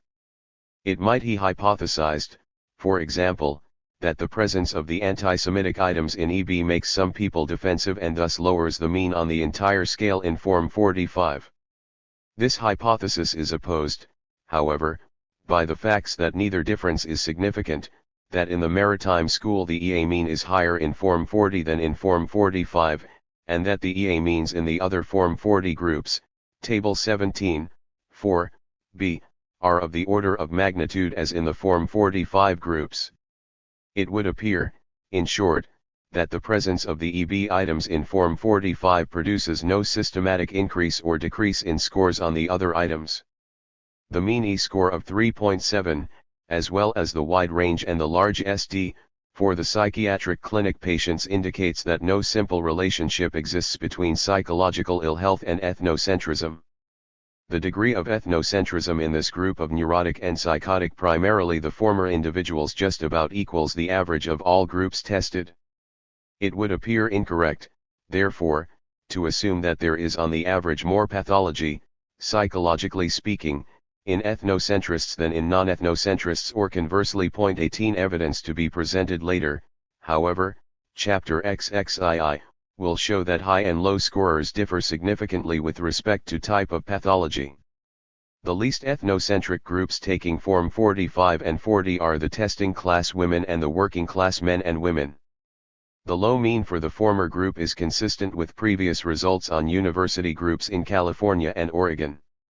The EA mean for the Form 45 group of working class subjects is slightly but non-significantly lower than for the larger working class group taking Form 40. This difference is apparently due to the fact that the Form 45 sample contains a greater proportion of subjects from the California Labor School, a subgroup with an extremely low E mean. Further discussion of the relation of economic class and politico-economic ideology to ethnocentrism is reserved for Chapter V. From the results in Table 17(4), particularly for the groups taking Form 40, it would appear that socio-economic class, as such, is not a major determinant of differences in ethnocentrism. The means for the middle class groups are almost identical with those for the working class groups. This is not to say that economic forces play no role in ethnocentrism, or that class membership is unimportant. However, the average amount of ethnocentrism in the two classes appears to be the same, to the extent that the measuring instrument is valid and the sample adequate. Moreover, there are wide variations within each class, some groups being very high in ethnocentrism, others very low. Thus, within the middle class, the service clubs are significantly more ethnocentric than the university groups. Individual and group differences in E-score within each class are associated with differences in ideology, political, religious, and so forth, and in personality as shown by the chapters which follow. See item analysis, Forms 45 and 40. The item means and DPS for the groups taking Forms 45 and 40 are presented in Table 18(4). While the item means for men average slightly higher than those for women, the rank orders of the individual item means and DPS are similar for the two sexes. Furthermore, the wide range of the overall item means and DPS suggests that similar consistency exists among the various groups of men and women comprising the total sample. In other words, the relative level of acceptability, mean, and goodness, DP, of the items is fairly stable from group to group. Table 18(4). Means and discriminatory powers of the E-scale items, Forms 45 and 40. The best items in Form 45 deal with Negroes, Jews, Zoot-suiters, and foreigners. For the women, two items, 32, Negroes' own fault, and 40, Jewish neighborhoods, had means of below 3.0 and DPS ranking 10 and 9 respectively. Even the lowest DP for men and for women, 3.0 in each case, is sufficient to differentiate high from low scorers with a minimum of overlap. The only item in Form 45 with a mean of over 5.0 for both men and women is number 45, World Organization.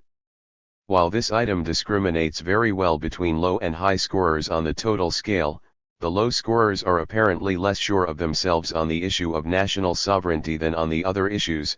The high scorers almost uniformly rate this item +3, but the low scorers are less emphatic and more divided. The significantly higher means for men than for women on both forms may not reflect a true sex difference since they are not based on comparable groups of men and women. Thus, the four highest men's groups, San Quentin, Veterans, Maritime School, Service Clubs, have no high-scoring counterparts among the women. The absence of a significant sex difference is also suggested by the very similar means obtained by comparable sex groups, see Table 17(4), B working class, middle class, and Los Angeles men and women. Significant differences between comparable groups of men and women might, of course, be found on various individual items. This problem has not been systematically explored. The differences in means and DPS between Forms 45 and 40 may also be less significant than they appear at first glance. That the mean DP is almost 1 point higher for both sexes on Form 40 than on Form 45 is due in part to the smaller number of items in Form 40, each item therefore contributing a larger portion of the total score. It is also partly due to sampling factors. The composition of the various samples taking Form 40 was more heterogeneous, resulting in larger SDS, Table 17(4), more extreme scorers, and thus higher DPS.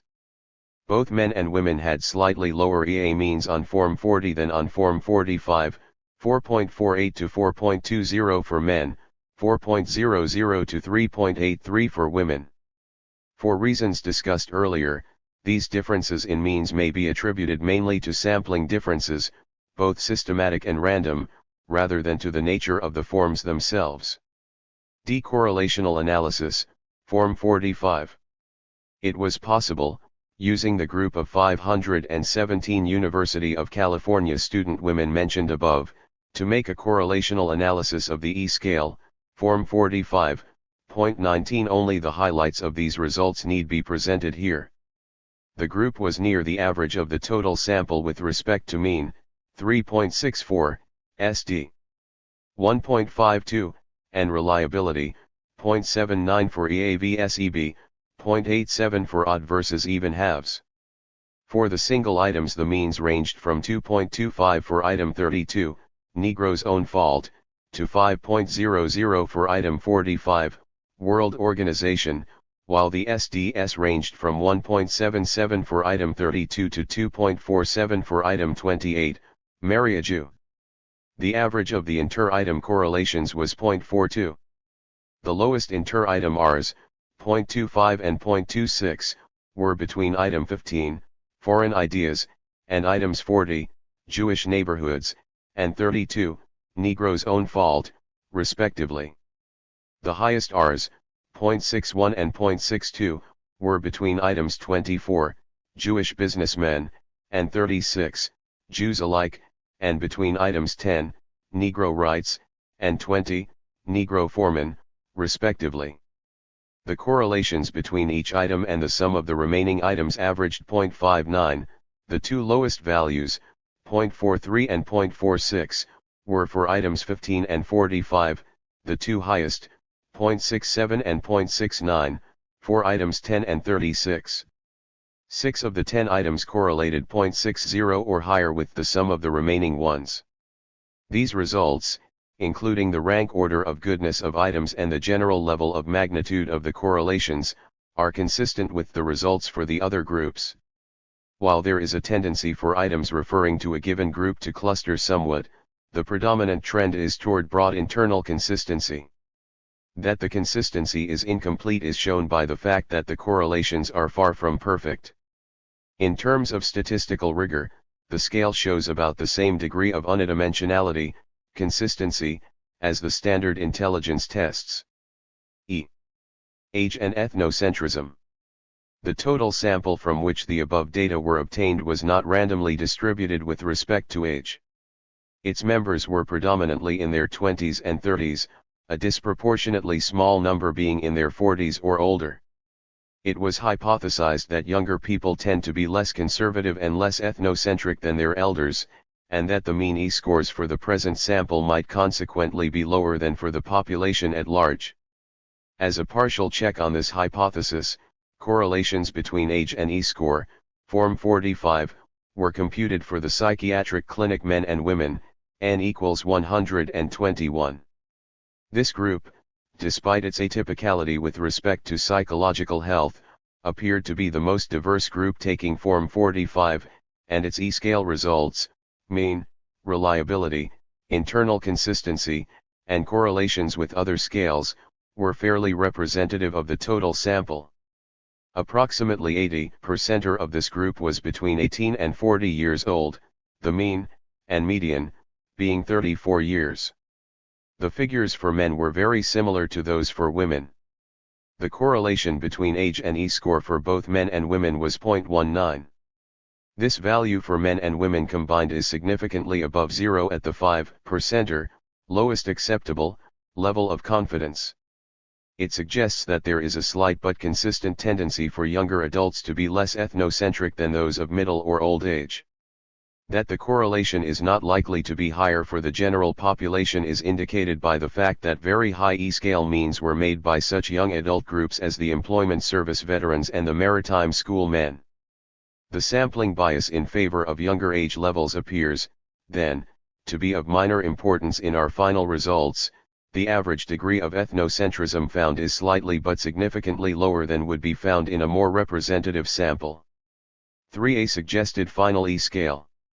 The above data indicate that even the brief 10-item E-scale in Form 45 can be used as a dependable measure of ethnocentrism.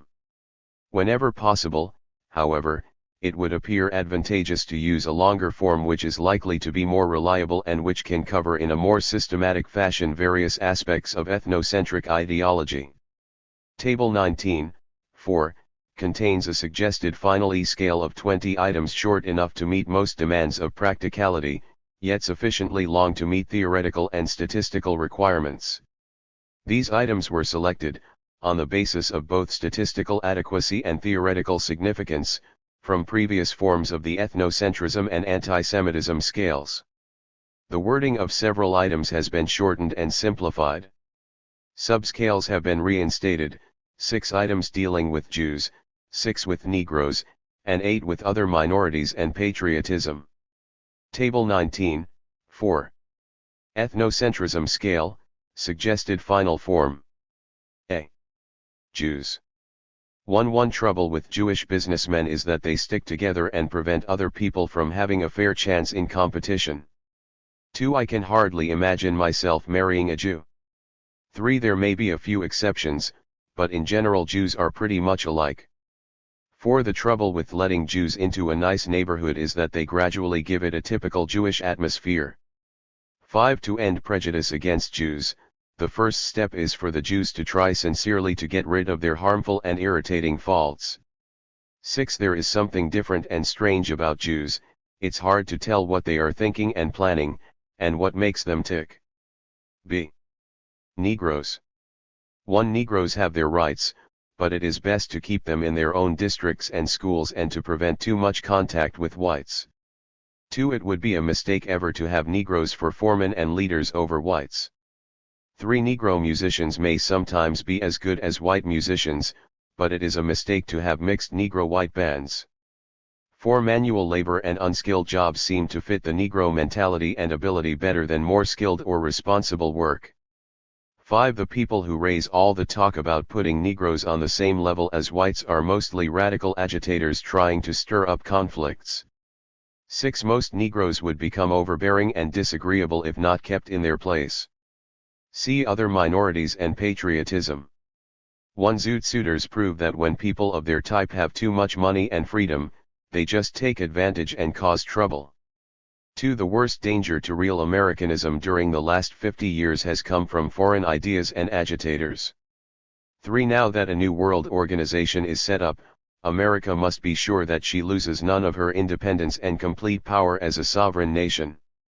4. Certain religious sects who refuse to salute the flag should be forced to conform to such a patriotic action, or else be abolished. 5. Filipinos are all right in their place, but they carry it too far when they dress lavishly and go around with white girls. 6. America may not be perfect, but the American way has brought us about as close as human beings can get to a perfect society. 7. It is only natural and right for each person to think that his family is better than any other. 8. The best guarantee of our national security is for America to have the biggest army and navy in the world and the secret of the atom bomb. In some cases the demands of time or administrative expediency may require that the scale be shortened or that certain items be deleted. From the experience of the present research it would appear that such changes can be made without seriously damaging the effectiveness of the scale in providing an adequate index of ethnocentrism.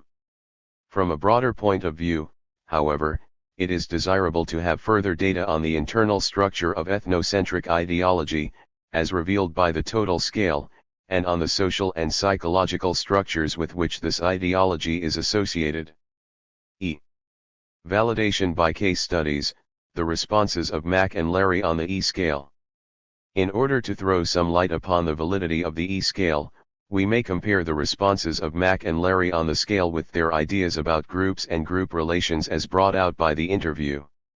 The scores of these two subjects for each of the items of the E-scale, Form 78, together with the group means and DPS, are shown in Table 20, 4. In the analysis of Mack's interview, in Chapter 2, it was shown that he exhibited in a clear-cut fashion all of the trends which, according to the present theory, are most characteristic of ethnocentrism. That he should score near the top of the high quartile on the E scale may therefore be taken as evidence of its validity. He agrees with 12 of the 14 scale items, thus presenting a picture of very general ethnocentrism. His idealization of the in-group is as marked as his hostility toward outgroups. His rejection of Negroes, Zoot-Suiters, and Japanese is particularly pronounced, and decidedly more extreme than his rejection of Jews. His mean score on the 5 items pertaining to the former minority groups is 5.8 as compared with his mean score of 4.6 on the AS scale. It may be recalled that Mac's ideology concerning Jews has a somewhat special quality. He wishes to make the point that Jews ought to participate more fully in American life and that they would be accepted and liked were it not for the fact that they would rather stay apart. In order to make this point, it is necessary for him to disagree with statements pertaining to the exclusion of Jews, and this lowers his mean score. It seems that he is impressed by what he conceives to be Jewish power. The interview, unfortunately, concentrating as it did upon anti-Semitism, did not explore Mac's imagery of other minority groups.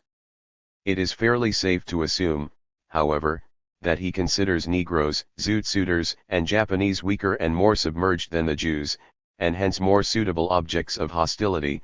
Certainly his scale responses express strong opposition to the idea of these groups participating more fully in American life. Mac's failure to agree with item 34, feminine positions, may have to do with the fact that he is engaged to be married to a school teacher. This is a matter that will be discussed more fully later on. The other item with which he disagrees, and the one on which he scores below the group mean, is 54, population incapable. Some light may be shed upon this inconsistency by considering that item 54 is an unusually strong statement, one that includes no pseudo-democratic rationalization, and that Mac in his interview does not make extremely aggressive statements. It will be seen later that on other scales also he fails to agree with the more openly aggressive anti-democratic statements, a fact that is considered to be in keeping with the general picture of him as a potential follower rather than a potential leader in a fascist movement. Larry's mean E-scale score of 1.8 is extremely low. This is consistent with the fact that in the interview he makes every effort to place himself squarely on the side of democratic internationalism and social equality for minorities. He disagrees strongly with 12 of the 14 scale items, his total score being raised by agreement with items 25, World Organization, and 54, population incapable. Although the group mean for item 25 is high, indicating that strong sentiment in favor of national sovereignty is probably characteristic of the country as a whole, the item nevertheless discriminates very significantly between high and low scorers on the total scale. That Larry should agree strongly with the item may be due, not to concern with power as seemed to be the case with Mac, but to his conservatism and to his linking world organization with Roosevelt's economic policies, which he generally opposes. This interpretation is supported by the interview material, as will be shown later. It is interesting that both subjects show inconsistency in the case of item 54. Although this statement was intended to be strongly ethnocentric, the prejudiced subject disagrees with it while the unprejudiced subject agrees. This is in keeping with the fact that the item has one of the lowest DPS of any in the scale. The reason might well be that some low scorers interpret the statement not in a cynical, anti-human way, imputing the incapability to outgroups. The high scorers show clearly, in their responses to other E items, who they think are the incapable people, but rather in the sense that there are too many people in all groups who have not, because of social conditions, developed sufficiently. This explanation probably holds for Larry. F. Conclusions: the structure of ethnocentric ideology. On the basis of the various scale results presented above and of supporting evidence from interviews, we can now attempt to formulate a more detailed theory of ethnocentric ideology. Such a theory should indicate the generality of the ethnocentric frame of mind, should permit various patterns of surface opinions and attitudes to be viewed as alternative expressions of the same underlying point of view, and should show how the ethnocentric approach to groups and group relations differs from other approaches. A word may first be said regarding the implications of the data presented above for such a theory. To what extent can ethnocentrism be considered a consistent, organized system of ideas? From the scale statistics the following points can be made. On an item-by-item basis most people are not entirely consistent in their agreement or disagreement with ethnocentric ideas. This is indicated by the correlations, about 0.4 on the average, between individual items. Also, inspection of the scale responses of individuals in the high and low quartiles shows that even extreme scorers vary somewhat around a generally ethnocentric or anti-ethnocentric position. Thus, to know that a person is ethnocentric in terms of total E-scale score permits only fair prediction of his stand on any single item in the scale, correlations between single items and total E-scale averaging about 0.6. On the other hand, there is much greater consistency on a subscale by subscale basis. The high reliability of the initial E-scale and of its relatively short subscales indicates that, whatever the item-by-item fluctuation, each subscale measures a rather consistent trend. Furthermore, the correlations among the initial Negro, minorities, patriotism, and anti-Semitism scales indicate that these trends are closely related, that people are notably consistent in their acceptance or rejection of general ethnocentrism. To attempt to measure this ideology as a totality, however, is not to deny that it has components with respect to which individuals may vary. Indeed, the assumption that each trend is complex underlies the formulation of subscales and the attempt to make each subscale as complex and inclusive as possible. A person is considered ethnocentric when his total score, average agreement with items, is high enough to indicate that he has accepted most of the ideas expressed in the scale. Whenever in the text a reference is made to generality or consistency, it is always on a subscale or scale basis and with a recognition of item-by-item variability.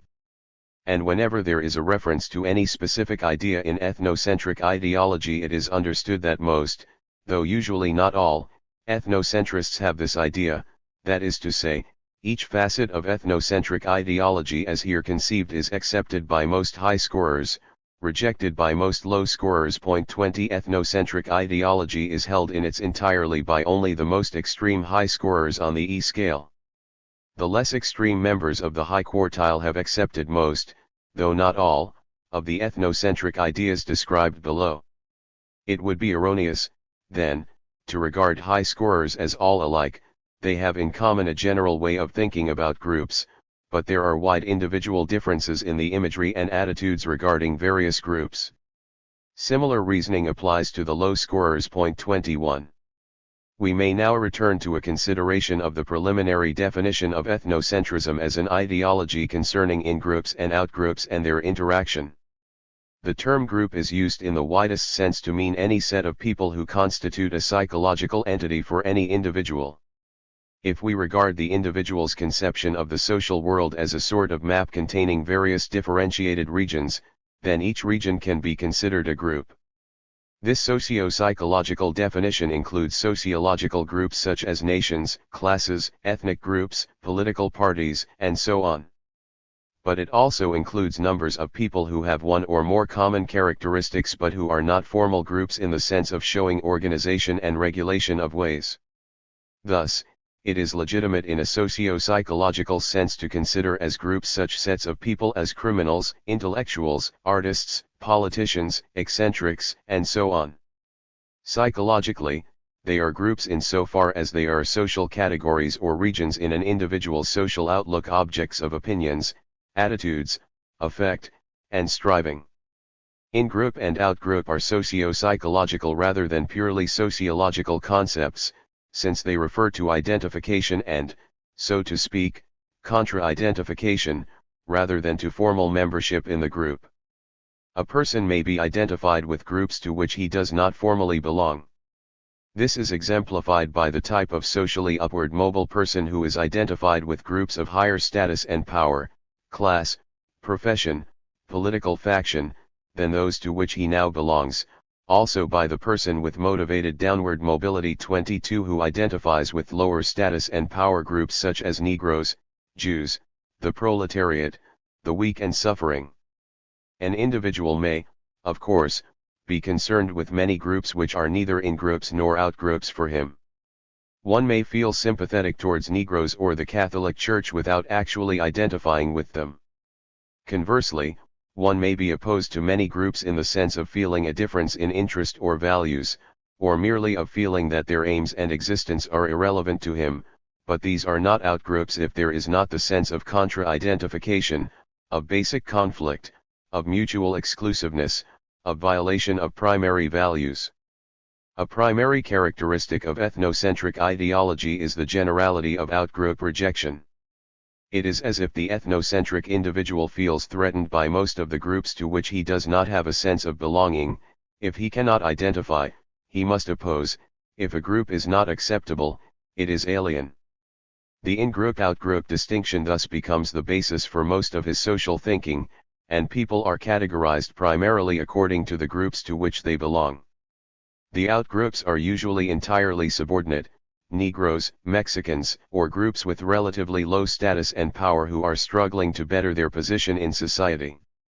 The major outgroups in America today appear to be Jews, Negroes, the lower socioeconomic class, labor unions, and political radicals, especially communists. Other groups whose outgroup status varies somewhat are Catholics, artists, intellectuals, Oklahomans and Japanese, in the West, pacifists, Filipinos, Mexicans, homosexuals. Most other nations, especially the industrially backward, the socialistic, and those most different from the Anglo-Saxon, tend to be considered outgroups. While there are probably considerable sectional, class, and individual differences regarding which groups are regarded as outgroups, it would appear that an individual who regards a few of these groups as outgroups will tend to reject most of them. An ethnocentric individual may have a particular dislike for one group, but he is likely nonetheless to have ethnocentric opinions and attitudes regarding many other groups. Another general characteristic of ethnocentric ideology is the shifting of the outgroup among various levels of social organization. Once the social context for discussion has been set, ethnocentrists are likely to find an outgroup-in-group distinction. Thus, in a context of international relations, ethnocentrism takes the form of pseudo-patriotism. We are the best people and the best country in the world, and we should either keep out of world affairs altogether, isolationism, or we should participate but without losing our full sovereignty, power, and economic advantage, imperialism. And in either case we should have the biggest army and navy in the world, an atom bomb monopoly. However, the superior American we breaks down when the context shifts to international affairs. In a religious context, the in-group-out-group distinction may shift in various ways: religious-non-religious, Christian-Jewish, Protestant-Catholic, among Protestant sects. Similar outgroup-in-group distinctions can be found in various other phases of American life. It seems, then, that the individual who has a pseudo-patriotic conception of America in relation to other nations actually regards most of America as an outgroup. Various religions, non-whites, the masses, too educated people and too uneducated people, criminals, radicals, and so on, tend largely to fall in the outgroup category. This is not to say that non-ethnocentrists regard all these groups as in-groups. Rather, the non-ethnocentrist can take a supportive attitude without necessarily identifying, and he can be critical without a sense of alienness and of categorical difference. The social world, as most ethnocentrists see it, is arranged like a series of concentric circles around a bullseye. Each circle represents an in-group-out-group distinction. Each line serves as a barrier to exclude all outside groups from the center, and each group is in turn excluded by a slightly narrower one. A sample map illustrating the ever-narrowing in-group would be the following: whites, Americans, native-born Americans, Christians, Protestants, Californians, my family, and finally I. The ethnocentric need for an outgroup prevents that identification with humanity as a whole which is found in anti-ethnocentrism. This lack in identification is related to the ethnocentrist's inability to approach individuals as individuals, and to their tendency to see and prejudge each individual only as a sample specimen of the reified group. Their experience of interpersonal relations involves, so to speak, the same stereotypy as their opinions regarding groups generally. The inability to identify with humanity takes the political form of nationalism and cynicism about world government and permanent peace. It takes other forms, all based on ideas concerning the intrinsic evil, aggressiveness, laziness, power-seeking, etc., of human nature. The idea that this evil is unchangeable is rationalized by pseudo-scientific hereditarian theories of human nature. The evil, since it is unchangeable, must be attacked, stamped out, or segregated wherever it is found, lest it contaminate the good. The democratic alternative humanitarianism is not a vague and abstract love for everybody but the ability to like and dislike, to value and oppose, individuals on the basis of concrete specific experience. It necessarily involves the elimination of the stereotypical in-group-out-group distinction and all that goes with it. What is the content of ethnocentric ideology regarding outgroups? There are, of course, individual differences here, and the same individual has different conceptions of, and attitudes toward, different outgroups. Nevertheless, certain common trends seem to exist, and these are generally the same as those found in anti-Semitic ideology. Most essentially, outgroups are seen as threatening and power-seeking. Accusations against them tend to be moralistic and, often, mutually contradictory. One of the main characteristics of most outgroups is that they are objectively weaker than the groups whom they supposedly threaten. Sometimes this weakness is perceived by the ethnocentrist, but this does not seem to lessen his sense of being threatened. The conflict as he sees it is between an in-group trying to maintain or recapture its justly superior position, and an outgroup, resentful of past hurts, trying to do to others what they have done to it. But the conflict is seen as permanent and unresolvable. The only alternatives are dominance and submission. Justice requires dominance by the superior in-group, and the subordinate group will always remain resentful and rebellious. Because he considers hierarchy and power conflict natural, he has difficulty in grasping a conception of group relations in which power considerations are largely eliminated and in which no group can control the lives of other groups. The moralistic accusations against outgroups are similar to those that were seen in the case of anti-Semitism. Again we find stereotypy, an absence of theories save simple hereditarian ones to explain why groups are as they are, and a readiness to place all the blame for group conflict upon outgroups. The general outlook just described must, it would seem, have to do primarily with psychological trends within the ethnocentrist rather than with the actual characteristics of the outgroups. For one thing, many people who have had bad experiences with members of minority groups, and most of us have had unhappy experiences with members of most groups including in-groups, or who have heard derogatory remarks about these groups, do not have ethnocentric imagery and attitudes. It is not the experience as such that counts, but the way in which it is assimilated psychologically. Also, the prejudiced individual is prepared to reject groups with which he has never had contact. His approach to a new and strange person or culture is not one of curiosity, interest, and receptivity, but rather one of doubt and rejection. The feeling of difference is transformed into a sense of threat and an attitude of hostility. The new group easily becomes an outgroup. The stereotypy, the illogicality, the large number of outgroups, the consistency of outgroup imagery, all these point to things in the psychological functioning of ethnocentrists which differentiate them from anti-ethnocentrists. Ethnocentric ideology regarding in-groups shows similar trends, though often in an opposite direction, to that regarding outgroups. The in-groups are conceived of as superior in morality, ability, and general development. They ought also to be superior in power and status, and when their status is lowered or threatened, the ethnocentrist tends to feel persecuted and victimized. Attempts by subordinate groups to improve their status are regarded as threats. He cannot imagine that they are struggling for equality and mutual interaction because he does not think in these terms. The in-group is idealized and blindly submitted to. Obedience and loyalty are the first requirements of the in-group member. What is called power-seeking and clannishness in the outgroup is transformed into moral righteousness, self-defense, and loyalty in the in-group. In all other respects, the in-group is regarded as the opposite of the outgroup: clean, unaggressive, hard-working, and ambitious, honest, disciplined, well-mannered. The same values, then, are applied to both in-groups and out-groups, and in the same stereotyped way. The interaction of in-groups and out-groups, and indeed all social interaction, is conceived in hierarchical and authoritarian terms. Groups as well as individuals must find their level, and the greatest danger is that certain groups will attempt to rise above their natural position. The same conceptions are applied to in-group structure and functioning. As in the army, there should be a series of levels, and individuals on a given level should submit to those above and dominate those below. The conception of the ideal family situation for the child is similar: uncritical obedience to the father and elders, pressures directed unilaterally from above to below, inhibition of spontaneity and emphasis on conformity to externally imposed values. We can now consider the ethnocentric solution to problems of group conflict. The in-group must be kept pure and strong.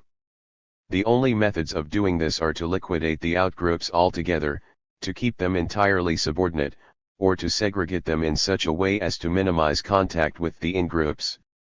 The first method represents politicalized ethnocentrism, fascism, and the dissolution of democratic values. This method so obviously violates traditional American values of nonviolence, fairness, and equal opportunity that it has found relatively little support in this country. The second and third methods are supported, however, by large numbers of ordinary citizens.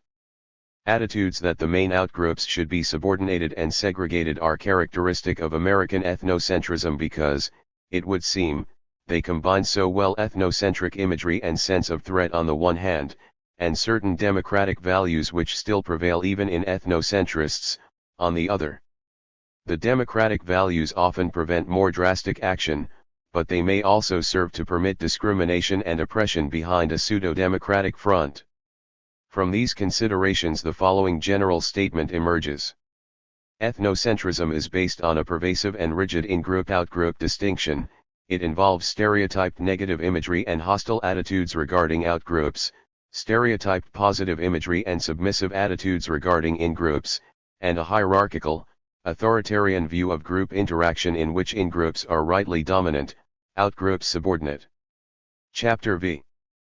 Politico-economic ideology and group memberships in relation to ethnocentrism. Daniel J. Levinson. A. Introduction. That political and economic forces play a vital role in the development of ethnocentrism, in both its institutional and individual psychological forms, is no longer questioned by social scientists or even by most laymen. In modern industrial societies, ethnocentric ideology has been utilized by a great variety of socio-political movements which can be broadly characterized as fascist, pre-fascist, reactionary, imperialistic, chauvinistic. It is not within the scope of the present research to investigate directly the social movements and structures: monopoly, the concentration of power and wealth, labor unions, changing government functions, the declining middle class, and so on, which are crucial for the elimination of ethnocentrism or for its further development in such forms as war and rigid socio-economic stratification. We are concerned, however, with the ideologies of these social groupings, with the organization of ideologies in the individual, and with some of the factors responsible for these broad ideological patterns. Point 1. What patterns of politico-economic ideology are related to ethnocentric and anti-ethnocentric group relations ideology? There is good reason to believe that the right-left dimension politically is correlated with ethnocentrism. Fascism, which represents the most extreme right-wing political and economic structure and ideology, is also the most virulent anti-democratic form of ethnocentrism. The emphasis in ethnocentrism on a static, rigid stratification of groups finds its politico-economic analog in the fascist corporate state. Conversely, left-wing, socialistic ideology stresses the elimination of economic classes, that is, of social stratification based on unequal distribution of economic power, as a condition for the complete removal of stratification and outgroup exploitation. While fascist and socialist, communist, Marxist ideologies represent the extreme right and left, respectively, with regard to political economy and group relations, neither point of view has as yet found much active, open support on the American political scene. The focus of the present study was, therefore, on liberalism and conservatism, the currently prevalent left and right-wing political ideologies with an eye, to be sure, on their potential polarization to the more extreme left and right. There is considerable evidence suggesting a psychological affinity between conservatism and ethnocentrism, liberalism and anti-ethnocentrism. In a preliminary study by Levinson and Sanford, 71, anti-Semitism correlated significantly with opposition to labor unions and socialistic institutions, socialized medicine, government ownership of utilities, etc. Also, Republicans were, on the average, more anti-Semitic than Democrats. The researches of Newcomb, 91, Lentz, 67, 68, Murphy and Likert, 84, Edwards, Stagner, and others, 63, have yielded similar results. Unpublished data from the present study indicate that both conservatism and ethnocentrism are significantly correlated with support of the Un-American Activities Committee, Hearst, the American Legion, and militarization, post-war increases in our Army and Navy.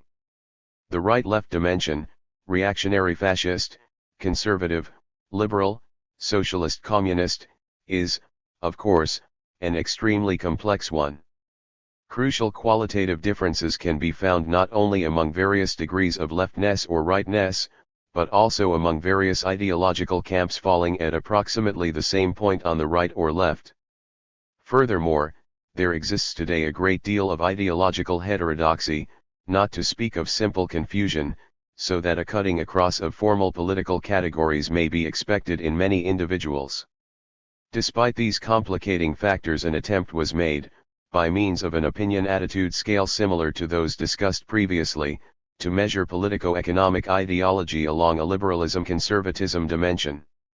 We shall be concerned, in the sections which follow, with the construction of the scale and the results obtained, with the relation of ethnocentric ideology to politico-economic ideology, and with the relation of ethnocentrism to membership in various political and economic groupings. In addition to these quantified group results, systematic but non-qualified observations on the political views of ethnocentric and non-ethnocentric subjects, as expressed in the interviews, will be presented later, Chapter 17. B. Construction of the Politico-Economic Conservatism, PEC, Scale. Quantitative study began with the construction of a politico-economic conservatism, PEC, scale, on which a high score would represent extreme conservatism, a low score, extreme liberalism. The procedure followed was similar to that used in constructing the anti-Semitism and ethnocentrism scales, chapters 3, 4. The PEC scale differs from the others in having positive as well as negative items and in lacking formal subscales. The same method of scaling was used and similar rules of item formulation were followed. As in the case of the other scales, a preliminary analysis of major trends within this ideological area was made. This analysis was intended to provide the basis both for the formulation of widely inclusive scale items and for the interpretation of individual patterns of response. 1. Some major trends in contemporary liberalism and conservatism. 2. No attempt was made, in the construction of the PEC scale, to cover all the forms in which conservatism and liberalism are currently expressed. The main focus was, rather, on some of the more underlying and therefore more stable ideological trends which appear to characterize conservatism and liberalism as contrasting approaches to politico-economic problems. While specific issues such as the OPA, rent control, Dumbarton Oaks, the TVA are always changing, most issues as they arise find liberals and conservatives taking opposing stands. The problem was to get behind the specific issues, to move, so to speak, from a purely political to a more psychological level, as a means of differentiating these two broad patterns of social thought. Conservatism and liberalism appeared to differ markedly with regard to the following ideological trends. These trends are conceived as interrelated and as separable only for the purposes of analysis. Indeed, one principle of item formulation was that each item should, whenever possible, express more than one underlying trend. A. Support of the American status quo. Perhaps the definitive component of conservatism is an attachment, on the surface at least, to things as they are, to the prevailing social organization and ways. Related to the idea that what is right, is a tendency to idealize existing authority and to regard the American way as working very well. Social problems tend either to be ignored or to be attributed to extraneous influences rather than to defects intrinsic in the existing social structure. One way of rationalizing chronic problems is to make them natural. For example, depressions are like occasional headaches and stomach aches. It's natural for even the healthiest society to have them once in a while. Item 5. Or, as a prominent ultra-conservative radio commentator observed recently, there is nothing wrong with our American system. It is as good as it ever was, but we must do all we can in the new year to get rid of the charlatans, fakers, and agitators who are responsible for so many problems. It is clear from the other speeches of this commentator that his charlatans are for the most part leaders of the labor movement or of liberal political groupings, men who, in his eyes, threaten the existing order. The following scale item expresses a similar idea, namely, that personal maturity requires conformity and the overcoming of rebellious tendencies. Young people sometimes get rebellious ideas, but as they grow up they ought to get over them and settle down. Item 27. To be liberal, on the other hand, one must be able actively to criticize existing authority. The criticisms may take various forms, ranging from mild reforms, example extension of government controls over business, to complete overthrow of the status quo. As noted above, the scale attempts mainly to distinguish the political right and left rather than to identify the numerous varieties of left and right-wing ideology. B. Resistance to social change. Another aspect of traditionalism is the tendency to oppose innovations or alterations of existing politico-economic forms. If things are basically good now, then any change is likely to be for the worse. Underlying resistance to change is sometimes expressed in the form of an emphasis on caution and an antipathy to being extreme. For example, the best way to solve social problems is to stick close to the middle of the road, to move slowly and to avoid extremes. Item 15. The opposition to change is often rationalized by an elaborate mythology of human nature according to which psychological man and capitalist social order are ideally suited to each other. According to this view, liberals are utopian dreamers who do not see man as he really is. Man is conceived as governed by economic self-interest and the profit motive. In general, full economic security is harmful. Most men would not work if they didn't need the money for eating and living. Item 61. Major social problems such as war and depression are regarded primarily as expressions of human nature rather than as products of the existing social structure. The person who wants to change the social structure is, therefore, either an impractical idealist or an agitator making trouble in order to gain his own selfish ends. In short, basic improvement of our politico-economic forms is not possible, man being what he is, and social change is therefore undesirable. See support of conservative values. As in the other areas of ideology, values play a central role in organizing and giving meaning to the total pattern of politico-economic ideology. One of the primary value systems underlying conservative ideology is concerned with practicality, ambition, and upward class mobility. Success tends to be measured in financial terms, and business is accorded very high prestige as an occupation.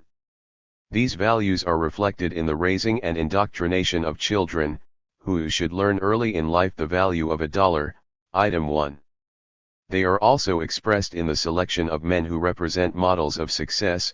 Whether one likes them or not, one has to admire men like Henry Ford or J.P. Morgan, who overcame all competition on the road to success. Item 71. The values for practicality and rugged competitiveness stand in rather marked contrast to other, psychologically related, values for charity and community service. On the one hand, it is assumed that most people get pretty much what they deserve. Item 78, that ability will find its socio-economic rewards, and that those who end up on the low end of the social ladder since they did not have what it takes are hardly to be pitied. On the other hand, our religious tradition is one of charity and tolerance. If one cannot excuse the poor, one can at least soften their plight with Christmas parties, Thanksgiving bazaars, orphanages, and the like. Industrialists like Carnegie and Rockefeller are examples of this combination of weekday toughness and Sunday charity, which item 8 was intended to measure. Every adult should find time or money for some worthy service organization, charity, medical aid, etc., as the best way of aiding his fellow man. From the liberal point of view, charity is mainly a soothing of conscience and a means of maintaining an unjust state of affairs. The causes of poverty are seen, not in the innate stupidity of the poor, but in the politico-economic organization which, by virtue of its concentration of economic power, creates poverty as a symptom. And the answer is seen, not in ineffectual though often well-intentioned charity, but in the elimination of poverty through modification of its societal causes. It would appear, then, that liberals tend to view social problems as symptoms of the underlying social structure, while conservatives view them as results of individual incompetence or immorality. This difference is expressed also in the evaluation of political candidates. Conservative politicians tend to base their election campaigns largely on qualities of personal character and moral standing. To be a good family man and a leading figure in the community are judged more important than to know social science or to understand the actual politico-economic problems of the community. A district attorney or a businessman has a great initial advantage over a college professor or a labor leader. In short, political problems tend to be seen in moral rather than sociological terms. Item 22 was intended to measure this trend. A political candidate, to be worth voting for, must first and foremost have a good character, one that will fight inefficiency, graft, and vice. The liberal alternative is not to reject good character, but to make it secondary, in political affairs, to the understanding of issues and the desire to do what is best for the most people. Ideas regarding the balance of power among business, labor, and government. This is the most technical and the most confused aspect of contemporary political thought. The confusion has multiple causes: the fact that most Americans are, politically, relatively uneducated and uninformed, the very technicality and abstractness of the basic issues involved, the factionalism in both major political parties as well as in the minority left and right-wing groups, American anti-political, anti-intellectual tradition, and so on. The semantic confusion is especially great. Thus, laissez-faire, originally a characteristic of liberalism, is nowadays called conservatism. Because of this confusion, it is necessary to make explicit the conception of conservatism used here, and to contrast it with other viewpoints. Conservatism is taken to mean traditional economic laissez-faire individualism, according to which our economic life is conceived in terms of the free, unregulated, competition of individual entrepreneurs. Business, accorded such great prestige by conservative values, is regarded as deserving great social power in relation to labor and government. Unions are regarded as threatening, power-seeking, interfering with the traditional functions of management, and promoting radical changes. Unions are likely to be accepted only when their actual power is less than that of business. This means virtual elimination of the right to strike, of a voice in determining company policy, and of political functions, in short, of the possibility of changing to any significant degree the existing balance of politico-economic power. A liberal viewpoint regarding unions is expressed in item 68. Labor unions should become stronger by being politically active and by publishing labor newspapers to be read by the general public. Conservative ideology has traditionally urged that the economic functions of government be minimized. Fear of government power, like union power, is emphasized, and great concern is expressed for the freedom of the individual, particularly the individual businessman. The issue here is greatly complicated by the fact that our economy has changed from a large number of competing entrepreneurs to a small number of powerful economic units. More about this will be said in subsection 5. For example, it is a fundamental American tradition that the individual must remain free of government interference, free to make money and spend it as he likes. Item 63. This way of thinking assumes that the individual has freedom economically to the extent that there are no government restrictions on him. It overlooks the fact that economic freedom for most people today is limited to the greatest degree by economic forces originating in business monopoly.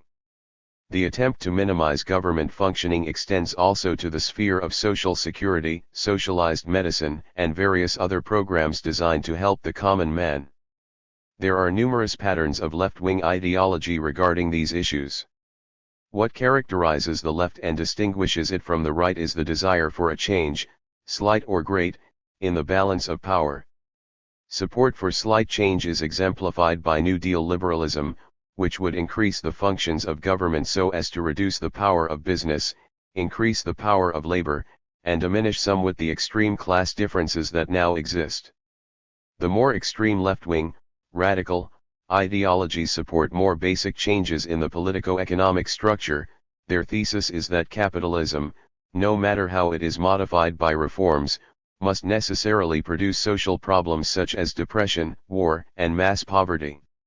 What they want is not merely controls on business, but nationalization of industry, planned production, and production for use rather than for profit.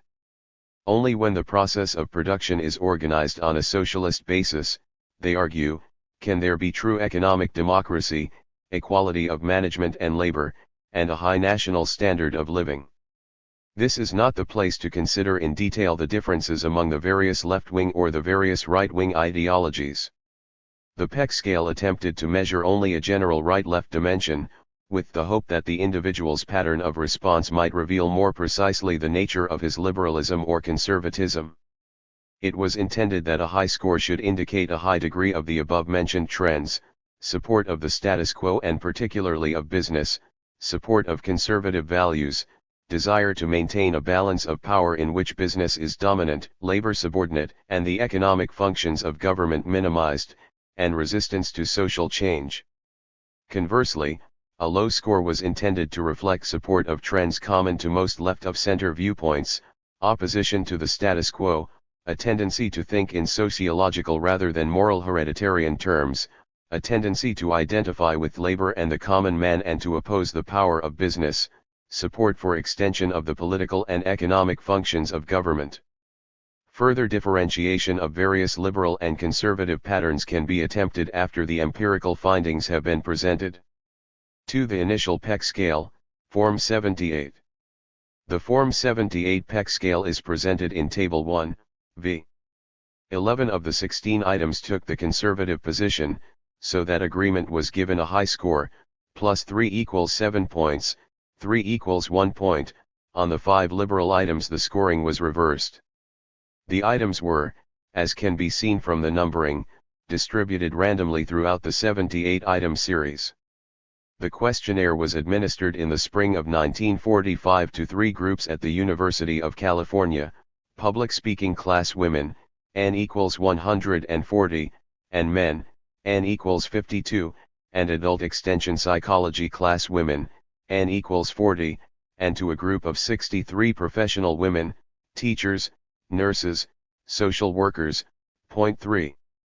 Table 1, v. The initial politico-economic conservatism scale, Form 78. 1. A child should learn early in life the value of $1 and the importance of ambition, efficiency, and determination. 5. Depressions are like occasional headaches and stomach aches. It's natural for even the healthiest society to have them once in a while. 8. Every adult should find time or money for some worthy service organization, charity, medical aid, etc., as the best way of aiding his fellow man. 13. The businessman, the manufacturer, the practical man. These are of much greater value to society than the intellectual, the artist, the theorist. 15. The best way to solve social problems is to stick close to the middle of the road, to move slowly and to avoid extremes. 22. A political candidate, to be worth voting for, must first and foremost have a good character, one that will fight inefficiency, graft, and vice. 27. Young people sometimes get rebellious ideas, but as they grow up they ought to get over them and settle down. 36. It is the responsibility of the entire society, through its government, to guarantee everyone adequate housing, income, and leisure. 44. The only way to provide adequate medical care for the entire population is through some program of socialized medicine. 52. It is essential after the war to maintain or increase the income taxes on corporations and wealthy individuals. 61. In general, full economic security is harmful. Most men wouldn't work if they didn't need the money for eating and living. 63. It is a fundamental American tradition that the individual must remain free of government interference, free to make money and spend it as he likes. 68. Labor unions should become stronger by being politically active and by publishing labor newspapers to be read by the general public. 71. Whether one likes them or not, one has to admire men like Henry Ford or J.P. Morgan, who overcame all competition on the road to success. 76. The government must play an even greater part in the economic and business life of the nation after the war than it has before. 78. Character, honesty, and ability will tell in the long run. Most people get pretty much what they deserve. These 5 items are liberal, the others are conservative. A high score is given for agreement with the conservative items, disagreement with the liberal items. The reliability data for the PEC scale are given in Table 2, v. The average reliability of 0.73 is considerably lower than those of the antisemitism and ethnocentrism scales, 0.8 to 0.9, while inadequate for the precise measurement of the individual. This reliability is sufficient for the present purposes of group comparison and correlation with other measures. There are probably several major reasons for the relatively low reliability values. Several items may not have worked out as planned, because of either poor formulation or erroneous guiding hypotheses. This possibility is investigated in the item analysis below. It is also possible that the absence of extreme scorers is due in part to a real constriction in the range of talent, something that would tend to lower the obtained reliability rather than to the intrinsic unreliability of the scale. This hypothesis is supported by the fact that the professional women, probably the most heterogeneous of the 4 groups, had the highest reliability, 0.81, as well as the largest standard deviation and range. Finally, and most basic, is the likelihood that American political thinking shows an actual lack of consistency and pattern. The lack of extreme scorers may thus reflect an ideological reality, namely the absence of a well-developed and articulate political left and political right in contemporary America. To the extent that this is true, it is doubtful that any scale measuring diverse trends in politico-economic ideology could obtain an average reliability of much over 0.80. The 4 groups are: Group A, UC. Public speaking class women, N equals 140.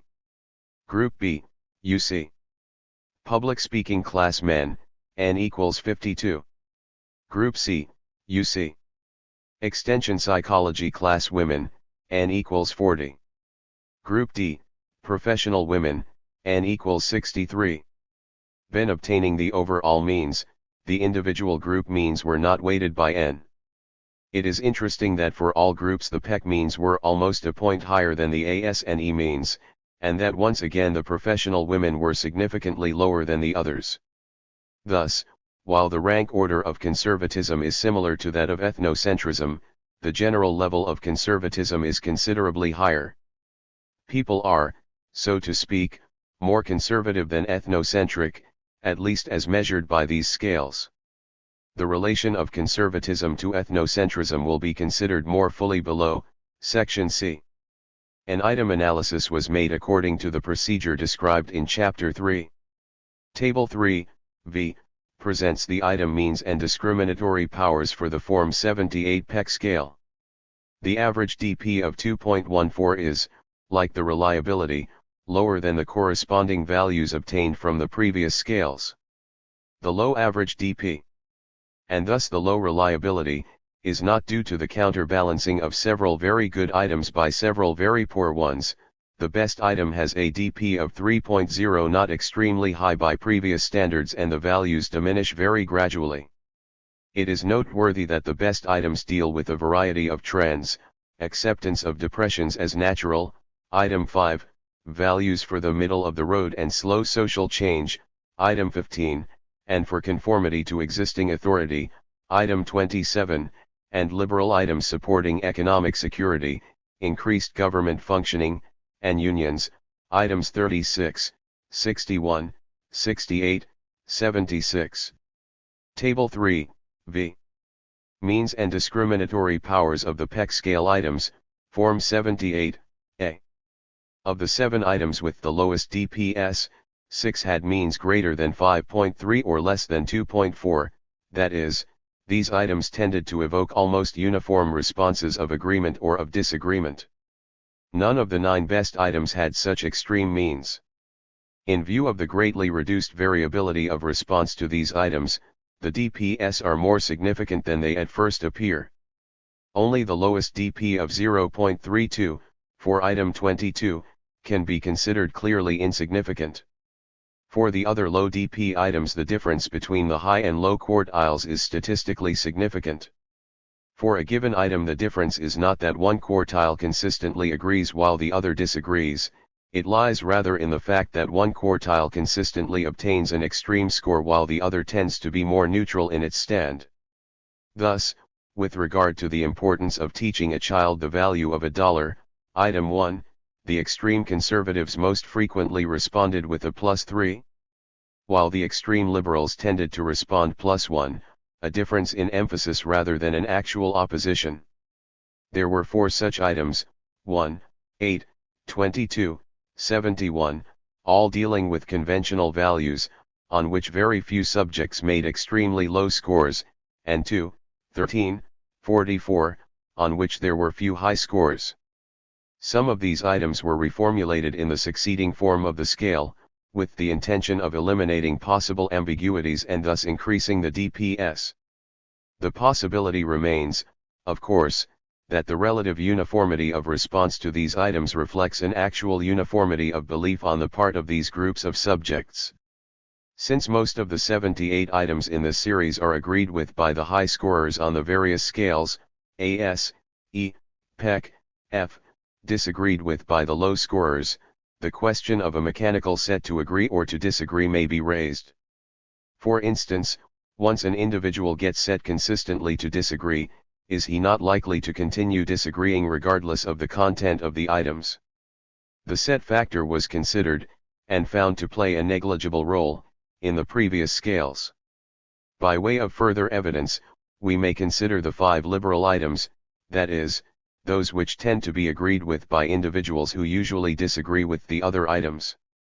The 5 ranked DPS range from 1 to 13, and average 7.1, or slightly better than the scale average of 8.5. Furthermore, the extreme liberals tended, as noted above, to agree even with some of the conservative items. The great variability of the item means is also a sign of selective response to each item. It seems safe to conclude that set is not a major determinant of response, although it may enter as a minor complicating factor. The item means in Table 3, v, are also worthy of note. The highest means are on items expressing conventional values, 1, 8, 22, 71. The very high mean, 6.38, as well as the negligible DP, on item 22 is probably due in part to inadequate formulation, but also to the actual tendency of most Americans to regard the good politician as a fighter against vice rather than as one who understands the political and economic problems of democratic government. In contrast to this, the 2 conventional values items which discriminated very well and whose means were near the neutral point of 4.0 are particularly important. These items, 15, middle of the road, and 27, rebellious ideas, seem to reflect a primary personality trend underlying ideological conservatism, namely the surface acceptance of authority and the overcoming of rebellious tendencies. It seems possible that the rebellious tendencies have not actually been outgrown but have rather been inhibited, so that the emphasis on conformity now serves as a defense against underlying hostility toward accepted authority. This hypothesis, which arose previously in the case of the ethnocentrists' uncritical submission to in-group authority, will be considered in detail in the chapters which follow.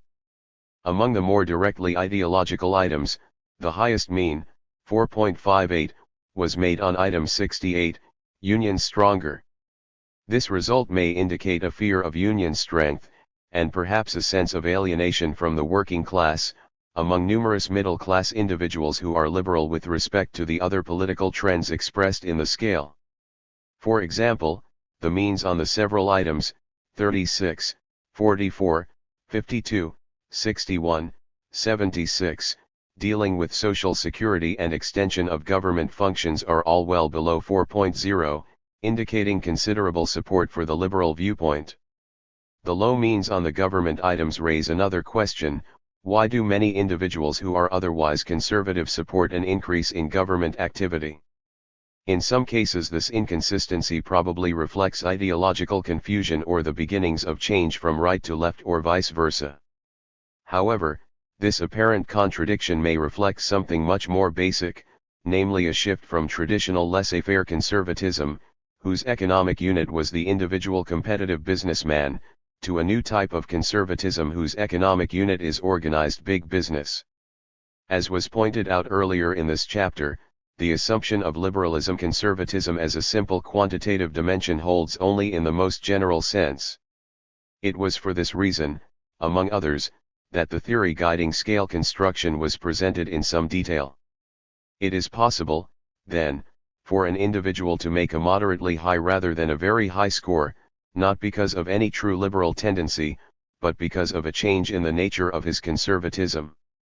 He is now willing to extend the functions of government for reasons that are the opposite of liberal, for he conceives of government as a tool of business rather than as a means of controlling corporate capital and of preventing concentrations of economic power. We shall return again to this question after considering the relation between the Peck and E scales. 3. The second Peck scale, Form 60. In Form 60 the Peck scale, see Table 4, v, was shortened to 14 items, and numerous changes were made in content and wording. Items 27 and 60, referring to political candidates and the importance of charity, respectively, are reformulations of items that were unsuccessful in Form 78. The present formulations are, presumably, more clear-cut expressions of the trends initially hypothesized. Two items which worked relatively well in Form 78, numbers 27, rebellious ideas, and 61, security is bad, were placed in the Form 60F scale, see Chapter 7, because they seemed on theoretical grounds to fit better there. Table 4, v. The second form of the politico-economic conservatism, Peck, scale, Form 60. 4. A labor unions should become stronger and have more influence generally. 9. Most government controls over business should continue after the war. 13. America may not be perfect, but the American way has brought us about as close as human beings can get to a perfect society. 15. If America had more men like Henry Wallace in office, we would get along much better. 20. The artist and the professor are of just as much value to society as the businessman and the manufacturer. 26. It would be dangerous for the U.S. to cooperate too closely with Russia. 27. The best political candidate to vote for is the one whose greatest interest is in fighting vice and graft. 31. No one should be allowed to earn more than $25,000 a year. 37. It is up to the government to make sure that everyone has a secure job and a good standard of living. 43. The government should own and operate all public utilities, transportation, gas and electric, railroads, etc. 48. Depressions can be prevented by proper government planning. 54. Poverty could be almost entirely done away with if we made certain basic changes in our social and economic system. 56. Men like Henry Ford or J.P. Morgan, who overcome all competition on the road to success, are models for all young people to admire and imitate. 60. In general, the best way of aiding our fellow men is to give time or money to some worthy charity. These 9 items are liberal, the other 5 are conservative. A high score is given for agreement with the conservative items, disagreement with the liberal items. Several totally new items have been added. Item 13, The American Way, was taken from the Form 78E scale, see Chapter 4. It is transitional between conservatism and ethnocentrism in that it expresses both conservative support of the politico-economic status quo and ethnocentric idealization of the in-group. Taken literally, however, it seemed to fall more within the sphere of political ideology.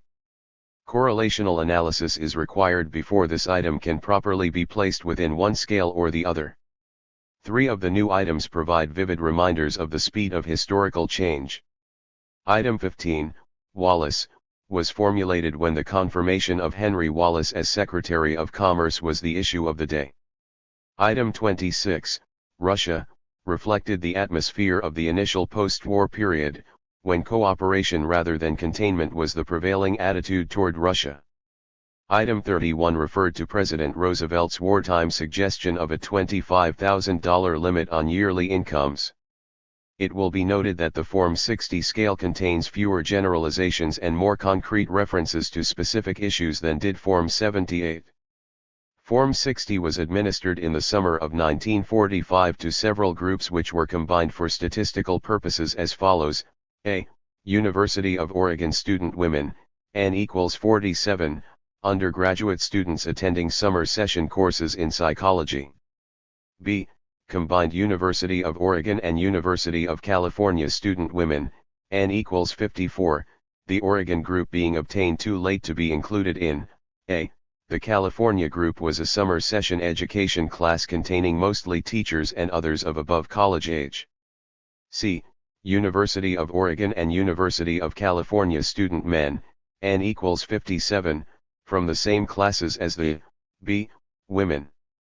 D. Oregon Service Club men, N equals 68, obtained at luncheon meetings of service clubs, Kiwanis, Lions, Rotary. Point 4. The last 3 groupings received the total Form 60 questionnaire in one sitting. However, the first group of Oregon student women received the questionnaire in 2 parts. A and B. Part A included the F scale and half of PEC, while Part B contained the E scale and the remaining half of PEC.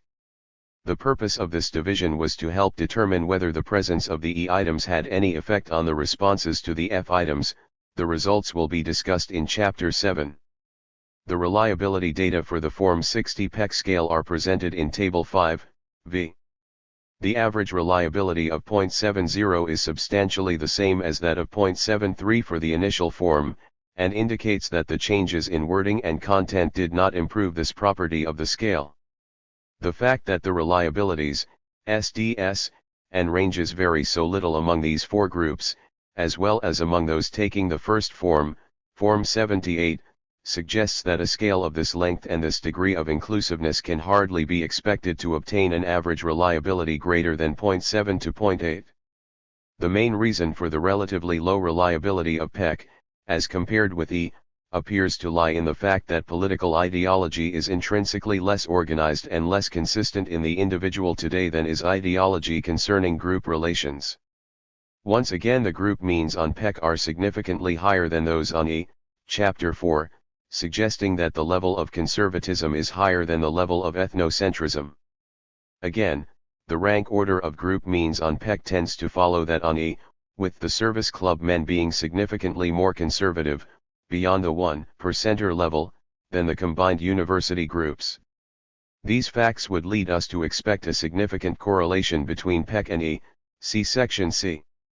While the service club men are quite conservative on the average, mean of 4.4, the lowest score being 1.6, this group can by no means be considered ideologically homogeneous. Indeed, it shows about the same degree of internal variability, range and SD, as do the other groups. We are given another warning against stereotypy in thinking about groups and about group memberships as determinants of ideology. This is not to say that service clubs are not conservative groups in terms of actual policy. Rather, it would appear that group policy and leadership, in this case at least, reflect the average degree of conservatism, the conservative tradition, and frequently the immediate business interests of the group. However, to say that such and such is a conservative group, in terms of actual policy, is not necessarily to imply that all members are strongly conservative. Similarly, not all individuals who call themselves New Deal Democrats are thoroughly liberal in their personal ideologies, not all Catholics support the political program of the policy makers of the Catholic Church, and so on. This is one of the main problems in bringing together the psychological and the sociological approaches. It is an especially great problem for that theory of social psychology which regards the individual adult as merely a product or sum of his various group memberships. The data on item analysis are presented in Table 6, v. The overall DP of 2.08 is almost identical with that of 2.14 on the initial Peck scale, as might be expected from the similar reliabilities. The best items deal for the most part with government functioning, ownership of utilities, controls over business, limitations on income. Item 4, unions, worked out relatively well, rank order 6, despite its having the highest overall mean, 5.35, even in the university groups the mean did not fall below 5.0. Item 15, Wallace, came out similarly, it had the third best DP despite a mean of 5.00. Other items with DPS of over 2.0 include 13, American Way, 54, Poverty, and 56, Ford and Morgan. Table 6, v. Means and discriminatory powers of the Peck scale items, Form 60, A. The 5 poorest items are also of some interest. 3 of these, 20, artists, businessmen, 27, political candidate, and 60, charity, are reformulations of poor items in Form 78. Almost none of these subjects disagreed with the idea that the artist and professor are as important as the businessman, although the liberals agreed more emphatically than the conservatives, the difference being statistically significant only in the service club men. The DP of 1.06 on item 27, while statistically significant, indicates considerable overlap between the high and low quartiles. Further exploratory research is required in order to determine possible differences between liberals and conservatives with respect to underlying imagery of the good political candidate. Item 48, Depressions, is an example of not leaving well enough alone. In the initial form this item had a DP rank of 4.5, in this form, after drastic revision, its rank was 12. Both the mean and DP on item 26, dangerous to cooperate with Russia, are somewhat surprising. The mean of 2.57 indicates that very few individuals agreed with this item. The DP of 1.60 is more significant than it at first appears, because of the low mean, but it shows that even conservatives were divided on the Russian issue at the close of the war. This is shown most dramatically by the service club men who, although strongly conservative on most domestic issues, obtained on the Russian item a mean of 2.51 and a DP of 0.93. How and why slight support has, within less than 2 years, changed to bitter antagonism, is a problem beyond the scope of the present study. These groups are more conservative on specific issues than the overall scale mean of 3.92 indicates.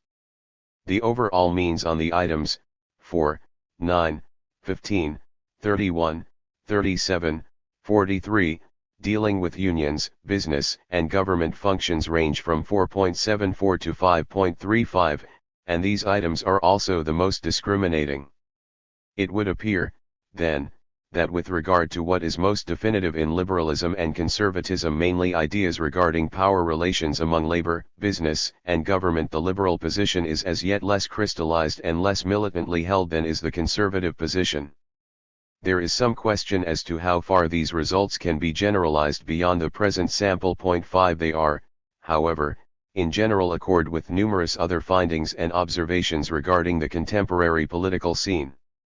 What is more difficult, and also more important, to gauge is the psychological potential for future ideological development in various directions in the face of changing political and economic conditions. Perhaps the other components of political ideology, when systematically measured and psychologically understood, would provide a basis for the solution of this problem. For the third PEC scale, forms 45 and 40.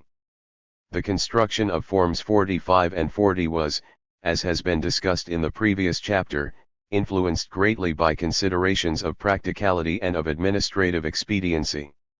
In view of these considerations, and in order to make room for the inclusion of other material, the PEC scale was cut literally to the bone.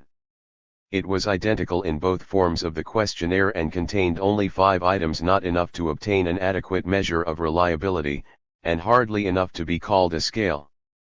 The reasoning behind the use of a 5-item E-scale was discussed and criticized in Chapter 4, the same criticisms apply to the present PEC scale. It appears now that it would have been wiser to have used a 10-item form. The short form used did, however, make possible the comparison of various groups and the study of relationships between this scale and the others. The form 45 to 40 PEC scale is presented in Table 7, v. It will be seen that the 5 items were not selected solely on statistical grounds, rather an attempt was made to include items whose DPS were above a minimal level and, more important, which covered as many as possible of the ideological trends previously discussed. The first 4 items are taken, with occasional slight revisions, from Form 60. Item 17, Economic Security, has a history of transiency. Originally in the Form 78 PEC scale, it was moved to the F scale in Form 60, see Chapter 7. It has been returned to PEC in an attempt to rid the F scale of all items which might be connected fairly directly with existing ideologies regarding politico-economic or minority groups. Item 17, as well as several others, might be included in any of several scales. Proper placement must ultimately be based on statistical analysis. Table 7, v. The third form of the politico-economic conservatism, PEC, scale, forms 45 to 40. 3. Labor unions should become stronger and have more influence generally. 7. America may not be perfect, but the American way has brought us about as close as human beings can get to a perfect society. 11. Most government controls over business should be continued even though the war is over. 14. Men like Henry Ford or J.P. Morgan, who overcame all competition on the road to success, are models for all young people to admire and imitate. 17. In general, full economic security is bad. Most men wouldn't work if they didn't need the money for eating and living. These items are liberal, the others are conservative.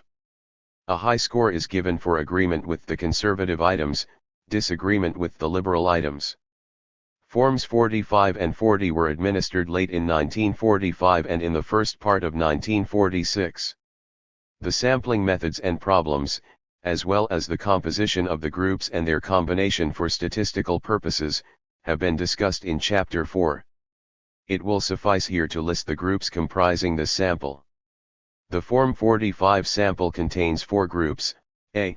Extension testing class, adult, women, N equals 59, at the University of California; B. San Quentin men, N equals 110, inmates at the California State Prison; C. and D. Psychiatric clinic women, N equals 71, and men, N equals 50, mostly outpatients at a community clinic in San Francisco. The following groups are included in the Form 40 sample: E. George Washington University women, N equals 132, members of day and evening classes in psychology; F. California Service Club men, N equals 63, obtained at luncheon meetings of San Francisco Bay Area Kiwanis and Rotary clubs; G. and H.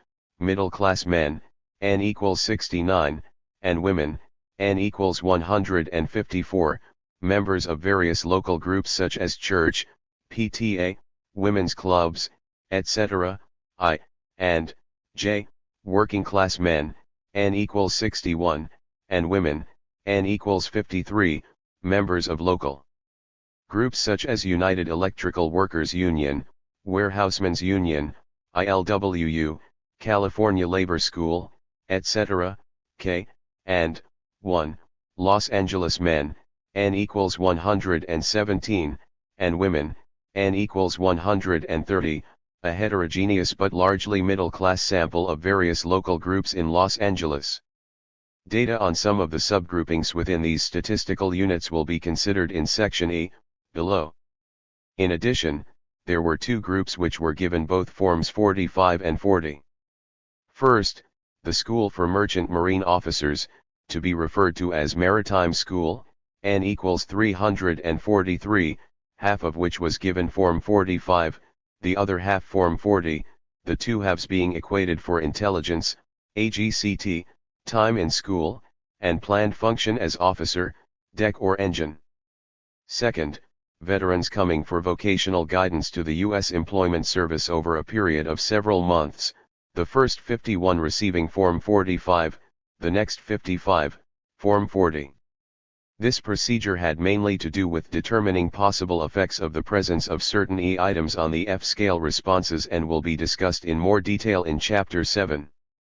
In view of the shortness of the PEC scale, no reliabilities were computed.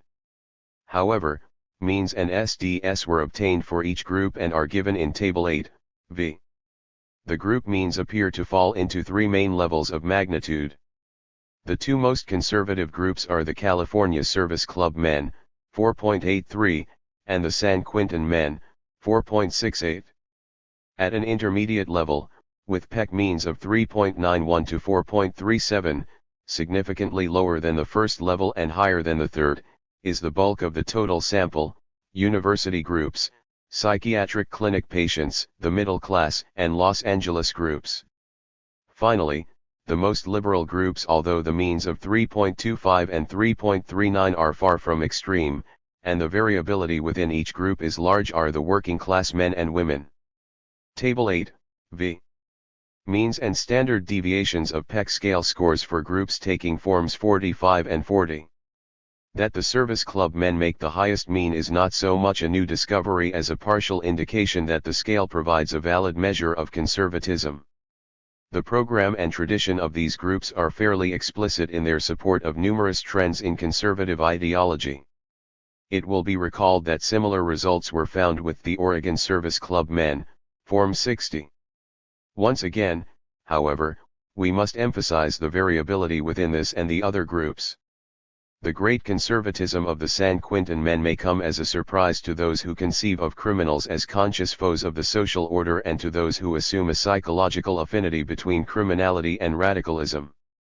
It might have been expected that those who violate prevailing laws regarding property and morality would tend to oppose the prevailing social ideology and social authority. Yet this does not appear to be the case. Criminals accept the basic premises of the capitalistic system while at the same time engaging in a pseudo-rebellion against the formal rules and technicalities. The criminal does not oppose the principles of rugged individualism, he simply carries them ad absurdum. The San Quintin material and the relation of criminality to anti-democracy are considered further in Chapter XXI. The problem of class differences in conservatism is raised by the fact that the working class men and women make a significantly lower PEC mean than do the middle class men and women and the Los Angeles group, which is largely middle class. There are several reasons for questioning whether these differences can be generalized to the broad middle and working class populations. For one thing, the working class group shows a distinct sampling bias in a liberal direction. Almost half the members of this group are from the United Electrical Workers, CIO, a militant union, or from the California Labor School, a strongly left-wing institution. The middle-class groups are more varied and probably more representative in membership. Furthermore, several groups with PEC means similar to those of the middle-class groups contain a large proportion of working-class individuals. These groups are the San Quintin men, almost entirely working class, the psychiatric clinic patients, and the Maritime School and Employment Service veteran men.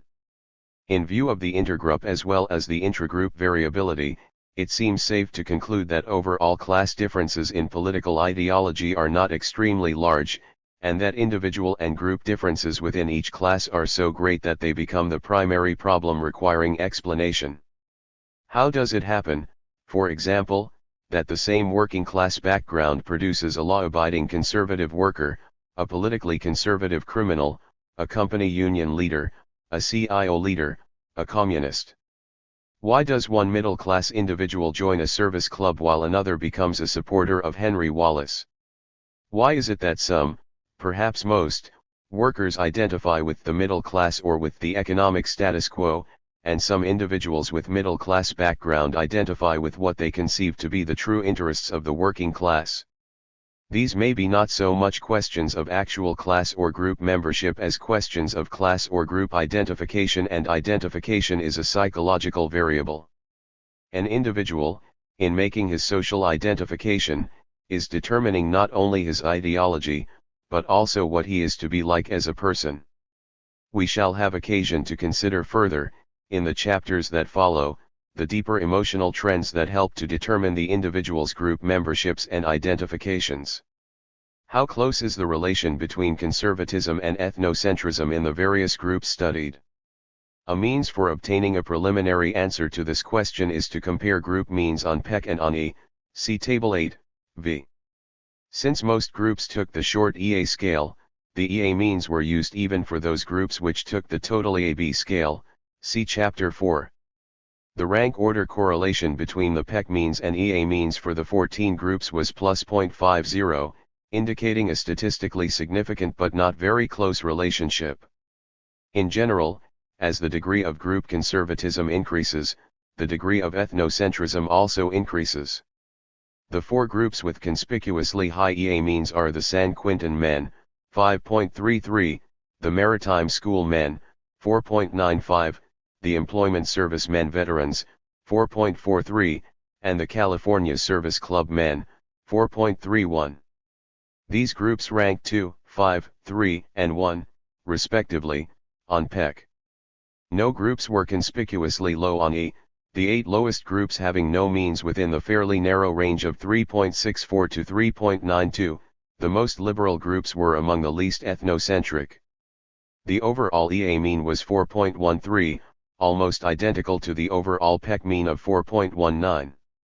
The EAB mean is somewhat lower, partly because of sampling differences and partly because the EB items 4 on Jews and 1 on Negroes had lower means. The correlation of ranks does not, however, tell the whole story. Many groups made a significantly higher mean on PEC than on E, or vice versa.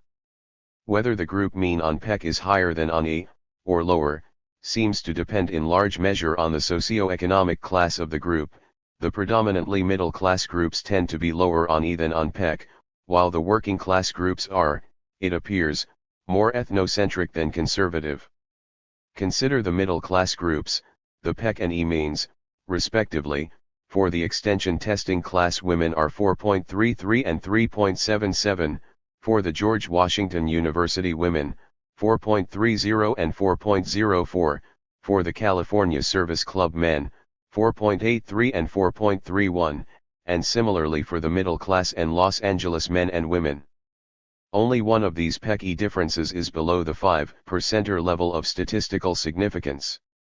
It will be recalled that in the Form 78 and Form 60 samples, largely middle class, the level of conservatism was greater than the level of ethnocentrism. The opposite trend is found in the working class, or marginal middle class, groups. Thus the PEC and E means, respectively, are, for the San Quintin men, 4.68 and 5.33, working class men, 3.39 and 3.92, working class women, 3.25 and 3.91, maritime school men, 4.32 and 4.95, employment service men veterans, 4.36 and 4.43. This leaves only the psychiatric clinic men and women, who are heterogeneous with respect to class and whose PEC and E means differ only slightly, 0.1 to 0.2. Several factors not mutually exclusive may help to explain these class differences. First, open prejudice is more accepted on a verbal level in the working class than in the middle class. The higher E means of the former may therefore reflect, in part, the verbal atmosphere rather than a difference in basic outgroup hostility. This factor would not hold for the pro-in-group items. Then there is the previously discussed pseudo-democratic facade, which is more characteristic of the middle than of the working class, and which the E-scale items probably only partially circumvented. Also, certain trends in liberal ideology may appeal to some workers not on a truly liberal basis but on a class ethnocentric basis, which is an aspect of general ethnocentrism. For example, some workers are strongly Brownian and resentful of bosses, yet at the same time are anti-Negro, anti-foreigner, and conservative regarding many political issues. All in all, the group data lead us to investigate further the relationship between ethnocentrism and conservatism, with an eye both to what makes the correlation relatively high and to what keeps it from being higher. These problems will be pursued further when we consider the correlations between the Peck and E scales, and the psychological connection between conservatism and ethnocentrism in the individual. But first we must complete the presentation of the Peck scale data. Table 9, V, gives a summary of the item analysis of the Form 45 to 40 Peck scale. Data for the men and the women are summarized separately. The overall mean for the women, 4.07, is significantly lower than that of 4.25 for the men. The women were also, as noted in Chapter 4, slightly but significantly less ethnocentric than the men. This may, however, be a difference in the sample rather than in the total population, since we have no female groups comparable to the high-scoring San Quintin, Service Club, and Maritime School male groups. Moreover, as shown in Table 8, V, for all comparable sex groups, psychiatric clinic, middle class, working class, Los Angeles, the means for men and women are almost identical. Since the sampling methods used were not primarily designed to determine the average intensity of any opinions or attitudes in broader populations, it is perhaps safest not to draw inferences about the total male and female population. It can be said, however, that for groups of the general type represented here, no sex differences of practical significance seem to exist, and that differences among male groups and among female groups are much greater than the differences between males and females. The individual groups of men in the sample are as follows: San Quintin men prisoners, N equals 110. Employment service men veterans, N equals 106. Maritime school men, N equals 343. California Service Club men, N equals 63. Middle class men, N equals 69. Working class men, N equals 61. Los Angeles men, N equals 117. B. The overall N for the Peck scale, men, is 100 less than that for the E scale because two groups were omitted. 1. Of the 50 psychiatric clinic men, only 29 took the regular Form 45, the others took a form equated for E and F, but not for Peck.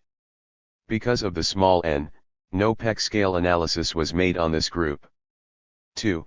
The 50 working class men and women were used as a statistical group for analysis on the E scale because additional data on the total E scale were desired, but their F and Peck scales were not analyzed statistically. See the individual groups of women in the sample are as follows: extension testing class women, N equals 59. George Washington University women students, N equals 132. Psychiatric clinic women, N equals 45. Middle class women, N equals 154. Working class women, N equals 53. Los Angeles women, N equals 130. D. This N is 26 less than the overall N for women on the E and F scales because only 45 of the 71 psychiatric clinic women took the regular Form 45. The remaining 26 took a form which was equated to Form 45 for E and F, but not for Peck. In obtaining the overall means, the individual group means were not weighted by N. The male and female subsamples are also very similar with regard to means and DPS on the individual items. While the scale mean was lower in women, the relative standing of the item means was almost identical for the two sexes, the rank order correlation being 0.90. Women were more conservative than men on only one item, unions. A similar relation holds also for the DPS, the rank order correlation being 0.70. The general level of DPS would, other things being equal, be slightly greater for a 5-item than for a 14-item scale, since each item contributes more to the total score. Therefore, the average DP of 3.4 to 3.5 for forms 45 and 40 is comparable or slightly superior to that of 2.1 for forms 78 and 60. All of the present items seem statistically adequate. Item 11, Government Controls over Business, had the lowest DP, but in view of the greater success of the government function items in earlier forms, improvement should not be difficult. While the 5 items can hardly claim to be considered a scale, they show sufficient internal consistency so that one may meaningfully speak of total PEC score and one may determine the relations between this and various other measures. The level of internal consistency of the PEC scale is indicated also by a correlational analysis made on a group of 517 University of California women students. 0.6 A mean R of plus 0.26 was found between each item and the sum of the remaining items, the range of R's being plus 0.10 to plus 0.33. The rank order of these items, according to the size of the item's correlation with the sum of the others, was identical to the rank order of item DPS for the combined women's groups above, Table 9, v. The correlations among individual items averaged plus 0.14, the range being plus 0.02 to plus 0.30. The highest correlation, 0.30, was between item 7, American Way Ideal, and item 14, Ford and Morgan. Only 3 Rs were below 0.10, the 1% level of significance, and all of them involved item 11, Government Controls. These correlations, while far below those for the E scale, indicate that the PEC scale meets the minimum requirements for its present uses, and that a scale of 20 or 30 such items might, without loss of breadth, achieve a reliability in the neighborhood of 0.8. 5. Discussion, some patterns of contemporary liberalism and conservatism. The reliability and internal consistency of the PEC scale suggest, on the one hand, that liberalism and conservatism are relatively organized and measurable patterns of current politico-economic thought, and, on the other hand, that within each of these broad patterns there is considerable sub-patterning, inconsistency, and simple ignorance. To ignore either the relative generality or the relative inconsistency would, it seems, lead to serious misunderstanding of the problem. More detailed exploration of the nature and deeper psychological meaning of these ideological trends, as expressed in the interviews, will be made in Chapter 17, following presentation of the clinical material. However, at this point we ought briefly to consider, on the basis of the scale data and of some individual patterns of scale response, certain variations within liberalism and within conservatism. Liberalism was conceived not as a single, unitary attitude, but as an ideological system containing a number of trends or components. The reliability and internal consistency of the initial forms of the scale show that these trends are interrelated significantly but imperfectly in the individual.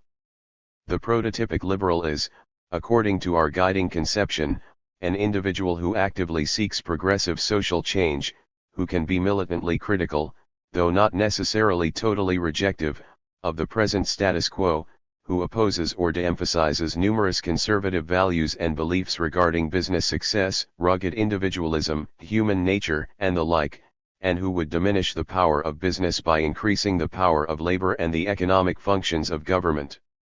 It is clear, however, that many individuals who are generally liberal do not exhibit some of the above trends. While some of the inconsistency, perhaps the largest part, is due to confusion resulting from lacks and distortions in the press and other media of mass communication, part of it seems also to reflect deep-lying emotional trends of considerable intensity and resistance to change. The individual's pattern of thought, whatever its content, reflects his personality and is not merely an aggregate of opinions picked up helter-skelter from the ideological environment.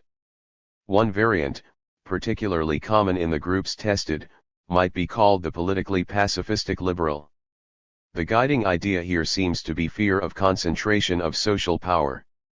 This individual, who feels keenly the injustice of the present social order and who sympathizes with labor and other subordinate groups, nevertheless cannot militantly support their strivings for greater power. He feels that powerful unions are as dangerous as powerful business. He is prone to emphasize the idea that unions are no longer weak in relation to organized industry, and he is likely therefore to accept, in one form or another, the conservative argument that unions are all right but their power must be limited. He would like to decrease the power of business but finds difficulty in directly opposing it. We might, after all, be as bad as they are. He believes in extending the economic functions of government, perhaps even in some degree of nationalization of industry, but fear of government power often leads him to oppose liberal measures or to support halfway measures which accomplish little. Opposed to force, he tends to confuse force with militancy and to be indecisive, critical of both sides, overly compromising, inept at political action, shocked by the realities of political affairs. He is likely to make a middle rather than low score on the Peck scale, not out of true conservatism but rather out of inhibited liberalism. He has, one might say, a liberal utopia, but he cannot fight for the social changes necessary to realize it.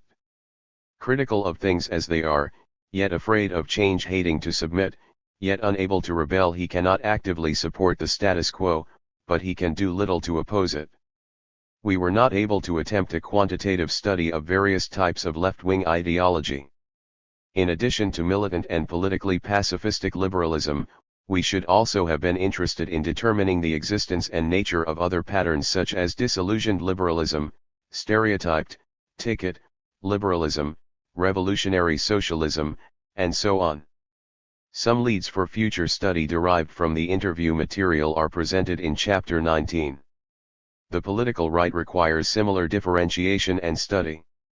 The prototype conservative, in terms of the present scale, is one who supports the status quo and resists changes in existing politico-economic power arrangements, who supports conservative values and traditions, who believes that labor is properly subordinate to employer or management, and who wishes to minimize the economic functions of government in order that individual businessmen can, in free and equal competition, provide goods of maximum quality at minimum cost to the consumer. While this traditional conservative ideology is not uncommon today, the actual politico-economic situation has changed considerably from the one of 50 or more years ago, to which the ideology refers. The individual small businessman or entrepreneur is no longer the primary economic unit. Big business and group management have replaced the individual employer. The production process is more complex, organized, and impersonal. Specialization and mechanization threaten the individuality and the job satisfaction of worker and manager. As both labor and industry become more organized and more clear-cut social forces, the role of government becomes increasingly an issue. The traditional conservative is in a dilemma.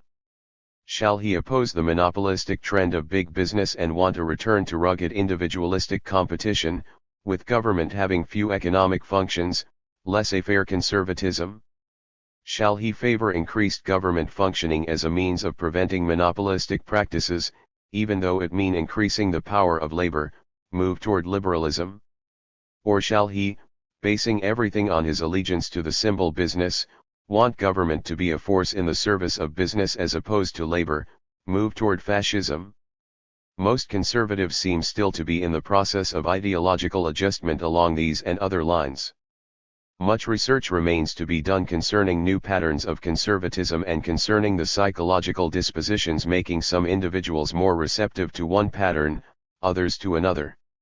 It is proposed, then, that the Peck scale results can best be understood in terms of both general and specific factors. The general factors overall liberalism and conservatism account for the significant reliability or consistency obtained, while the specific variations within the left and the right prevent the scale from attaining higher statistical standards. See the relation between ethnocentrism and conservatism. The correlations of the anti-Semitism and ethnocentrism scales with the Peck scale are presented in Table 10, v. The correlations range in value from 0.14 for the San Quintin men to 0.86 for the working class women, but they fall for the most part at the level of 0.5 to 0.6. Of the 29 correlation coefficients obtained, there are only 4 below 0.40, 5 above 0.70. These correlations of individual scores are consistent with the rank order correlation of 0.50 between the group means on PEC and E, forms 45 and 40. The data in Table 10, V, indicate that PEC is less closely related to AS than to the other components of E. Thus, in Form 78, PEC correlates significantly higher with E, exclusive of AS, than with AS, 0.59 to 0.43. In Form 60, where 4 of the 12 E-scale items deal with AS, the average R is 0.52, midway between the two for Form 78. The results for the two groups taking both Forms 45 and 40, Maritime School men and Employment Service men veterans, show the same thing. PEC correlates higher with EA than with EA plus B, 0.60 to 0.49, and 0.41 to 0.38. It will be recalled that EA contains no AS items, while 4 of the 5 EB items refer to Jews. Finally, the highest PEC E correlations were obtained on Form 40, which contained only EA. The average R of 0.66 on Form 40 is especially significant in view of the brevity of the two scales, 5 items each. The explanation would seem to lie in the fact that these items represent the most general trends in their respective ideologies, in PEC, support of the status quo and conservative values, in E, generalized in-group idealization and out-group rejection. It is probably in broad trends such as these that conservatism and ethnocentrism overlap the most, because these ideological trends are rooted in the same deep-lying emotional dispositions, see Chapter 7. The specific factors which lower the correlation of AS with PEC constitute an important problem for future research. There appear to be no consistent sex or class differences in the E-PEC correlation. In the university, middle class, and working class groups, with presumably comparable male and female samples in each, the value of R is about 0.1 lower for men than for women, but in the Los Angeles group this trend is reversed, while in the psychiatric clinic patients the difference is negligible. The same holds for class differences. In the working class men and women the correlations are very high, 0.74 and 0.86, but in other groups which draw heavily upon the working class, notably San Quentin and the Maritime School, the correlations are very low, 0.14 and 0.4. The reasons for the variations in the size of R seem to lie more in the specific nature of the group than in its sex or class status. It is interesting in this connection that two groups in which the E-PEC correlation was very high, the working class men, 0.74, and women, 0.86, also had the two lowest PEC means, see Table 8, v. We may hypothesize that the E-PEC correlation will be highest when, other things such as the SD being equal, the group contains a sizable minority of strong liberals. Judging from some of the other groups, the number of strong conservatives has less influence on the correlation. We shall return to this question shortly. The general level of the E-PEC correlations demonstrates that ethnocentrism and conservatism, as measured by the present scales, are significantly but imperfectly related. 0.7 in everyday terms, we may say that conservatives are, on the average, significantly more ethnocentric than liberals are. The more conservative an individual is, the greater the likelihood that he is ethnocentric, but this is a probability and not a certainty. Since the existence of an affinity between these ideological patterns has often been observed previously, the present correlations are perhaps less a startling discovery than an indication of the validity of the scales. To those who have been unaware of the E-PEC relationship, the significance of the correlations must be stressed. To those who tend to equate conservatism and ethnocentrism as psychological trends in the individual, it must be pointed out that the correlations are far from perfect. Even with a much more reliable measure of PEC, the correlation with E could hardly average over 0.70, a value inadequate for predictive purposes. It becomes necessary, then, to understand what produces the close association between these ideological patterns in the individual, as well as what systematic factors apart from ignorance or misinformation make the E-PEC correlation less than 1.0.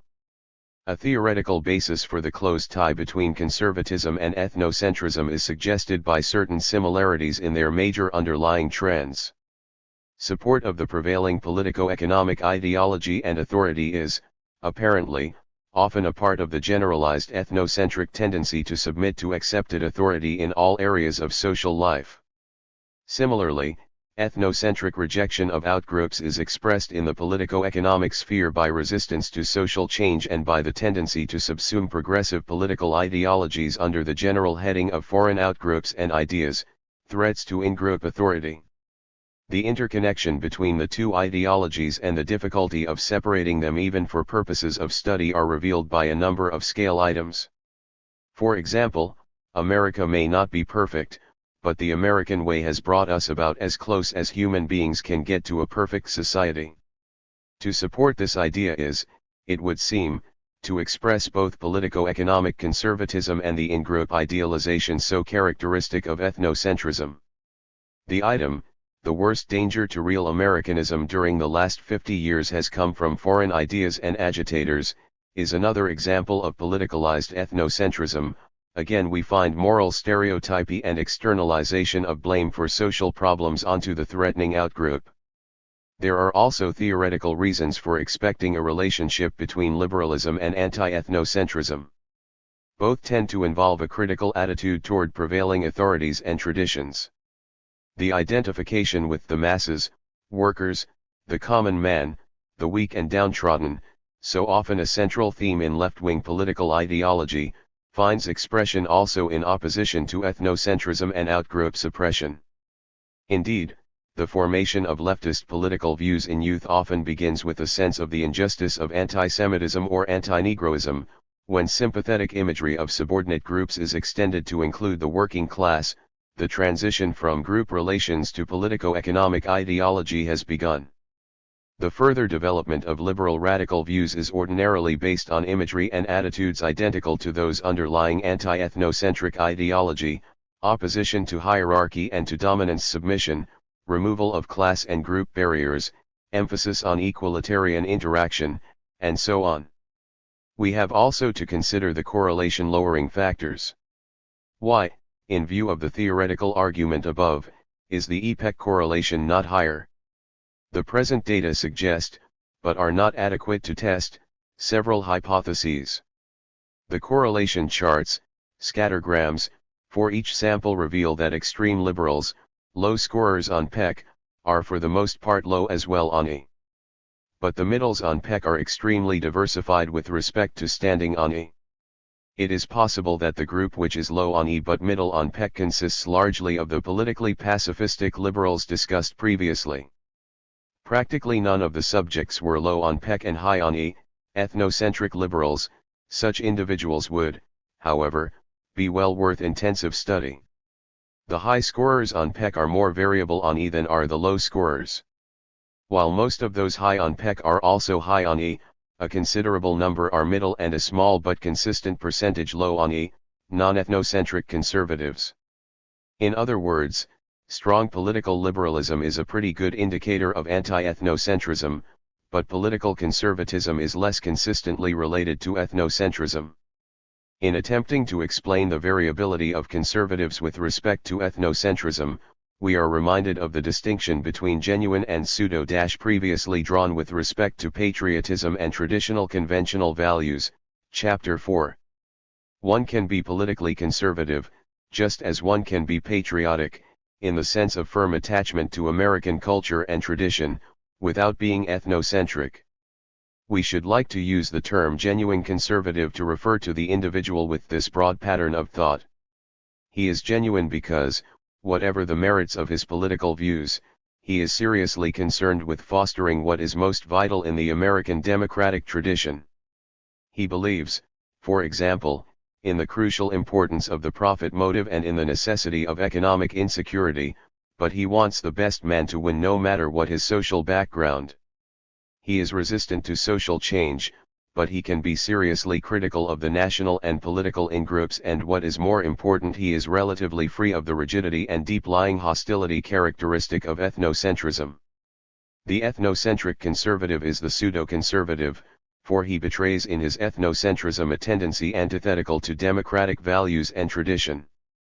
He is the EPEC correlation raiser because, as discussed above, his politico-economic views are based on the same underlying trends: submission to authority, unconscious handling of hostility toward authority by means of displacement and projection onto outgroups, and so on, as his ethnocentrism. It is indeed paradoxical that the greatest psychological potential for anti-democratic change should come from those who claim to represent democratic tradition. For the pseudo-conservatives are the pseudo-democrats, and their needs dispose them to the use of force and oppression in order to protect a mythical Americanism which bears no resemblance to what is most vital in American history. An additional hypothesis may be proposed regarding individuals high on E but middle on PEC. These may well be pseudo-conservatives who have kept up with changes in the actual politico-economic situation by making changes in traditional, individualistic, conservative ideology. They emphasize competitiveness as a value, yet they support the concentration of economic power in big business, the greatest single threat at present to the individual competing businessman. They emphasize economic mobility and the Horatio Alger myth, yet they support numerous forms of discrimination that put severe limitations on the mobility of large sections of the population. They may also believe in extending the economic functions of government, not for humanitarian reasons but as a means of limiting the power of labor and other groups. This is not merely a modern conservatism. It is, rather, a totally new direction, away from individualism and equality of opportunity, and toward a rigidly stratified society in which there is a minimum of economic mobility and in which the right groups are in power, the outgroups subordinate. Perhaps the term reactionary fits this ideology best. Ultimately it is fascism. While certainly not a necessary sequel to laissez-faire conservatism, it can be regarded as a possible, and not uncommon, distortion of conservatism, a distortion which retains certain surface similarities but which changes the basic structure into the antithesis of the original. Since most Americans are middle on PEC, it becomes crucial to understand the psychological dispositions which help to determine new ideological directions in the individual. The above distinction regarding ideological patterns within the political left and right are presented as hypotheses to help explain the scale results. Point 8. If these hypotheses are not borne out, others will be needed. For it is clear that political ideologies do not fall neatly along a simple liberalism-conservatism dimension, that the relation between ethnocentrism and conservatism is extremely complex, and that the individual's receptivity to political ideology, as to group relations ideology, is based to a large extent on deep-lying personality trends. Devalidation by case studies, the responses of Mack and Larry on the PEC scale. In an attempt to judge the validity of the PEC scale, we may here, as in chapters 3 and 4, compare the scale responses of Mack and Larry and consider them in relation to material from their interviews. Chapter 2. The PEC scale scores of these two subjects, the group mean, and the DP for each of the 16 PEC items included in Form 78 are shown in Table 11, v. The two men are much more similar in their PEC scale scores than was the case with their AS and E scores.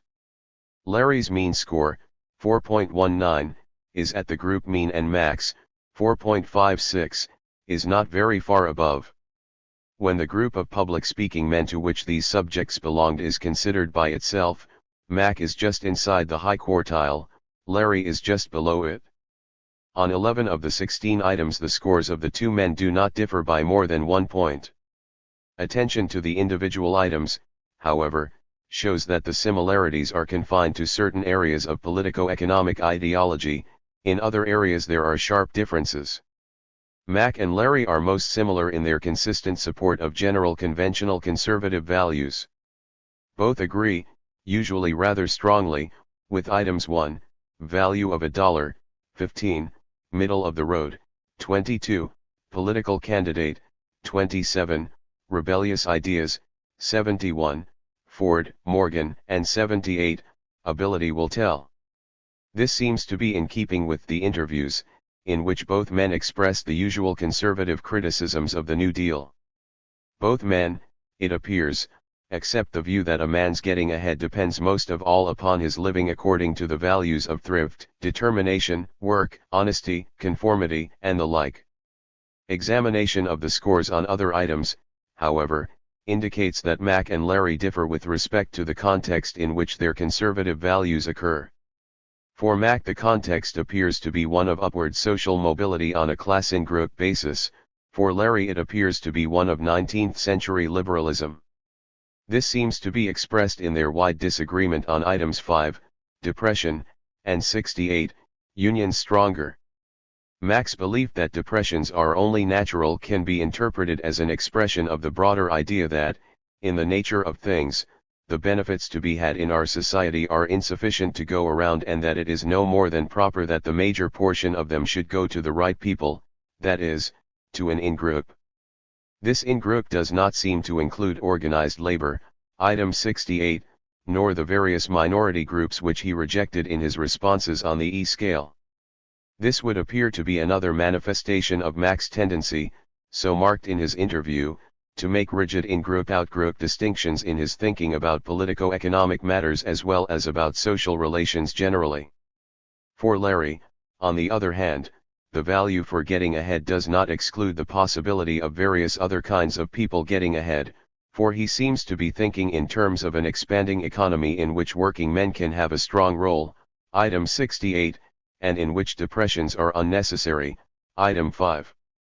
The absence of any in-group out-group distinction, and optimism with respect to the possibilities of economic abundance were outstanding features of Larry's interview. Neither man shows the usual conservative opposition to the government's participation in the economic life of the nation, for items 36, government responsibility, 44, socialized medicine, 52, taxes, corporations, 63, government interference, and 76, government activity. The two men have the same low mean score of 2.60. Their reasons, however, seem to be different. When the responses to the total scale are considered, it appears that Mac deviates from true, laissez-faire conservatism by taking a stand further to the political right. The fact that he rejects labor unions and believes in the inevitability of depression suggests that the strong central control which he favors is not to have as its function economic planning to benefit all of the people, rather, it seems, he is thinking of rule by an in-group from which the majority of the population would be excluded. That he does reject the majority of the population has been seen in his responses to the E-scale.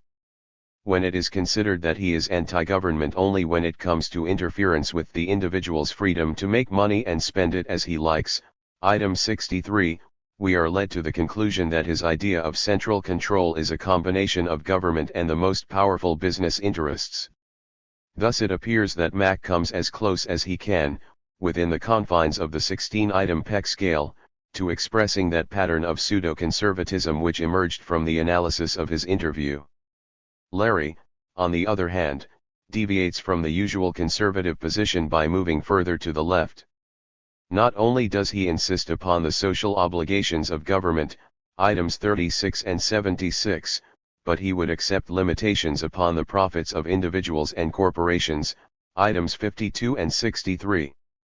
These views can be reconciled with his strong conservative values and pro-business sentiments, it seems, only by means of the belief that there is plenty for all, that it is the task of government to see to it that no one has too little or too much, and that this situation will permit people who, like himself, are willing to work hard, to get as much as they really need without causing others to suffer.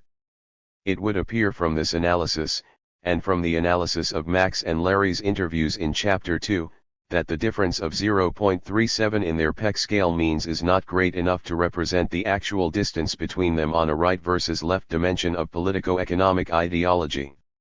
However, as the discussion in the preceding section has shown, the differences between pseudo-conservatism, which we find in Mac, and genuine conservatism as represented by Larry are qualitative as well as quantitative, and it is to the credit of the Peck scale that it pointed out these differences while indicating at the same time that Mac is somewhat more extreme in a quantitative sense. E. The relation between ethnocentrism and membership in various political and economic groupings. We have considered in previous sections the nature of political ideologies as measured by the Peck scales, and the relation of these ideologies to ethnocentrism. The data also revealed numerous group differences in degree of ethnocentrism. It was therefore natural to ask next, how do various political and economic groupings differ with respect to ethnocentrism? Information on such groupings, political party preference, parents' preference, organization memberships, income level, etc., was obtained on the front page of the questionnaire, so that it was possible to compute the mean, average, e-score for each group. 9. We may consider first the relation between ethnocentrism and political group preference. Political group preference was determined by means of several questions. First, what political party or group do you like best? Second, how do you feel about each of these political groups? Democrats, anti-New Deal, Democrats, New Deal, Wilkie-type Republicans, traditional Republicans.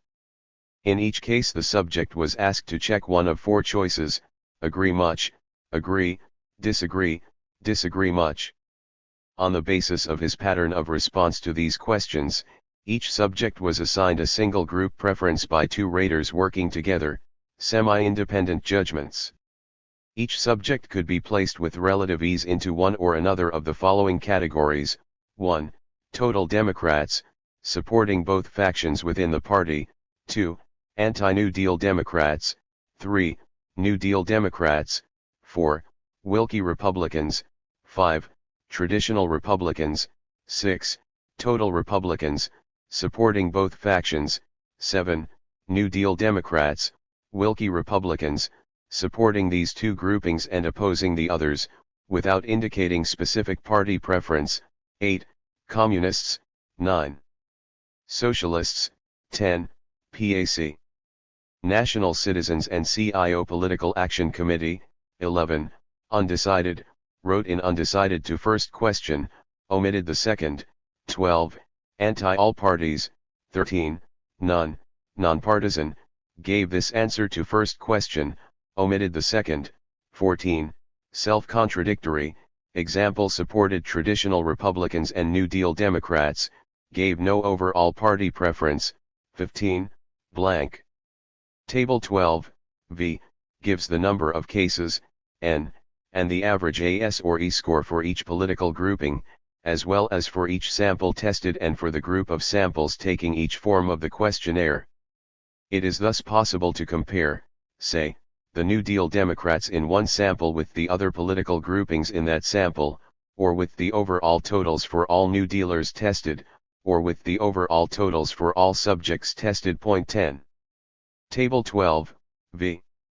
Mean AS or ESCORESA for groups showing various overall political party preferences. The ends and means in the bottom row, horizontal, may be examined first. The ratio of Democrats, columns 1 to 3, to Republicans, columns 4 to 5, is roughly 10 to 7, a value which approximates the registration figures in the 1944 California elections. However, the proportion of New Deal Democrats and of combined liberal groups, column 17, is unduly large. It seems safe to conclude that the present sample shows a slight but significant bias in a liberal direction, a sampling factor which tends to lower the overall E-mean. The various groupings appeared to fall into two clearly differentiated categories on the basis of average degree of ethnocentrism. First, the conservative category, column 16, total Democrats, anti-New Deal Democrats, traditional Republicans, total Republicans, with E-means ranging from 4.17 to 4.72 and averaging 4.39. Second, the liberal category, New Deal Democrats, Wilkie Republicans, New Deal Wilkie combined, Communists, Socialists, PAC, with E-means ranging from 1.25 to 3.60 and averaging 3.41. The difference of 0.98 between the liberal and conservative categories is statistically very significant, far above the 1% level, 0.11. The rank order of the individual groupings, in terms of E-mean, is similar to their rank order on a right-left political dimension. The traditional wings of the Democratic and Republican parties are the most conservative as well as the most ethnocentric, E-means of 4.2 to 4.7. The New Deal Democrats and the Wilkie Republicans, representing in the main a slightly left-of-center political position, have a similar stand on ethnocentrism, means of 3.6 and 3.5. Interestingly enough, those who support both the New Deal and Willkie, without making an overall party choice, have a much lower E-mean of 2.4, an indication perhaps that greater political sophistication in liberals is accompanied by greater militancy regarding democratic group relations. The socialists, those who gave this as their party preference, regardless of their views on the other groupings, were similar to the previous group with a mean of 2.6. The most militantly anti-ethnocentric groups were the PAC and the Communists, with E-means of 2.0 and 1.25 respectively. The great difference between the liberal and conservative categories, as well as the rank order of the individual groupings, offer important evidence for the validity of the E-scale and the E-PEC correlations reported above. The relationship between ethnocentrism and liberal conservative group membership is very similar to that between ethnocentrism and liberal conservative ideology in the individual. There is, on the average, a systematic relation between E-PEC and political group preference, to the extent of a correlation of approximately 0.5. Once again, both the group trend and the individual differences must be emphasized. The relationships, though significant, are far from perfect. There is, for one thing, considerable individual variability within each grouping, and there is much variation in group mean from one sample to the next. The New Deal Democrats, for example, obtained E-means ranging from 2.06 to 4.95 in the various samples tested.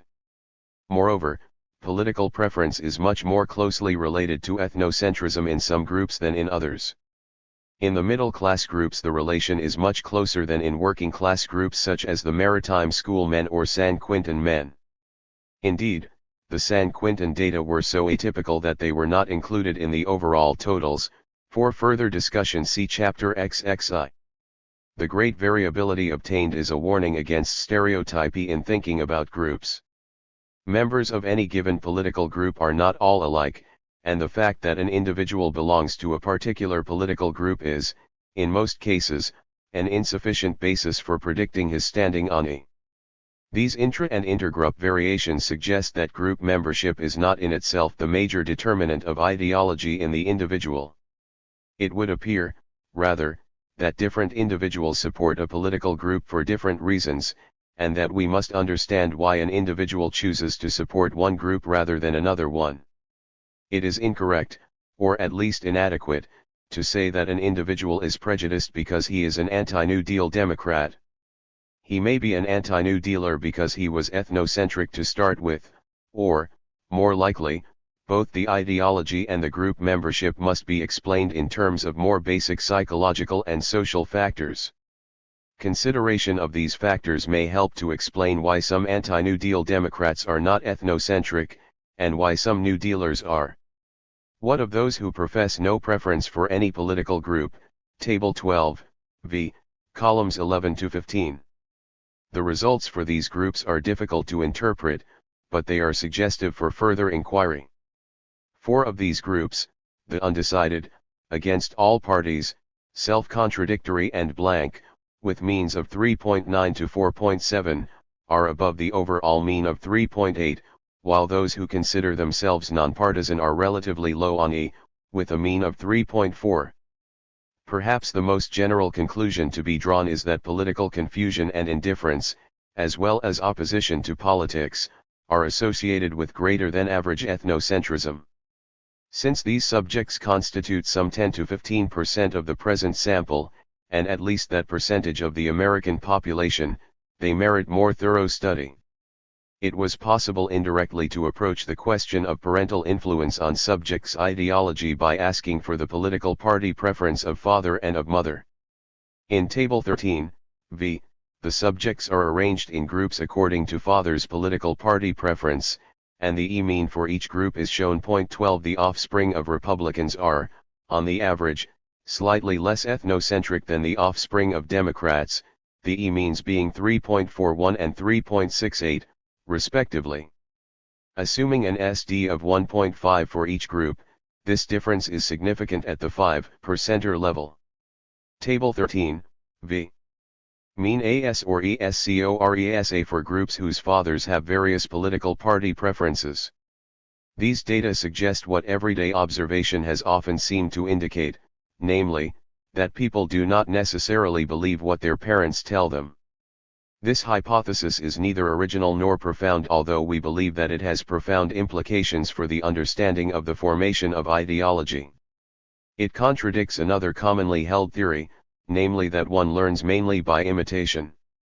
The imitation theory expects a high correlation between parents' ideology and offspring's ideology, on the assumption that one naturally, that is, imitatively, takes over parental ideology relatively intact. The present data, however, as well as those of many previous studies, example those discussed by Murphy and Newcomb, 85, suggest that the formation of ideology in the individual is a selective, dynamic process, in which any ideological pressure from the environment will be accepted or rejected on the basis of the needs and strivings of the individual. Approaching ideological learning in this way, we ask, for example, what kinds of personalities take over intact the views of their parents or other authorities, and under what psychological conditions do we find various forms of change or rebellion? Questions such as those above were raised by the tendency for Republican fathers, presumably more ethnocentric, to have less ethnocentric offspring than did the Democratic fathers.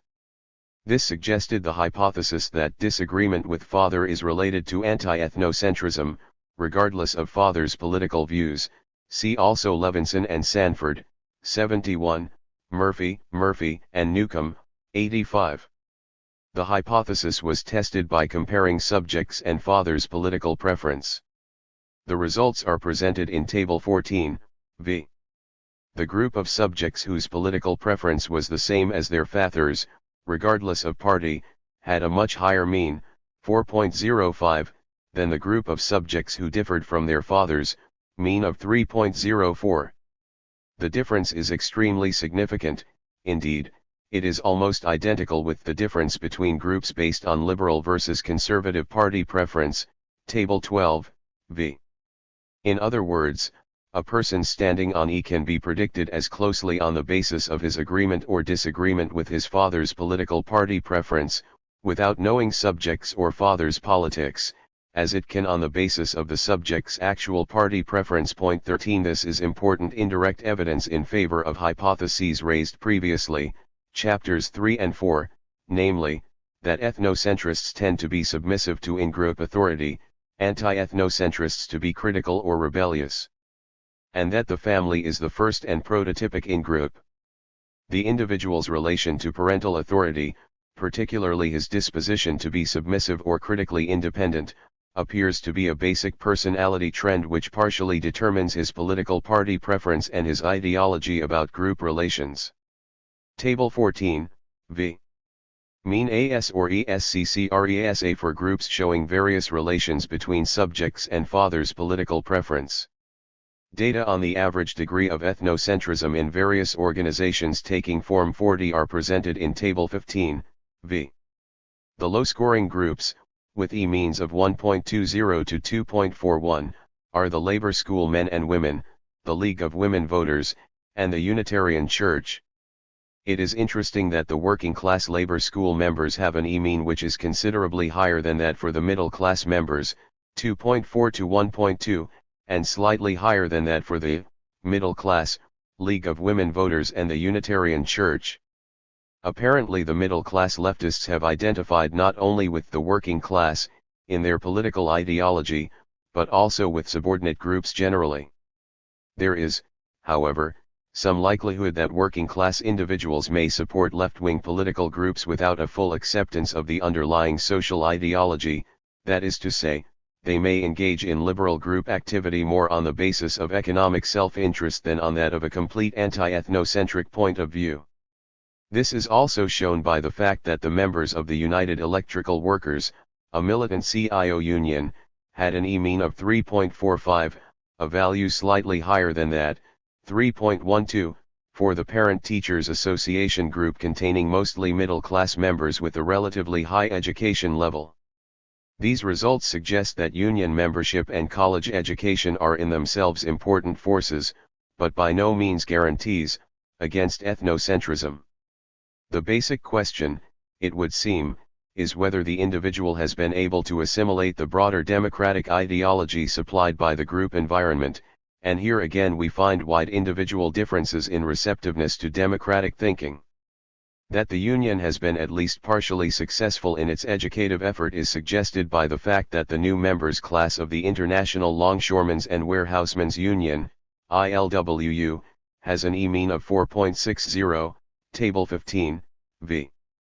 Because of the small number of cases, the large difference of 1.15 between the new ILWU members and the old UEW members is probably not statistically significant, but if it should be borne out in further studies, it would indicate that certain unions, at least, are doing a great deal to combat ethnocentrism.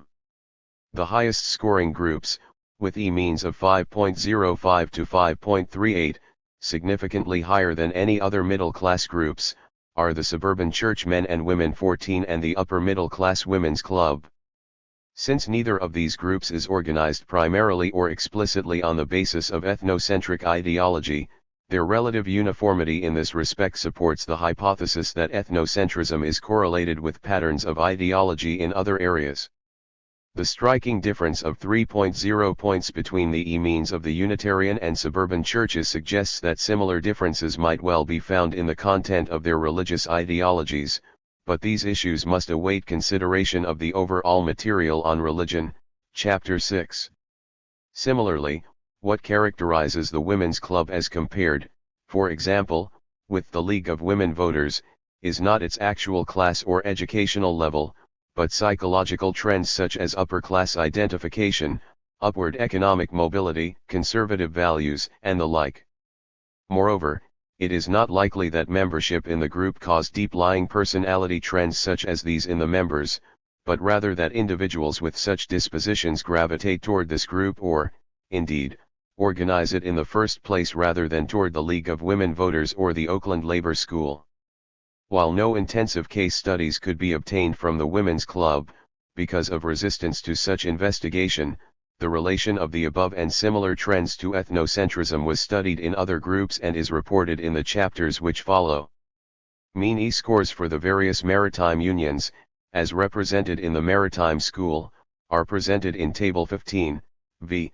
These results should probably be regarded as suggestive rather than conclusive, in view of the small n in each group and the fact that the sample is above the Maritime Union average in intelligence, AGCT score, and educational level, and probably in class level and economic aspiration. Among the well-represented unions, the lowest E-mean, 4.12, is made by the National Maritime Union, CIO, which is also the most militantly left-wing. The most ethnocentric of the larger groups are the Sailors Union of the Pacific, AFL, and the Sailors International Union, AFL, with means of 4.97 and 4.81 respectively. Both of these unions tend to be politically conservative and to be strongly anti-C.I.O. and anti-communist. The Marine Firemen, Oilers, and Wipers, Independent, with a mean of 4.24 is only slightly higher than the National Maritime Union. That this finding is valid is suggested by the fact that the MFOW actively joined with the CIO a few years ago during a period of waterfront labor management strife. When the various union groups are combined into major categories, the following order is obtained, from most to least ethnocentric blank or none, 4.94, combined AFL. 4.79, combined CIO. 4.41, and combined independent, 4.30. While union membership, particularly in a CIO or independent union, appears to play a significant role in decreasing ethnocentrism, there is clearly much that remains to be done. The National Maritime Union, for example, can take pride in having the lowest of the obtained means, but the value of 4.12 indicates only a 50-50 balance around the neutral point, still a long way from the democratic principles of its educational program and its constitutional regulations. It would be of considerable social as well as theoretical significance to understand why intensive anti-prejudice programs such as that of the NMU are not more successful, and to determine how they might be improved. The Form 40 data in Table 16, v. differ from the Form 45 data in two important respects. The overall E-mean is higher, 5.08 to 4.34, and the differences among the various unions are smaller. The differences are due in part to the fact that the Form 45 data are based on the 10-item EAB scale, while Form 40 contain the 5-item EA scale. The EA mean for the Form 45 sample was 4.82, Chapter 4, Table 17, c, a value slightly but not significantly lower than the Form 40 EA mean of 5.08. However, the Form 45 EB subscale, of which 4 items deal with antisemitism, had a mean of only 3.85, and the EA-EB correlation, corrected by the Spearman-Brown formula, was only 0.73. It would appear, then, that the two samples are similar with respect to the opinions and attitudes in EA, Negroes, foreigners, Zootsuiters, patriotism. Moreover, the greater Iranian differences on Form 45 than on Form 40 are probably due to the EB items in Form 45, that is, the unions differ more with respect to antisemitism than with respect to other forms of prejudice. For example, the NMU mean for Form 45 is 3.76, conspicuously lower than the sample mean of 4.34, but the NMU Form 40 mean of 4.87 is only slightly lower than the sample mean of 5.08. While sampling differences and other uncontrolled factors probably influenced these results, the possibility is raised that the NMU educational program has been less successful in combating some forms of prejudice, EA, than others, EB. Point 15. Bass discussed in Chapter 4. The maritime school population was divided into two roughly equated halves, one of which received Form 45, the other Form 40. Our attempts to determine income class level and background of the subjects were relatively unsuccessful for several reasons. It was not possible to ask the number of questions required to give an adequate index of socio-economic class level. Also, the several questions included were often left blank, out of defensiveness or lack of knowledge, example of father's or husband's income. Many subjects had no current income, due to momentary unemployment or to student or military status. Income had in some cases increased during the war period without a corresponding increase in actual class level. For these and other reasons, the data below must be interpreted only tentatively and with great care. Table 17, v. presents mean E-scores for groups based on present income. It will be noted that some 25% of the total sample reported no income, while 13% left the question blank. The majority of reported incomes were below $3,000 per year, only 3 individuals reporting incomes of over $10,000. Among the incomes below $5,000 there are no appreciable differences in E-mean, 3.30 to 3.57, and no consistent trend of increase or decrease. However, the $5,000 to $10,000 group has a conspicuously low E-mean of 3.02, while the above $10,000 group is highest in ethnocentrism, with a mean of 4.70.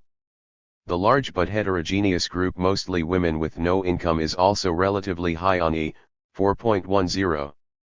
Among the working class men, Form 40, E-mean decreases as income increases up to $5,000, after which the E-mean goes up again. Among the middle class men, Form 40, and the University of Oregon and University of California student men, Form 60, on the other hand, the $5,000 to $10,000 group is by far the lowest on E.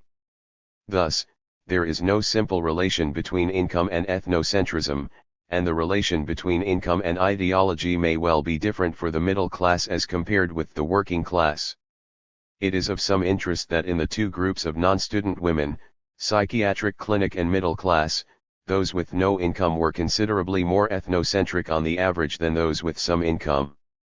The lower E-mean in women who work may be due to their economic position, It is more likely, however, that the personality trends which lead to non-ethnocentrism tend to produce also the willingness or desire to have gainful work. It seemed that expected income might yield a better measure of economic aspirations, and perhaps of class identification, than did present income. The mean E-scores for groups divided on the basis of expected income, 10 years from now, are presented in Table 18, v. The two largest groups are those expecting $5,000 to $10,000 and $3,000 to $3,900, in that order. The overall totals for all samples combined show that E-mean gradually increases as expected income increases. However, the data for individual samples reveal a more complex state of affairs. The E-mean for the three highest income groupings, $4,000 and above, is greater than that for the low-income groupings, mainly because the ethnocentric maritime school samples, forms 45 and 40, form the bulk, 50 to 70%, of these groupings. It will be noted that within each maritime school sample there is no clear-cut relationship between expected income and E-mean. Similarly, there are no consistent trends in the other samples. Thus, for Form 78 the $4,000 to $10,000 levels are slightly but not significantly more ethnocentric than the lower levels, but the lowest E-mean is for the above $10,000 level. For Form 60, on the other hand, the variations in E-mean are small, 2.97 to 3.34, and unrelated to income. Differences among samples are, therefore, much greater than differences among actual or expected income levels. 16 These results have little if any bearing on the theory that economic forces play a basic role in creating a setting for the development of ethnocentrism, but they provide evidence against the hypothesis that economic level and economic motives per se operate as major psychological forces impelling the individual in an ethnocentric or anti-ethnocentric direction. A further hypothesis to be considered is that prejudice is determined by the economic level of the parents. Stated most simply, a person growing up in a rich family is more likely to be prejudiced than one growing up in a middle or low-income family.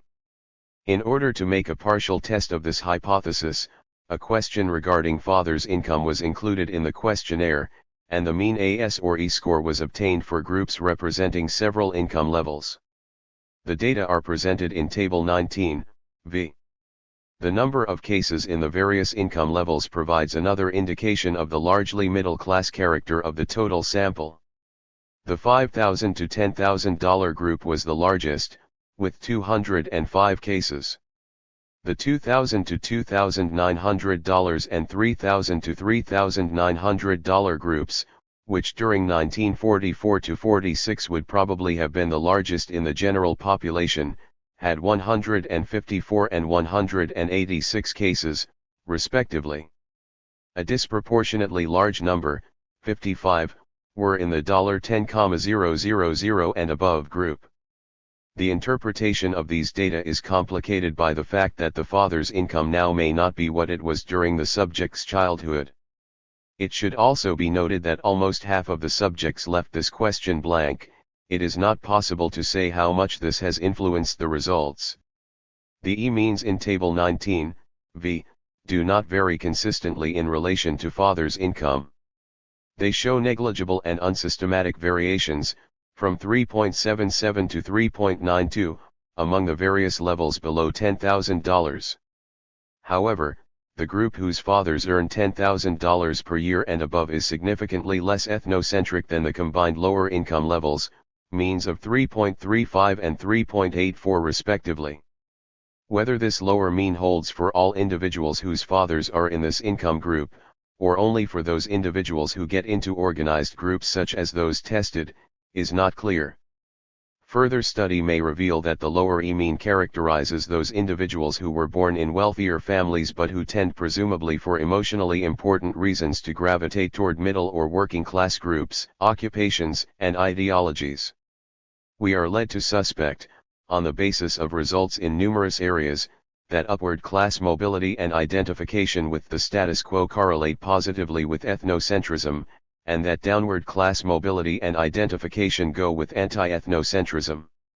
A final socio-economic background factor studied was father's occupation.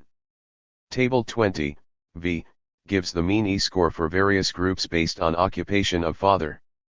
The most common occupations, N equals 136 to 169, were labor, skilled and unskilled, white collar, and big business managerial.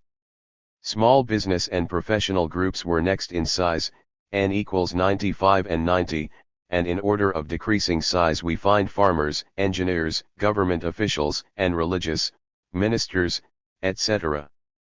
With regard to E-mean, there are only 3 groups which deviate more than 0.3 points from the overall mean of 3.86.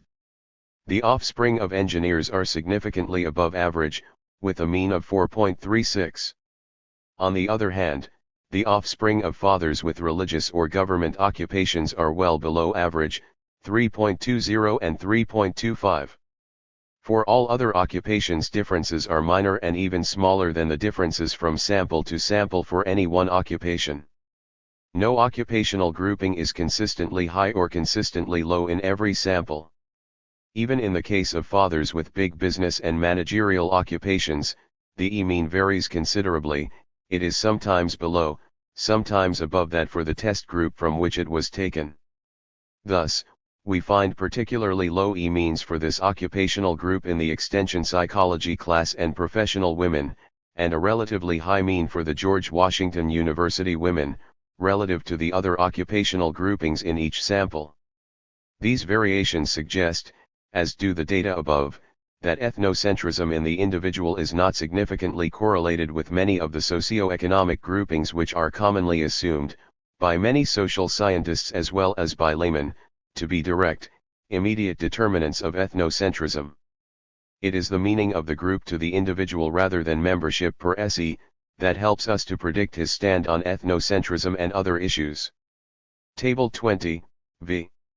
Mean AS or E scores for groups whose fathers have various occupations. On the basis of the group membership data presented in this section, tables 12, v-20, v, certain hypotheses can tentatively be drawn. Perhaps the first lesson to be learned concerns the danger of stereotype thinking about groups. No broad grouping in the study showed anything approaching ideological homogeneity. This is not presented as a startling discovery but rather as a sober reminder to those who assume a close relation between prejudice and membership in certain groups. While certain average differences have been found, the standard deviations are large and the overlapping between groups considerable. This does not mean that group memberships and social forces are unimportant in the formation and in the expression of ethnocentrism. Indeed, there is a wealth of sociological literature to show that they are.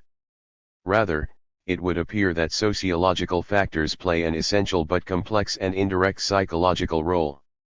Social psychology must, therefore, advance beyond its initial stage of seeking and expecting to find simple relationships between ideology and group memberships.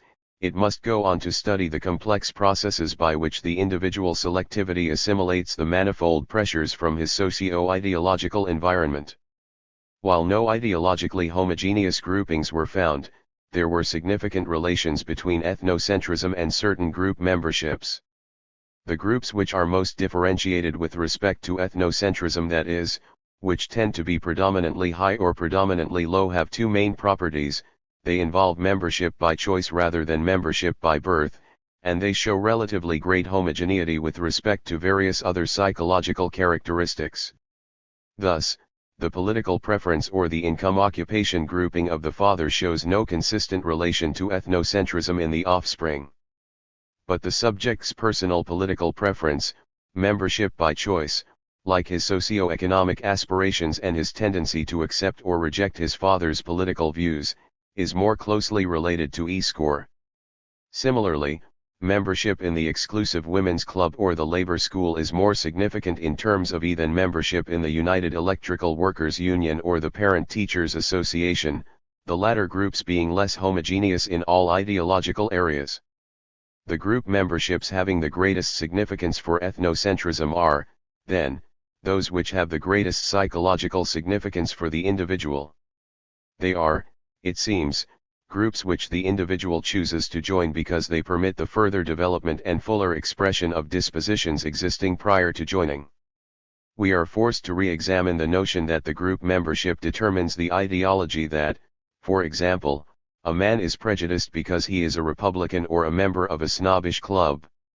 Not only is the ideology likely to have preceded, in at least a primitive form, the joining of the group but, more important, both the ideology and the group membership seem to express deeper trends in the individual.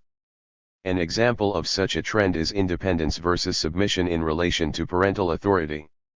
Thus, high scorers on E demonstrated greater submission and conformity than did the low scorers, both in the content of their ideology, E and PEC, and in their choice of political party, Table 14, v. The individual's choice of group, like his choice of ideology, appears to be not merely a matter of chance or of simple imitation, but in large part an expression of important emotional dispositions. Before turning to these issues in more detail, we shall, in the next chapter, consider religious ideology and groupings in relation to ethnocentrism. F. Conclusions. The study of politico-economic ideology and group memberships has led to a broadening in our conception of the anti-democratic individual. The anti-Semitism and ethnocentrism scales, our primary measures of anti-democratic trends, show statistically significant relationships with the right-left dimension of politico-economic ideology. There appears to be an affinity between conservatism and ethnocentrism, liberalism and anti-ethnocentrism. The relationship is, however, quantitatively imperfect, R equals approximately 0.5, and qualitatively complex. It is proposed, in further studies, to break down the right-left dimension into numerous ideological patterns. One of these, perhaps the most significant in terms of potential anti-democracy, is the pseudo-conservative. In previous chapters we have seen that anti-Semitism or anti-Negroism, for example, are not isolated attitudes but parts of a relatively unified ethnocentric ideology. The present chapter suggests that ethnocentrism itself is but one aspect of a broader pattern of social thinking and group functioning. Trends similar to those underlying ethnocentric ideology are found in the same individual's politico-economic ideology.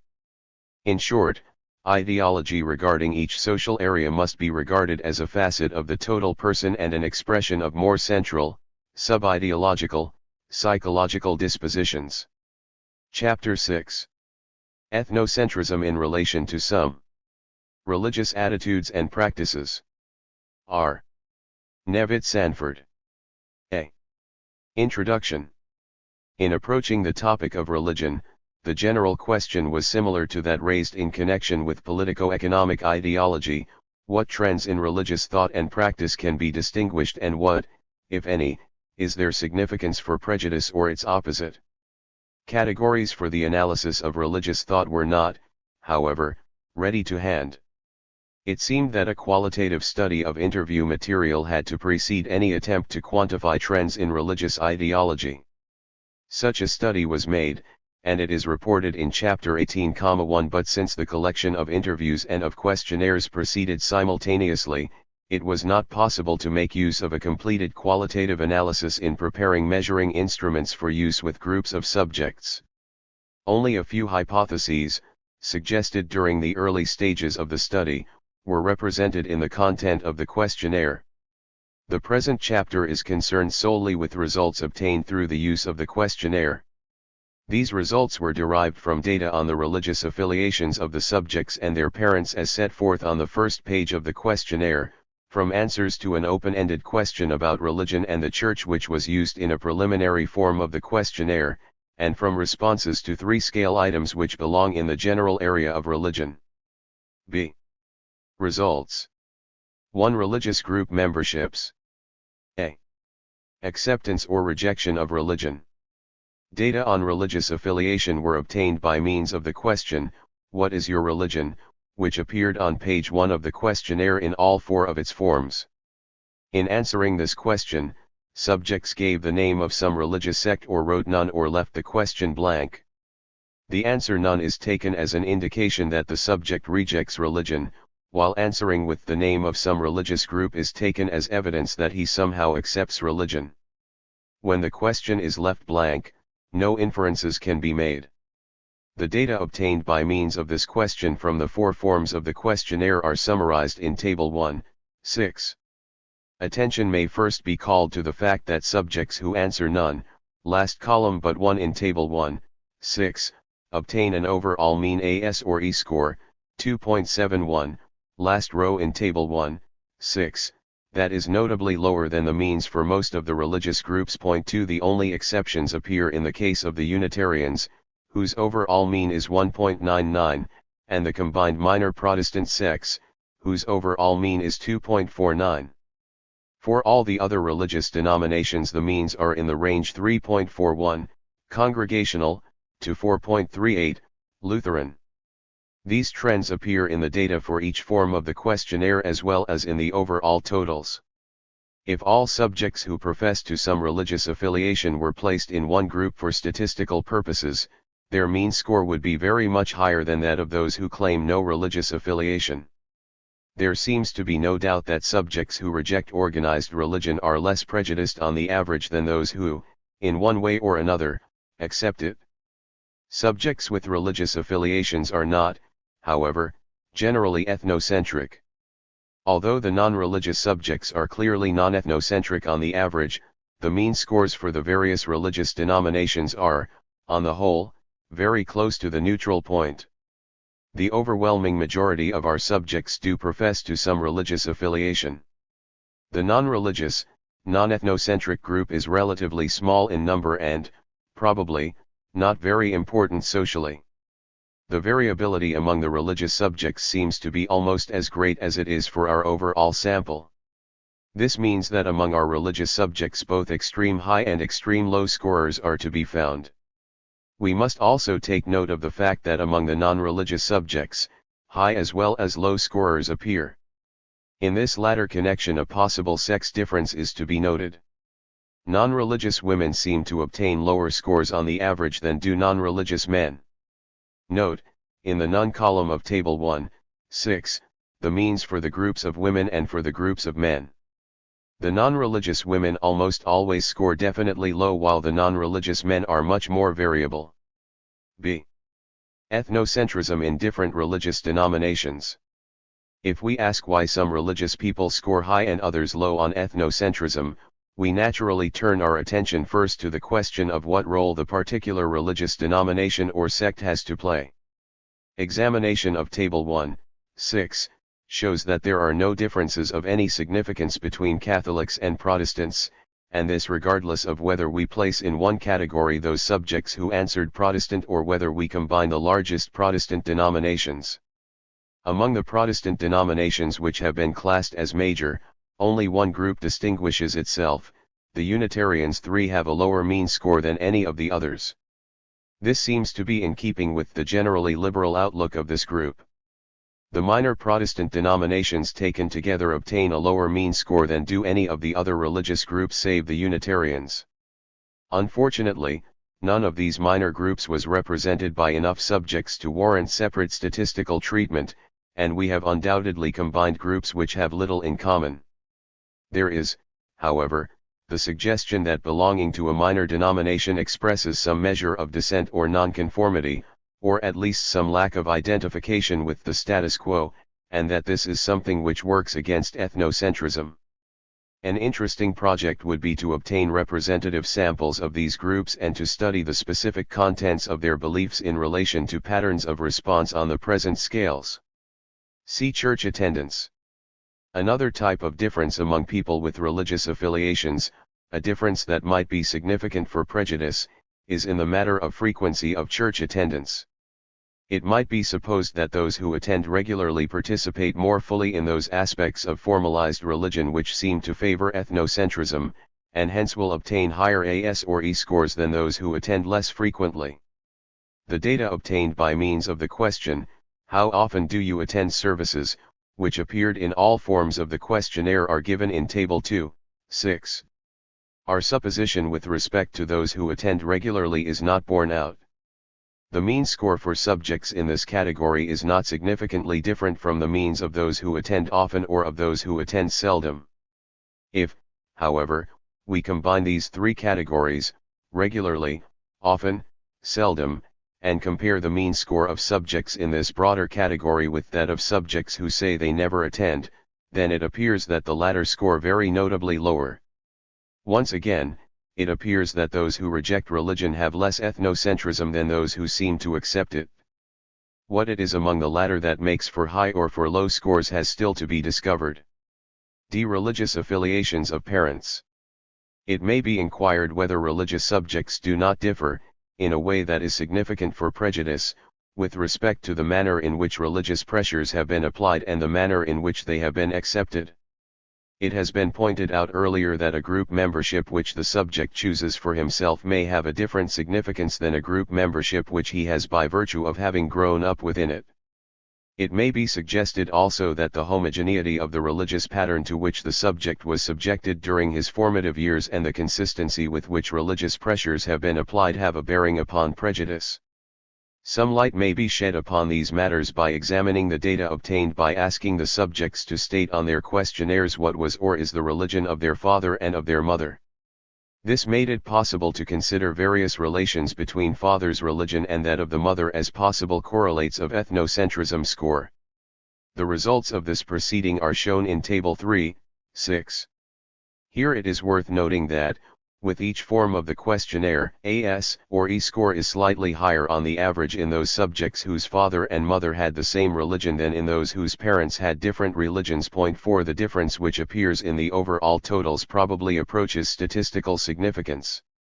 In groups taking forms 78 and 60 the mean score is slightly lower for subjects neither of whose parents was religious than for subjects in either of the first two categories.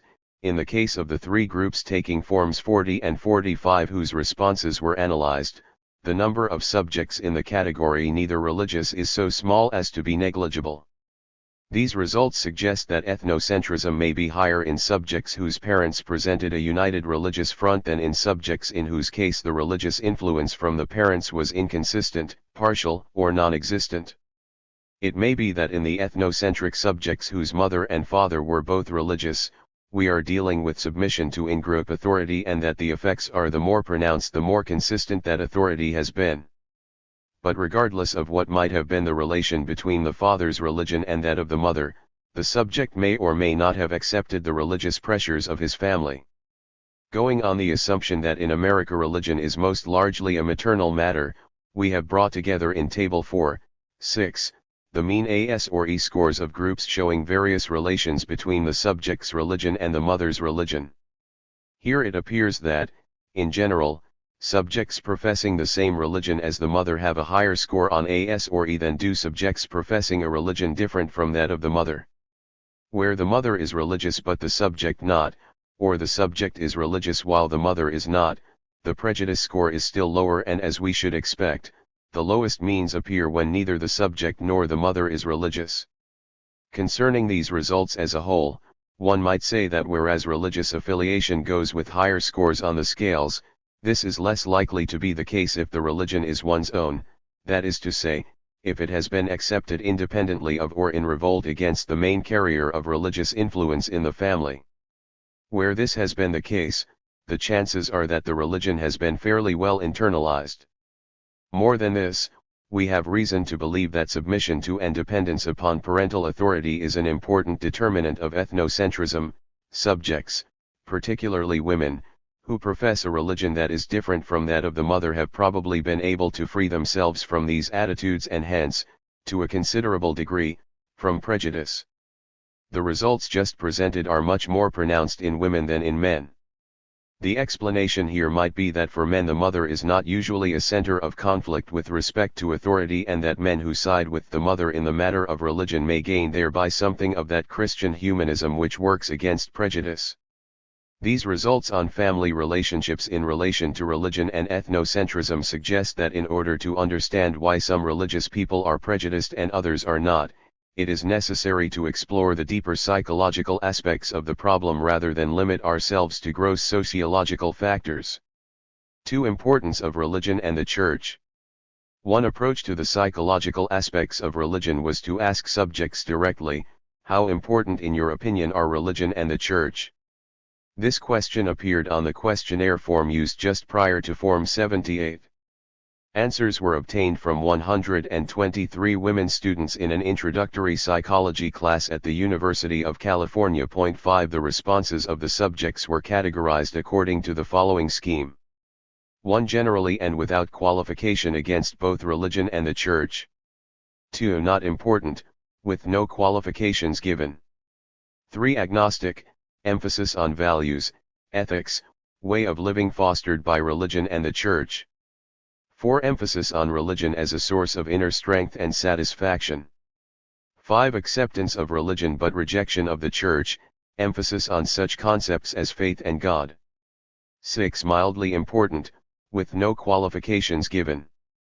7. Religion and the church both important, acceptance of prayer, church attendance, religious rituals. Mean AS score for subjects giving each of these categories of response was calculated.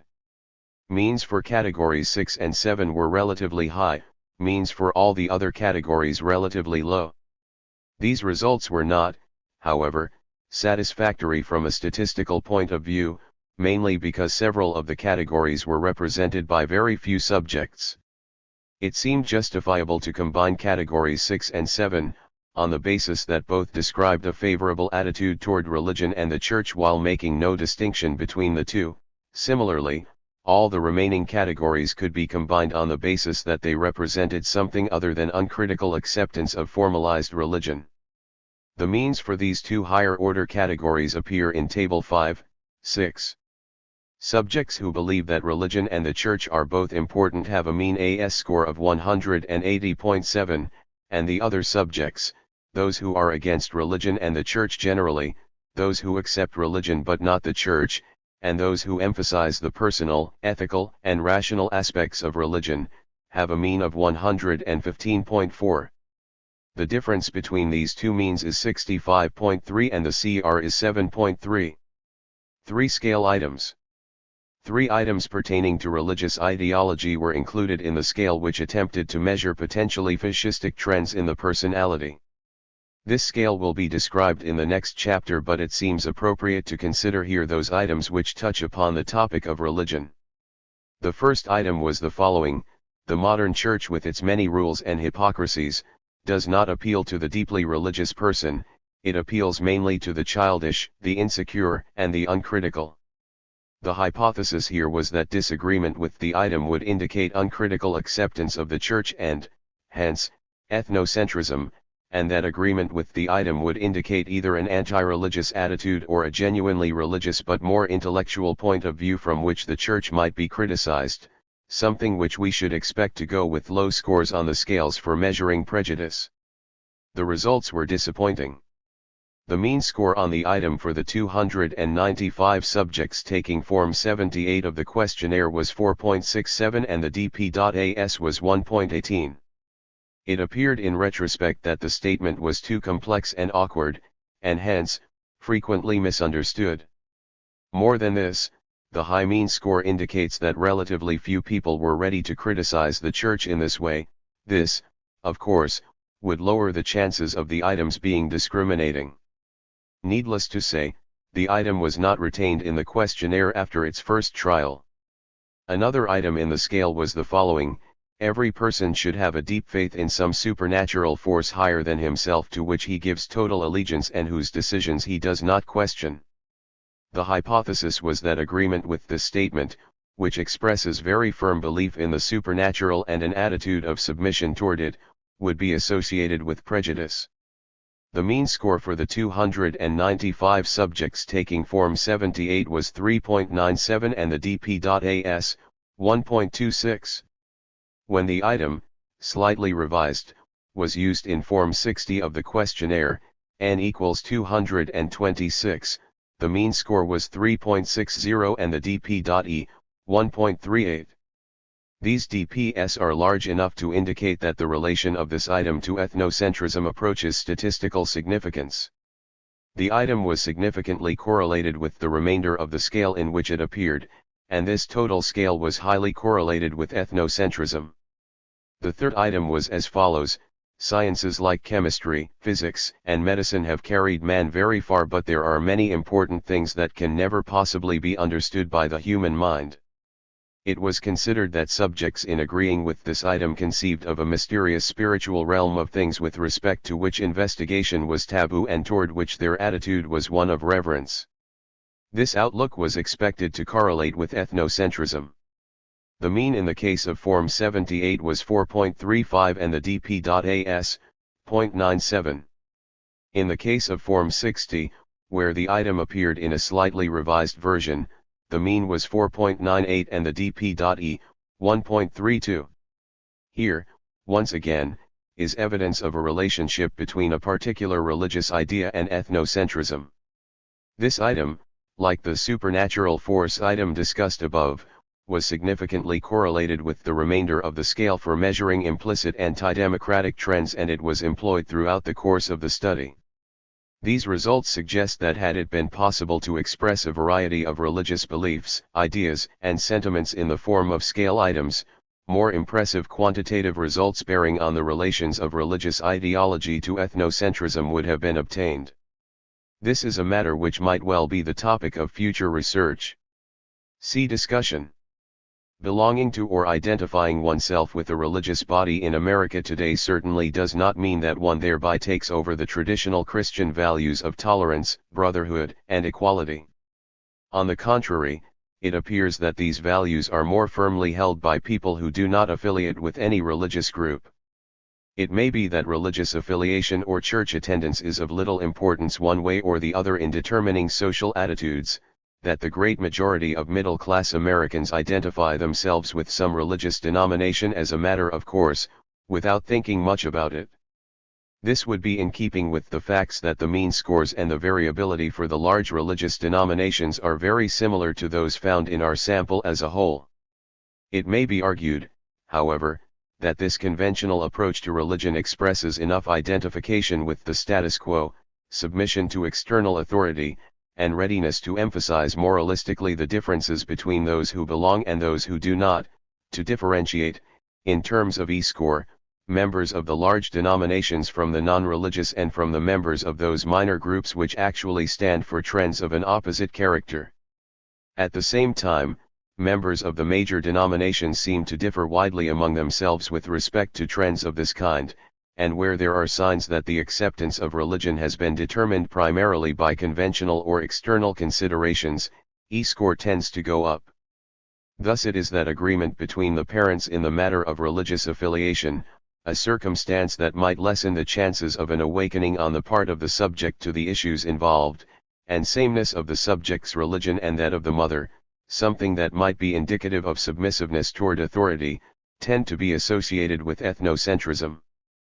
But among the members of the major denominations there are many subjects whose religion would appear to be genuine, in the sense that it was arrived at more or less independently of external pressure and takes the form of internalized values.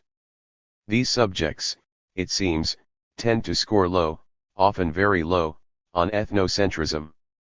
Subjects with this same outlook probably predominate in the low-scoring Protestant denominations, and often, no doubt, they profess to no religious affiliation at all. It seems that we can approach an understanding of the relations between religion and ethnocentrism by paying attention to what the acceptance or the rejection of religion means to the individual. When the problem is approached from this point of view, the psychological factors which appear as most important are much the same as those which came to the fore in the preceding chapters: conformity, conventionalism, authoritarian submission, determination by external pressures, thinking in in-group out-group terms, and the like versus nonconformity, independence, internalization of values, and so forth. The fragmentary data on religious ideology afforded by the scale items lend themselves to the same mode of interpretation. An attitude of complete submissiveness towards supernatural forces and a readiness to accept the essential incomprehensibility of many important things strongly suggest the persistence in the individual of infantile attitudes toward the parents, that is to say, of authoritarian submission in a very pure form. Psychological variables of the kind discussed here are investigated directly in the next chapter. D. Summary and conclusion. Subjects who profess to some religious affiliation express more prejudice than those who do not, but mean AS or E scores for all the large denominations are close to the theoretical neutral point. The vast majority of our subjects do identify themselves with some religious group, and the variability with respect to ethnocentrism among these subjects is almost as great as it is in our sample as a whole. The factor of religious denomination does not prove to be very significant. Among the largest denominations no differences of any significance appear, but Unitarians, who seem to be distinguished by their liberalism, and a group of minor Protestant groups, in the case of which there might be some spirit of nonconformity or some lack of identification with the status quo, score lower than the others. Frequency of church attendance is also not particularly revealing, however. The finding that those who never attend obtain lower E scores than those who do attend is added evidence that people who reject organized religion are less prejudiced than those who accept it. When the religious affiliation of the subject is considered in relation to that of his parents, it appears that ethnocentrism tends to be more pronounced in subjects whose parents presented a unified religious front than in cases where the religious influence from the parents was inconsistent, partial, or non-existent. Furthermore, there is an indication that agreement between the subject and his or her mother in the matter of religion tends to be associated with ethnocentrism, disagreement with its opposite.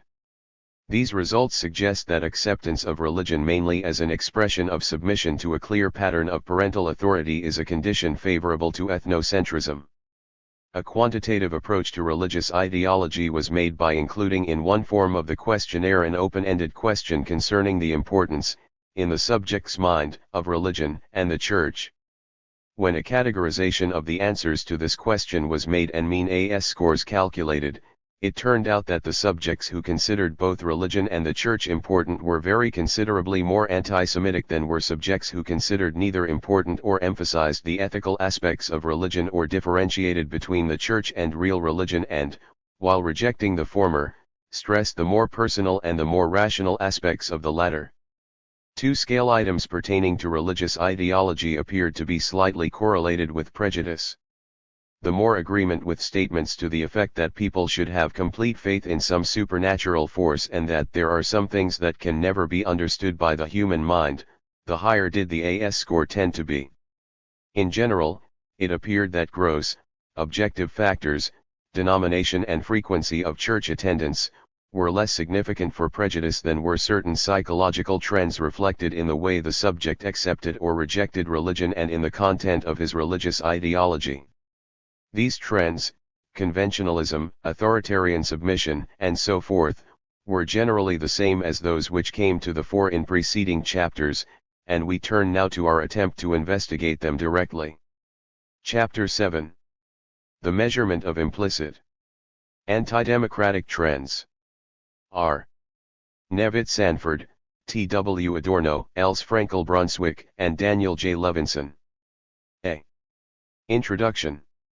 At a certain stage of the study, after considerable work with the AS and E scales had been done, there gradually evolved a plan for constructing a scale that would measure prejudice without appearing to have this aim and without mentioning the name of any minority group.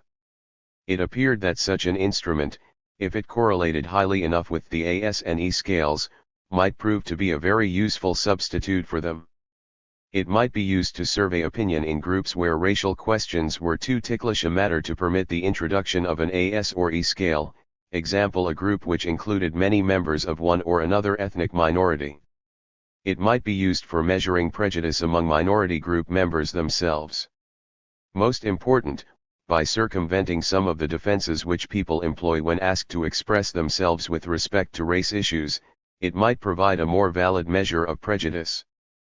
The Peck scale might have commended itself as an index of prejudice, but its correlations with the AS and E scales did not approach being high enough.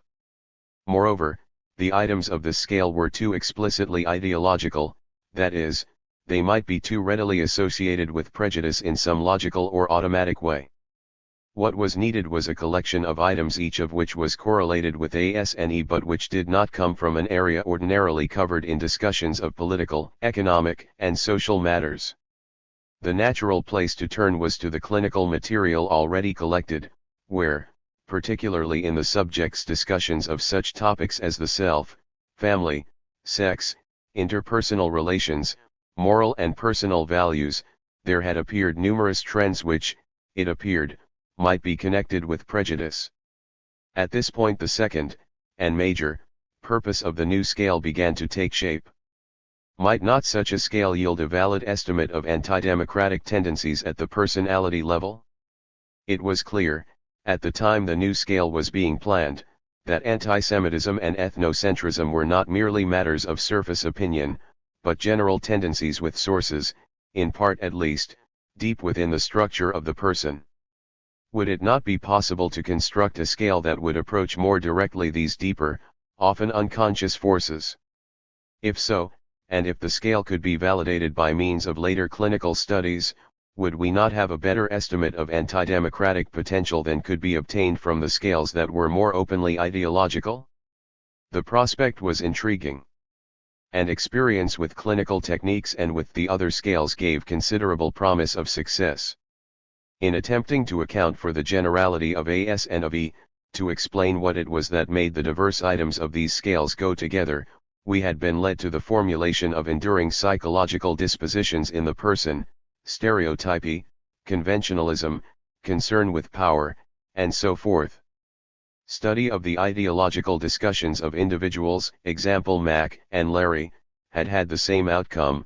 There appeared to be dispositions in each individual that were reflected in his discussion of each ideological area as well as in his discussion of matters not ordinarily regarded as ideological. And when clinical genetic material was examined, it appeared that these dispositions could frequently be referred to deep-lying personality needs. The task then was to formulate scale items which, though they were statements of opinions and attitudes and had the same form as those appearing in ordinary opinion-attitude questionnaires, would actually serve as giveaways of underlying anti-democratic trends in the personality. This would make it possible to carry over into group studies the insights and hypotheses derived from clinical investigation. It would test whether we could study on a mass scale features ordinarily regarded as individualistic and qualitative. This second purpose, the quantification of anti-democratic trends at the level of personality, did not supersede the first, that of measuring anti-Semitism and ethnocentrism without mentioning minority groups or current politico-economic issues. Rather, it seemed that the two might be realized together. The notion was that ASNE would correlate with the new scale because the ASNE responses were strongly influenced by the underlying trends which the new scale sought to get at by a different approach. Indeed, if such a correlation could be obtained, it could be taken as evidence that anti-Semitism and ethnocentrism were not isolated or specific or entirely superficial attitudes but expressions of persistent tendencies in the person. This would depend, however, upon how successful was the attempt to exclude from the new scale items which might have been so frequently or so automatically associated with anti-Semitism or ethnocentrism that they might be regarded as aspects of the same political line. In any case, however, it seemed that the discovery of opinions and attitudes, in various areas other than the usual politico-socio-economic one, that were associated with anti-Semitism and ethnocentrism, would give a more comprehensive grasp of the prejudiced outlook on the world. The new instrument was termed the F scale, to signify its concern with implicit pre-fascist tendencies. On theoretical grounds it was expected that the correlations of F with ASNE would not approach unity. It was hoped that the F scale would catch some of the anti-democratic potential that might not be expressed when subjects responded to items which dealt directly with hostility toward minority groups. True, the items of the present ASNE scales were, for the most part, so formulated as to allow the subject to express prejudice while maintaining the feeling that he was being democratic. Yet it was recognized that a subject might score relatively low on AS or E and still, in the interview, where a confidential relationship was established and the interviewer was very permissive, reveal that he was prejudiced. More than this, it had to be admitted that a subject might refuse altogether to express hostility against minority groups and yet reveal features, example a tendency to think of such groups in a stereotyped way or a tendency moralistically to reject social groups other than ethnic ones, which had to be taken as susceptibility to anti-democratic propaganda. If the F scale were to be regarded as a measure of anti-democratic potential, something which might or might not be expressed in open hostility against outgroups, then it could not be perfectly correlated with AS or E. Rather, the demand to be made of it was that it single out individuals who in intensive clinical study revealed themselves to be receptive to anti-democratic propaganda. Although it was not possible within the scope of the study to use the F scale alone as the basis for selecting interviewees, it was possible to relate F scale score to various other indices of anti-democratic personality trends as brought to light by other techniques. Such trends, it seemed, could exist in the absence of high AS or E scores. However, the distinction between potential and manifest should not be overdrawn. Given emotionally determined anti-democratic trends in the person, we should expect that in general they would be evoked by the AS and E items, which were designed for just this purpose, as well as by the F scale and other indirect methods. The person who was high on F but not on AS or E would be the exception, whose inhibitions upon the expression of prejudice against minorities would require special explanation. B. Construction of the fascism, F, scale. 1. The underlying theory. The 38 items of the original F scale are shown in Table 1, 7, numbered in the order of their appearance on Form 78. If the reader considers that most of what has gone before in this volume was either known or thought about before construction of the F scale began, it will be apparent that in devising the scale we did not proceed in a strictly empirical fashion. We did not consider starting with hundreds of items chosen more or less at random and then seeing by trial and error which ones might be associated with AS and E. For every item there was a hypothesis, sometimes several hypotheses, stating what might be the nature of its connection with prejudice. Table 1, 7. The F scale, Form 78. 2. Although many people may scoff, it may yet be shown that astrology can explain a lot of things. 3. America is getting so far from the true American way of life that force may be necessary to restore it. 6. It is only natural and right that women be restricted in certain ways in which men have more freedom. 9. Too many people today are living in an unnatural, soft way, we should return to the fundamentals, to a more red-blooded, active way of life. 10. It is more than a remarkable coincidence that Japan had an earthquake on Pearl Harbor Day, December 7, 1944. 12. The modern church, with its many rules and hypocrisies, does not appeal to the deeply religious person, it appeals mainly to the childish, the insecure, and the uncritical. 14. After we finish off the Germans and Japs, we ought to concentrate on other enemies of the human race such as rats, snakes, and germs. 17. Familiarity breeds contempt. 19. One should avoid doing things in public which appear wrong to others, even though one knows that these things are really all right. 21. Of the main values of progressive education is that it gives the child great freedom in expressing those natural impulses and desires so often frowned upon by conventional middle-class society. 23. He is, indeed, contemptible who does not feel an undying love, gratitude, and respect for his parents. 24. Today everything is unstable, we should be prepared for a period of constant change, conflict, and upheaval. 28. Novels or stories that tell about what people think and feel are more interesting than those which contain mainly action, romance, and adventure. 30. Reports of atrocities in Europe have been greatly exaggerated for propaganda purposes. 31. Homosexuality is a particularly rotten form of delinquency and ought to be severely punished. 32. It is essential for learning or effective work that our teachers or bosses outline in detail what is to be done and exactly how to go about it. 35. There are some activities so flagrantly un-American that, when responsible officials won't take the proper steps, the wide-awake citizen should take the law into his own hands.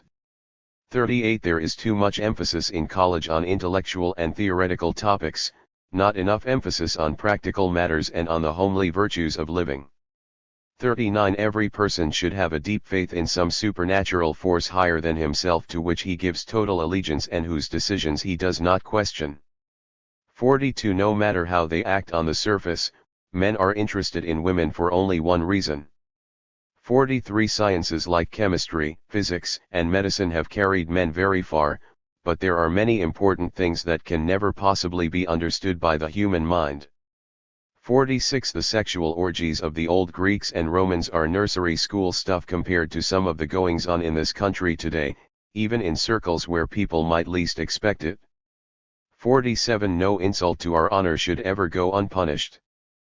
50. Obedience and respect for authority are the most important virtues children should learn. 53. There are some things too intimate or personal to talk about even with one's closest friends. 55. Although leisure is a fine thing, it is good hard work that makes life interesting and worthwhile. 56. After the war, we may expect a crime wave. The control of gangsters and ruffians will become a major social problem. 58. What a man does is not so important so long as he does it well. 59. Human nature being what it is, there will always be war and conflict. 60. Which of the following are the most important for a person to have or to be? Mark X. The three most important: artistic and sensuous; popular, good personality; drive, determination, willpower; broad, humanitarian social outlook; neatness and good manners; sensitivity and understanding; efficiency, practicality, thrift; intellectual and serious; emotional expressiveness, warmth, intimacy; kindness and charity. 65. It is entirely possible that the series of wars and conflicts will be ended once and for all by a world-destroying earthquake, flood, or other catastrophe. 66. Books and movies ought not to deal so much with the sordid and seamy side of life, they ought to concentrate on themes that are entertaining or uplifting. 67. When you come right down to it, it's human nature never to do anything without an eye to one's own profit. 70. To a greater extent than most people realize, our lives are governed by plots hatched in secret by politicians. 73. Nowadays, when so many different kinds of people move around so much and mix together so freely, a person has to be especially careful to protect himself against infection and disease. 74. What this country needs is fewer laws and agencies, and more courageous, tireless, devoted leaders whom the people can put their faith in. 75. Sex crimes, such as rape and attacks on children, deserve more than mere imprisonment. Such criminals ought to be publicly whipped. 77. No sane, normal, decent person could ever think of hurting a close friend or relative. The major source of these hypotheses was the research already performed in the present study. Available for the purpose was the following material: results, such as those given in preceding chapters, from the AS, E, and PEC scales, numerous correlates of E derived from questionnaire studies, that is, from responses to factual and short essay questions pertaining to such topics as religion, war, ideal society, and so forth, early results from projective questions, finally, and by far the most important, material from the interviews and the thematic apperception tests. Another important source of items was research in fields allied to the present one in which the authors had previously had a part. Principal among these were several studies performed at the University of California on personality in relation to war morale and ideology, 19, 20, 102, 107, 108, 109, and researches of the Institute of Social Research such as content analyses of speeches of anti-Semitic agitators and a study on anti-Semitic workers, 2, 3, 56, 57, 57a, 57b. Finally, there was the general literature on anti-Semitism and fascism, embracing both empirical and theoretical studies. It will have been recognized that the interpretation of the material of the present study was guided by a theoretical orientation that was present at the start. The same orientation played the most crucial role in the preparation of the F scale. Once a hypothesis had been formulated concerning the way in which some deep-lying trend in the personality might express itself in some opinion or attitude that was dynamically, though not logically, related to prejudice against outgroups, a preliminary sketch for an item was usually not far to seek, a phrase from the daily newspaper, an utterance by an interviewee, a fragment of ordinary conversation was usually ready at hand. As will be seen, however, the actual formulation of an item was a technical proceeding to which considerable care had to be devoted. As to what kinds of central personality trends we might expect to be the most significant, the major guide, as has been said, was the research which had gone before. They were the trends which, as hypothetical constructs, seemed best to explain the consistency of response on the foregoing scales, and which emerged from the analysis of clinical material as the likely sources of the coherence found in individual cases. Most of these trends have been mentioned before, usually when it was necessary to do so in order to give meaning to obtained results. For example, when it was discovered that the anti-Semitic individual objects to Jews on the ground that they violate conventional moral values, one interpretation was that this individual had a particularly strong and rigid adherence to conventional values, and that this general disposition in his personality provided some of the motivational basis for anti-Semitism, and at the same time expressed itself in other ways, example in a general tendency to look down on and to punish those who were believed to be violating conventional values. This interpretation was supported by results from the E and Peck scales, where it was shown that items expressive of conventionalism were associated with more manifest forms of prejudice. Accordingly, therefore, adherence to conventional values came to be thought of as a variable in the person, something which could be approached by means of scale items of the F-type and shown to be related functionally to various manifestations of prejudice. Similarly, a consideration of E-scale results strongly suggested that underlying several of the prejudiced responses was a general disposition to glorify, to be subservient to and remain uncritical toward authoritative figures of the in-group and to take an attitude of punishing out-group figures in the name of some moral authority. Hence, authoritarianism assumed the proportions of a variable worthy to be investigated in its own right. In the same way, a number of such variables were derived and defined, and they, taken together, made up the basic content of the F-scale.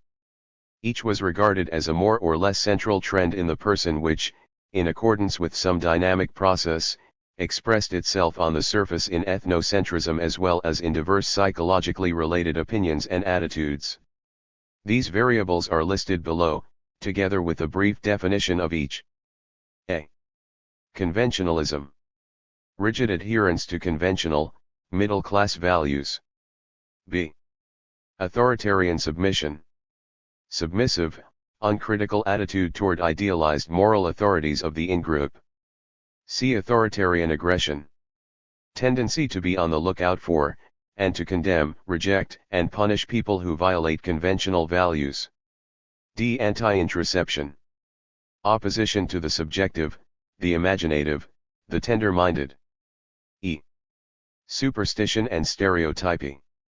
The belief in mystical determinants of the individual's fate, the disposition to think in rigid categories. F. Power and toughness.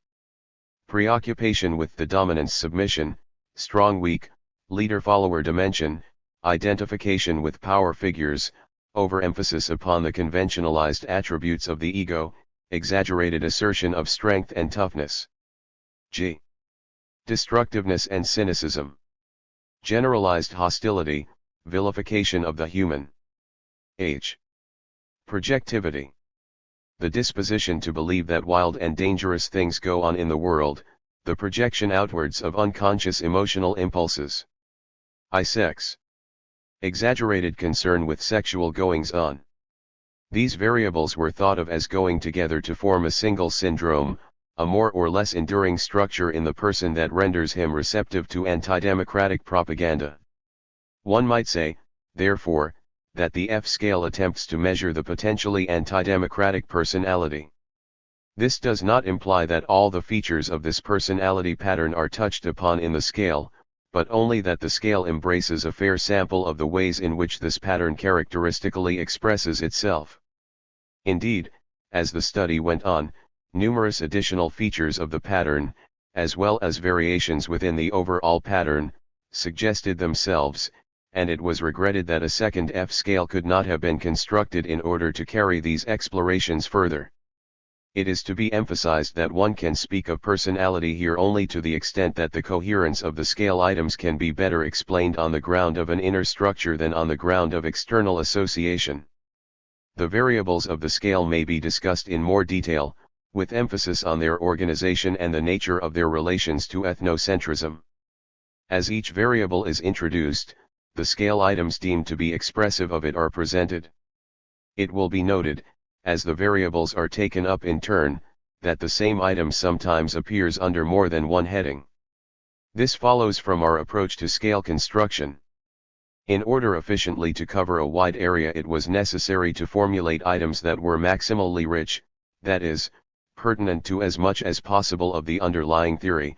Hence a single item was sometimes used to represent two, and sometimes more, different ideas.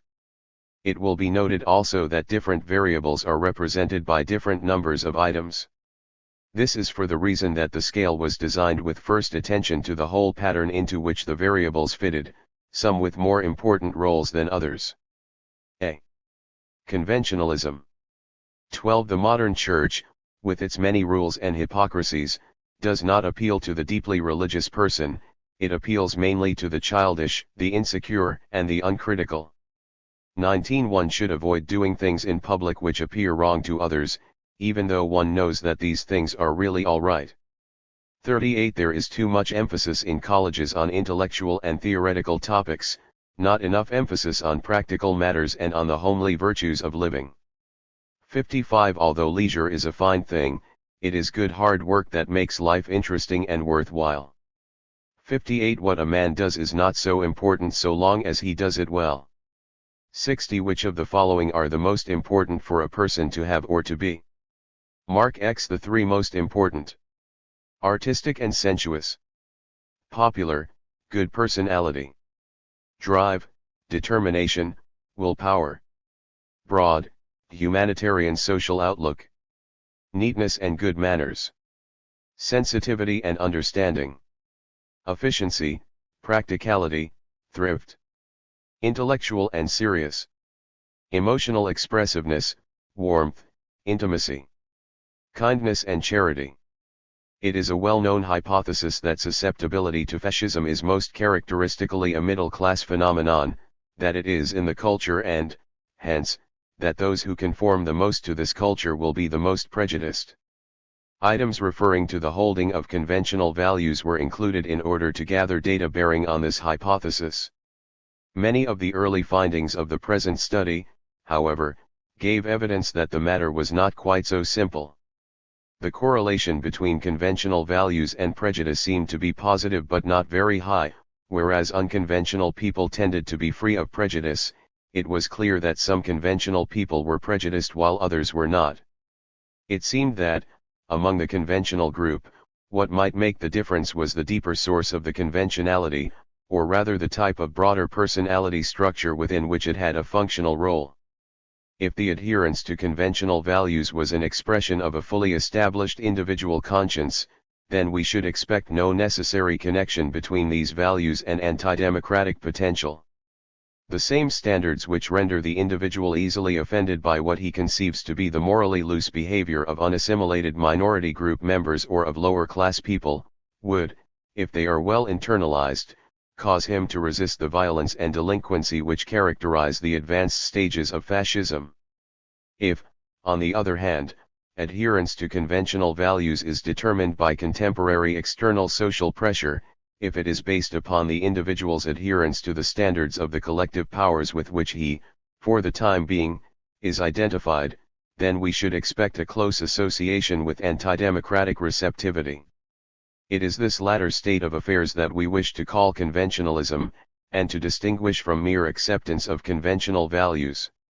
The conventionalistic individual could in good conscience follow the dictates of the external agency wherever they might lead him and, moreover, he would be capable of totally exchanging one set of standards for another quite different one, as in a conversion from official communism to Catholicism. The scale items listed under conventionalism afford the subject an opportunity to reveal whether or not his adherence to conventional values is of the rigid, absolutist character just described. For example, this would seem to be indicated by a mark of +3 on the item. Obedience and respect for authority are the most important virtues children should learn. However, a sound decision on this matter would depend on the individual's responses to items in the other categories. For example, extreme conventionalism going with a strong inclination to punish those who violate conventional values is a different thing from conventional values associated with a philosophy of live and let live. In other words, the meaning of a high score on this variable, as on any of the others, is to be known from the broader context within which it occurs. B. Authoritarian submission. 21 of the main values of progressive education is that it gives the child great freedom in expressing those natural impulses and desires so often frowned upon by conventional middle-class society. 23 He is indeed contemptible who does not feel an undying love, gratitude, and respect for his parents. 32 It is essential for learning or effective work that our teachers or bosses outline in detail what is to be done and exactly how to go about it. 39 Every person should have a deep faith in some supernatural force higher than himself to which he gives total allegiance and whose decisions he does not question. 43 Sciences like chemistry, physics, and medicine have carried men very far, but there are many important things that can never possibly be understood by the human mind. 50 Obedience and respect for authority are the most important virtues children should learn. 74 What this country needs is fewer laws and agencies, and more courageous, tireless, devoted leaders whom the people can put their faith in. 77 No sane, normal, decent person could ever think of hurting a close friend or relative. Submission to authority, desire for a strong leader, subservience of the individual to the state, and so forth, have so frequently and, as it seems to us, correctly, been set forth as important aspects of the Nazi creed that a search for correlates of prejudice had naturally to take these attitudes into account. 1 These attitudes have indeed been so regularly mentioned in association with antisemitism that it was particularly difficult to formulate items that would express the underlying trend, and still be sufficiently free of logical or direct relations to prejudice, and we cannot claim to have been entirely successful. Direct references to dictatorship and political figures were avoided for the most part, and the main emphasis was on obedience, respect, rebellion, and relations to authority in general. Authoritarian submission was conceived of as a very general attitude that would be evoked in relation to a variety of authority figures, parents, older people, leaders, supernatural power, and so forth. The attempt was made to formulate the items in such a way that agreement with them would indicate not merely a realistic, balanced respect for valid authority but an exaggerated, all-out, emotional need to submit. This would be indicated, it seemed, by agreement that obedience and respect for authority were the most important virtues that children should learn, that a person should obey without question the decisions of a supernatural power, and so forth. It was considered that here, as in the case of conventionalism, the subservience to external agencies was probably due to some failure in the development of an inner authority, i.e., conscience. Another hypothesis was that authoritarian submission was commonly a way of handling ambivalent feelings toward authority figures, underlying hostile and rebellious impulses, held in check by fear, lead the subject to overdo in the direction of respect, obedience, gratitude, and the like. It seems clear that authoritarian submission by itself contributes largely to the anti-democratic potential by rendering the individual particularly receptive to manipulation by the strongest external powers. The immediate connection of this attitude with ethnocentrism has been suggested in earlier chapters. Hostility against in-group authorities, originally the parents, has had to be repressed. The bad aspects of these figures, that they are unfair, self-seeking, dominating, are then seen as existing in outgroups, who are charged with dictatorship, plutocracy, desire to control, and so forth. And this displacement of negative imagery is not the only way in which the repressed hostility is handled, it seems often to find expression in authoritarian aggression. See authoritarian aggression. 6. It is only natural and right that women be restricted in certain ways in which men have more freedom. 23. He is indeed contemptible who does not feel an undying love, gratitude, and respect for his parents. 31. Homosexuality is a particularly rotten form of delinquency and ought to be severely punished. 47. No insult to our honor should ever go unpunished. 75. Sex crimes, such as rape and attacks on children, deserve more than mere imprisonment, such criminals ought to be publicly whipped. The individual who has been forced to give up basic pleasures and to live under a system of rigid restraints, and who therefore feels put upon, is likely not only to seek an object upon which he can take it out but also to be particularly annoyed at the idea that another person is getting away with something. Thus, it may be said that the present variable represents the sadistic component of authoritarianism just as the immediately foregoing one represents its masochistic component. It is to be expected, therefore, that the conventionalist who cannot bring himself to utter any real criticism of accepted authority will have a desire to condemn, reject, and punish those who violate these values. As the emotional life which this person regards as proper and a part of himself is likely to be very limited, so the impulses, especially sexual and aggressive ones, which remain unconscious and ego-alien are likely to be strong and turbulent. Since in this circumstance a wide variety of stimuli can tempt the individual and so arouse his anxiety, fear of punishment, the list of traits, behavior patterns, individuals, and groups that he must condemn grows very long indeed. It has been suggested before that this mechanism might lie behind the ethnocentric rejection of such groups as Zoot-suiters, foreigners, other nations. It is here hypothesized that this feature of ethnocentrism is but a part of a more general tendency to punish violators of conventional values, homosexuals, sex offenders, people with bad manners, etc. Once the individual has convinced himself that there are people who ought to be punished, he is provided with a channel through which his deepest aggressive impulses may be expressed, even while he thinks of himself as thoroughly moral. If his external authorities, or the crowd, lend their approval to this form of aggression, then it may take the most violent forms, and it may persist after the conventional values, in the name of which it was undertaken, have been lost from sight. One might say that in authoritarian aggression, hostility that was originally aroused by and directed toward in-group authorities is displaced onto outgroups. This mechanism is superficially similar to but essentially different from a process that has often been referred to as scapegoating. According to the latter conception, the individual's aggression is aroused by frustration, usually of his economic needs, and then, being unable due to intellectual confusion to tell the real causes of his difficulty, he lashes out about him, as it were, venting his fury upon whatever object is available and not too likely to strike back. While it is granted that this process has a role in hostility against minority groups, it must be emphasized that according to the present theory of displacement, the authoritarian must, out of an inner necessity, turn his aggression against outgroups. He must do so because he is psychologically unable to attack in-group authorities, rather than because of intellectual confusion regarding the source of his frustration. If this theory is correct, then authoritarian aggression and authoritarian submission should turn out to be highly correlated. Furthermore, this theory helps to explain why the aggression is so regularly justified in moralistic terms, why it can become so violent and lose all connection with the stimulus which originally set it off. Readiness to condemn other people on moral grounds may have still another source. It is not only that the authoritarian must condemn the moral laxness that he sees in others, but he is actually driven to see immoral attributes in them whether this has a basis in fact or not. This is a further device for countering his own inhibited tendencies. He says to himself, as it were, I am not bad and deserving of punishment, he is. In other words, the individual's own unacceptable impulses are projected onto other individuals and groups who are then rejected.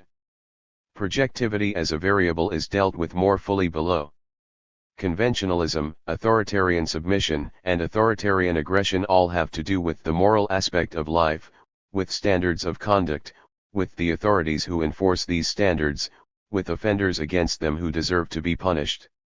We should expect that, in general, subjects who score high on one of these variables will score high on the others also, inasmuch as all three can be understood as expressions of a particular kind of structure within the personality. The most essential feature of this structure is a lack of integration between the moral agencies by which the subject lives and the rest of his personality. One might say that the conscience or superego is incompletely integrated with the self or ego, the ego here being conceived of as embracing the various self-controlling and self-expressing functions of the individual. It is the ego that governs the relations between self and outer world, and between self and deeper layers of the personality. The ego undertakes to regulate impulses in a way that will permit gratification without inviting too much punishment by the superego, and it seeks in general to carry out the activities of the individual in accordance with the demands of reality.